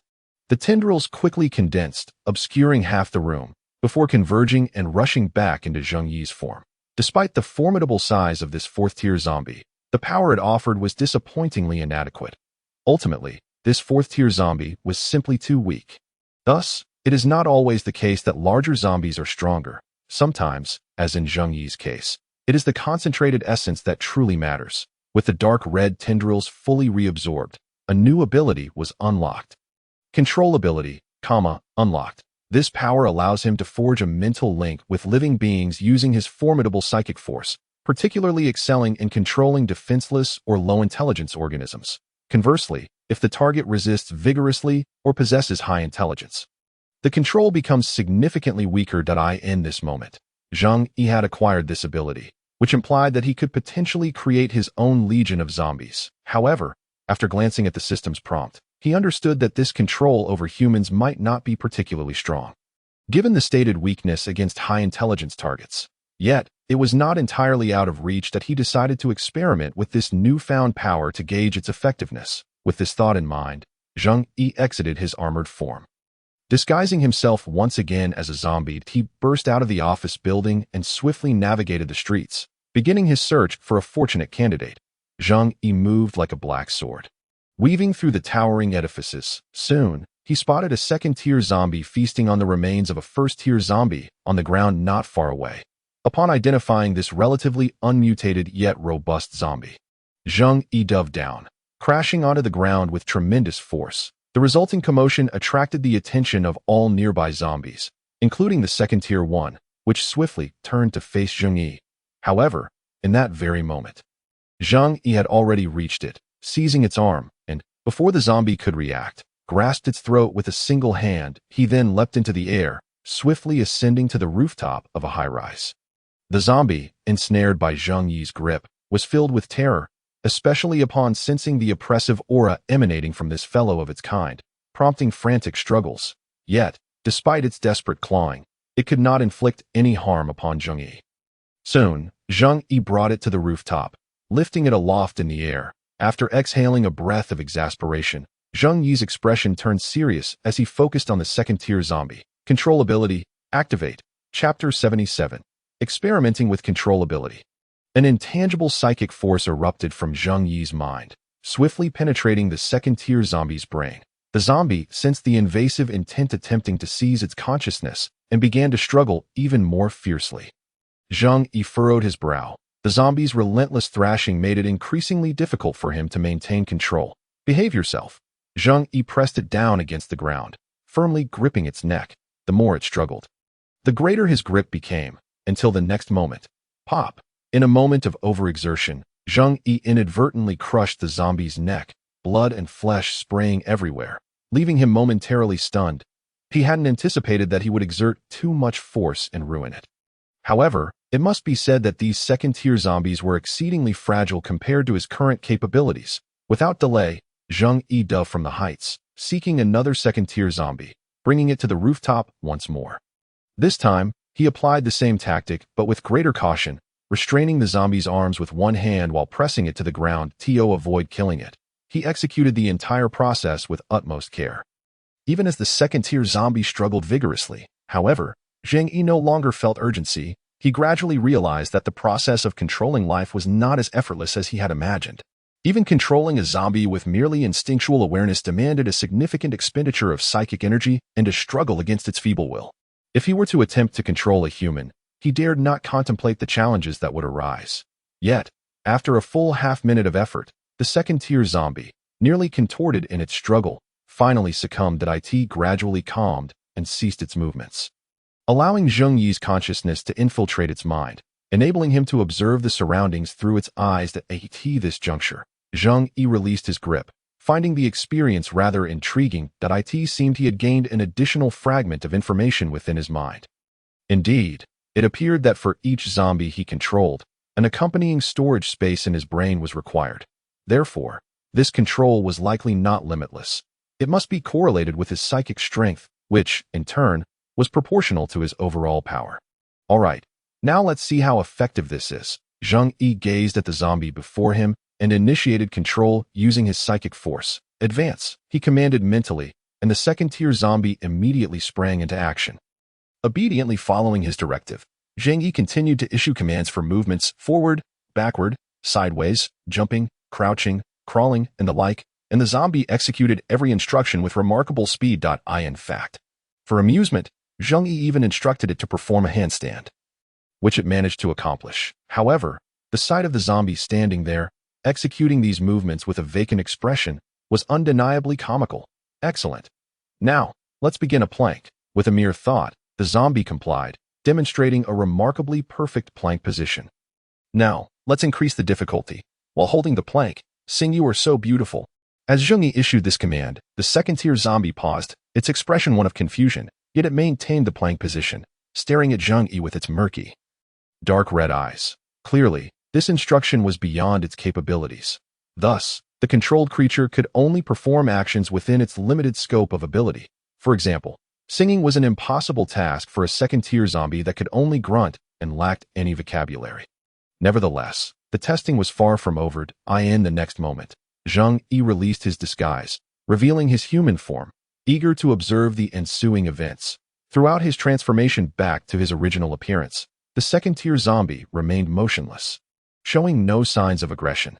This indicated that the control ability had entirely overridden its bloodthirsty instincts. This was a crucial finding.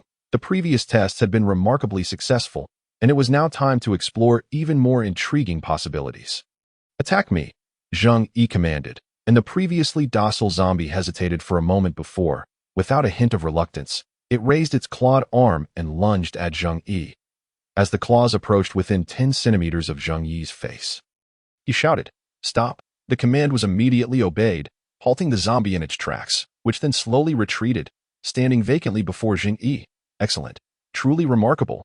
It obeys my every command, but to what extent can this control reach? Zheng Yi, his expression grave, prepared to execute the final phase of the test.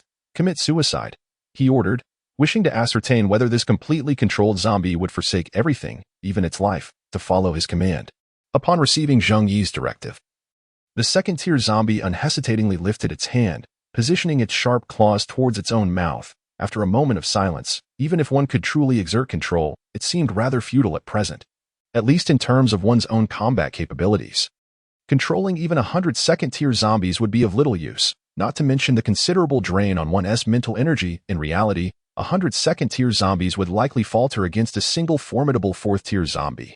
It is akin to 100 rabbits being no match for a single tiger. Furthermore, if one possessed such prowess, it would be far more advantageous to engage directly and consume the opponent.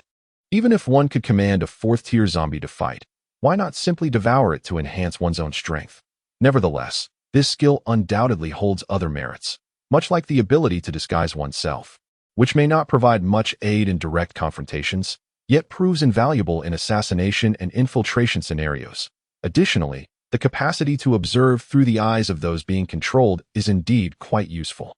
Chapter 78. Survivors of the Food Factory. After a period of contemplation, Zheng Yi decided to set these thoughts aside for the moment. Having reached the 5th tier on the surface, it was time to resume his hunting endeavors and strive to grow stronger. After all, Zheng Yi had initially intended to hunt the 5th tier mother plant located at the heart of H City's Times Square. With this in mind, he continued to soar through the distance in search of his next target. Time flew by, and before he knew it, it was around 4 in the afternoon. With a swift stroke of his blade, he severed the neck of a massive, mutated zombie pig that roamed the city. Its head, comparable in size to that of a truck, tumbling to the ground.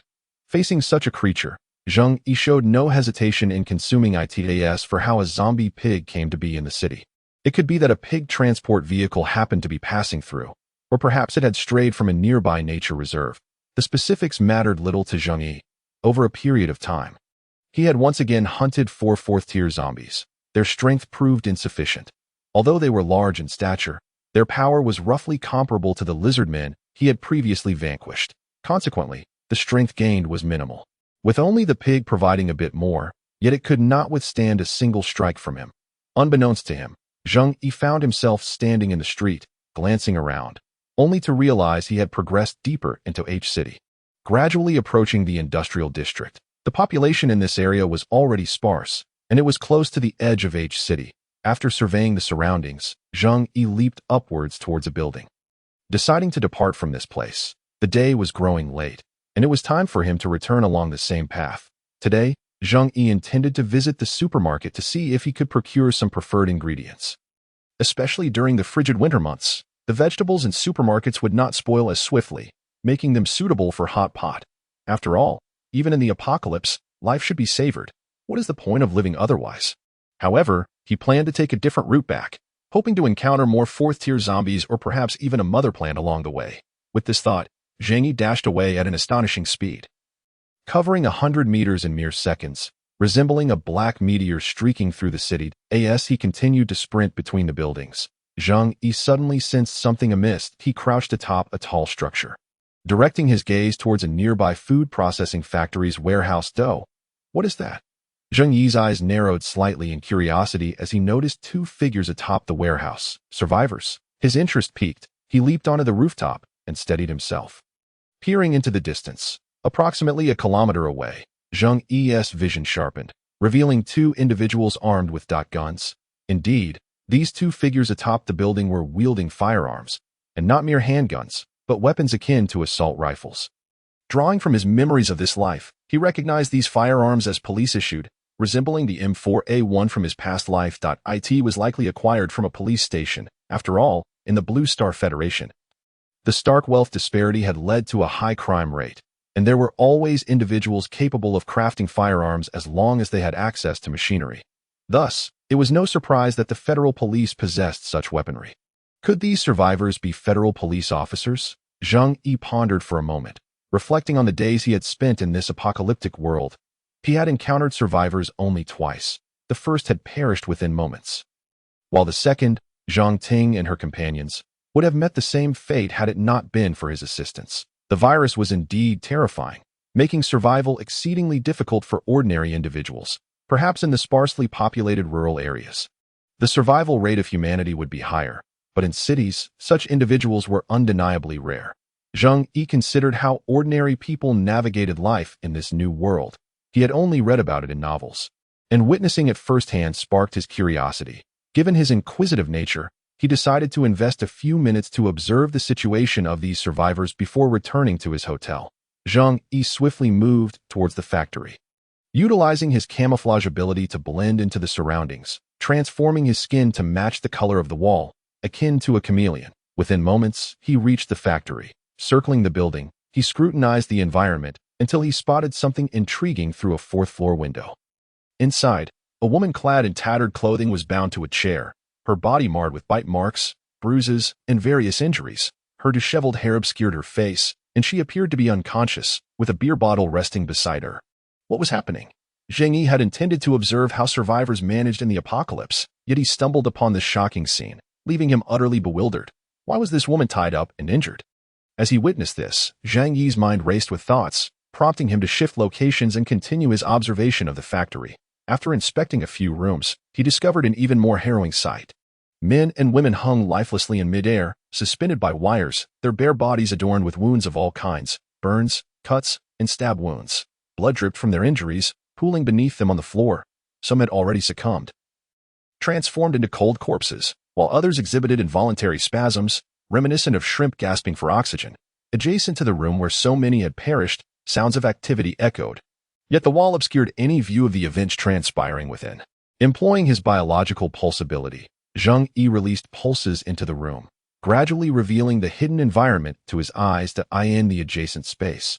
A group of individuals took turns tormenting 3 victims to stifle their screams and prevent attracting zombies.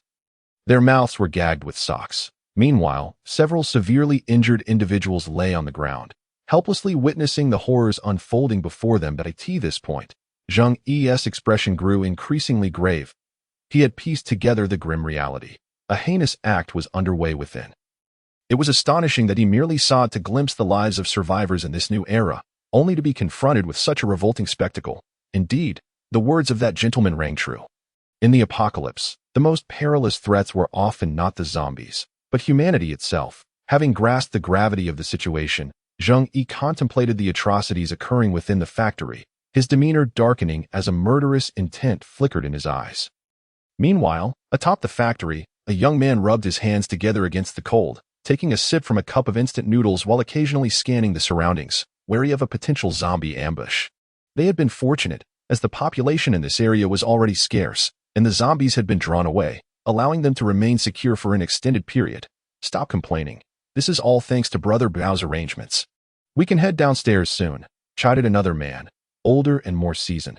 Upon hearing the name Brother Biao, the younger man grinned, casting aside any grievances. Indeed, the leader of the City Federal Police was notorious. Once a supposed champion of justice, yet now revealed to be merciless behind the scenes. True. Brother Biao is indeed ruthless, boiling water on the head, hammering toes, and employing cigarette butts in tea. He has mastered it all. So many have perished under his hands in recent days. It's truly chilling that as the young man spoke, he couldn't help but shudder, gripping the gun in his hand even tighter, as if that were the only way to find a semblance of security. Sighing, he thought that it would suffice to simply go along with him. In a few days, when the vehicle was repaired, they could make their way to the safe base. Just the day before, this group had intercepted a transmission indicating the existence of a survivor at a place 200 kilometers away, known as the Dawn Underground Base. This revelation had instilled a newfound hope within the group, prompting their decision to repair the large truck downstairs and modify it for their journey to the safe haven. However, upon hearing this, the young man paused, glancing at the more seasoned man and saying, "Brother Ma, what if the people at that safe base find out about what we've done here? What should we do?" The young man was understandably anxious, as such actions would have warranted a death sentence in the society of your. Yet, the man referred to as Brother Ma merely shot him a look of exasperation. "Are you foolish? Who here would confess to their misdeeds? As for those fellows, do you think Biao Gu would allow them to live?" As Brother Ma spoke, the young man let out a resigned sigh. True enough, but it's hard to fathom such matters in the old world. Though you think someone like Biao Gu had already engaged in such deeds before the disaster struck? The young man inquired, curiosity evident in his voice. In truth, the question lingered in everyone's minds, though they all had an unspoken answer. And you dare mention this. When it's your turn, you play the game more ruthlessly than anyone else. You even enjoy choking people to the brink of asphyxiation. I almost feel embarrassed for you. Brother Ma teased the young man before him. I learned that from Biao Gu. I never would have imagined such things before. But that woman tied to the chair was remarkably stubborn. Even 5 or 6 of us couldn't restrain her. In the end, it took Biao Gu to subdue her, and after being tormented by us for so long, she still lived. I heard on the radio that we've evolved in this new era. So could it be that both she and Biao Gu are exceptional among the evolved? Perhaps, but Biao Gu truly is formidable. His muscles can grow larger. Their banter continued, yet in the next moment, Zheng Yi, clad in his armored form, sprinted up from the lower floor to the rooftop, just as the 2 men engaged in conversation caught sight of Zheng Yi's silhouette. His armored arm struck with lethal precision. In an instant, the 2 men met their demise, their heads crushed before they could even comprehend what had transpired. Having completed this grim task, Zheng Yi exhibited no hesitation, swiftly descending the rooftop stairs towards the floor below. Meanwhile, below, 2 individuals had already finished their revelry and were beginning to dress. The leader among them was a burly bald man, exuding an aura of strength, his eyes gleaming with intensity as he lounged in a pair of pajamas, observing his subordinates' actions. Haha, Biao Gu is incredible, truly deserving of the title 9 times a night, a man with a sharp, simian visage exclaimed, hastily flattering him while lighting a cigarette for Biao Gu. A mere trifle. Back when I used to frequent KTV, I would order 3 ladies. This is nothing, Biao Gu replied, taking a deep drag from his cigarette. He cast a glance at his subordinates as they tormented their captive, frowning slightly as he remarked, there are only a few of them left, don't kill them. If they die, how will we survive? Once you finish, continue repairing the vehicle, and take a look at those rebellious ones hanging around. Bring down those still alive. Upon hearing this, his subordinates promptly agreed, refraining from any further mischief. All right, Biao Gu. What about those men who refused to join you? One subordinate whispered, referring to those who had previously resisted Biao Ji's authority. In response, Biao Gu merely chuckled coldly. What do you think? Don't kill them for now. Their wives, sisters, and mothers are still here, as long as they live. Those women will cooperate. As Biao Gu spoke, his subordinates shared a lecherous grin. But in the next moment, bang, the previously closed door was blown off its hinges, and as everyone turned in confusion, Zheng Yi calmly walked in, surveying the scene of his subordinates and the naked women sprawled on the floor alongside the battered men. The atmosphere froze instantly. Without hesitation, Zheng Yi charged forward, swiftly delivering a hand strike that pierced through Biao Ji's chest, shattering his body into a grotesque array of flesh and bone. Before anyone could grasp the situation, a one-sided massacre had commenced. In just 2 seconds, the scene was drenched in blood, countless dismembered corpses littering the ground. Those who still stood were swiftly torn apart. Having completed this gruesome act, Zheng Yi departed. The women on the floor, witnessing the carnage, stood frozen in shock, and after a prolonged moment, they finally screamed in horror.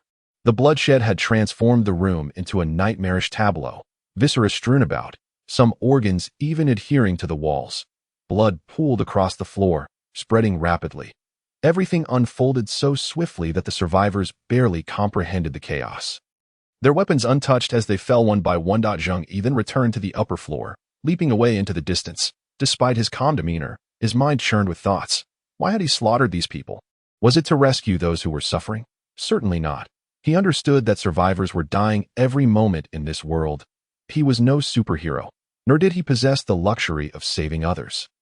Moreover, the weak were destined to perish. The murder of these individuals stemmed purely from his revulsion at their actions. Seeing such depravity ignited a murderous intent within him. If he wished to kill them, he would act without restraint, for no one could stop him in that moment. This was a world of survival of the fittest. It echoed the sentiment. I kill you. What concern is it of yours?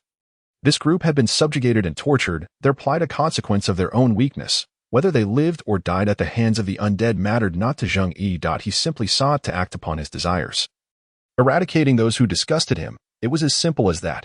His body had transformed into something unrecognizable, yet he had not abandoned his humanity entirely, at least, in the span of just a few days. He had not succumbed to such a fate. However, these humans, perhaps it had begun with Biao Gu, who had wielded his power to dominate, drawing in followers who adhered to his command. Those who defied him met with death or abuse.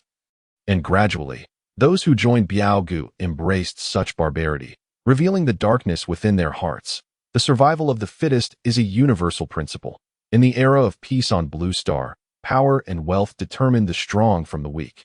And now, in this age, it was sheer brute force. Zheng Yi comprehended this truth and continued swiftly towards the hotel. Choosing an alternative route promised surprises, and after devouring a fourth-tier mutated creature, he pressed on. Moments later, he arrived at the Samus supermarket just half an hour before dusk. But today's hunt had been remarkably fruitful. He had attained a surface-level 5th-tier strength. However, the nourishment provided by the 4th-tier mother plants had begun to dwindle in significance. Zheng Yi sensed that while his ascent from 2nd to 5th tier had occurred in a matter of days, reaching the 6th tier would likely demand greater effort and more potent life force. The higher one climbed, the more challenging it became to elevate their life level. But those concerns were for another day. For now, Zheng Yi simply yearned to procure some ingredients for a hearty meal.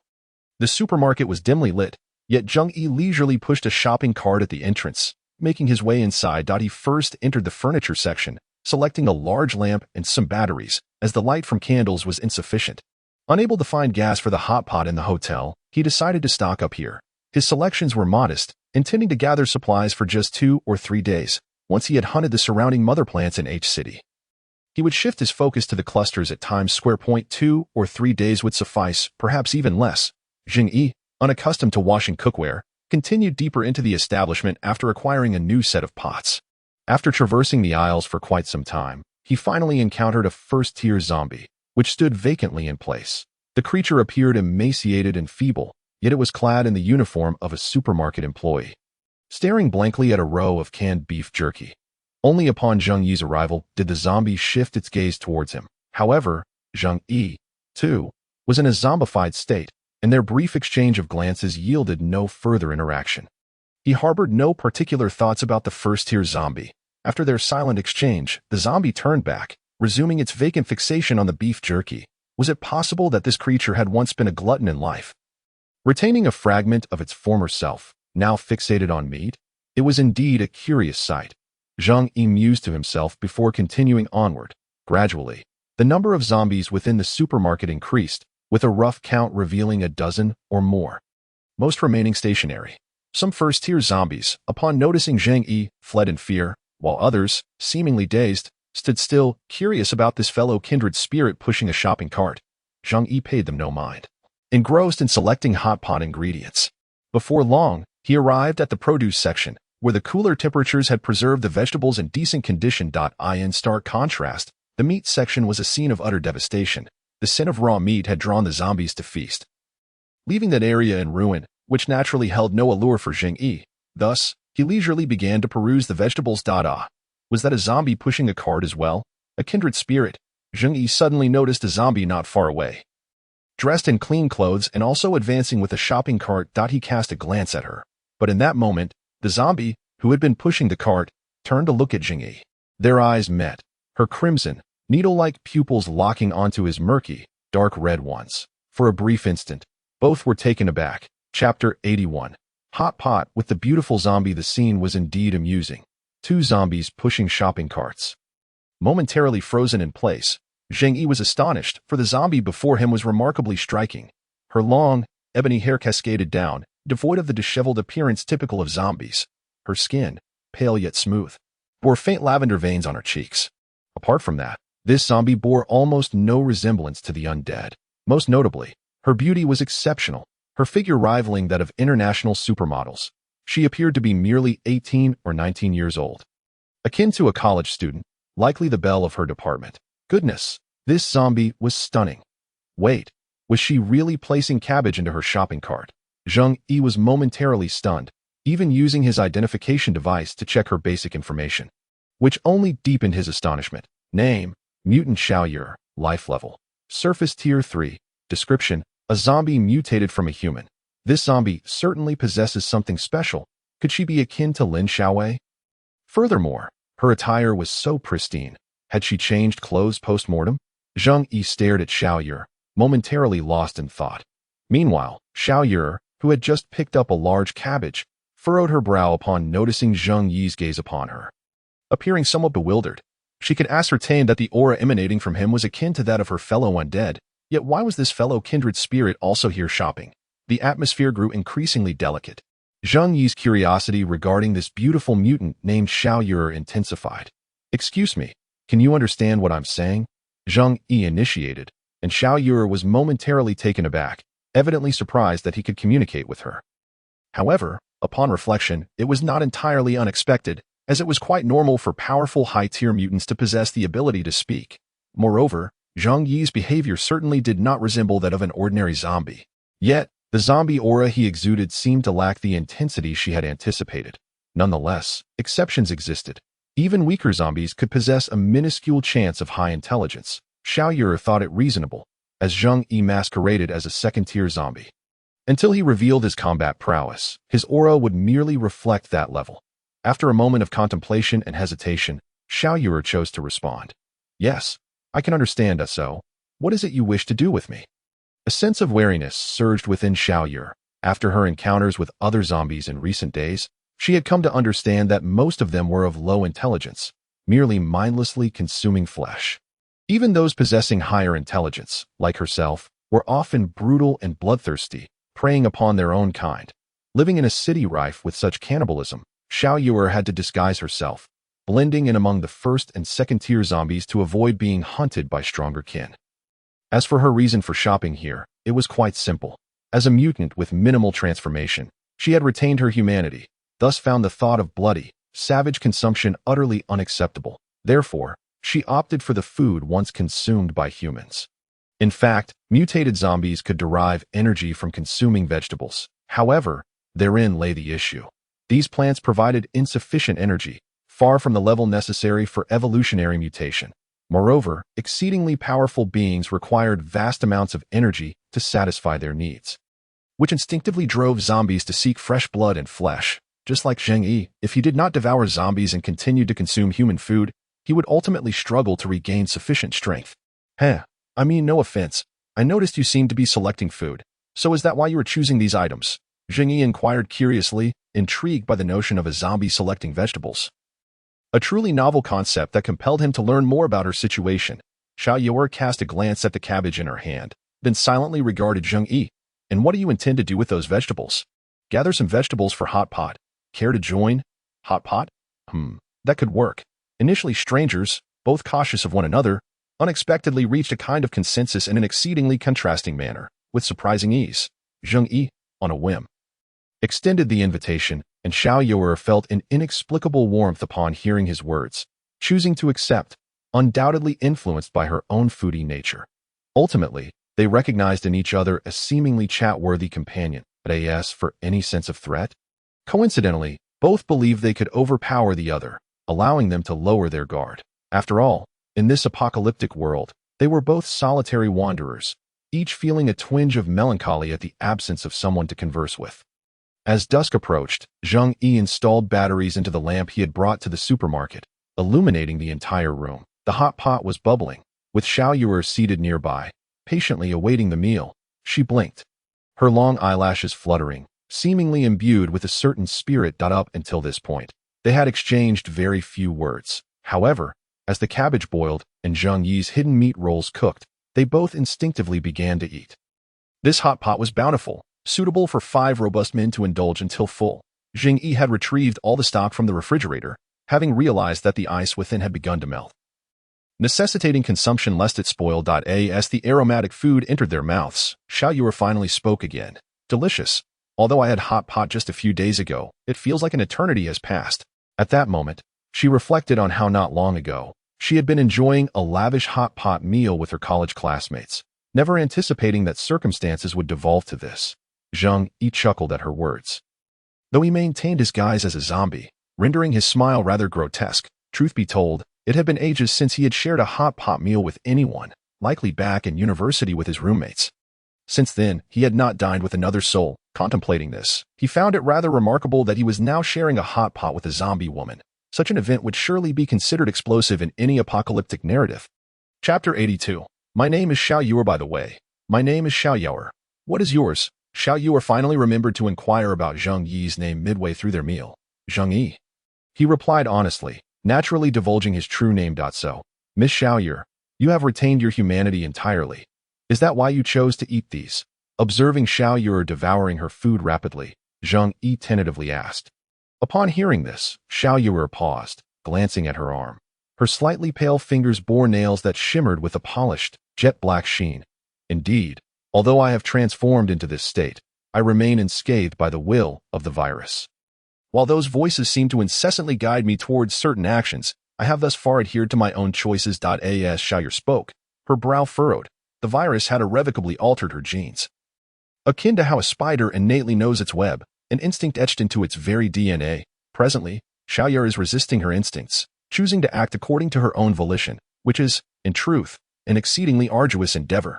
For humans often struggle to suppress their primal urges, much like many who cannot control their cravings, some even likening it to a deer, unable to sleep if not indulged. This is, after all, a manifestation of instinct. A reflection of humanity's desire for reproduction. Regardless, sustenance is assured, yet persisting in this manner leaves me feeling somewhat weakened, Xiaoyu stated calmly. Upon hearing this, Zheng Yi fell into a contemplative silence. Before resuming his meal, do you possess a desire to consume humans? Zheng Yi probed further to this inquiry. Xiaoyu paused, recalling recent experiences. In truth, I do not at least, when I witnessed my parents being disemboweled by others of our kind. My only thought was to eradicate my kin, and I felt no hunger towards their remains. Ultimately, I buried them in the park before our home. As Xiaoyu conveyed this, Zheng Yi, who had been eating, abruptly halted, realizing he may have posed an inapt. As of that moment, the question loomed. What direction should one like oneself take? If that were indeed the case, one's ability to disguise could serve as a means to blend seamlessly into the crowd, evading detection by any onlooker. Yet, for Xiaoyu, it was evident that such a future was far from desirable. Although she might don makeup and wear contact lenses that would render her indistinguishable from humanity, she ultimately was no longer human. Thus, what kind of future could possibly be deemed the best? Zheng Yi remained uncertain, for the future held boundless possibilities. Lost in thought, he turned slightly only to find Xiaoyu, who had finished her meal, gazing at him. A faint smile graced her lips. Perhaps she had already surmised that Zheng Yi was unable to provide an answer to her question. Thank you for your hospitality, Mr. Zheng Yi. Questions without answers need not be addressed right now. We can ponder them later, she said with a yawn. I'm rather tired, I apologize, but I require roughly 14 hours of sleep each day. This may be related to my diet, thus I often find myself in a state of weakness. Good night and sweet dreams. After yawning, Xiaoyu flashed Zheng Yi a smile and made her way to the bathroom. After attending to her personal needs, she headed towards the soft, plush bed. Under Zheng Yi's watchful gaze, she shed her excess clothing and lay down, falling into a deep sleep within mere moments. This scene left Zheng Yi momentarily stunned. Indeed, it appeared that university students possessed little sense of safety, seemingly untroubled by the presence of a stranger, someone they had only just met and whose true nature remained a mystery. She showed no signs of fear or reservation that if he had wished to act upon any malicious intent, it would have been a trivial task to end her life. Yet, Zheng Yi refrained from such actions, choosing instead to observe her quietly. As he continued to watch, an involuntary smile crept across his face. The entire situation struck him as exceedingly amusing. Eventually, he made his way to the balcony, casting his gaze toward the distant horizon. Bathed in the silvery glow of the moonlight, the landscape of H City unfolded before him. This night, it seemed, held a certain charm. At least it was not as lonely, for there was someone with whom he could converse. Meanwhile, in the Valkyrie underground base, the area once ravaged by micronuclear explosions lay in a state of desolation. However, the core facility remained intact, thanks to the formidable strength of 10 meters of reinforced concrete. The atmosphere was bustling. Massive industrial bulldozers were incinerating the remains of the mutated corpses, billowing thick black smoke that melded seamlessly with the obsidian sky. Engineers had already commenced the restoration of the area's defensive measures. While other personnel attended to sanitation concerns, security had been reinforced, with soldiers clad in rudimentary mechanized exoskeletons guarding the entrance. The place had been in utter chaos during the invasion of mutated zombies, necessitating several days for cleanup. Fortunately, most of the mutants had retreated. On this day, the military had reclaimed the base, led by the strongest Esper of the Blue Star Federation, the captain of the Federation's team, who had orchestrated a comprehensive sweep of the area. He would soon be responsible for revitalizing the base, searching for escaped mutants, eliminating surrounding threats, and overseeing the reception of a certain number of survivors. At that moment, in an office on the second underground level, a voice rang out. Welcome to the Special Abilities Squad. I understand that you all hail from Teams 5, 6, and 7. I have long admired your prowess. Allow me to introduce myself. My name is Lung Ru Shuang, and I am the commander for this operation." With her striking white hair and sun-kissed complexion, Lung Rushuang smiled at the 5 members before her. Although she was well acquainted with the high-level military capabilities of the Blue Star Federation, her knowledge of the Esper teams was quite limited. The 5 individuals who had recently arrived by armed transport were a colorful assortment. "Pleased to meet you, Commander Lung Rushuang. I am Su Chio. You are absolutely stunning. I wonder, do you prefer men or women? Hee. If you fancy Yuri, I am undoubtedly your best choice," exclaimed a girl of about 165 centimeters. With adorable features and 2 blue scorpion braids, laughing heartily at Lung Rushuang, her eyes gleaming with mischief. She donned a wine-red bodysuit that accentuated her figure, though it paled in comparison to Lung Rushuang's elegance. Caught off guard by this unexpected banter, Lung Rushuang managed to smile, while internally pondering how unprofessional these Esper team members appeared. Were the higher-ups truly reliable in their selections, or had they merely thrown together a random assortment to appease her? Such thoughts were indeed disconcerting. "I prefer men," Lung Rushuang replied politely, maintaining her composure as someone seasoned in the political arena. Little did she know, Su Chio had stealthily approached her from behind and playfully patted her pert rear. "Come on, don't be so rigid. I excel at oral skills. Don't you want to give it a try, Commander Lung Rushuang?" Su Chio's demeanor was reminiscent of a cheeky street girl, unabashedly exuding her charms. At this, a frown creased Lung Rushuang's forehead, her facial muscles twitching in a fight against her rising irritation. Were it not for her military training, she might have exploded. "Enough, Su Chio. This is the new commander. You must show her the respect she deserves. That we are here on a mission." Just as Lung Rushuang felt her temper flaring, a towering man, as solid as an iron tower, intervened. His physique was imposing. Standing at an impressive 2.2 meters tall, clad only in a snug short-sleeved shirt that barely contained his muscular frame, adorned with tattoos of wolves and tigers. "Hello, Commander Lung Rushuang. I am the member of Team 6. Li Wang Yao Chengbo. It is a pleasure to participate in this operation under the command of the Federation Captain and Leader Haimanluo." His tone was formal, and Lung Rushuang nodded appreciatively, relieved to finally encounter someone more conventional. The other members quickly introduced themselves as well. "Greetings, I am Guardian Zhu Yinjing, a member of Team 7, said a tall woman with an air of sophistication, wearing black rimless glasses and a professional attire. "Hi, I'm Zhao Xie. I'm a newcomer from Team 7, so I haven't received a nickname yet," said a dashing young man, equally striking in appearance, while the 4 had shared their introductions. One individual remained seated apart from the group. With disheveled long hair and clad in a tattered white shirt in the frigid underground, he bore heavy dark circles under his eyes, as if he hadn't slept in days. He seemed entirely out of place compared to the others, capturing Lung Rushuang's attention. "And who might this be?" she inquired, prompting the individual to finally respond. "Hello, I am Yuan Hong, a former member of Team 5. Just released from prison. I am eager to seize this opportunity for redemption. What are we hunting next?" he declared ominously, drawing the gaze of all present. Lung Rushuang, upon hearing his name, couldn't help but smile with satisfaction. Although she did not recognize his face, the surname alone spoke volumes. It represented the bloodline of the Yuan family. "Take your time. I will locate him through satellite surveillance. I hope you all can assist me in capturing this intriguing mutant." Even if it may seem a bit excessive, the new sun rose over the horizon, casting light upon the city's edge. Zheng Yi stood calmly on the hotel balcony, surveying the scene before him. The previous night, he had casually reclined on the sofa for a brief rest, knowing that today's hunting agenda was quite packed with numerous tasks requiring his attention, and he needed to hasten the pace of his pursuits. Reflecting on his physical strength, he assessed that his punching power had reached several tens of tons, approaching the threshold of 100 tons. His speed was remarkable, capable of covering 100 meters in a single second.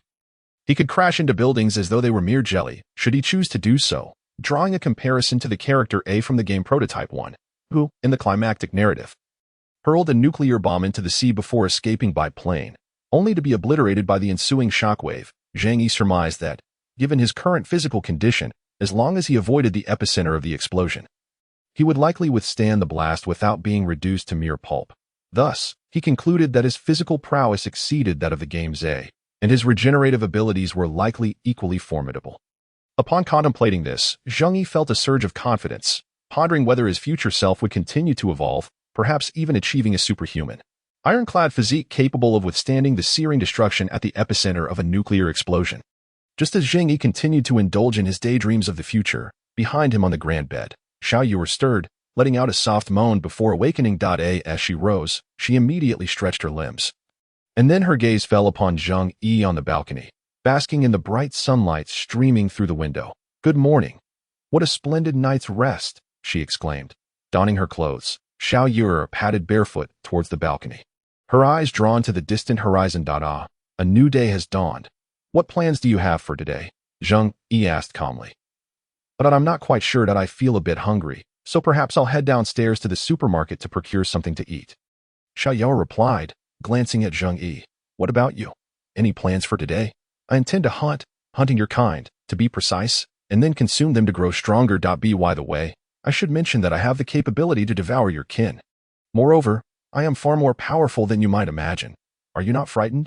Zheng Yi said with a teasing tone. "Oh, is that so? That sounds rather good, but I'm different from them. If you truly wish to kill me, you would have acted already in the supermarket." Xiao Yu with an indisputable, decisive strike. The entire head of the colossal elephant zombie was severed, its massive skull crashing heavily to the ground. In an instant, blood gushed forth like a fountain, splattering copiously across the entirety of the street. The gargantuan body staggered momentarily before collapsing with a resounding thud. Without a trace of hesitation, Zheng Yi swiftly consumed and absorbed its essence, subsequently enhancing his strength considerably before continuing to leap and sprint into the distance. Even such a massive form proved insufficiently formidable. The adage that concentration is the essence echoed ever more profoundly. This place would undoubtedly become Zheng Yi's hunting ground. Meanwhile, at the Aurora underground base of the Blue Star Federation, this facility differed significantly from Valkyrie. Upon its activation, the Blue Star Federation intended to recruit a number of survivors. However, its innermost depths housed a biochemical laboratory. On that fateful day, Zhang Yaolin and Bai Qi arrived here aboard their aircraft during their retreat, followed the next day by the remnants of the Valkyrie forces, including Zhang Ting, to in the lowest level of the base. Amid several harsh coughs, Bai Qi leaned over the sink, coughing violently. Blood splattered onto the basin. His eyes were bloodshot. Reflecting utter despair, he turned on the tap to wash away the evidence of his suffering. He could acutely sense that his time was running out, and soon he might find himself bedridden, awaiting the final verdict of death. Yet, should it come to that, Bai Qi would never resign himself to such a fate. Who could accept the notion of passing away without a fight? At that moment, Zhang Yaolin entered the restroom, observing Bai Qi, who had just interrupted his experiment to come here. He hesitated to ask, "Is there still no improvement?" "Indeed, there has been no discernible change. Those medications have proven largely ineffective," came the weary response. Upon hearing this, Zhang Yaolin could only sigh deeply until the next moment. "Grandfather, did you call for me?" Zhang Ting entered the room, brushing her bangs aside with her mechanical arm, and immediately noticed Bai Qi, who had just coughed up blood. A look of concern etched upon her face. She had been exceedingly busy lately, having only come initially to ensure Zhang Yaolin's safety and not returning since. However, not long ago, Zhang Yaolin had summoned her unexpectedly. Previously, Zhang Ting had inquired about Zheng Yi, yet Zhang Yaolin could only shake his head helplessly, suggesting that Zheng Yi might have permanently remained at the Valkyrie base. "Zhang Ting, you arrived just in time. You must have noted that Bai Qi's condition has deteriorated significantly, haven't you? This progressive neurodegenerative disease cannot be treated with any available technology, let alone his accompanying ailments. But I have heard rumors that the military possesses advanced medical capabilities. Is there any possibility of treating Bai Qi?" Zhang Yaolin had called Zhang Ting for this very purpose. Yet upon hearing his question, Zhang Ting paused in silence. In fact, there is. The military's medical technology is quite sophisticated. I have heard of a high-tech device called the regeneration cradle, capable of repairing all damaged organs, nerves, and decayed tissues. Even fibrotic lungs and severed limbs can be restored. The military has apparently conducted cloning experiments using this device. Zhang Ting laid bare her knowledge before her grandfather, and upon hearing this, Bai Qi's eyes lit up. Could it truly reverse the fibrosis in his lungs? It was akin to transforming a piece of boiled pork belly back into living tissue on a pick. Is it truly that remarkable? Zhang Yaolin questioned skeptically, as fibrosis is typically irreversible. Yet, if this device had been employed for cloning, it might indeed be capable of excising damaged tissues and cultivating new ones using stem cells.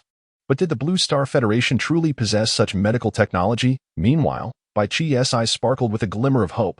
Regeneration cradle, Zhang Ting, could you inquire about it? Bai Qi felt a surge of anticipation. While Zhang Ting's expression grew serious as she turned to her grandfather, Zhang Yuoland, it is feasible, but my influence alone is insufficient. Grandfather, if you could find the time to meet with my father.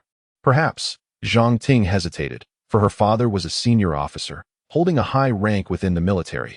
Zhang Yaolin, upon hearing this, fell silent momentarily. Their relationship had been strained due to familial circumstances, yet as he gazed upon his ailing student, he resolved, very well, we shall go together. Chapter 87. A desperate struggle. The three departed with a final glimmer of hope. After advancing through the Aurora underground base for several minutes, they arrived at an office. Oh, I see that I understand your intentions, said the imposing figure of Zhang Ting's father, Zhang Long. Recalling the exchange between the two, he glanced at Bai Qi, who appeared as frail as a skeleton. Ahem, let us do this, Mr. Bai, please step outside for a moment, as I need to discuss some matters with my family. Zhang Long sent Bai Qi away, who complied without protest, quietly walking to the door. However, once it closed, Zhang Long erupted. What madness is this, Zhang Ting? You divulged military secrets like the regeneration cradle to someone inconsequential. I must have pampered you far too much. Zhang Long's fury was palpable, leaving Zhang Ting at a loss for words. Xiao Long, do not scold her. It was I who sent her to find you. If the military possesses such a device, I would like to borrow it. Surely, that is not. Zhang Yaolin interjected, but before he could finish, he was met with Zhang Long's thunderous rebuttal. What nonsense! This is a top military secret. Even I do not possess the right to utilize such a device, let alone for an ordinary individual. The resources are reserved for the upper echelons, and they are exceedingly precious. Even for you, Zhang Ting, I can only advocate for a prosthetic arm at best. Do not be frivolous. Damn it, you wretched brat. I should have never come to you. Zhang Yaolin felt a wave of indignation as he perceived his son's persistent disrespect that a heated argument ensued, with Zhang Ting attempting to mediate. Outside, Bai Qi could hear their raised voices, the commotion impossible to ignore. Ultimately, he retreated back to the laboratory, sitting alone, fingers tangled in his hair as he pressed his scalp in an attempt to awaken his dulled senses. Yet, for one awaiting death, all this proved to be in vain. Reflecting on the situation, it was clear that military-grade equipment would never be accessible to an ordinary person like him. Resources were dictated by those in power, who would never squander them on someone of his lowly status. The disparity was evident, echoing the saying that those in extravagant households remain oblivious to the suffering of the impoverished. Everything felt futile. Life itself a hollow endeavor. Bai Qi slumped in his chair, akin to a deflated balloon, staring blankly at the ceiling. His condition had worsened. He likely had less than a month left to live. The countdown to death had begun in this moment. Despair consumed him entirely. No, I refuse to die. I cannot accept this fate. After years of studying medicine, why can I not save myself? Bai Qi, filled with frustration, pounded his emaciated fist upon the desk, glancing at the various documents he had compiled in recent days, alongside information regarding evolved abilities. For a moment, he fell silent, then picked up the materials, scrutinizing them intently. Viruses capable of enabling biological evolution, yet transformation remains uncontrollable, with a high likelihood of the virus seizing control of the brain. However, theoretically, if one could manage this unknown transformation, humanity could stride towards glorious evolution. We are all in pursuit of such an outcome. Yet due to the uniqueness of each individual's genes, replicating experimental results perfectly remains elusive. To ascertain whether an improved virus could be effective for himself, he must adapt it to his own genetic makeup. Bai Qi's thoughts crystallized into determination. Rising once more, he ventured into a shadowy laboratory. Within, a storage freezer contained blood samples from evolved individuals, classified as top secret, obtained by Zhang Yaolin from high-ranking officials for upcoming research. The existence of evolved abilities was indeed singular. If I could evolve, perhaps I could escape this frail body. Bai Qi's expression grew grave, his eyes reflecting a resolve to fight against all odds. Viruses. Evolution. The blood samples of evolved abilities. He then approached a glass chamber, isolating a test subject, his heart racing with the weight of his decision. A massive, grotesquely contorted mass of grayish-red flesh formed an organic entity that nearly saturated the entirety of that space. Tendrils of flesh extended outward, crawling throughout the interior, representing one of the experimental subjects. This organism resulted from the mutation of a hybrid womb, transformed through the consumption of flesh. The bloodthirsty infected resided within it, undergoing a second evolution akin to that of an infant. Furthermore, this evolution proved remarkably stable, devoid of any distortions or mutations. However, the viral progenitor, lacking sufficient flesh to sustain further development, had succumbed to a dormant state at this moment. If death were inevitable, then I must make an attempt.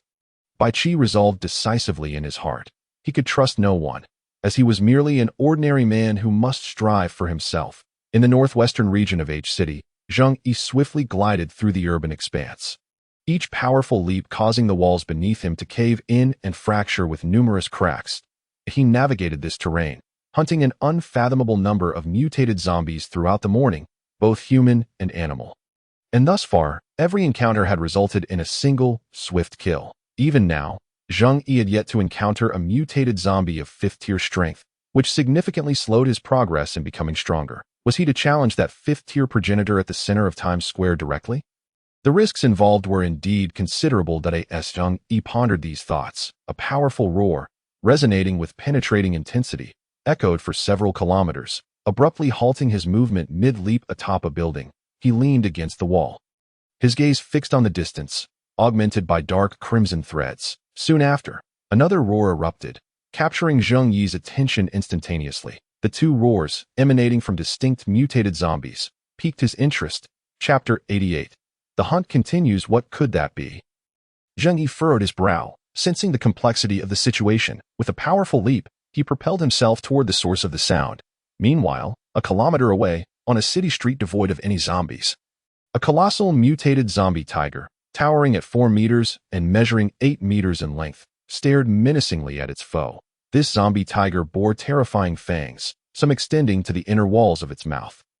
Its gaping maw resembling a meat grinder, countless bulging eyes covered its visage, akin to a creature of 1,000 gazes.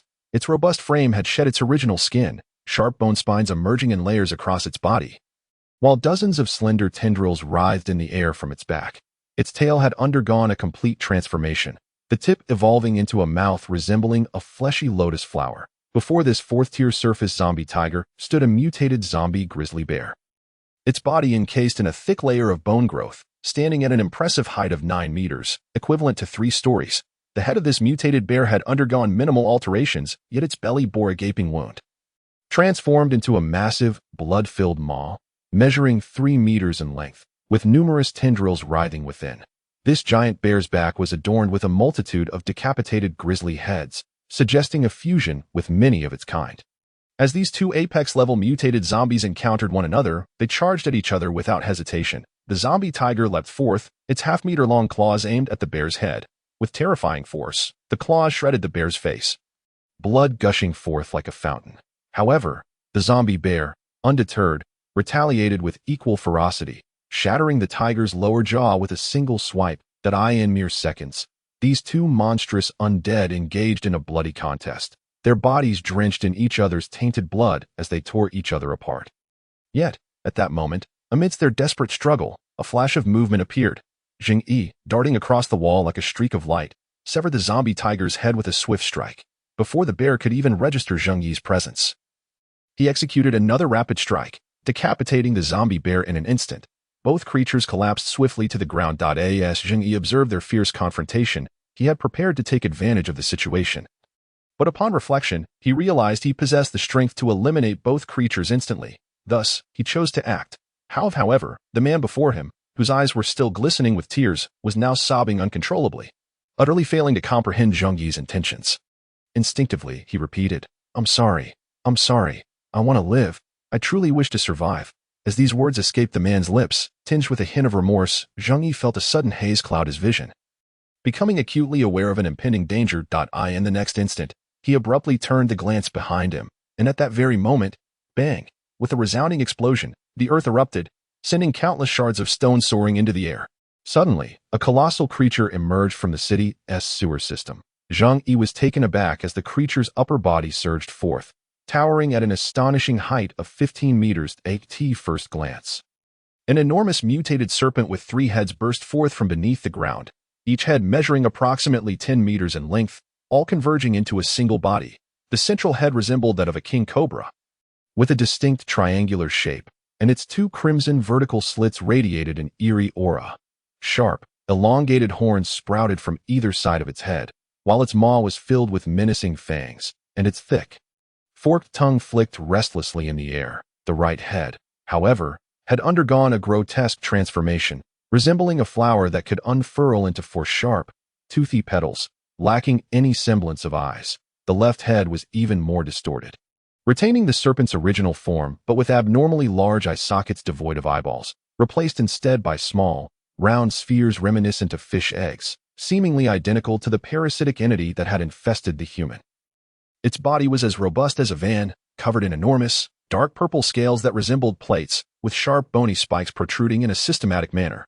The area around its abdomen bore the imprints of countless twisted corpses, exuding an extraordinarily sinister presence. At the moment of its emergence, the mutated three-headed serpent instantly detected Zheng Yi. The central head twisted upon sensing him, its entire form moving with terrifying speed as it charged violently towards Zheng Yi. All three heads opened their massive jaws simultaneously, ready to rend him apart. In that critical moment, Zheng Yi activated his system to assess the creature, discovering to his astonishment that this mutated serpent was a terrifying variant of a fifth-tier zombie snake. At last, Zheng Yi found himself face to face with a fifth-tier mutant zombie. In an instant, the area around Zheng Yi erupted as the three-headed serpent lunged forward. The sequential bites from its heads were evaded with skillful agility. Just as the left head lunged again, Zheng Yi decisively activated his armor and blade form, swiftly delivering a strike that sliced through the serpent's head, filled with fish eggs. In that moment, a gaping wound tore through its massive skull, and as the dark red fish egg shattered, the monstrous snake emitted a chilling shriek. Countless fish eggs erupted from within, springing to life and frantically searching for hosts to infest. Many of these parasitic spheres leaped onto Zheng Yi, their other ends adorned with numerous slender tendrils, capable of burrowing into flesh. However, even if they landed on Zheng Yi, they could not penetrate his thick armor. So it is. Zheng Yi began to piece together the situation. This mutated three-headed serpent used these parasitic SP. This is a remarkably swift mutant that, in the end, was vanquished by Zheng Yi. After all, the disparity between the fourth and fifth tiers is indeed substantial. After devouring the flesh and blood of this mother strain, Zheng Yi felt an exceptional sense of satisfaction with today's preparations. He estimated that by tomorrow he could venture to Times Square to hunt the fifth-tier mother strain and the remaining mutants.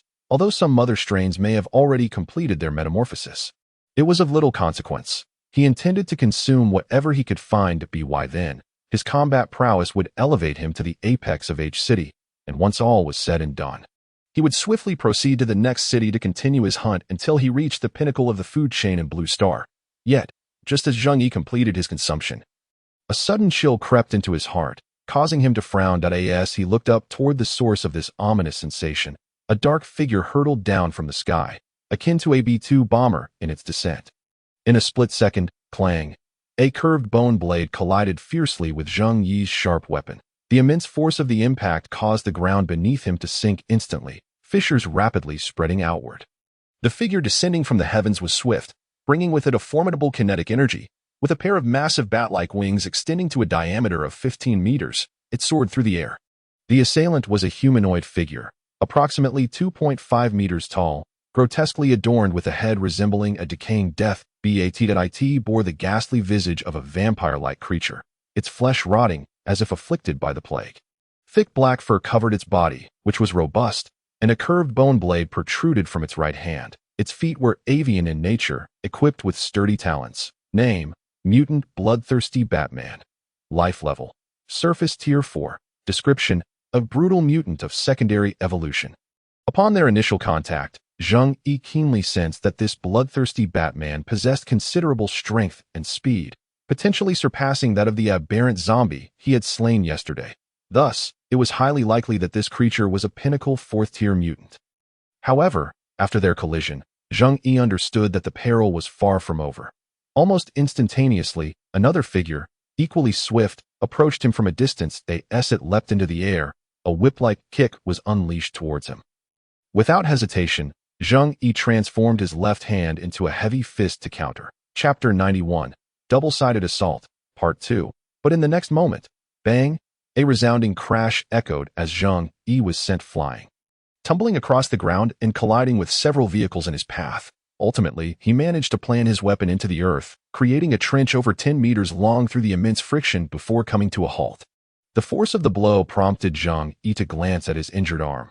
Though it stung, his heavy-fisted arm remained unscathed, a testament to its robustness. He then turned his gaze toward the other figure. Standing at 3 meters tall, it was a mutant resembling a female human, with flowing white hair and cross-shaped pupils that a sparse layer of scales adorned various parts of its body, its arms indistinguishable from those of a normal person. Yet its legs were strikingly exaggerated, nearly 2 meters in length. Its physique was predominantly leg, and intriguingly, this mutant lacked calves, instead possessing razor-sharp leg blades reminiscent of scissors. Name: Mutant Blade Tooth. Life level: Surface Tier 5. Description: a brutal mutant of secondary evolution. As Zheng Yi observed this creature, the formidable power of a 5th-tier mutant compelled him to reflect on its recent display, eliciting a smile. Excellent. Quite splendid. Just when I was lamenting the absence of worthy prey. Zheng Yi slowly rose to his feet, muttering with a smirk that he had unexpectedly encountered such a grand feast today that in his armored form, an eerie aura radiated from him, his eyes filled with a ravenous desire for sustenance. Utterly devoid of fear at this moment, both parties locked eyes, neither initiating an assault. I ask at you, the one hunting our kin. It seems like you are neither one of us, nor human. Blade Tooth's cross-shaped pupils fixed intently on Zheng Yi, her almost human visage betraying a grave expression, acutely aware of the unknown threat before her. She recognized that her previous strike had been a full-powered attack, yet it had only succeeded in pushing him back. TSK, I can feel it too.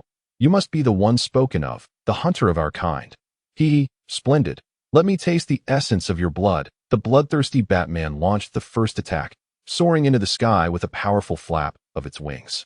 While Blade Tooth wasted no time in following suit. She sensed the terrifying nature of this unknown entity, but with her ally engaged, she had no choice but to join the fray. They must unite to eliminate the threat. However, as both attackers advanced, Zheng Yi's eyes suddenly glimmered with a dark red, ethereal light. The activation of his crimson gaze. With a downward motion, his legs coiled like springs, building momentum. Pong. Zheng Yi was set to unleash his true power. After devouring so many zombies throughout the day, he was eager to release the accumulated energy and gauge the disparity between his current self and the previous day, with a terrifying burst of force. The ground shattered beneath him as he shot forth like a cannonball, leaving a dark red trail in the air as he launched his initial assault against the bloodthirsty Batman. Everything transpired in the blink of an eye. Splatter! The blade sliced through the air, severing the bloodthirsty Batman's right arm just as it prepared to strike. Blood gushed forth in an instant. What? The bloodthirsty Batman was taken aback by Zheng Yi's astonishing speed. Far exceeding its own, no wonder its earlier ambush had been effortlessly thwarted as the blade cleaved through its arm. Zheng Yi's heavy-fisted arm showed no hesitation, swiftly turning to grasp the Batman's wing. You, truly audacious. Zheng Yi laughed maniacally, exerting force to hurl the bloodthirsty Batman toward the ground. In an instant, it plummeted like a black comet, crashing into the earth with devastating impact, fracturing the ground beneath it. The bloodthirsty Batman plunged into a sewer. The Code Chapter 92. Scarlet Wings. As Zheng Yi relentlessly tore apart the body of the bloodthirsty Batman with his bare hands, it was as though he were shredding a mere sheet of A4 paper. Muscles were repeatedly ripped apart, and bones shattered in tandem. The 4th-tier mutant's form was thus rent asunder, its mangled body gripped firmly in Zheng Yi's hands, while the wings at its back lay strewn about like tattered plastic bags upon the ground.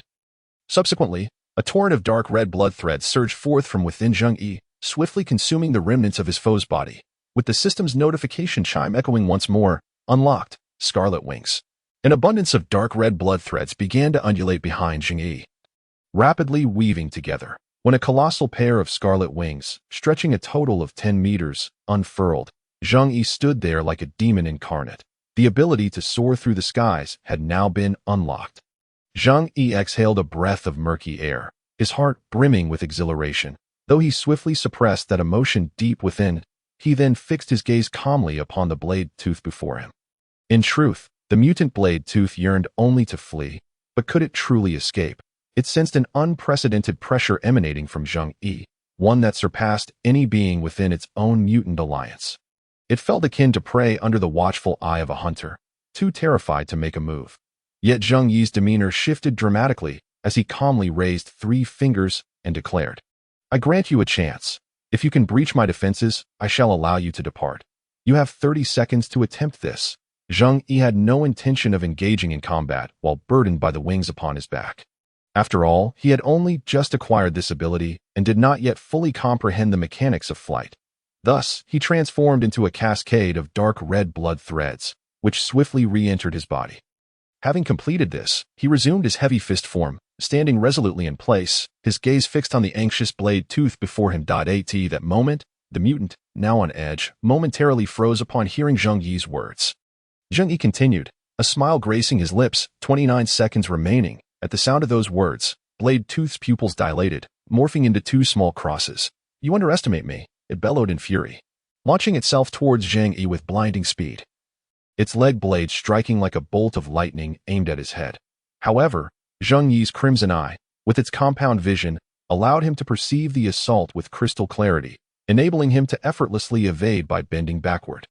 Nevertheless, blade tooth possessed its own cunning. Upon soaring above Zheng Yi, it let out a fierce roar, spinning in midair like a top, its leg blade descending once more. Yet Zheng Yi simply retreated, evading the strike yet again. "Can you not be any faster?" Zheng Yi taunted in a tone reminiscent of a cat toying with a mouse, prompting blade tooth, just having landed, to roar anew and charge at him with full force. The speed of its kicks resembled a tempest, but one by one, they were deftly avoided by Zheng Yi. 28 seconds, Zheng Yi remarked, maintaining his smile as he continued to dodge, which only incited blade tooth's wrath further. The reason behind Zheng Yi's actions was simple. He sought to gauge his current strength, thereby assessing his chances of success when hunting the 5th-tier mother stem in Times Square, should he achieve the anticipated level of power. He intended to strike today, rather than wait for tomorrow. Blade tooth's assault grew increasingly frenzied, delivering a flurry of attacks at an astonishing rate, as it realized that Zheng Yi appeared to be toying with it, driving it into a state of emotional turmoil. After all, it retained vestiges of human biological instincts. What mankind possessed, mutants would invariably inherit. Die, blade tooth howled, unleashing a barrage of over 100 strikes against Zheng Yi, who merely dodged without retaliating. At last, blade tooth seized the opportunity, exploiting a flaw in Zheng Yi's evasion to deliver a devastating kick aimed at his head. In that very instant, pong, the sound of metal colliding resonated, and blade tooth's expression shifted to one of growing panic, for Zheng Yi had grasped its leg blade with a single hand. "Is this all you can muster?" 23 seconds remaining. Zheng Yi's voice was calm, but it only fueled blade tooth's fury. "It's not over yet, monster," it spat, cursing Zheng Yi as it leveraged the grip on its leg blade to launch another kick. In the next moment, Zheng Yi moved like a bolt of black lightning, dodging the assault while delivering a crushing blow to blade tooth's chest. Its ribs shattered instantly. Pong! Blade tooth's body was propelled down the street, crashing into a low building. The tremendous force of the impact obliterated the structure, sending debris flying in all directions, which then crashed to the ground. Blade tooth continued to careen down the street, rolling uncontrollably, and expelled a mouthful of black blood before its body could come to a halt. Zheng Yi was already sprinting from a distance, pressing one hand against blade tooth's head and forcefully driving it into the ground. As the earth shattered beneath them, Zheng Yi accelerated forward, splattering blood across the ground. He carved a long trench into the earth with blade tooth's face, then lifted its body once more like a pair of scissors. Even through sheer force, it elevated its stature by a full 30 centimeters. Unlocked, leg blade form. At this juncture, Zheng Yi could transform nearly every part of his body into a weapon for combat, resembling a walking meat grinder. However, he swiftly dismissed the leg blade form, and amidst a surge of dark red veins once again coursing through him, Zheng Yi manifested his enormous scarlet wings, which spanned an impressive 10 meters when unfurled. Having never flown before, he opted to retract his wings during the previous battle. But now that the situation had been resolved, it was time to test this newfound ability. With a tentative leap, Zheng Yi soared into the air and began to flap his wings. Initially, he found it somewhat awkward, but after a few moments of practice, he soon mastered the art of flying gracefully into the distance. With a vigorous flap of his wings, he ascended rapidly, soaring through the sky like a streak of light. The biting cold wind swept past Zheng Yi's body, and the sensation of flight was truly exhilarating. Or perhaps it was the feeling of freedom.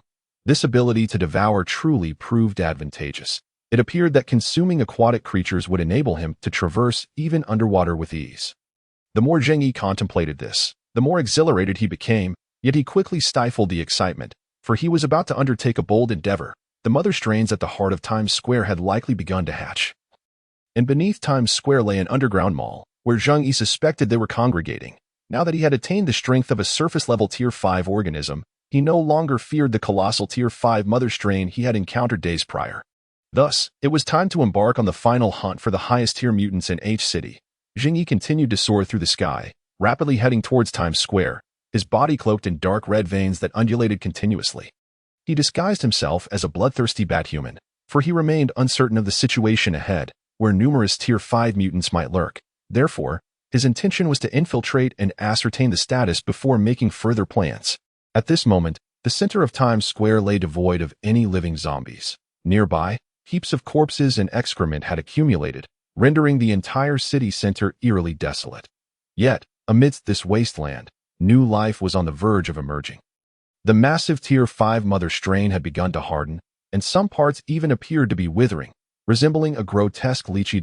It was evident that this mother strain had entered a chrysalis stage, and something within was soon to be born. Surrounding this Tier 5 mother strain, other mother strains had already begun to rupture.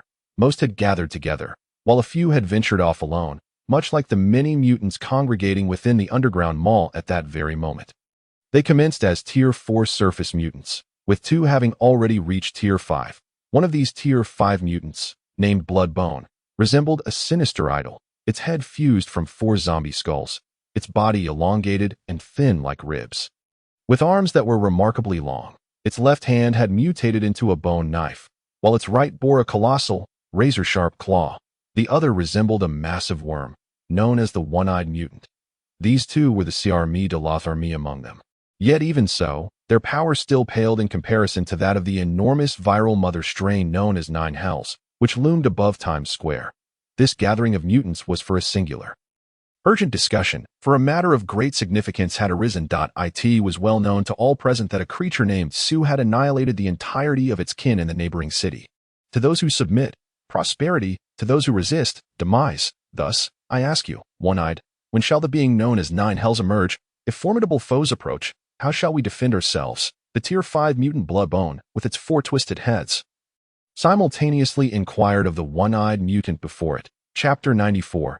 A lavish buffet. However, the colossal worm merely writhed its body, calmly standing to the side as it spoke. Lord Nine Hells shall emerge from its chrysalis tomorrow. At that time, it will possess unimaginable power, surely capable of aiding us in our struggle against the formidable adversaries from beyond. When that time comes, it shall lead us toward a brand new future. Having absorbed the blood and flesh of 100,000 in this moment, the one-eyed mutant rallied its companions, urging them to remain and await the emergence of Nine Hells. However, upon hearing this, Bloodbone's 8 eyes involuntarily narrowed. The other mutants began to murmur amongst themselves, clearly filled with uncertainty about their forthcoming fate. But on what grounds should we trust this so-called Nine Hells to withstand our adversaries? If other kin are poised to attack, why do we not flee? A Tier 4 mutant voiced its doubt, and this question immediately captured the attention of all the mutants present. Indeed, why did they not escape? Why linger here, wasting precious time? In an instant, the gathering of mutants buzzed with restlessness, as this already tenuous alliance seemed on the verge of collapse. I believe everyone understands the directive embedded within our genes. Only a select few among us shall reach the pinnacle of existence. The rest will be reduced to mere nourishment for the stronger, relegated to the role of the weak in the food chain. All of you have successfully undergone secondary evolution. I trust this is because of that genetic directive, which has compelled you to gather here, seeking warmth in numbers and the consumption of others. Those who do not believe are free to leave. I will not hinder you, for some have chosen not to gather here at all. The one-eyed mutant, a massive worm, rationally analyzed the situation, prompting a hush to fall over the assembly of mutants. Only a scant few zombies could give rise to mother strains, enabling secondary evolution and the acquisition of greater strength and intelligence. Their genetic directive was clear: to consume other beings to survive and evolve towards higher forms of life. Thus, driven by instinct, the majority of mutants had gathered together through infrasound communication, united in the pursuit of survival and the absorption of their kin.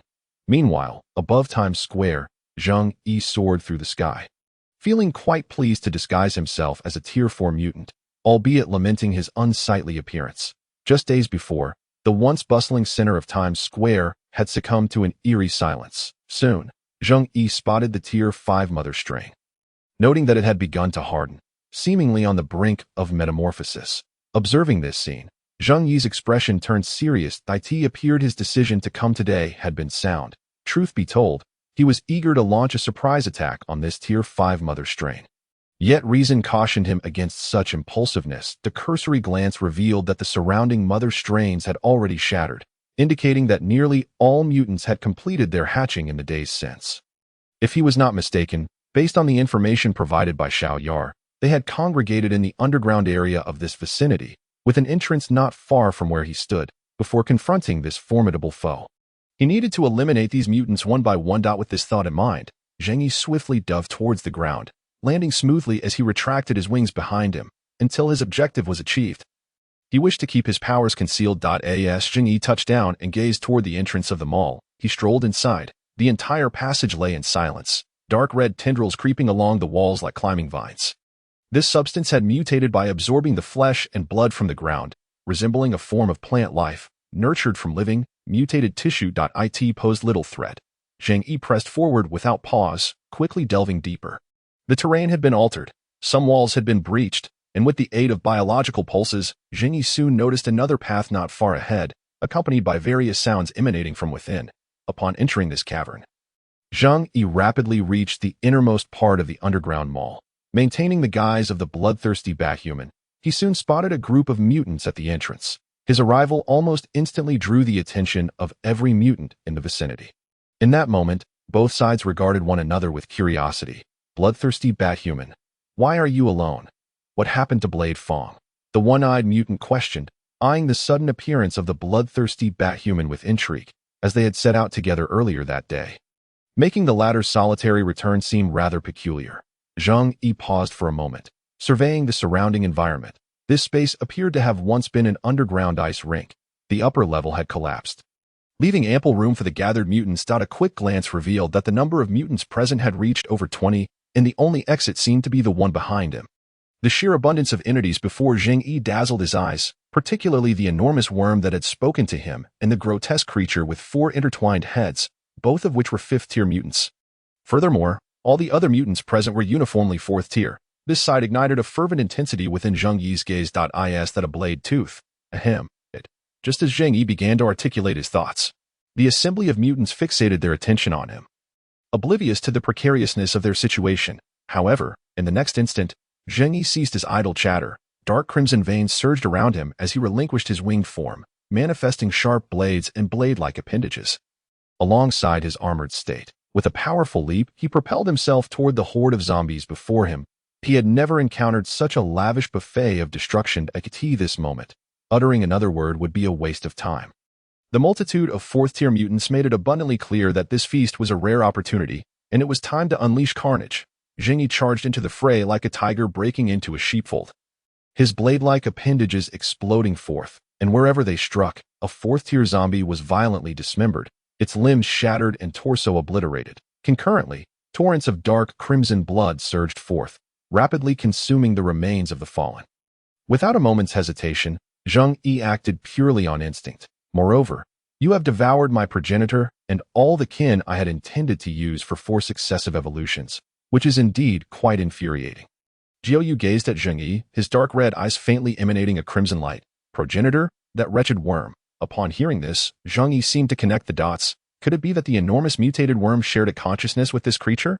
As for the other statements, they were easily comprehensible. Those gathered mutants were presumably meant to become the sustenance for this being, facilitating its 4-fold evolution. In this way, I have indeed completely disrupted its plans. Zheng Yi felt increasingly fortunate that he had arrived today. Otherwise, should this entity succeed in its hatching tomorrow, it would likely possess an even more formidable presence than it does now. Furthermore, judging by its demeanor and actions, it bore almost no difference from a human. The apocalypse had now persisted for approximately 7 or 8 days, and having encountered numerous beings, if anyone could rival this creature, it would only be that formidable entity he had seen in the underground base that day. Zheng Yi inhaled deeply, choosing not to respond. but rather contemplating how to navigate the forthcoming circumstances. Zheng Yi remained silent, observing Zheng Yi, and upon realizing the lack of response to his remarks, he couldn't help but let out a sigh. Though he was uncertain of what exactly Zheng Yi was, his intention seemed quite evident. Furthermore, should he consume you, it is likely that I could reclaim the nutrients I have lost, you monstrous entity. As he spoke, Zheng Yi raised his hands, assuming a stance akin to that of a fighter at this juncture. Any further words would be futile, for a deadly confrontation was inevitable. The intent of both parties was clear, to devour one another.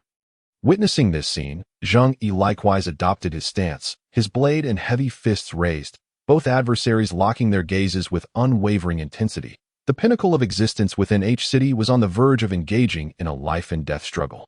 In the very next moment, pong! Almost simultaneously, the ground beneath them shattered, and the two figures, propelled by terrifying speed, charged toward one another. As they closed in, Zheng Yi unleashed a frenzied slash with his blade.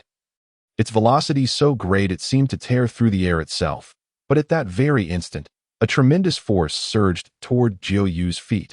As the ground erupted, Zheng Yi sharply noted that a slender bone blade, extending a meter from the elbow of Zheng Yi's hand, had emerged. However, almost concurrently, Zheng Yi retracted his blade and twisted his body, striking Zheng Yi with a powerful kick, his thigh moving like a whip. This creature's eyes indeed caught the strike, yet it appeared unable to fully respond in time, resulting in thud. The penetrating wound instantly tore through Zheng Yi's chest, creating a gaping rift, and the ribs fractured rapidly. The damage inflicted was considerable. Did it fail to evade? Even Zheng Yi found himself questioning the creature's sluggishness. Nevertheless, his own movements did not falter the moment the first strike concluded. Zheng Yi executed a second flying kick aimed at Zheng Yi. Yet, in a flash, Zheng Yi's speed surged, grasping Zheng Yi's blade with one hand, seemingly unperturbed by the deep cuts forming on his palm from the impact. With a twist of his body and a sweep of his arm, he flung Zheng Yi. Zheng Yi had already discerned this fact. The blade form was ill-suited for shattering bones, and this adversary possessed an unnaturally swift healing rate for lacerations. Thus, in confronting this entity, it was imperative to utilize heavy strikes to fracture its bones. Soon, the blade transformed into a multitude of dark crimson threads that began to reassemble, synchronizing with the reformation of Zheng Yi's powerful arm. Zheng Yi was already displaying a frenzied demeanor, intrigued by Zheng Yi's existence, and resolved to crush the foe before him, intending to devour him and ascertain the nature of the evolution that might ensue. As a tempest of rapid strikes surged towards Zheng Yi, he reciprocated with a speed akin to that of a machine gun, exchanging blows with his opponent. In an instant, fists collided, both combatants enveloped in a whirlwind of force.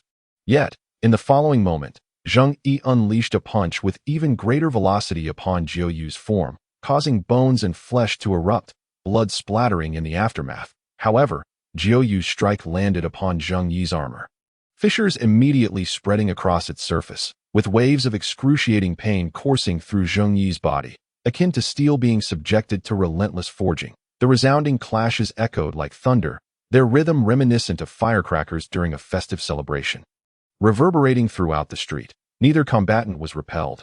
Rather, within a matter of seconds, both Bika 100 meters away, the creature known as Zheng Yi was not faring well. It gasped violently. Its once rapid healing of injuries now slowed considerably. That a mother entity, after all, possesses its limits. Some can consume the flesh and blood of thousands, while others can devour tens of thousands, evolving into colossal mother entities. Zheng Yi, however, was a remarkably rare supermother entity, capable of consuming the flesh of 100,000, allowing for 3 evolutionary stages, regrettably, this being destined to occupy the pinnacle of the food chain. Had its plans thwarted by Zheng Yi, its third evolution had not yet reached completion, resulting in its premature birth, akin to a preterm infant. Even the other fourth-stage mutants it intended to devour were slain by Zheng Yi, transforming into his power, thereby placing him at a disadvantage in the battle. Such thoughts only fueled his anger further. Dark red veins surged, while Zheng Yi's armor continued to regenerate rapidly. In terms of regenerative capabilities, Zheng Yi far surpassed Zheng Yi's speed. In mere moments, he was fully restored. Not bad. You're still alive after all that, Zheng Yi mocked, pressing down once more, then launching himself forward down the street like a cannonball, raising his fist to strike the ground with tremendous force. At that moment, Zheng Yi remained in a severely damaged state, yet faced with Zheng Yi's renewed assault, it could only grit its teeth in fury. Then, who the instigator of it all. In Zheng Yi's memory, the emergence of the virus is inextricably linked to the Blue Star Federation. Therefore, in Zheng Yi's understanding, there must be a mastermind within the Federation.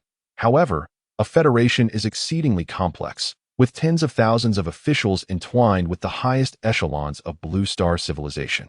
Thus, Zheng Yi is equally intrigued as to who the they mentioned by Jiu truly are, if this calamity is indeed man-made. Upon contemplating this, a grave expression crosses Zheng Yi's face, for this would imply that someone has been clandestinely nurturing these monstrosities.